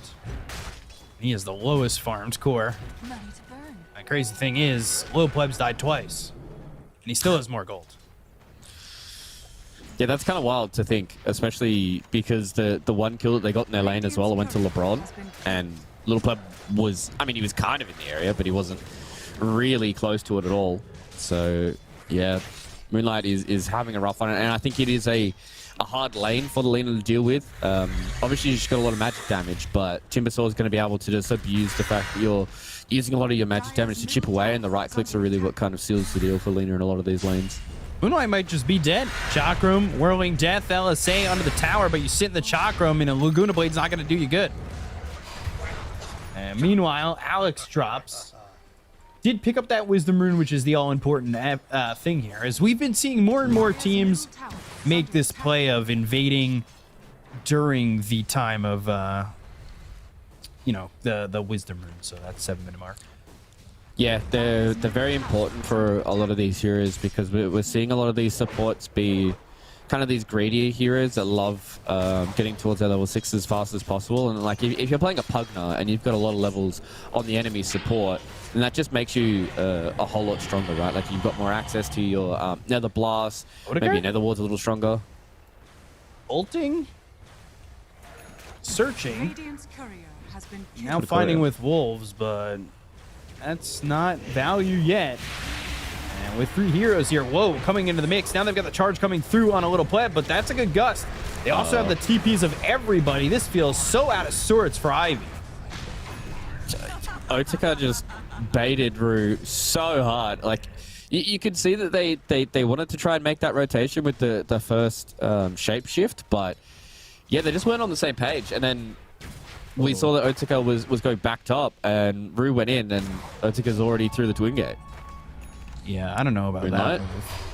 Moonlight trying to get some help here. This time, Spirit Breaker going to try and help and give the control, but Timber's not an easy hero to kill, and not a hero I think you can kill at the moment.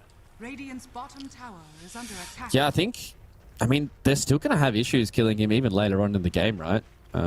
Like Lycan's not going to be able to kill him.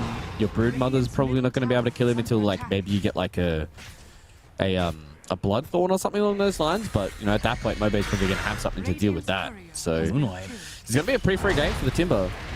Ooh, in very far. But they do have Alex here, and Moonlight's dead. He is not dead. You know what? He's dead. Moby's dead first. Alex might die here too. They just need another blast before he's able to get to the neutrals. And he's not even going to go to the neutrals. He's baiting them towards Little Pleb with the multi-shot, is trying to get a kill here. Now he's got a Frost Tower to slow him up, but there's the Decrepify to make sure he can't be right-clicked. Yeah, JMV playing really well there, being able to keep his buddy alive. So, I mean, if they didn't kill Mobe there and Moonlight went down, that spells disaster for them, right? Because then he gets like an extra half a level, he starts moving towards his first big item, and then they've got a giant Timbersaw issue that they don't really have good answers to. I guess it's kind of the Pugna that's going to be a lot of their damage, and try and combine like a Decrepify and a Laguna Blade as you get towards the mid game. But yeah, if Mobe's really just kind of balling out of control, it's going to be hard for them to control him, especially with the Timbersaw performance we saw on him the other day. That was That was a very hardcore carry from him. Telekinesis with LeBron thinking about going to the tombstone. These charges are never landing. Dire's top tower Nope. is under attack. Gust is just making it impossible. Telekinesis, Gus. Even charging into a tombstone is always rough for you, right? Like it's hard for Rue to get a lot of these connections, but I think a lot of it for Rue is not so much about the connections, it's more so about kind of the attention away from some of these other heroes like Broodmother and like heroes that don't want everybody focusing on them. They want to cause enough chaos that there's a lot of other heroes that are setting their attention elsewhere so they can get their one target down, right? Like, you know, the Broodmother can go into the back and try and kill the Tombstone. The Lycan can kind of just sprint directly at the Drow and try and put her under pressure. So they've all got their objectives in this game. And if Rue can kind of buy a little bit of that extra space, then it's going to be a pretty good game for him. That's why I wouldn't hate to see like maybe just a few extra braces just to be that very tanky Spirit Breaker that's hard to deal with. Right, if he's going Shadow Wave like he is and he commits to that, it's more going to be him trying to get invis and hope to find the proper angles to get into the charge and have them land. But that does, again, feel pretty improbable. Wolf spotting LeBron. Some cute angles. Oh. Meanwhile, Stack's being taken by Moonlight. These Wolves doing a lot of damage. LeBron forced to use that ult, by the way. Dire's top tower is under attack. That's kind of interesting that he kind of sat there and took a lot of damage from the Wolves. I thought that maybe they were able to just deal with them early on with the Firestorm, but Wudo wasn't able to get that for him. And Alex copped a bit of damage from Rue as well after them taking that stack. He at least got a bit of experience out of it for Alex, so I mean he's not too worried, but they would have obviously loved the gold themselves, and that just means that Moonlight gets a little bit more back towards his next set of items. He has gone for the Aether Lens, so it seems like it's a little bit more of a caster build. A little unfortunate for Moonlight that Aether doesn't build into Octarine anymore. I think Mixa might just be dead. If charge lands, it's going to be charge into Telekinesis. Not the fastest speed charge, but I don't think that's going to matter. Charge in, Fiend's Gate used, LeBron ends up dead to Mixa. And Mixa ends up dead to Lil Plet. With, again, everybody showing up. That's the way this lineup's kind of oriented to go, is having that Fiend's Gate. But charge, and that's from the weird angle. That lands LSA Laguna Blade, and they get the kill on a Little Plant. That's what I was talking about. You have to find the proper angles to go in onto these heroes, and Alex might still just die. Because they've got the Dragon Slave, they have the Spiders and the Wolves, and it's really just... I think it's just Australia in this game. Spiders, Wolves, Fire. Like, it's insane. Yeah, a few too many natural hazards floating around this time around. And I don't know if we can call zombies Australian natural hazards. I don't know if they've happened just yet. So we can say one out of the. But it would be Australia first to have zombies, right? Like, of course. Like there wasn't enough. I'll give you that. There wasn't enough that's there to kill you. It's like, oh yeah, by the way, we're a giant island with giant scary fauna. Let's just have zombies as well. Like, why not? I just know the way I would die. It would be like, oh, I get away from the zombies and the spiders and everything, and then I just see a cute platypus, and I pick it up, and it happens to be male, and it hits me with the spur, and then it's venomous, and I die. Because in a zombie apocalypse, I'd have no help for that. I'm just trying to think a set of circumstances where you're in a zombie apocalypse and your first thought is, I'm going to pick up a platypus. I think at every time in my life, I'm ready to pick up a platypus. I just got to figure it out. No. Fair enough. That's a life goal, I think. To be honest, as an Australian, I've never seen a platypus in real life. That's insane because I was telling Nat about my love for platypus, and she was at a zoo or something, or a rehabilitation center that had a platypus. Oh, that's sick. I was super jealous. Yeah, it's just never something that I've seen. I guess where I come from, where I originally grew up, is a very dry place. We don't really have much water where I come from. So. Well, you got to work on that. That or to survive. You either need to get to that area of Australia or become an evil scientist where a platypus visits you at your door and has a hat. So setting up towards mid, Alex might be in trouble again. Charge angles are the most important. Not going to matter though. Lifted up, put down pretty quick. LSA ends up getting the kill there. But Bulwark Level 1 lift lasted about less than a blink of an eye. Enough to And they cancel the feed game charge for that. It's always nice. They're actually going to get Moby. They want to stay on him. Charge coming in, but here comes the Underlord, who could throw down a Pit of Malice. Does, but the LSA now lands on 2. And nobody's going to die. Yeah, the one issue that Ancient Tribe have with their draft is they don't really have good, reliable lockdown. A lot of their lockdown relies on Pit of Malice or telekinesis. So in a lot of these engagements, you can see that Root understands that as long as he's got Bulldoze, he's going to be kind of happy in a lot of these fights and really won't have to worry about all too much. I mean, if he gets hit with a lot of the Frost arrows, that could be quite spooky for him, but as long as he's away from the Drow, he should be happy with it. So both teams are going to struggle a little bit, I think, as we get towards the mid-game about trying to get these kills. Ooh, Gust. Not dead. Ooh. Do you see this bottom in the spider webs where anytime a zombie had died, they kind of exist in the webs? I'm looking at like the tier 1 tower bottom and I just see zombie. I'm going to take a screenshot of this. This is insane. There we go. Well, I did see before with the tombstone and the spiders that there was like literally about 1 million of them. But that was about it. My tier 1 tower does look a little different. It doesn't look like it normally does, but there's definitely not zombros around. Very weird on my screen. Charge? Nope. Not gonna hit. And going the other way, going south. Rue? I don't know. This isn't looking like it's gonna be available for you to start, but then the Nether Strike comes down. They're gonna go. They've got some heroes here. They'll end up finally getting the kill into the Spirit Brick, and they've got a lot of damage on the Moonlight. Moonlight's in trouble. He'll fall to LeBron. This is way too deep for Ivy. Yeah, that was a spicy fight. You're fighting high ground into a tombstone that you set zero attention towards, and then obviously they've got the Fiend's Gate as well. So it's very easy for them to get a lot of reinforcements really, really fast here for Ancient Tribe. And Ivy just kind of overstepping their bounds a little bit. I thought they were just going to leave Rue to die. Just say, all right, you got yourself a nice little ward down. You're spending a little bit of time for them. Let's put a little bit more emphasis on getting some of our items up, because right now they're not at that scary point. You know, Otika's got a Yasha as well as an Echo Saber, so he does a decent amount of damage, but he's going to be moving in towards the Nullifier, which should be able to enable his damage a little bit more. And the same thing with Moonlight. He's kind of just at this weird point where he's got Boots of Travel as well as the Aether Lens, but he just doesn't have that extra, you know, item to try and get them that little bit extra damage in these fights they need. LSA picks up the Arcane Rune, but his life might just be gone. The Decrepify Firestorm, life draining. Alex dead. On the other side, JMV gets the kill.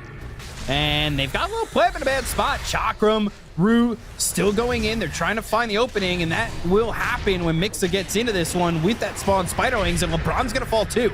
3 heroes dead. Weeder, well, he's got the Pit of Malice down. They hit the LSA on a Moby. Maybe they want to go back in. Arcane Rune still rolling. They can throw a Laguna Blade out if they land the LSA and they lock down Weeder. But they're going to go for the tier 1 tower over mid instead. And while that's happening, Rue is going to die to Moby. Yeah, that was a long, drawn-out fight, and unfortunately for Little Pleb, he stepped down into the river. JMB. And when you do that against a Brood Mother, it's very hard for you to continue the fight, because she's still going to constantly be on top of you. Oi! So, yeah. That's the damage that can come out with a Laguna Blade. JMV, he's so farmed, he's already got himself this Glimmer Cape, which has allowed him to, like, play in these forward spots. Yeah, and this is what I talked about before with like the Pugna, right? Being one of these support heroes that just loves having a lot of farm and loves having a lot of experience. So he's been doing a really, really good job this game, especially Decrap being able to save some of these heroes. I think that's a big thing between both these two drafts, is there is a lot of physical damage, but they also do have their mid laners that can do a lot of magic damage for them. So Decrap is going to be a big factor for this mid game about how it's going to turn around. So it was looking like Kaya first, but then the Q for Moonlight, and he's almost got the Axe going into the Flame Cloak. Yeah, it's pretty good this game. Like 35% magic amplification is always nice, but I think the biggest thing for me is it's 35% magic resist. So that just kind of means that like you can pop the flame cloak and then the power of the Lina is much more stronger than the Timbersaw inside of that flame cloak, right? Because she just has that big magic resist up against the Timber, so it should be nice. Do you end up going for buying that shard on your own for Moonlight? I mean, his support kind of wouldn't mind their shards, so maybe you might have to. But I think it's definitely something that you think about after you get like your Ags plus one item, right? Because you kind of need to hit that timing where your Ags is doing the damage and you try and amplify it with either like a BKB to survive, or it seems like he's going for like the Kaya and the Blink to have that positioning. Because 7 stacks is no joke. It's 140 extra damage to your abilities, right? I mean, that's a 15 talent. And then also the amplification from Flame Cloak too. Yeah, I feel like Shard is a not a must buy, but not a bad buy. Yeah, I think you're right. Yeah, so maybe you might. I mean, it's probably better than a straight up Kaya, right? Like, this is Kaya.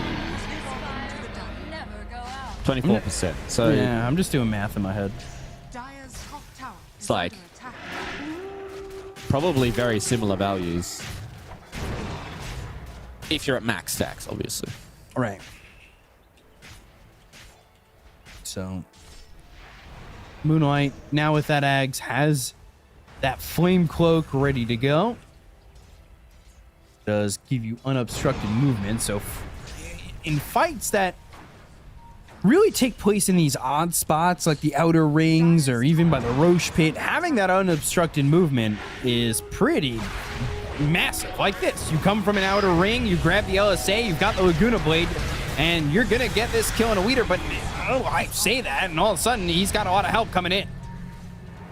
It looked like they were setting it up to really go their way. JMV, he was invis for a moment with the Glimmer Cape, but he's gonna end up dying here and just doesn't quite have the damage to go in and dive a Underlord with mech ready to go. Almost Guardian Groups.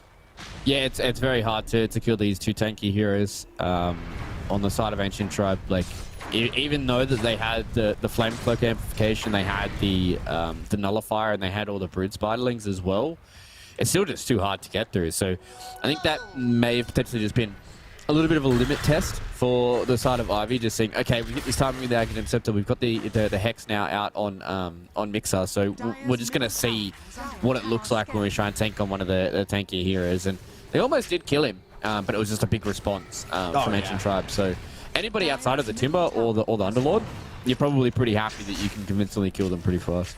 Mixer, by the way, not going into the Harpoon, not looking for that pull-in.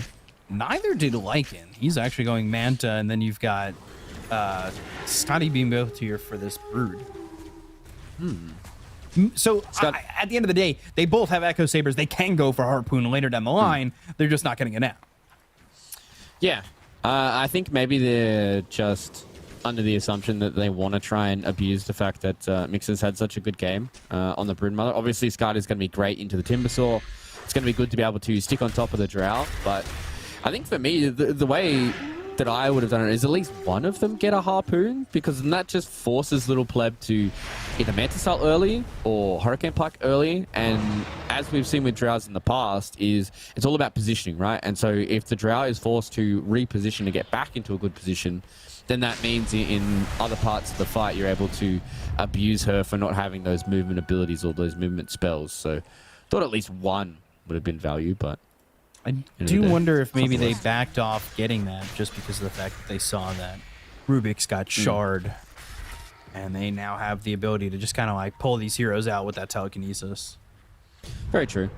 I guess it's not like a secured kill, especially when you're, going into like a Timbersaw as well as an Underlord. It's hard for you to get the kills. Bulldoze and charging in Laguna Blade, but goes into the Tombstone.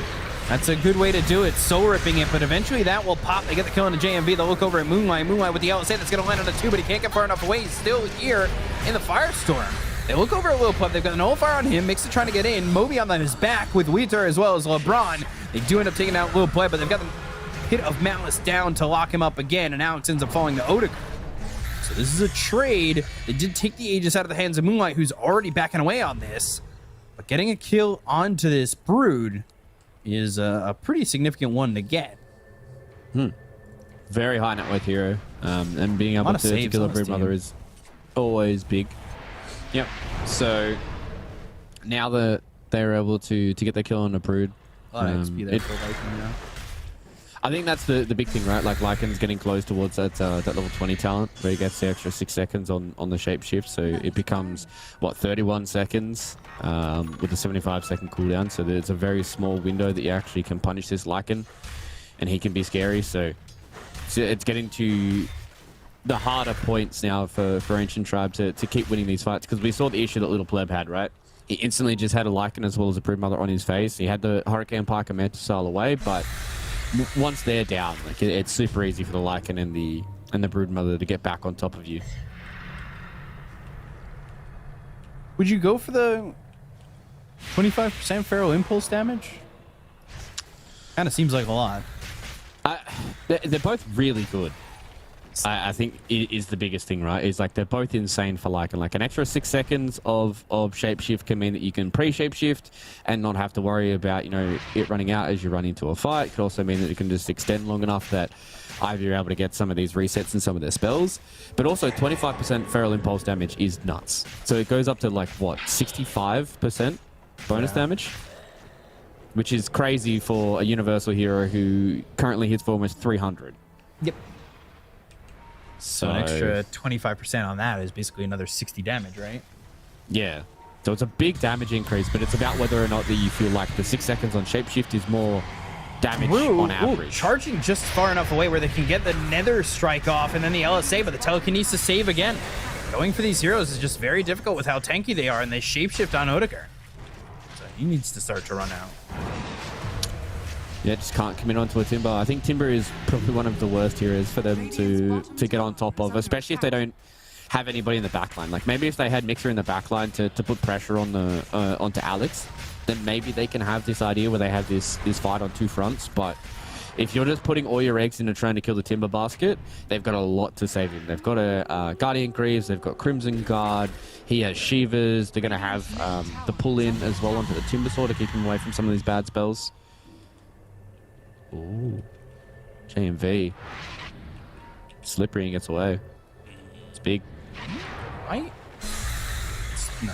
I was going to say, it might still catch somebody, but Drew's got that Shadow Blade, and he's looking to get that 28-minute Wisdom Rune, which he is going to grab. It's going to be a lot of experience going their way. Ooh. Yeah, 2240. There's a lot of experience considering the fact that your total experience is 6,900. Yeah, it's nuts. Like even when you like looking at the experience graph, it just dips directly down because they get those 2 wisdom runes. Yep. Basically, it almost goes back in their favor after that, which is, I mean, obviously the game's only been going for 28 minutes, but the fact they're able to do that over a span of 3 seconds is very, very crazy. Invis and all right, so gets away. Yeah, again, it's just hard for Ancient Tribe to lock people down, right? And that's why this Shadow Blade's going to work out really, really well for Rue. As long as he's able to get far enough away from the people holding the dust, he's going to be okay. So I wouldn't hate to see Ancient Tribe build a little bit more of this lockdown. Maybe they try and get like a lot of Atos. Maybe they try and get themselves like a Hex or something on Mobe to try and win these fights. They're charging Mobe. And the Strike LSA and the Laguna Blade, the damage, but the Timber Chain away and the TP attempt out. They're also going to Fiend Skate over. Oh, we're not. They just are lacking damage on a lot of these fronts. And look at the Power Rangers TP here. They want this kill on the Mixa and they'll get it. Ivy just finding themselves lacking damage in so many of these attempts. I mean, that was a DD rune on Moonlight as well. Like they had a lot of damage, but unfortunately for them, Mobe is just too tanky. And this is the issue that they're going to have, right? Is the Timbersaw is going to have a pretty free time. The 20% magic resist from his talents is nuts. He doesn't even have to go like the crazy kind of Ags build, right? Where we've seen in the past where these Timbersaws are just having this free 800 HP shield constantly, and he's going to have an Eternal Shroud soon as well, and that recently did just get buffed. So Mobe was not in trouble of dying, and now he definitely isn't with the amount of damage that's coming out. No damage to kill the Timber. I think maybe stop trying to kill Timber soft. It's a crazy thought. It's a wild thought. But I respect that Ivy, whenever they get themselves like a new item or something going their way, they try and get a feeling again about whether or not they can kill Mobe. And the last couple of times, they haven't been able to do it. So they at least have the knowledge that, okay, even with this new increased item or a DD rune or, you know, this extra something that we have, we still can't kill him. So maybe it's going to get to the point where they've tried it a couple of times and then say, all right, let's just kill somebody else. Let's go for something different. Let's try and kill maybe the Drow that has 2400 HP and not 40% magic resist, you know, and like 70 armor. Thanks, guys. Appreciate it. Better idea. Magic resist at 33%. Not bad. Not at all. Radiant are scanning. Timber, like you said, Eternal Shroud. I think if they're going to make those moves, at some point you kind of got to be as a full 5 stack, especially now Brood kind of slowing down in terms of the net worth, and you kind of want to bring the Brood back into it. You've got that Hex available, which will make things a little bit easier when you're trying to get these kills. But they haven't done that yet. They really haven't joined forces overall. Yeah, and I guess that's kind of the unfortunate thing about having a Brood Mother is you want her to be this like solo presence on the map where she's able to kind of soak up this area and be hard to deal with and be able to like solo kill people and stuff. But it's also gotten to the point now where they just haven't been able to capitalize on their 4 heroes getting kills that Mixer's in trouble again. Yeah, getting caught by himself. Pit of Malice is there and it will lock him down twice. Oofed. For a game in which I thought Drought wasn't really going to be able to do anything, it already has 5 deaths. They've really let Lil Pleb kind of come back into it and get to the top of the net worth. Yeah, I think they've done a really good job at grouping up at the right times, right? We saw that after that exchange in the top lane, that they put all the emphasis towards the bottom side. They got themselves an Aegis now on Little Pleb. He's got Lincoln's Sphere, so he doesn't have to worry about being randomly charged across the map because he should be able to react to it in some way. But they're going to do the Mobe attempt number 5. Yeah, they'll give it another chance, and they're already retreating on this because they see the Fiend's Gate coming. And this is not going to work out for Rue, as he's going to die to Moby. And from the high ground, maybe they can get this kill here onto Lil Pleb, but as that Crimson Garden has Weeder, and they're not going to have the damage output to get the kill there either. Yeah. You can just see Little Pleb now has a lot of confidence to be able to kind of run around the map. I mean, an Aegis does allow you to have that, but it's just gotten to the point where Drow Ranger has finally gotten enough beefcakes in front of her that she is not too worried about, you know, the Lycan as well as the Brood Mother running past them and getting into her face.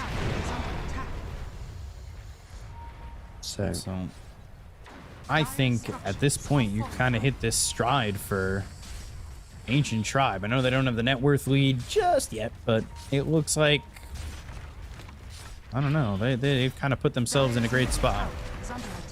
Yeah, they definitely have, and especially now that we can see what Little Pleb's doing with his build going into a Butterfly. Like, the one issue he had early on was he just didn't have survivability versus the Lycan and a Brood Mother, but this Butterfly, like, they're 2 heroes that don't like getting MKB.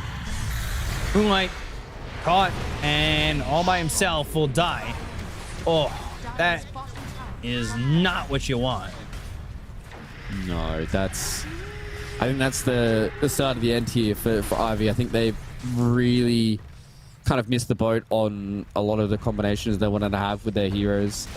And it's getting to the point where you're going into these 2 tanky frontliners in the Unlord as well as the Timbersaw. They do a lot of damage, and now Little Pleb's at the point that he's very scary as well.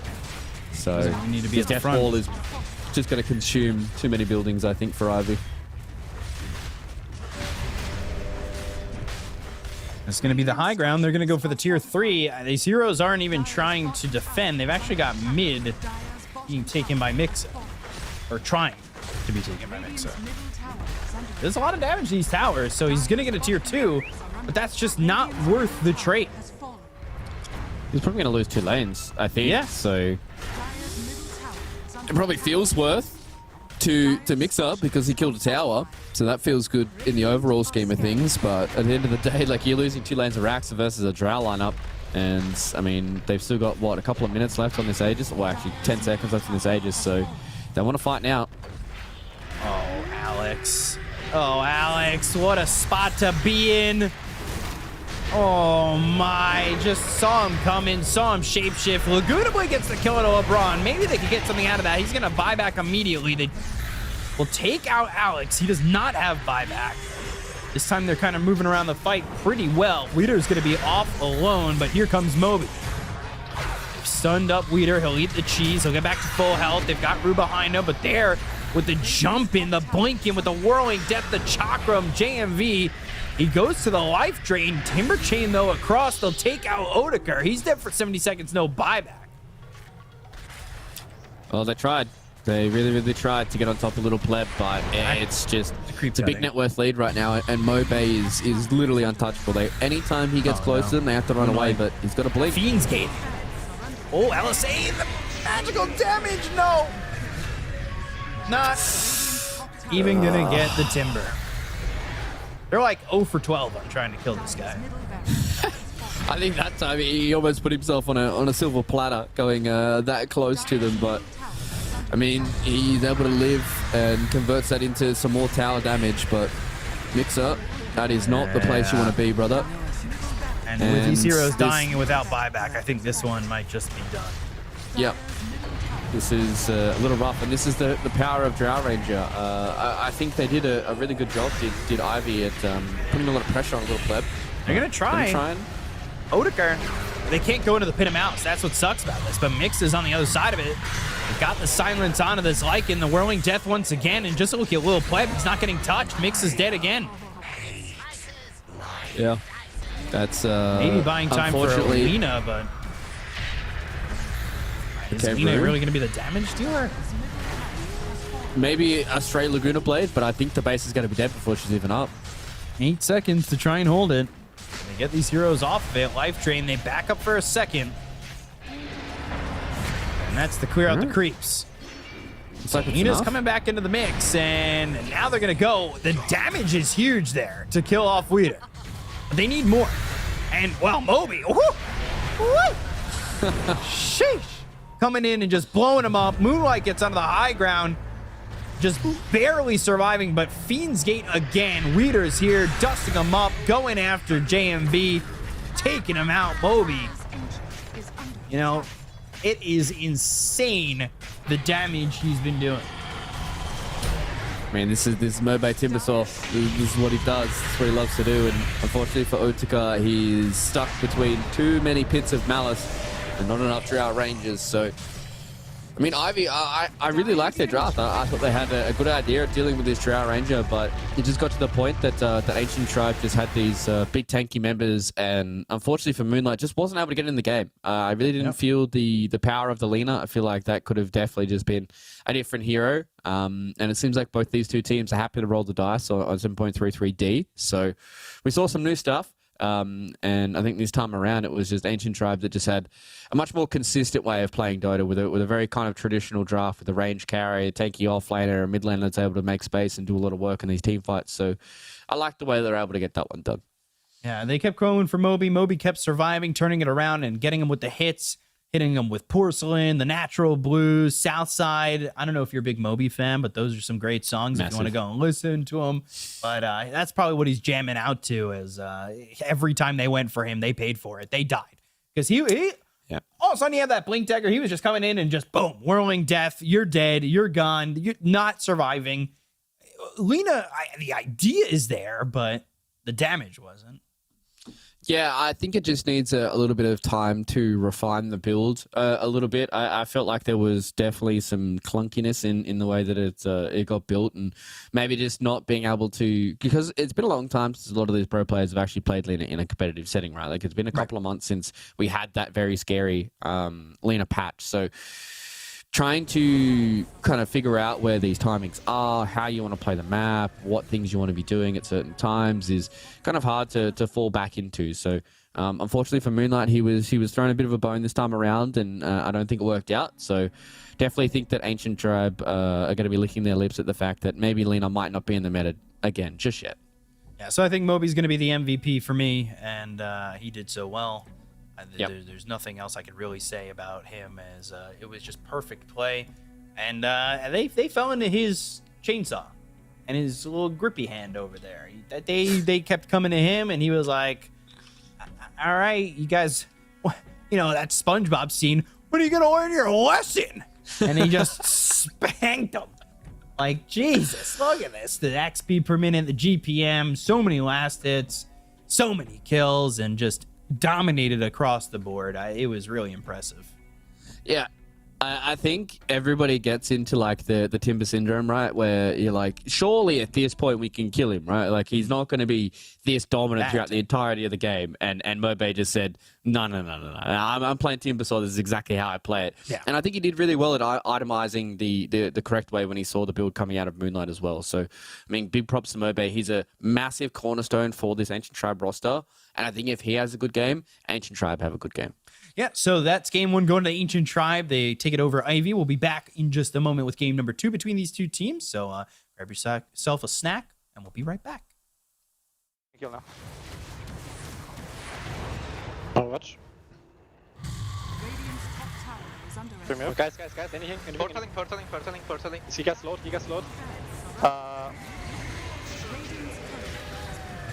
Need to kill wave, guys. Need to kill wave. We have no wave. They don't have blue. Don't kill creeps. I want to kill them so they don't kill us.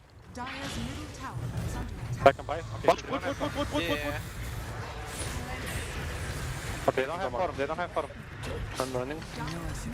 I'm putting tombstone here. Kill Pugna ward.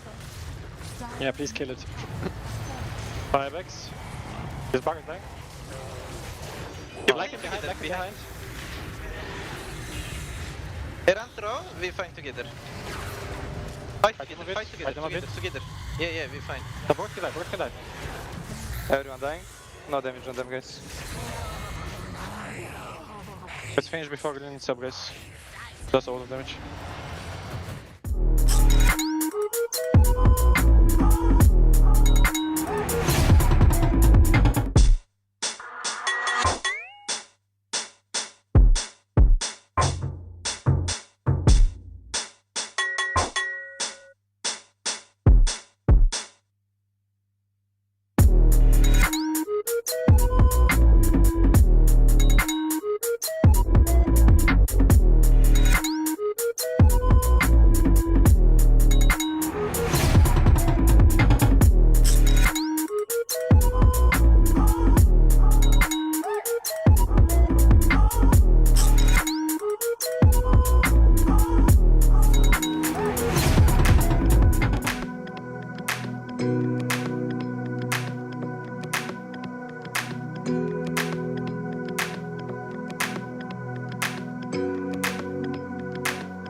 All right, and welcome back here to Western Europe. We've got some more Dota for you. Ancient Tribe taking game number 1 in what looked to be an interesting spot for them with that Drow pick, considering there's only been 3 prior. But it did work out, maybe because of the Timber Saw that was in the game, but sure, Drow won that game for them, fair and square, and, well, now Ivy need to regroup and figure it out, because this is a very big series for them, and I think in Europe, the Division 2 at least, when you're not looking for a major and there's 4 slots, and you can kind of play that 4-3 win-loss.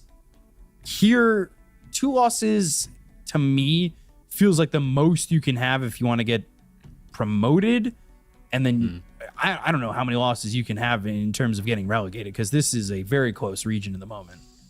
Yeah, there's 4 teams currently on a 1 and 2 scoreline, and right now after that previous series as well, Level Up are 4 and 0. So those guys are in a very, very good spot at being able to set themselves up for first place. And with Manaspa being 3 and 1 and OG being 3 and 1, also means that if you lose out too many more of these series, I mean, you're not going to be able to catch up to Level Up as long as they at least win 1 more of their series. So yeah, I think 1 and 3 starting out for any of these teams at least kind of put you out of the contention of finishing first. But you can still maybe scrape in with some potential tiebreakers and stuff like that. But you're going to have to play your best Dota from there on out if you go 1 and 3.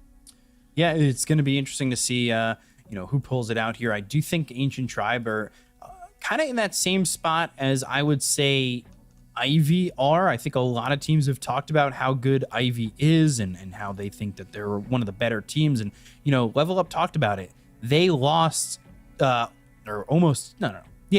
almost lost to Ivy in the closed qualifiers. Like, they're a good enough team. If Level Up's playing this well and they lost a game to Ivy, Ivy's good enough to really put teams on the edge. So we'll see what Ancient Tribe can do. But I feel like Ancient Tribe is also one of those teams that, like, their record doesn't exactly present how good they are.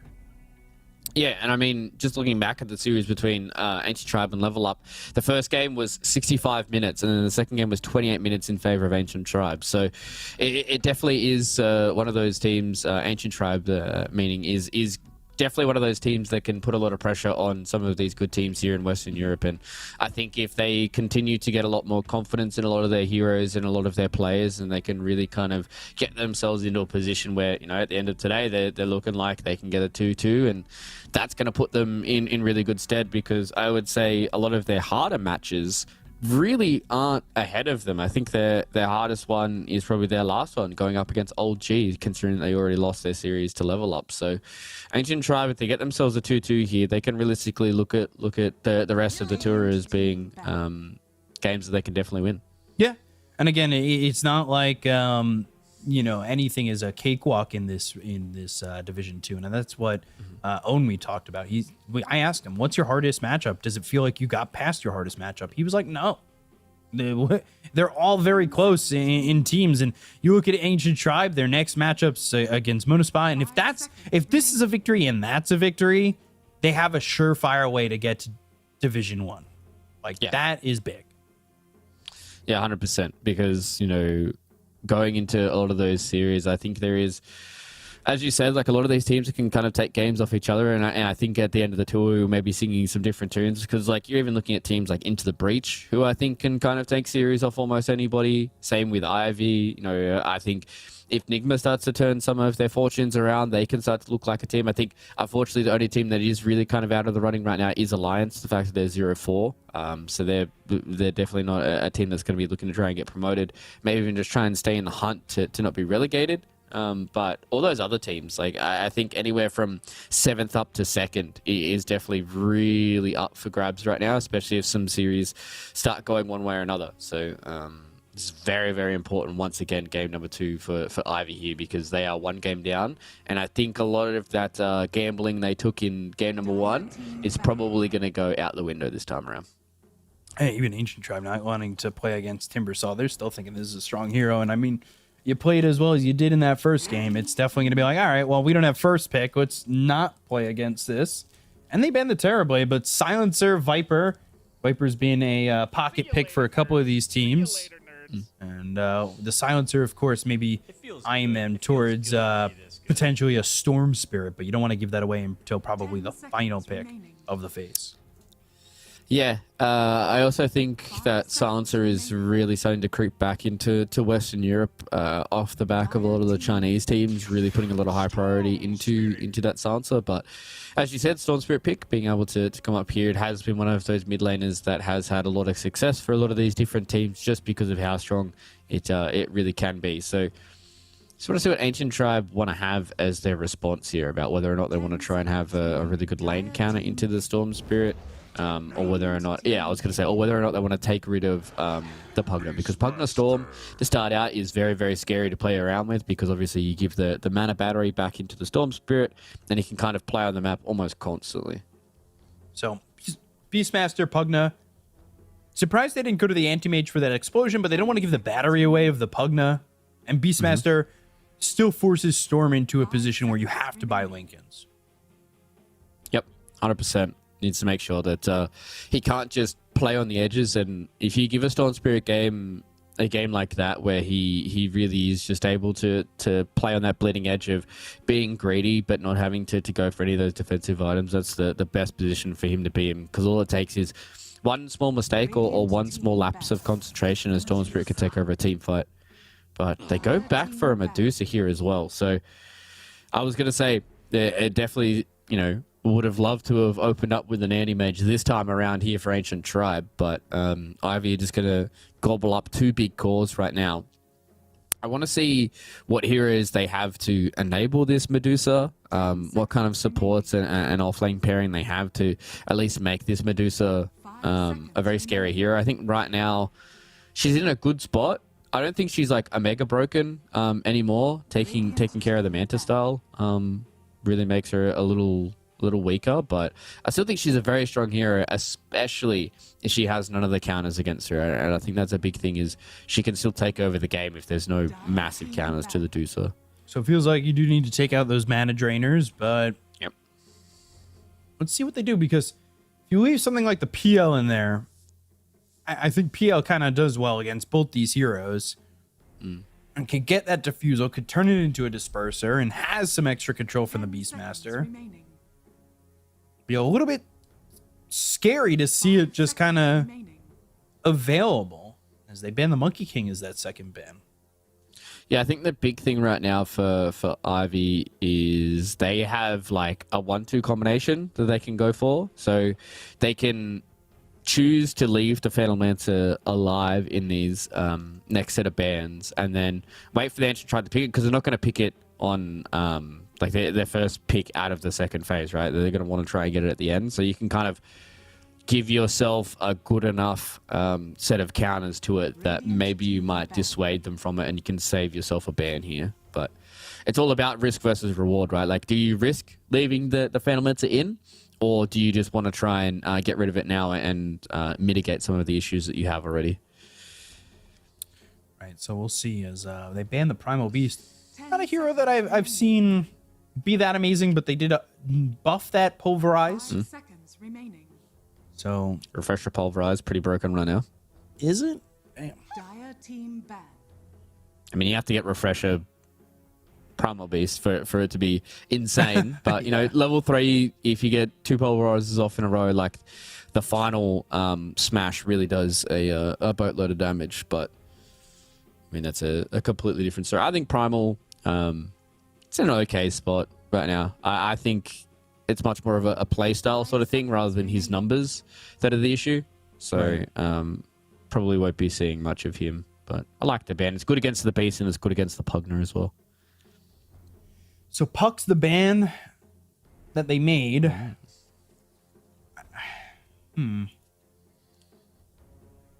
one maybe confuses me a little bit. I think it's just to secure the Storms lane, right? Like, it just means that at level 6 you don't have to worry about just getting Dream Called and rotated on by a Pugna. So that was the two options they had, was do they want to try and secure the Storm Spirits lane much more here for Ivy, or do they want to make sure that their Deuce is going to have a good game? So they do have that security of the double pick in the second phase to try and have some counters to deal with a potential Phantom Lancer, but this is where Ancient Tribe can try and get rid of some of those heroes themselves and cover it. Oh, I love that Oracle ban. I mean, that's really sick. It would have just made everything that they wanted to do, especially with this Sky Mage pick, just, I want to say next to impossible, but it just changes the way you have to take these fights. So, see this instant silence with the Skywrath getting picked up. 5 seconds remaining. You know, this is a good pick against that Storm. Again, another one of those, like, now Storm has to worry about, am I getting silenced or am I getting roared? And that's something we've seen a lot in response to these Storm Spirits, and the Sky Mage just kind of sitting behind one of their cores. It's like deeply pushing into a lane, and as soon as the Storm zips in, Ancient Seal comes out and the Mystic Flare comes on top, and if you have any other lockdown, he's going to have a lot of issues. So Ivy go with the Potom this time around. It's another core. Maybe they go both of their supports here and try and leave their offlaner, but then that feels kind of stinky because you're not going to have many of these good aura builders and these good enablers in the offlane. But ooh, bit of a death ball coming in from Ivy. Chen is shown to be pretty strong, and now they go to the Ember, which, not a surprise. We've seen this matchup a lot. Feels like Ember has been pretty strong.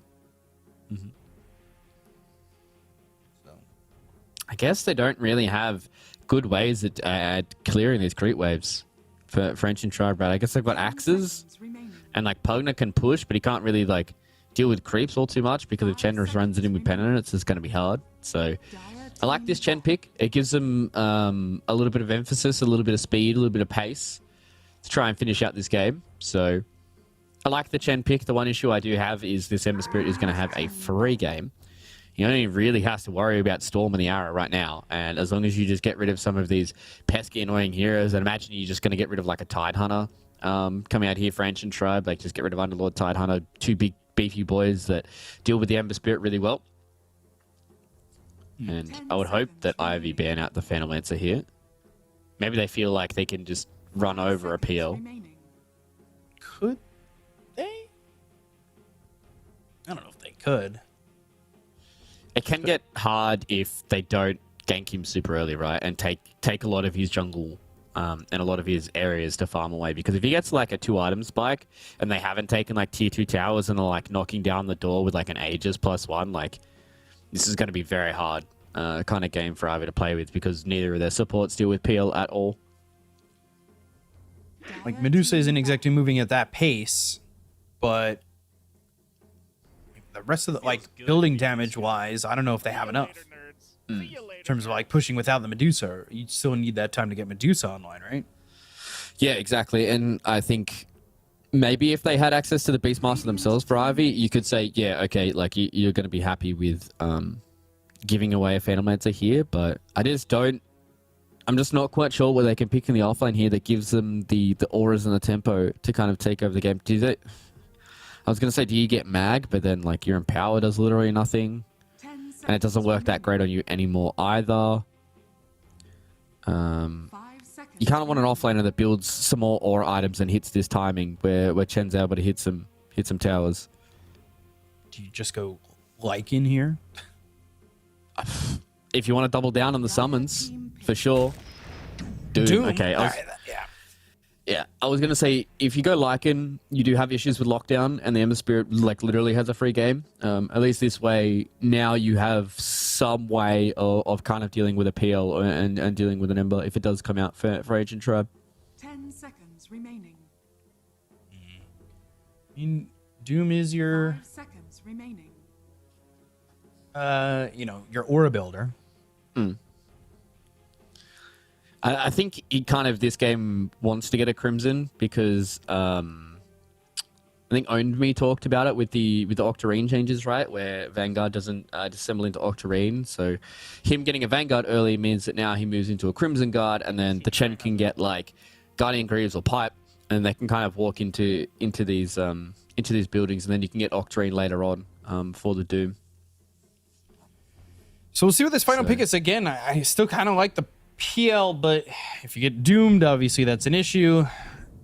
But they go to the Jug, and isn't Jug still broken? I think it's still bad. Oh. I don't... Did he get any changes? I'm just going to have a quick look. Juggernaut. No, I don't think he did. What was it? So, yeah, he literally didn't get any changes. So, well, I don't know. I was looking at the... I heard that he's still bugged with the lifesteal. When you get that He's level bugged? 20 talent, that plus 50% blade dance lifesteal, like he gets the lifesteal on the animation, not on the hit. Oh, okay. Or something like that. I forget what exactly it is, but I know it's like it's a lifesteal issue. Okay. So I think that solves a lot of his issues that he's going to have in the game this time around. I understand why they wanted a Juggernaut. They kind of wanted a hero that can come to these early fights if they need him to. They can combine pretty well with the lockdown that they have from Ancient Tribe, and they've got their own kind of little death ball that they can play around with. Like they've got Healing Ward, they've got everything from Beastmaster, Ember Spirit can hit this nice little timing as well. Still has issues going into the Doom, but can stand his ground a little bit later on into the game. So I don't think it was the perfect pick, but with the amount of good carries being banned out this time around, I'm not sure if there was much left for Little Pleb that he was going to be happy to be able to play. So I don't hate it, but I also don't love it. I'm very kind of with Juggernaut right now. I haven't seen anything to make me go, okay, this hero is like a good hero and can play well into some drafts. And I haven't seen anything that just makes me go, why are you picking Juggernaut? Yeah, you got to hit that the Yatura drafts or whatever it is. Got to see what he's able to accomplish with that hero, and then obviously everybody else can replicate that. That's definitely how it works when people talk about this hero, because they're always like, oh yeah, Jug's not good, and then people just go, yeah, but what about Yatoro? It's like, well, he's not everybody, is he? Yes, I don't know. and he's definitely I'd like one to of those. see that, though. He's one of those players as well that can really dominate a game when he has a lot given to him. He's one of those carry players that I think that if you put a lot of resources in him, he's not going to let you down. So I'm not saying Little Pleb isn't, but obviously there's a different caliber of teams, and I don't think Juggernaut really has been on the radar for a lot of these teams for a long time. 30 seconds to battle. Let's see. JMB. If we see anything. Oh, JMB. Blood Grenade. Blade Fury. And... dead. Wait. In flames. Right, free. Well, Good open up. that's pretty great. Goes to the Ember, which is always a nice time, right? Yeah, I think going into the Storm Spirit, you really want to try and put as much gold into the Ember as possible, right? You want to get him towards that level 6 and towards that bottle ASAP, because the Storm can kind of abuse you. This was a matchup that I think it was a few years ago that Blitz talked about. Storm versus Ember. It is very kind of player dependent, even though that like Flame Guard and what have you can avoid some of the early remnant damage, but if you get a little bit of this extra gold like Mobe has, where now he has the Blightstone into a Storm Spirit, these Sleight of Fists really start to stack up early on, and maybe that means that he gets over the hump that is the first 6 levels for both these two spirits. Arrow hits the range creep. Wave Fury on Amixa. Nothing doing there, though. Kill availability in this lane doesn't exactly feel amazing for Ancient Tribe. We've seen Embers do well. We saw Wish do good on this hero earlier, and now the Storm. Another one of those heroes that we saw play really well, and that was late in the last series as well. I think they both have potential this game to pop off. Moonlight, unfortunately, just didn't have the start to the game on the laner that he would like, and Mobe is feeling a little bit more confident with the way that this day has gone for him. So really looking to both of these mid laners to enable a lot of their side lanes. As you said, not really that much kill threat with the Pugnate and the Juggernaut into like a Mirana Doom lane, but if an Ember Spirit makes a rotation, Sleight of Fist and Chains can set up for a lot, right? And same thing for the Storm Spirit in the bottom lane. Chen and Medusa are kind of just going to sit there and get their levels and try and take their early timings when they get it, but Storm rotates with a Power Rune. you can get Deucer a little bit more of this extra space, and then it enables Chen to be unlocked from that bottom lane as well. Yusa would like to start CSing, since that's not happening right now. Which is not great. Yeah, it's always a rough start when your position 5 dies early, right? So you're naturally at a small experience disadvantage, and you're playing into Skywrath Mage as well as Beastmaster. So your regen does allow you to mitigate some of the early damage, but if you're just constantly getting chased away, as JMV was for the first couple of levels, it is hard for him to put the pressure back on the Beastmaster, and he can just run at the Medusa and then force her away from these lanes. So good start right now for Ancient Tribe in a lot of their lanes. All 3 of them, actually. Yeah, I think it's going really well. This Jug 14-1 compared to the Medusa's 8-3, not 18. That would have been me saying it's good because he's losing. But I know how to read. So Moonlight constantly sitting here low health. His Flame Guard and... Oh, he's dead. Yeah, well, that's... Oh, the tower! Ah, he's fine. He's got a bottle sip. Now he's just looking for that swipe, but he's going to heal up on Moonlight as well. Odeker, yeah, he's getting run down here bottom. He's going to run out of mana in a second. And that's not a fun time at all. Yeah, he's got that wand, but look at the mana he's got now. Not that great either. Yeah, and that's with the branch trick as well. Alex. Blood Grenade. Dead. On Using that landing. Harpy. Harpy Stormcrafter crafting a storm. I mean, it's been the most busted neutral creep for, what, a better part of almost 10 years now. So, surprised it hasn't been changed, but still good. Gets the kill. Updated model, maybe? Change the face? Oh, there's... don't get me started, B-Cop, on updated models. I could rant for 8 years about Morphling. Please. Oh. All the old stuff that still is in Dota actually baffles me to this day. But I know Valve's getting there. The Janitor, he's got a pretty hard time. So hopefully he gets around to it soon. Morphling just needs to win a pity Arcana vote. But then it's just like, and then you have all the Redditors who are just like, why do I have to pay money for a remodel? True. Although it could force a remodel, then an Arcana as well. Blood Grenade. Braun turning. Nether Blast, and Rue almost dying there. Graded out on the stick too. Didn't want to pop it. Knew that he was okay. Didn't pop any of the leap charges either. Although now Mixa, Nether Blast, Blade Fury, leap in with the Star Storm. Not enough damage on either hero, and I think LeBron, now he's in trouble. Drops down the Nether Ward, leaping away, and meanwhile, Moby gets a kill on a Moonlight. LeBron ends up dying to Rue. Lil Pleb has to run away from this Hurricane. And they'll take out that Nether Ward and get an extra 20 gold.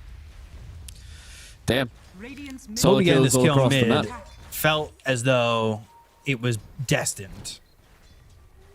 Yeah, I think it was slowly but surely Mobe was starting to get ahead, right? And I think the fact that Mobe just had to use a water rune underneath that tower when we saw that there was almost a solo kill going his way, really meant this lane really swung in the favor of the Ember Spirit. And this is what I said with it really feels like this matchup is kind of player dependent. There are small things that you can do for both these spirits, but when you just get that small advantage and you're able to abuse it, it's hard to play around with. And now pre-level 6, they want to kill him again. Oh god, yeah, I think they just might with another ward down. They can just jump him, right? Oh, the arrow! Oh, almost. Still, fighting under another ward, not something you want to do. You're out of leap charges. You do have a Star Storm. Now here comes Alex. You're just dead. Moby, Remnant gets away, and Chen comes over. JMV trying to get a kill here onto Alex, who has a TP, but will instead, I believe, get run down by this Chain Lightning. Yeah. God, that was a sad death for Alex. I think maybe he was talking with LeBron and saying, no, LeBron probably thinking that he can save him or at least keep him alive for a little bit longer. But yeah, definitely probably should have just does he sat TP down mid and refill the bottle? Knowing he was dead, and I was thinking maybe, you know, keep the advantage going, TP mid, refill the bottle, but no. TP bottom. Well, Mobe has 6 now, so he can kind of refill his own bottle mostly. So. Hey, whoa. That's you telling me that core mentality is going to change in Dota. Okay, sure. I can do this myself. Bottom lane, Odeker, no mana, no life, gone, and his tier 1 tower, maybe not long for this world. Yep, Beastmaster Pugna, they're going to chunk through your buildings, and big rotation from LeBron. This is something I've been seeing a whole lot more of from these teams. This is why we're seeing these position 5s that are able to dominate their lane so hard. You have this hero like a Juggernaut who's going to be self-sufficient. You leave him be, you take the twin gate, you go bottom. Chen's not going to really be able to do that early on until he builds his big Chen army. And now they just transition that Deucer kill into a tier 1 tower, and he's starting to run out of room for Ivy. You know, they want to try and get Moonlight off to a good start, but he's much further behind on Mobe, who is just starting to dominate a lot of the power runes, gets better rotations as well. And if he kills him again here, he might just get into the doubling the net worth area of this game. The scary part. That is very scary. Arrow connects, Vortex, and a Starstorm. Good kill. It was really nifty from Moonlight. The way that he played with the arrow, I don't know if he intended it, but he zipped on the same trajectory that the arrow was and basically hit it from sight. Which is shield rune. hard for Alex to dodge. Oh. Try to do anything now. All right, well, now all right. Well, Mobe, you might... It's a bit far. The whole time they're giving Jug space, he's going into the Battle Fury. He's gone Tread's Wraithband Wand before this Battle Fury, so really taking his time on getting that build-up going. Yeah, I think with the start that you're having here for Ancient Tribe, you can definitely have somebody like the Juggernaut take this a little bit slow. Is this tower just dead too? I mean, they definitely could defend, but I don't know if they want to commit the resources to defend it, right? Like, they're going to have to bring JMV back as well. They're going to have to bring Moonlight in here. Seems like they've got the TP going towards the top side, so they want to try and kill the Jug first.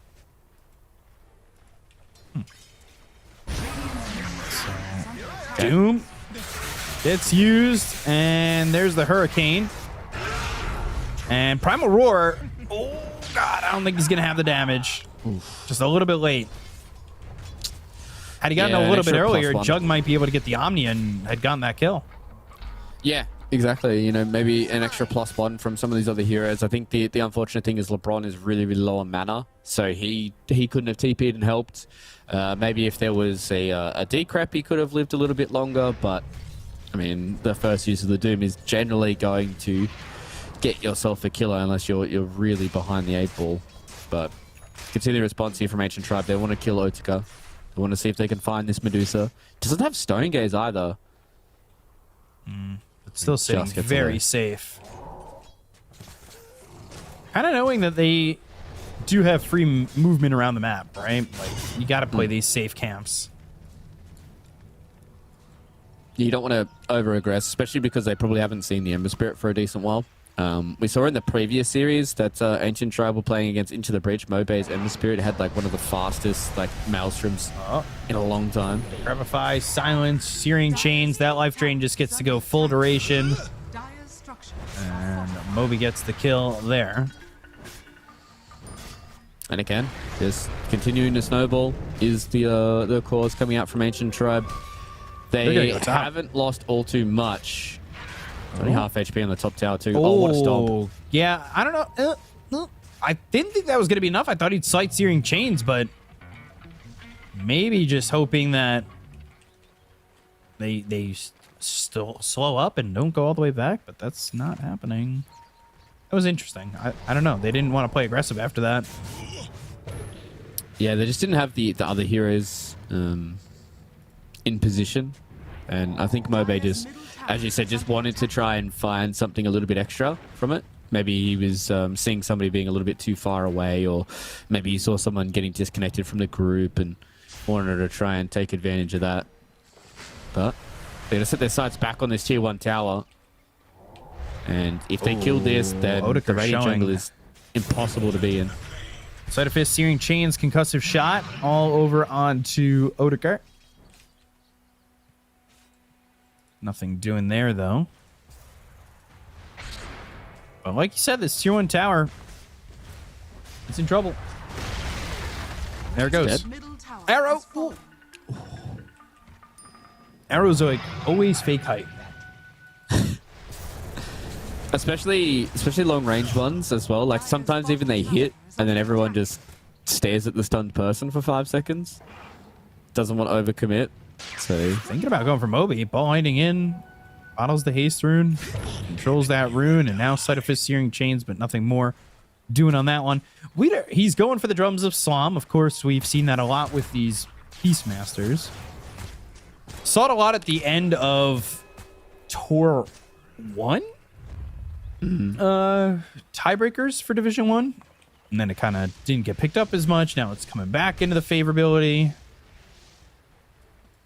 I'm not sure why. I guess like when you play into Doom and Mirana and stuff, like your summons just feel worse in general, and you're also playing into a Chen.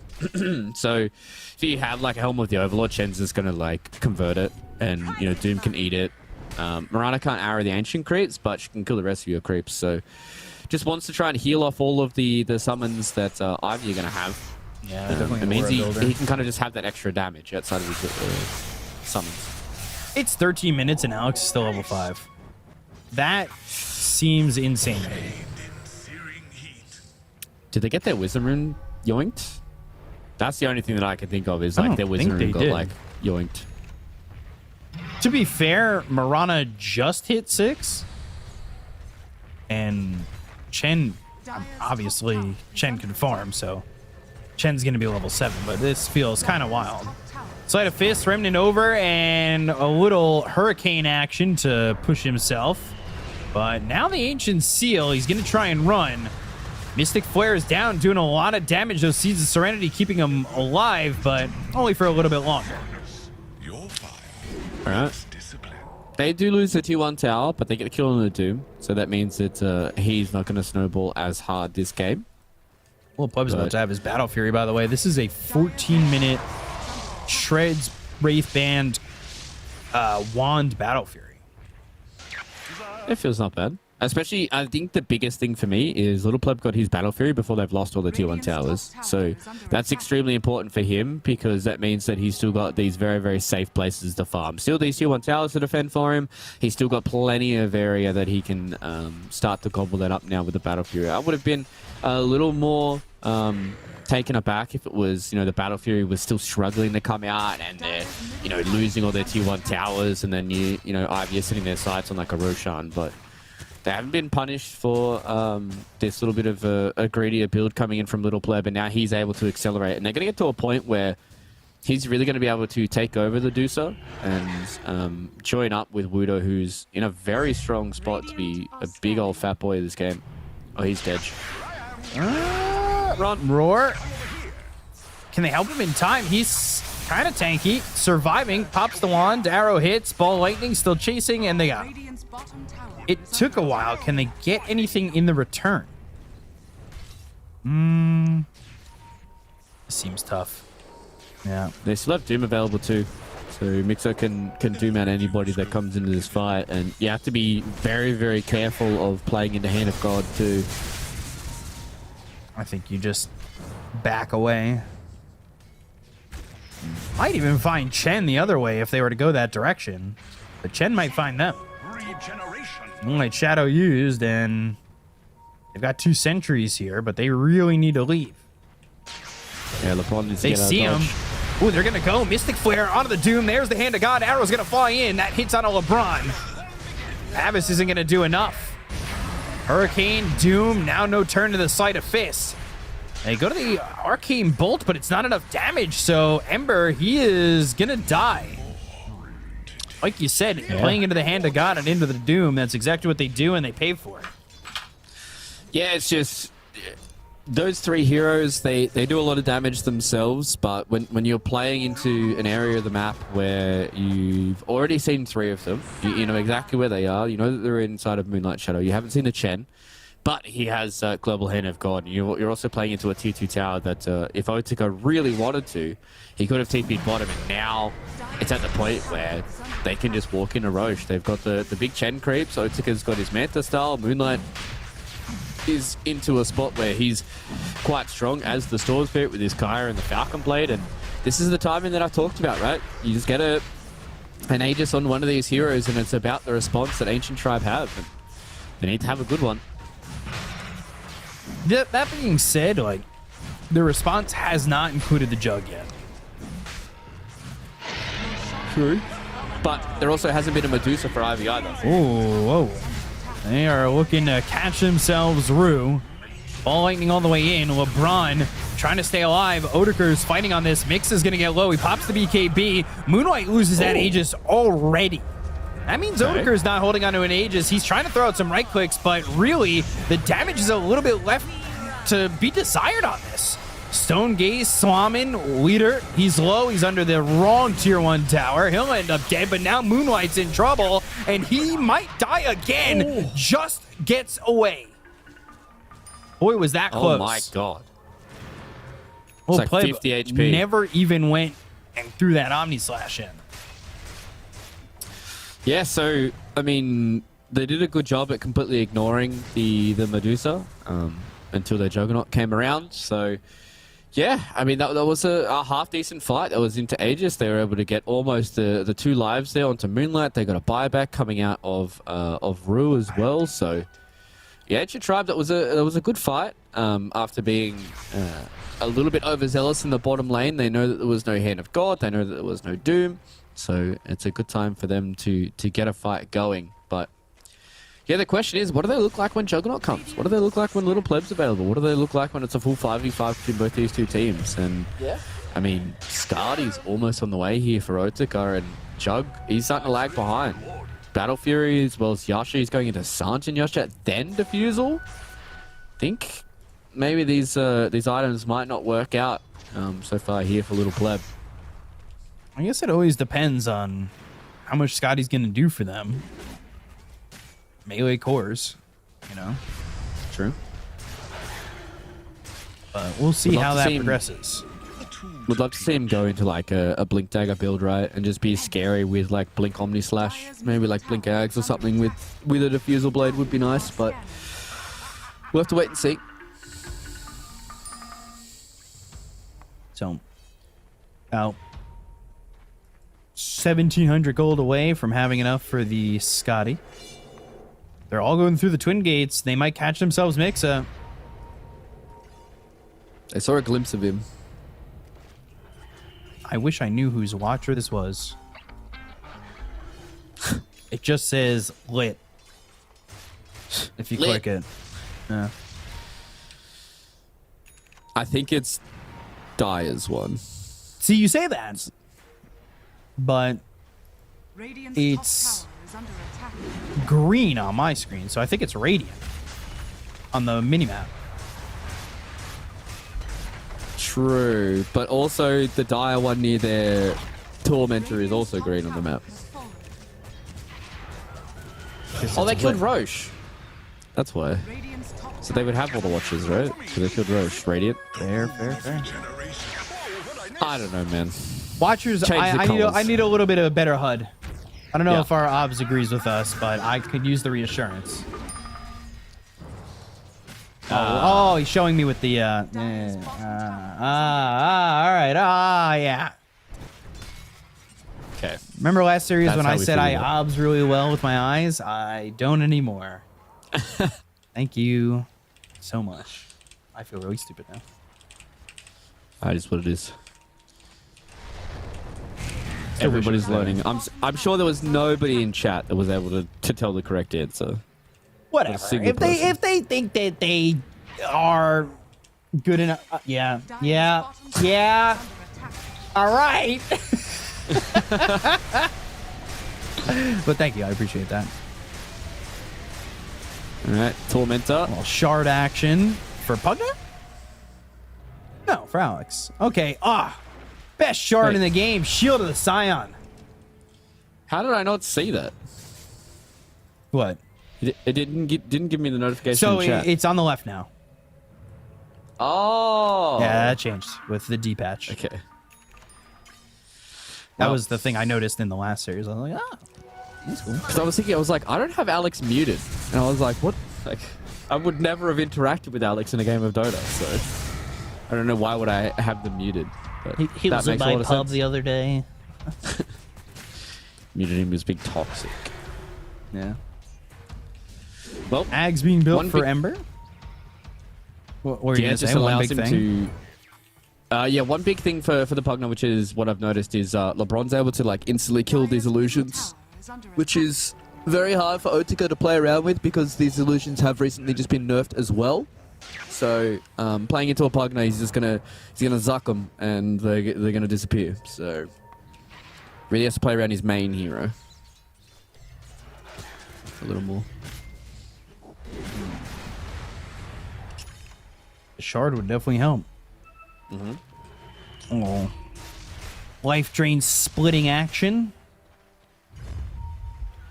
4-man I wonder smoke. if it does like the insta kill with the split. Never seen that before. Jug with a shield. And we all know interactions in Dota are very inconsistent and weird. So Odeker and Lil Pleb basically CSing the same. Their GPM's practically the same. And their damage output also looking to be the same. They both farmed pretty excessively. both teams really have done the same thing, understanding that any misstep can mean a lot of building damage. The biggest thing now for Ancient Tribe is they're still defending their tier 1s, whereas unfortunately for Ivy, they have none left. So a little bit more real estate has been acquired here for Ancient Tribe. Blink Crimson on Wooter as well, so he's a pretty dominant force in these team fights, not gonna lie. He's gonna be hard to take down. He's gonna do a lot of damage too. So I'm really looking to see what Ancient Tribe can do off the back of their strong Beastmaster and their strong Hemisphere as well. That Watcher before it got dislit, shut off, delit, was red. So I think they have changed the Watchers to just being red and green. That's the last thing I'll say on that.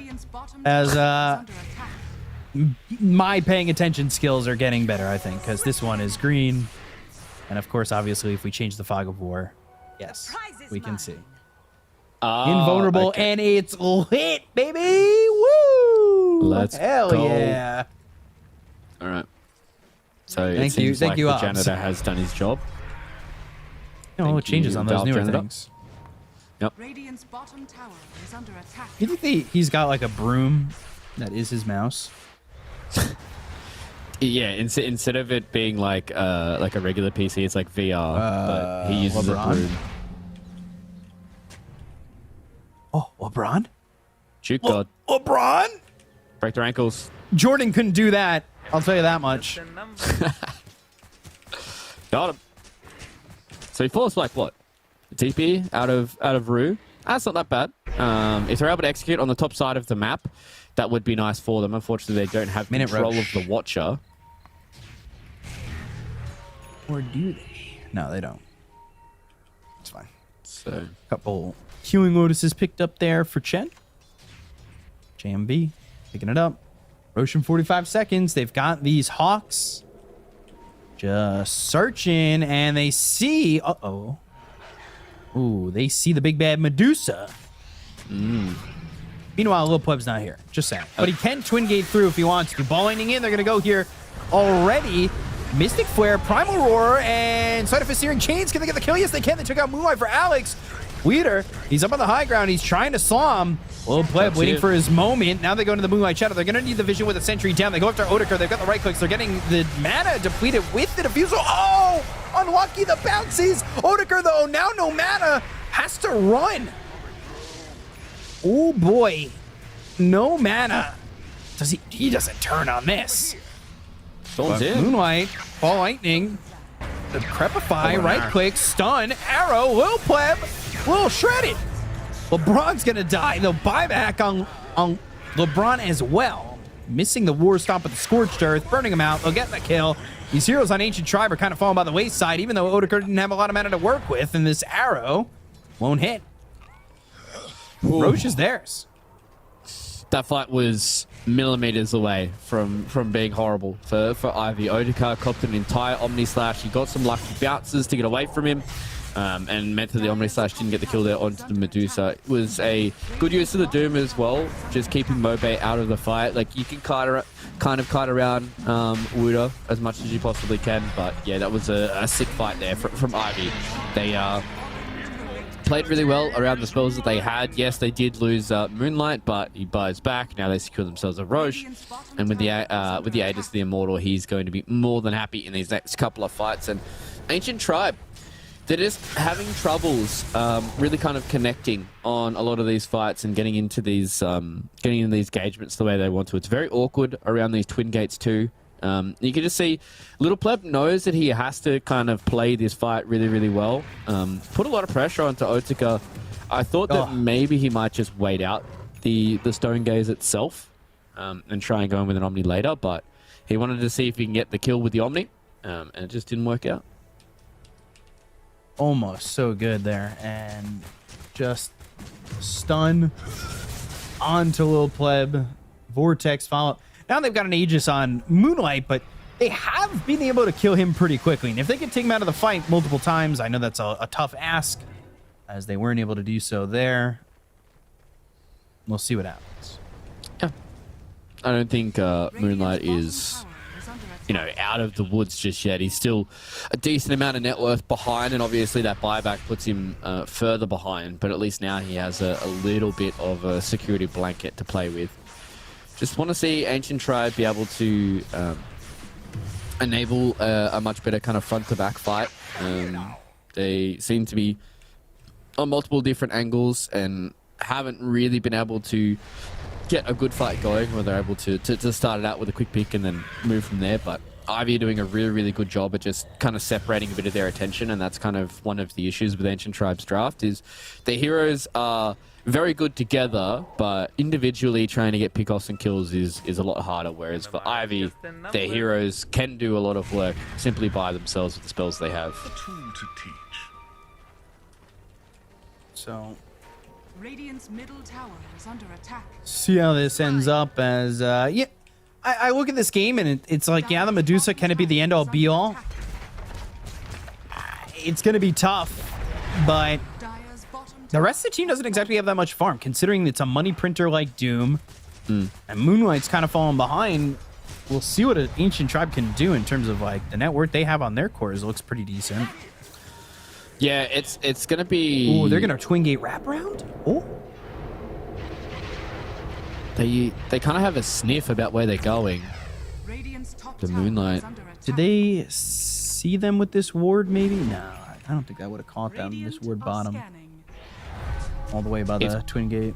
If somebody went around the left side, they could have caught a glimpse as they went up the stairs. Moonlight.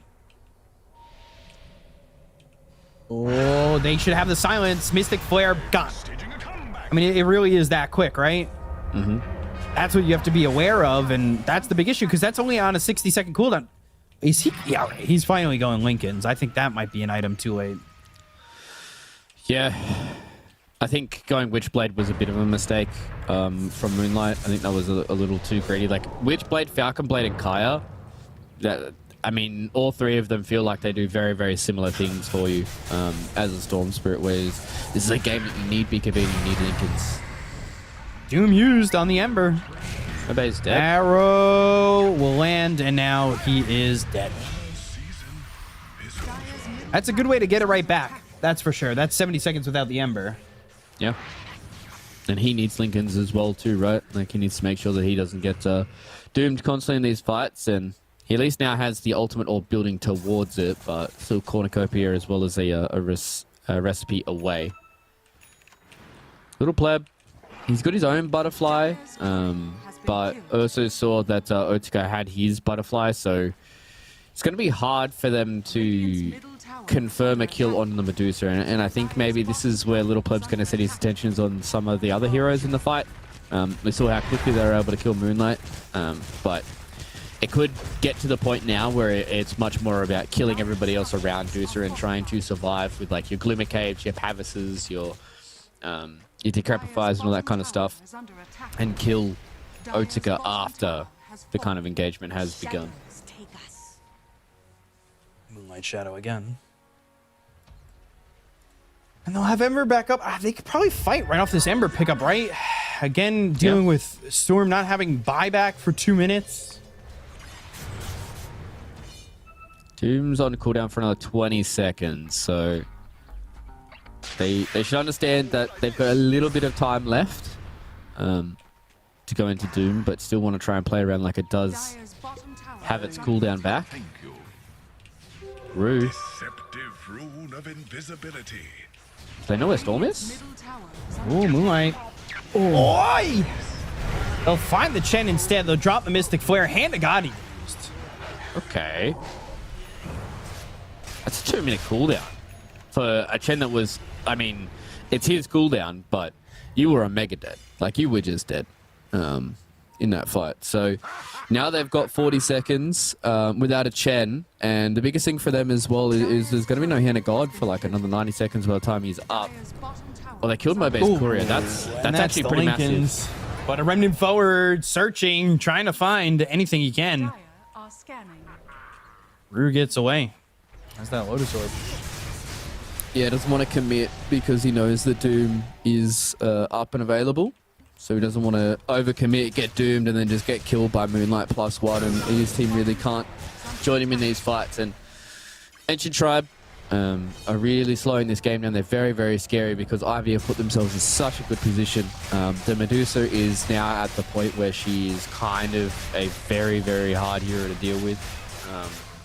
Even this Juggernaut, I mean, with like Omni Slash and, you know, a potential Swift Slash coming in a little bit later on, he could potentially deal with her, but I think she's just at the point now with, especially if she gets MKB plus Nullifier, she's going to be able to kill everybody. And I don't think they have enough pace in their lineup to be able to kill everybody else before she does that, especially playing into like Doom and Hand of God and a Storm Spirit. Like, this game gets harder and harder for Ancient Tribe to finish off.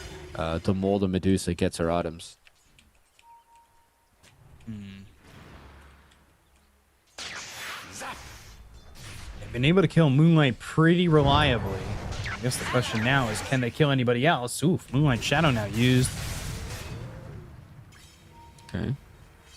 Thought Wooder was close enough to blink Raw, but didn't want to. I would love to see a Hex come out soon for one of these heroes on Ancient Tribe. Whether it be like Mobe or Wooder or even Alex if he's able to build towards it. Just open up and get some of those kills much quicker without having to use Raw. Oh, they've got Hawk Vision. And well, Ivy are running. Ivy kind of cornering themselves. They go to the Primal Roar. It's going to be out of the Doom, and they'll even use that Omni Slash to get the kill on Amixa. And that is not the Medusa, but now 30 seconds till Roche is up, and that means they have no Doom to fight with. Yeah.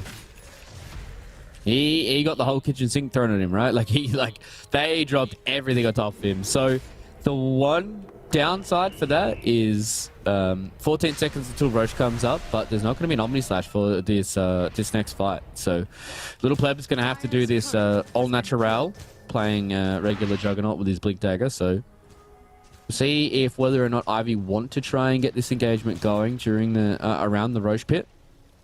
They definitely are setting up for it. Yeah, getting a kill like that, I thought Ancient Tribe would be a little bit more keen. We'll see if they are. I mean, they want the MKB on Jug. Little Pleb, he needs that farm. But no Omni for 60 seconds. Radiant's bottom tower is under attack. Oh, that arrow.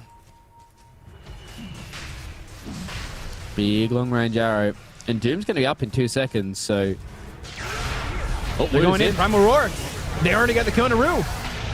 Wow, their Blade Fury, the Stone Gaze, they're on the run. The Nullifier hits. It's onto the Beastmaster. They're trying to get the kill. He's getting slammed. He's also getting Life Drain, but they'll turn to Stone on the Pugna. And with Stone Gaze down, now can you even fight into this? No. This is a free Roche for Ancient Tribe. Everybody's up and healthy. There was a buyback that got used by Rue. BKBs are down. Stone Gaze is down. They want to try and fight anyway, so see if they can catch them unawares. They still have Doom to use. Arrow comes in, Doom comes out, that's through, onto the Jug. Can they keep him alive? Not looking likely. Life Drain, though, LeBron's not being stopped, and eventually, yeah, they're going to have the control. They're going to try and kill him. He's right-clicking away, healing up, but not going to be enough. They also got the kill on Moby. They're both going to buy back. They desperately need to take this fight. Moonlight dies to Alex. He's going to buy back as well. They have the control onto the Doom, and now they're without him for 75 seconds without buyback. Odeker, though, doing a lot of damage. Gets the kill onto Alex. He'll buy back as well. The Remnant over, looking to try and get a kill onto the Medusa. They get the kill onto JMV. They're looking. They found Odeker. That's a big issue. They're right on top of him. And again, you got to remember, he doesn't have Stone Gate, so Primal Roar. They're draining the mana, especially with the help of the Diffusal Blade. Life Drain. Meanwhile, it's on a Moonlight on the other side of the fight.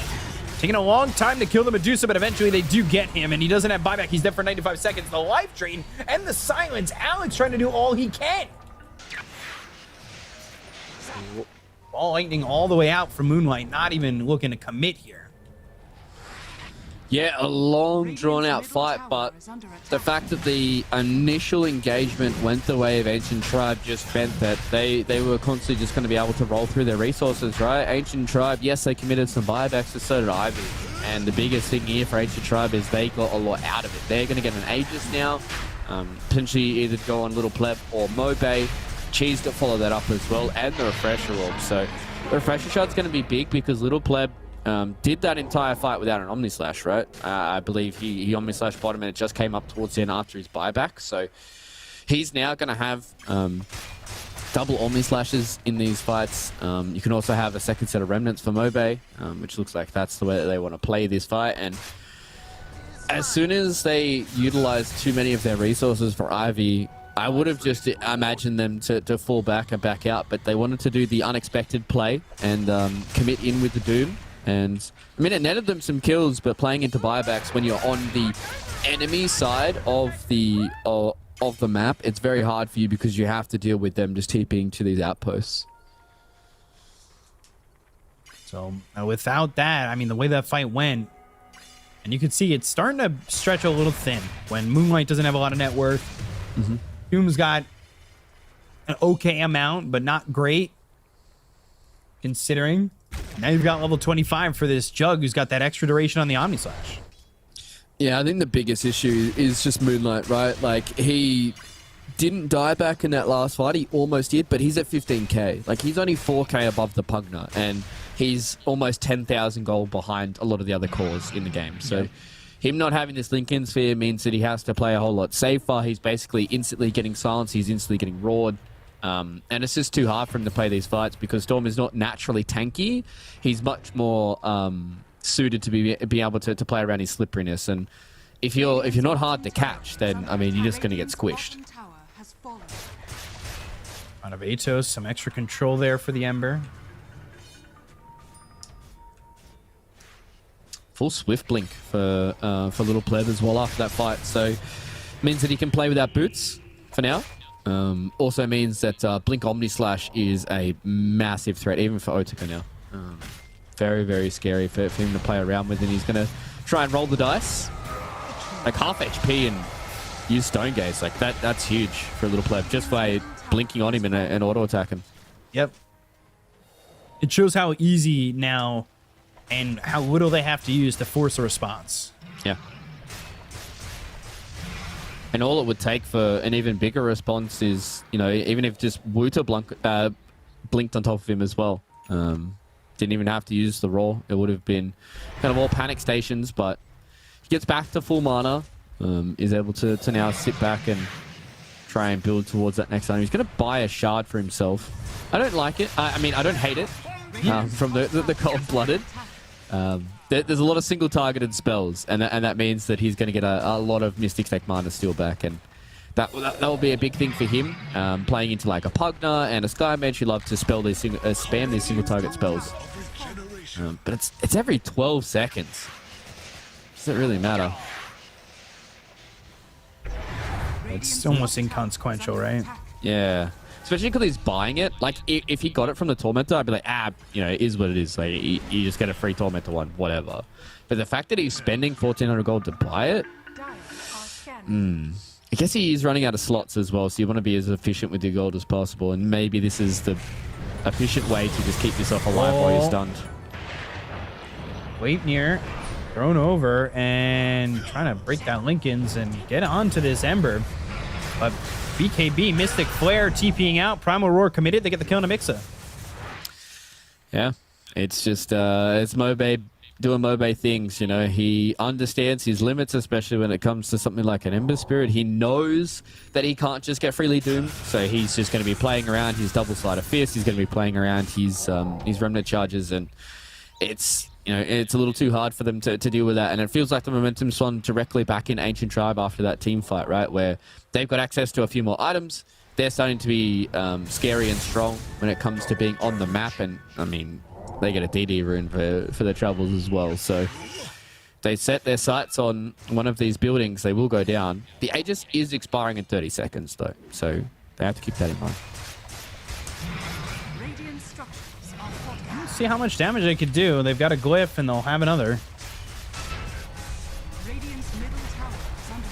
Okay. Looking at Lil Pleb. 20 seconds left. Ball lightning in and out, doing some decent damage again. They can time this right. They looked for the arrow, but that's not going to connect. He does at least get mini now? stunned. Not sure. Not chasing that out of the base, though. Not getting that timing on the Aegis. It's pretty significant. I think it's very hard for them to chase, especially because the amount of time that Ancient Tribe has been dominating this side of the map, right? Like, everyone would love to be able to get the sick timing on the Aegis, but they're just too far behind. But I like how they smoke out now, right? Like, they know that Aegis is gone.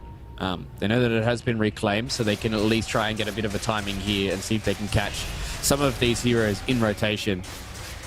But they're just going to go back to the Tormentor. Who's the final one to get it? LeBron. Do they not have that many shards? They really just don't, hey? Oh, yeah. Oh, it's only a little pleb that's left. He kind of would have wanted that. Yeah? Truthfully, probably the only reason he took that Tormentor. Guys, get me my shard now. And LeBron's like, I'll take it. He's like, no. Do you feel like Tormentors should be able to, like, it just drops a shard and you can give it to whoever you want? Or do you feel like that's just as broken as what it was with Roche? I like it being random, and it helps supports, which I like. I think it's very good as well. I just feel bad for those sometimes where, like, you're a support who really wants your shard and you just get RNG'd out of, like, 2 Tormentor kills. And you're just sitting there like, I hate my life. Smoke cross. Hmm? Ooh. Nobody sees anyone. Or LeBron. Well, they know he's there now. That was... They know everybody's there now. It was very spicy. All that took was somebody running a few hundred units to the left or right? And someone's smoke gets broken, and then the blinks start happening, and everyone pops BKBs, and it's this full 10-man fight that everyone loves to watch. But Ancient Tribe, they get a little bit of a macro move here, and now they get some free damage on the tier 3, probably a free tier 3 as well. Yeah, they need to do something. They need to react, and they start to do so. But of course, this is just kind of pushing them back, buying them time to go for this next Roche. Yep. May spawn in 30 seconds. They're very strong at firing around the Roche pit as well for Ancient Tribe. Like, Hawk Vision is something I don't really talk about, but the amount of vision that Beastmaster gives, yes, it did just get recently nerfed, but all it takes is a small glimpse on the right hero. And then it just gives you enough information for these teams to really be able to abuse. Otika's going for a Rapier. Feels like that's the next item. I thought maybe... What does he need?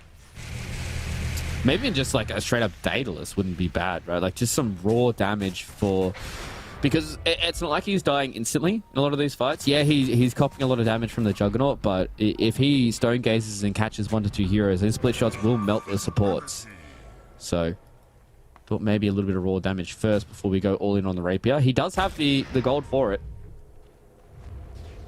And you might as well buy it if you're not going to... Yeah, if you lose the Divine Rapier, I don't think buyback's going to matter. No. Especially not against a Jug, right? A Jug or an Ember. If one of those two pick it up, like, you're calling it. But just chipping away at the base, knowing that they could send him back and then go for Roche. And, you know, they get the TPs and they go the other way. Yeah. It's great macro movement coming out of Ancient Tribe. You get the high ground over. And then Ancient Tribe kind of run away. Yixo wants somebody. June? Surprised it's so close. Yeah, it definitely feels like it's not like that. And Snare and I were talking about this the other day, where this patch feels like net worth isn't as indicative of the game as They're going to go. They've got the silence. They go to the Primal Roar. It's going to be under the Doom. The quick near to follow it up. Can they get the damage with the Omni Slash coming through? That's a lot of damage to handle. And Odeker, well, he's down to a sliver of health, and he'll end up dead. Can buy back. JMV's going to die, too. They bought back on the Storm. Moonlight comes back into the fight, but it's going to be a full team wipe. Just pretty much instantly. But you know how you said you're surprised it was so close? It just needed that little bit extra to tip it over the edge, I think. Even though the net worth felt, I mean, it was only like 10k, it just took that small fight. I think right now Little Pleb is such a scary hero on the map that it's hard for them to deal with. And what, 3 buybacks? You say, all right, let's just go walk on a road. Yeah, this game is really balling out of control right now for Ivy. Don't have access to Roche. They don't have access to any more of these buybacks either. They're thinking about a Rapier, which I believe he has on the way to him. Oh, he sent it to the other side of the map. Oh, okay. I was wondering why Otaka didn't have it in that previous fight. But I don't think it would have mattered anyways, because he got Omni Slash to oblivion.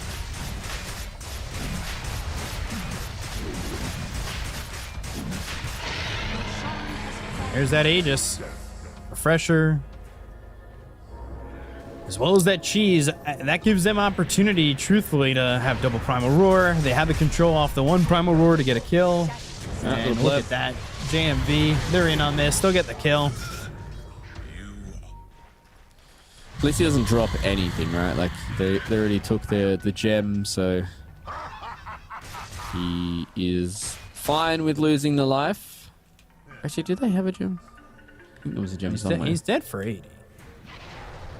Oh yeah, LeBron has one. He is dead for 80, but you're also a Chen, so you're kind of just like a walking hand of God at this point. EKB.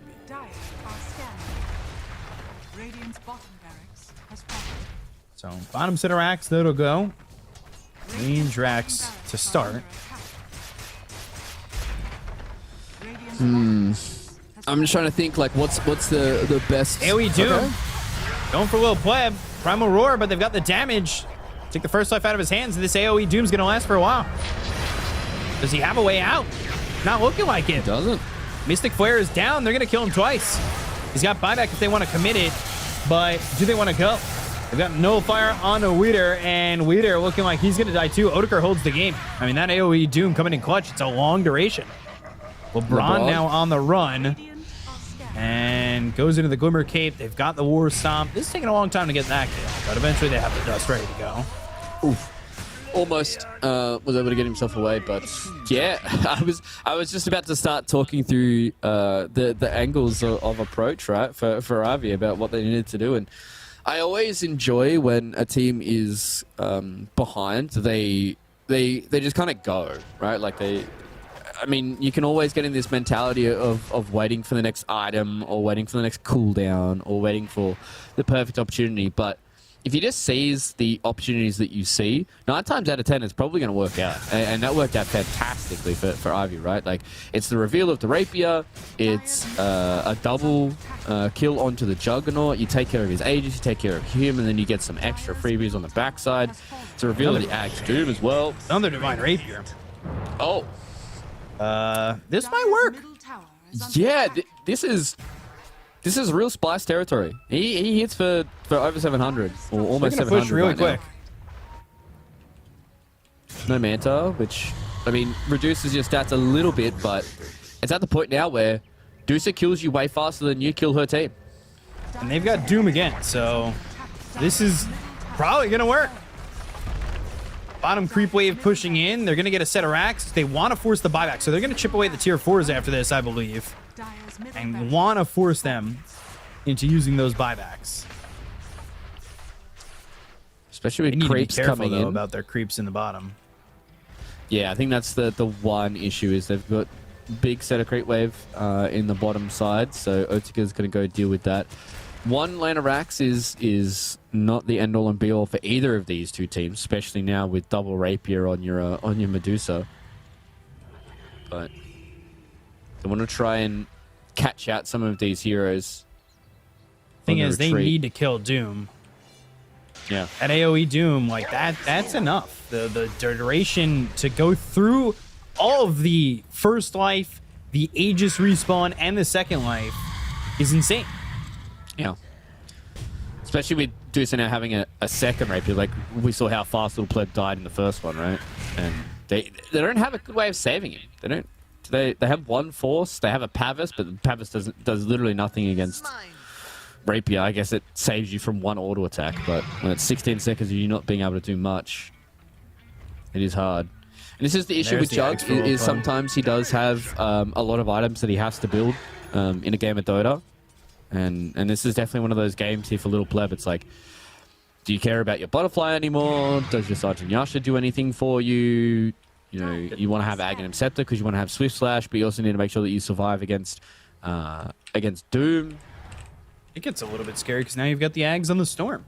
He's going to be able to pull you in with the Vortex into an AoE Doom. And now this is where Ancient Tribe need to think about how they want to start their fights, right? Because they're playing into multiple Lincoln Spheres. They're playing into a lot of BKBs. I guess if they can find Mixer, that's a free kill. Actually, it's only one Lincoln Sphere. I thought they had two Lotus Orb that I saw. So playing into one Lincoln Sphere on the Storm, but playing into Lotus Orbs, Hand of God, BKBs, AoE Doom. A lot of stuff to have to think about now. It is not as cut and dry as what it felt like it was 5-10 minutes ago. This game might go to 60 as well. Yeah, well, I mean, when you're playing against double rapier, you don't want to be the guy who makes the mistake, you know? Like, you don't want to be the guy who walks up to a high gun and gets 3 hit by a Medusa and looks a little silly. So, probably sitting back. Like, I just can't... I'm just trying to think of something that's, like, going to come up for Ancient Tribe that's going to make them feel less scared of going into double rapier, right? I don't think anything does. Maybe another halberd? I think they're okay with it if they can kill that Doom. The Doom, that's the biggest part. Like, Lil Pleb's not able to get any damage out. Yeah, I think you're right. I think it is all about this AoE Doom. But Ivy are just going to sit back in their base, right? Like, they understand that they need to come to them. And they prove that they can kill an Aegis. Exactly. Like maybe that might be something that not even Roche really helps, because we saw how easy they were able to get through the last Aegis. So I don't know. It's like this awkward standoff where Ancient Tribe feel like that there's not really much they can do to better their odds at walking into double rapier, and same for Ivy, is they're kind of just sitting back and waiting, because if they overextend, then that's one of their only opportunities to lose this game too. Yeah. So we'll have to see. It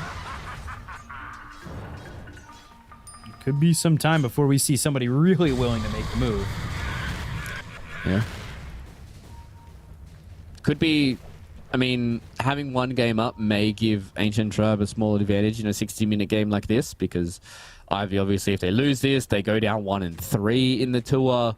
That's when you're really starting to rethink how some of their series is going to go. It's not like all your series are going to get easier from here on out. So it is going to be a very slow, drawn-out end to this game, I think. But once something does happen, it's going to be very abrupt. I think there's going to be one team fight that'll end in a few seconds, and that'll be all she wrote. It'll be somebody getting caught by something, whether it be Doom or Raw, and the team fight will happen in a blink of an eye. If your Ancient Tribe losing the fight is better off happening near your end of the base, so you can buy back immediately and fight back in, because then that would mean Doom is probably down, Stone Gaze is probably down. Yeah. Having to buy back and walk it all the way back is not great as well. So maybe they're waiting for like bots too, right? For like their Ember or their Jug or their Beastmaster. Well, Beastmaster already has his bots too, so that could be something that they're thinking about. Is like, let's just abuse our buybacks and being able to get in the fight, because Moonlight doesn't have buyback. He's still 500 gold away, so I mean that's a big tipping point for me. Moonlight and Rude don't have buybacks. Maybe banking on getting kills here. They're wrapping the long way out. The long way around. They're going to have to react. This is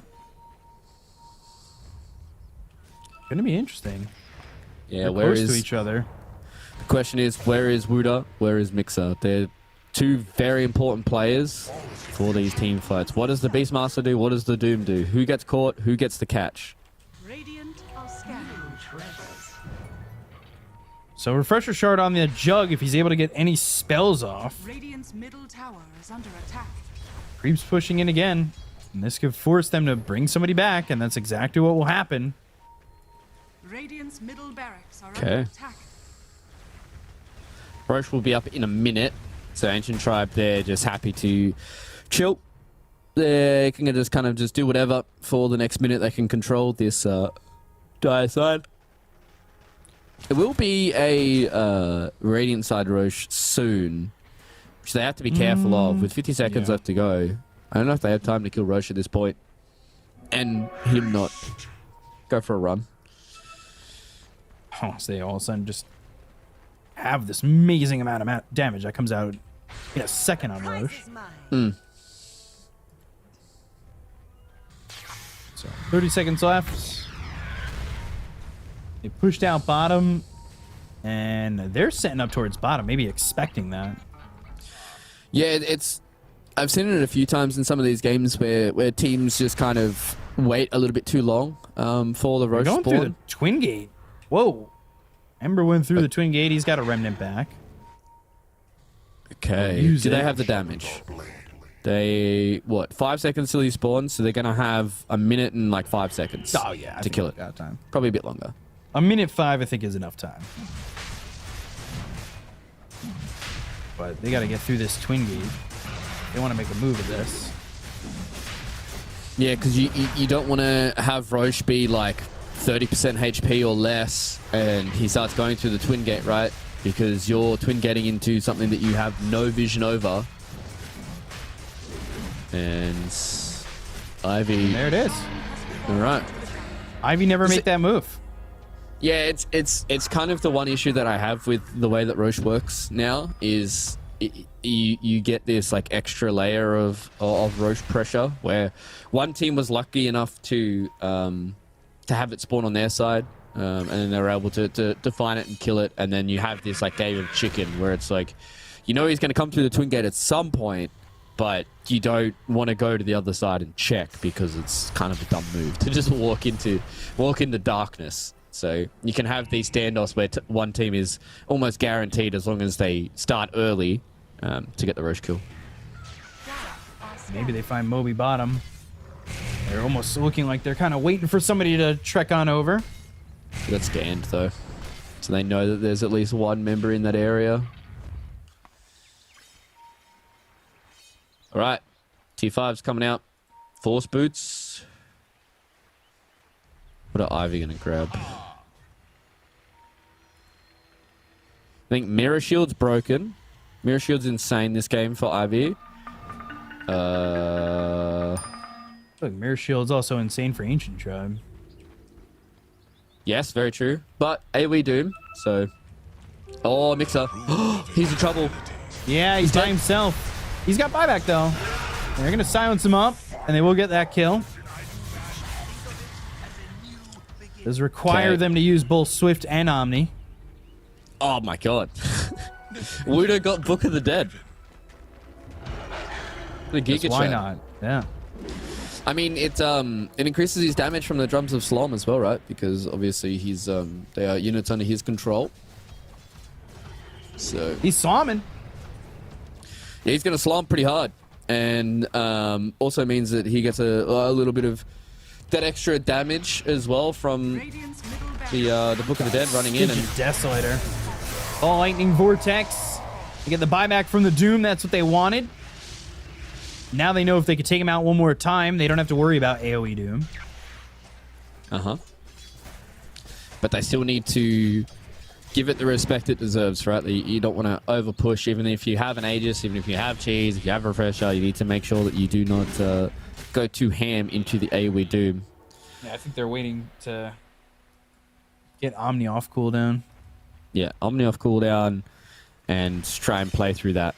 Swift Slash and Omni Slash is the duration? 4.5 seconds on Omni, 1 on Swift Slash. So that's 5.5 seconds of invulnerability where you're dealing damage. So it's big for Little Pleb to make sure he gets both of those off. So just having a look at the items. Book of the Dead, Stygian, Ex Machina, Double Ex Machina, Force. Ooh, Giant's Ring on Mobe. Yeah. Ooh, big boy. Book of Shadows might help. Keep somebody alive. I mean, that's big against the Doom, right? Making them untargetable. So might be able to save them from death. They're looking at him. Yeah. Swift blink in, Rax gone. So now that lane's even completely in terms of creeps pushing in. Book of the Dead, top. And top tier 3. They can fight against Mega Creeps. They don't necessarily need to fight into this. AoE Doom, what? The AoE Doom. They saw it to it, didn't they? Oh, I don't think they did. They would have now. Oh, no. But, yeah, that's... Oh, no. That's on cooldown for 60 seconds now. So, 60 seconds of smacking people out. I wonder... This is something that I would have to test. The Giant's Ring Ember Shard, does it increase the AoE because the model's bigger? Arrow in. Chads in chat. Alright. Death by 1,000 cuts, right? You just walk in. There's not much that Ivy are able to do against you. And lining in, they go to the Vortex. They've got the Nullifier. That's going to be through in a Little Pleb. He's trying to survive, trying to get back, and he will for a little bit in that Swift Slash. Refresher for LeBron. Or, well, Ex Machina for LeBron. Still gives up that green glow. And he life drains as they're now just a step away from getting themselves the Mega Creeps. Yeah, and I mean, as you said, right, Mega Creeps, it's not the end of the world because you have a Medusa with 2 rapiers, so she's like, she's going to 3-hit like any creep that comes towards her. It's just their base is being taken on the other side. Yeah. They need to be aware of that.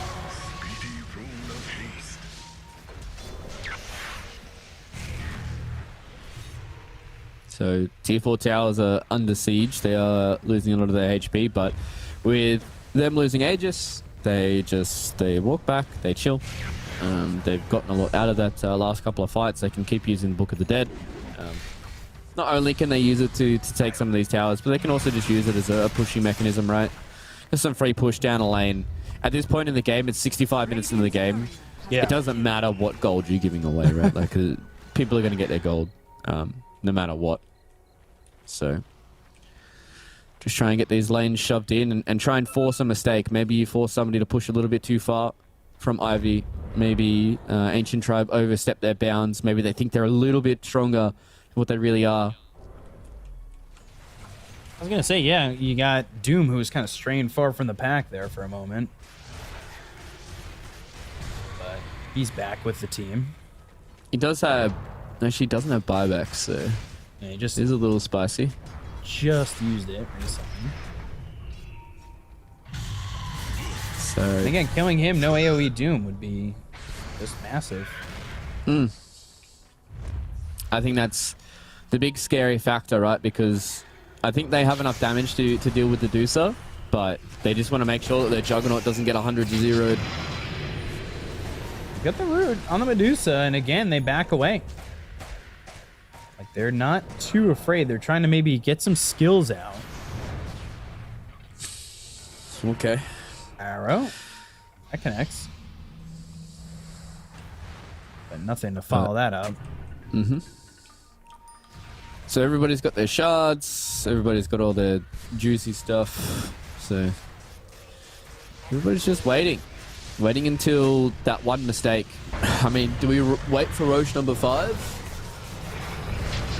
Potentially, they're going to go in. They're going to look for the Medusa. They go to the Primal Roar. It's going to be reflected with the Lotus Orb. The ball laning with the Vortex pulling in a couple. They've gone to the AoE Doom, but they've got this Omni Slash bouncing around. The damage is there to get the kill on Amixa, and they don't have buyback available on him, so they'll go to the Stone Gaze. Moonlight not with a lot of health or mana. EKB from Odeker, who's also not dealing with a lot of mana. They buy back on the Pugna, and now LeBron Dota gets back into the fight. Negas. No Doom. Too hard to play around with, and Odegaard just... I'm not sure what happened. Maybe he got forced to low ground or something, but he was outside of the base. Oh, a little pleb. They're going to try and go on him. They've got the Primal Roar this time, and they are bouncing around with this Omni, and they will get the kill on the JMV, but he's going to buy back. Moonlight still working with not a lot of health or mana. The Remnant forward, they got the kill on Odeker. They'll take him out. The Divine Rapiers are on the deck. They got a ping to take him back into their hands. Odeker picks one of them back up. Yeah, Jug has the other. Little Pleb has the other rapier. So, game's not over. Game is very hard. The game is not over. Yeah, just... and this is kind of what happens is exactly what I said, right? Where it feels like this game is going to kind of end in a flash. And that's all it takes is someone to get roared. Odeker didn't go down, but it just forced Mixer to come in with the AoE Doom. They had the pull coming in from Moonlight, but they're able to live it. They got the buyback coming in from LeBron, and at this point, Vortex it's just now waiting to see if they can get this fight going their way. No buybacks left either. They've got the Halberd. Such a hard way to get into this game. And you see the Stygian Desolator trying to do some work, and they're going to go in with the Swift Slash. Odeker's low, and not a lot of mana remaining, but he gets back into the base. They've got the Hand of God, so he's able to survive, but they'll go after the throne. They've got themselves the Glyph. X on to Odeker. He's still trying to regen some of that mana. Moonlight, though, with the Lotus Orb. BKB Stone Gaze turning the Ember to stone, and now the Blink Game, but they've got the stun. It's on to this Beastmaster. Some axes his way, and X picked up for Alex. He's not working with a lot of mana, but the right-click damage coming right onto the throne. They don't care. They just want to end the series, and they will. 2-0 for Ancient Tribe over Ivy. Yeah, that was a very long, drawn-out game there at game number 2. Almost 70 minutes for Ancient Tribe to be able to get that one done. But, I mean, it seems like they're no strangers to this. They've done this a couple of times in their series. Their series... The other day versus Into the Breach, it was a 52-minute banger for them to start it out, and they're able to grind out the rest of the games and get the series over Into the Breach. And this time around, it was a 2-0 up against Ivy. I think they're going to be pretty disappointed with the result as a whole. I really feel like that they could have won this game at certain points, but unfortunately for them, Moonlight just really didn't have that much of a game. Today as the Storm Spirit. There was a lot of items that he needed to get towards the end and just didn't have the net worth, and it was all Ancient Tribe for a lot of that game. And yeah, double Rapier Dusa will extend the game for long enough, but eventually you're gonna have to try and take some risks, and the risks just didn't pay off for them. And this was the big fight. 36 minutes, it was almost 40 minutes ago that this fight did happen, but this was the turning point for Ancient Tribe that got them a lot of the control in this game, and were able to kill Odeker and show that he is mortal. Yeah, Odeker getting caught here. This is before the Divine Rapiers were ever out, and you could see trying to TP away, but they've got the Searing Chains, they get the lockdown, and this was the difference between having buybacks and not. You know, they almost get Moonlight, who bought back into the fight. He tried to come in, and here's another one where it's just like the combination is there. The Primal Roar into the Mystic Flare, they go to the Omni Slash, the damage, Odeker melts, and eventually gets taken out there by Moby, who wasn't even looking at him. He was going for JMV and happened to like slight in that area and get the kill. Yeah, and I mean that just is what happens sometimes when you've got much more net worth than the enemy team, that sometimes even when you're not paying full attention to somebody, you can still glance away and get a kill. So took them a long time to be able to finish this game, did Ancient Tribe, and there was moments in this final couple of fights that I thought maybe that Ivy were able to just hold on, but Little Pleb survives, Mobe survives, and even if they did lose their lives, they had buyback on all three of their cores, and they were able to instantly get back into this fight. So Big series win for Ancient Tribe. 2-0 for them definitely gives them a lot of confidence going into the remainder of the tour. Now they're sitting at 2-2. A lot of their series have been very, very close. They've basically gone almost 3 maps to everyone so far. I think that the only blip in the radar was them versus Nigma, which was a bit of an issue for them to overcome. But, I mean, first game of the tour, you can kind of give them a bit of a break. And then they're really starting to hit their stride towards the end of the tour here. And looking good and looking resilient is a big thing for me in a lot of these series. So you usually with Lacoste, I pick it, but who's your MVP? You get to pick this time. I mean, I don't want to give it to Mobe every single time. I want to give it to Little Pleb. I think the way that he played the Juggernaut towards the end was really, really good. His itemization worked out in the end. I'm not 100% sold on the Sarge and Yasha, and I don't think he is either, to be perfectly honest. But understanding that he needed to get good Omni Slashes in this game and be able to play around his hero in the way that he needed to play, I think he did really, really good job this time around. And to kind of off-kilter carries in a series that you get a 2-0, you got to be pretty happy with that if you're a carry player like Little Pleb. Yeah, so they get the victory behind this Jug. I think everyone played pretty well. I really liked what the Beastmaster was able to do, especially even with the Skywrath. I like that combo, that Primal Roar with the Mystic Flare combo, even though you can't see Mystic Flare because that's just a bug that's going to be in the game forever.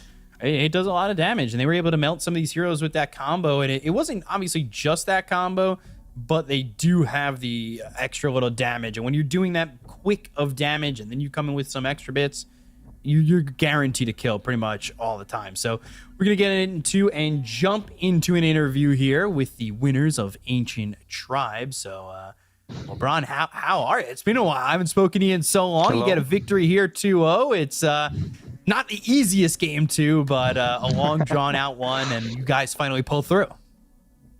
Hello guys, yeah, it was a bit intense second game, but I don't know guys what is happening, who is giving MVP, like how can this Juggernaut get MVP?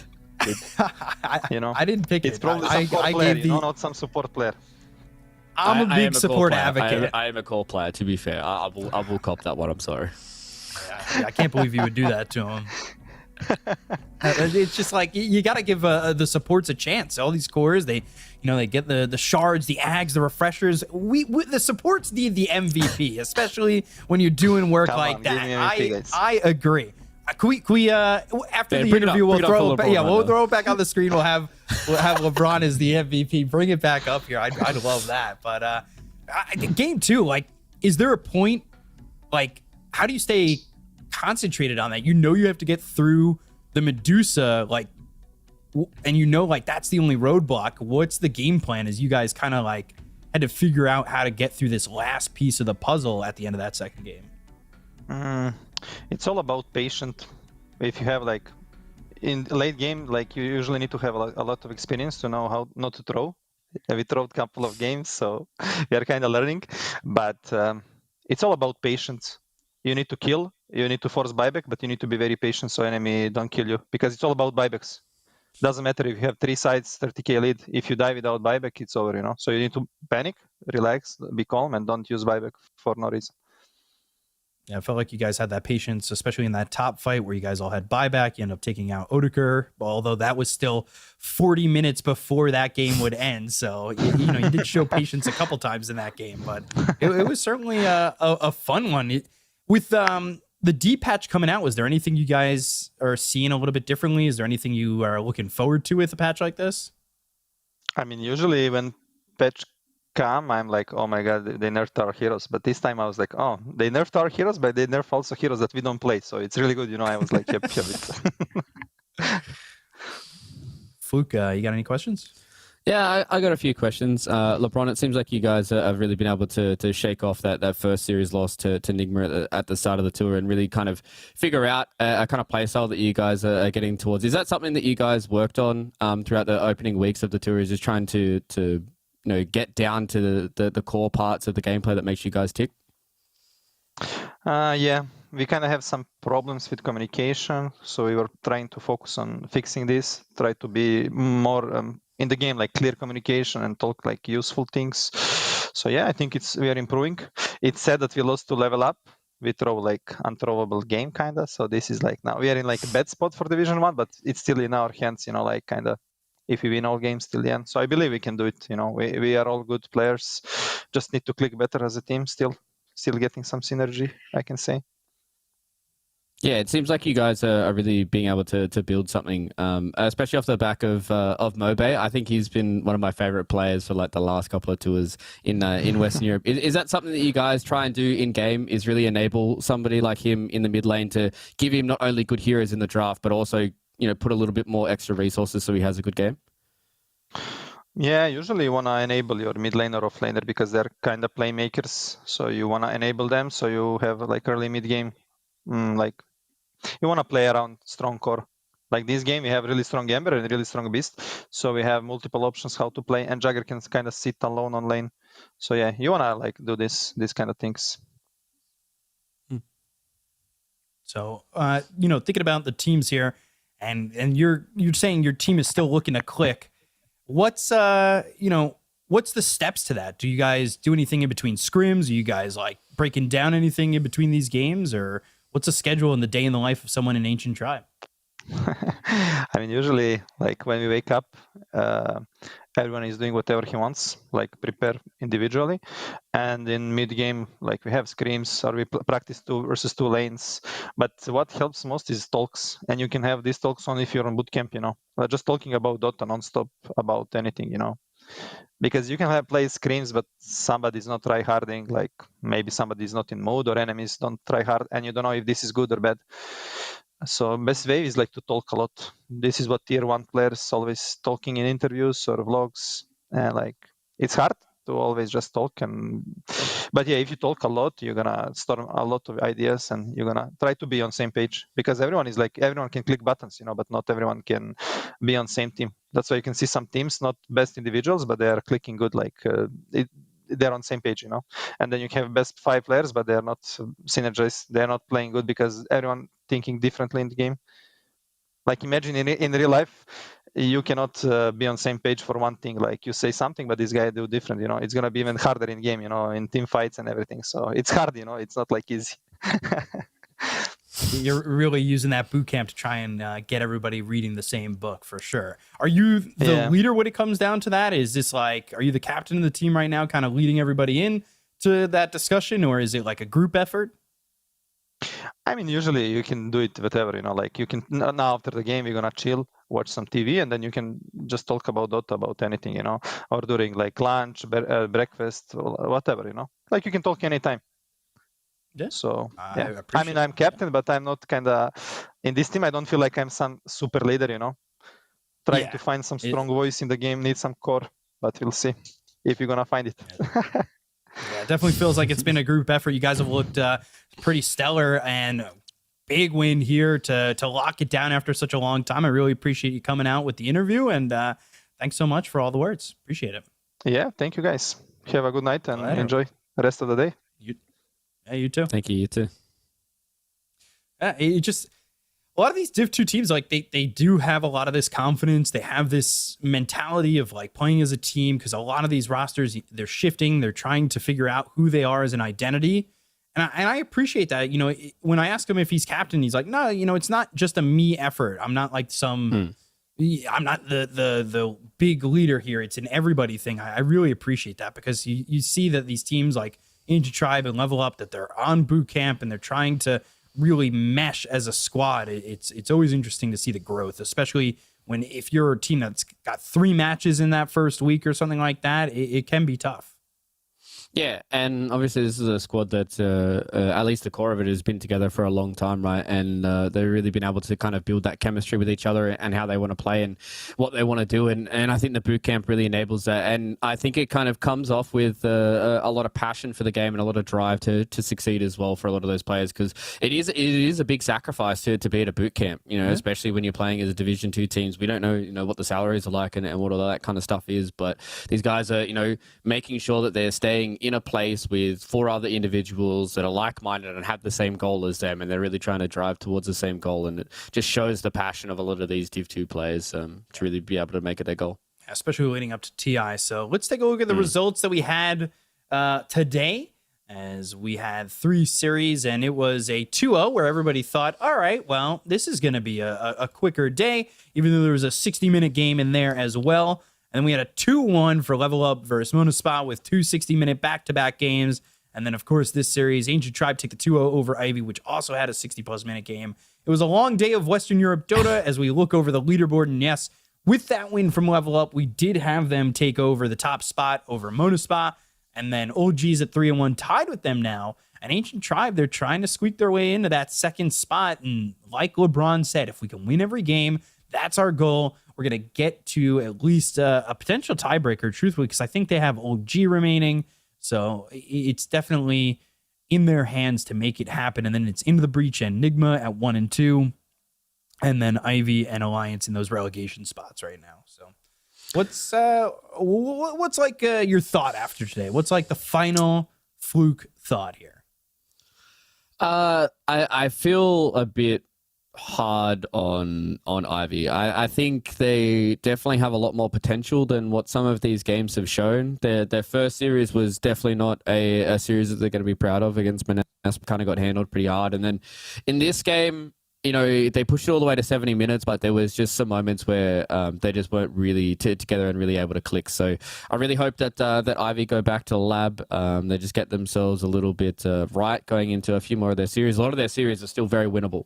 So it's not like they're completely done and out right now. But if they go down 1 and 4, then you might want to put a line through them. But I mean, they've definitely got a lot of potential on this roster, and I'm excited to see what they can do for the rest of the tour. But big ups to Ancient Tribe. Definitely winnable from here on out. Yeah, so let's take a look at the schedule we've got for the next playday on Sunday.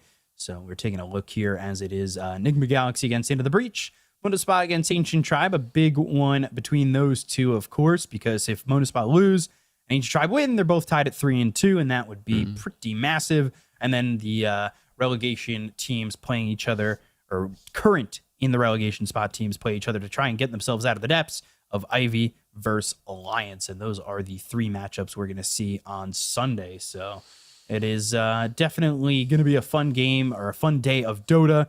Always exciting to see these Division 2 teams, and it's been very close. Like we've heard in the interviews, it's been a back and forth, and anybody could beat anybody on any given day, and that day may be Sunday when we're back. So hope you guys refresh, you get yourself regroup, come back to a Western Europe Division 2 action. We'll see you guys later. Have a good night. Only switch 20 seconds. It's so big, so big. Remember you can poke them, I think, yeah? Yeah. Using Chang Priest to see us. Don't I need to kite, don't I need to kite. I can kill you, I can kill you. I can fight. I'm hitting. Kill Storm. I give you one. I'm using buys, guys. I'm using buys. We can play on buys. I kill Storm. Storm is dying. Do some right side. Do some. I'm killing the channel first. One does up. Do some here. I right. Go for those on Wish. I have him. Yeah. Best chase, by the way. Storm is dying here. 8v chain for TP. Nice. Get Alex. Guys, help us. Go Alex. Look, we're coming. Chase. Go guys, go. They have nothing. Just go.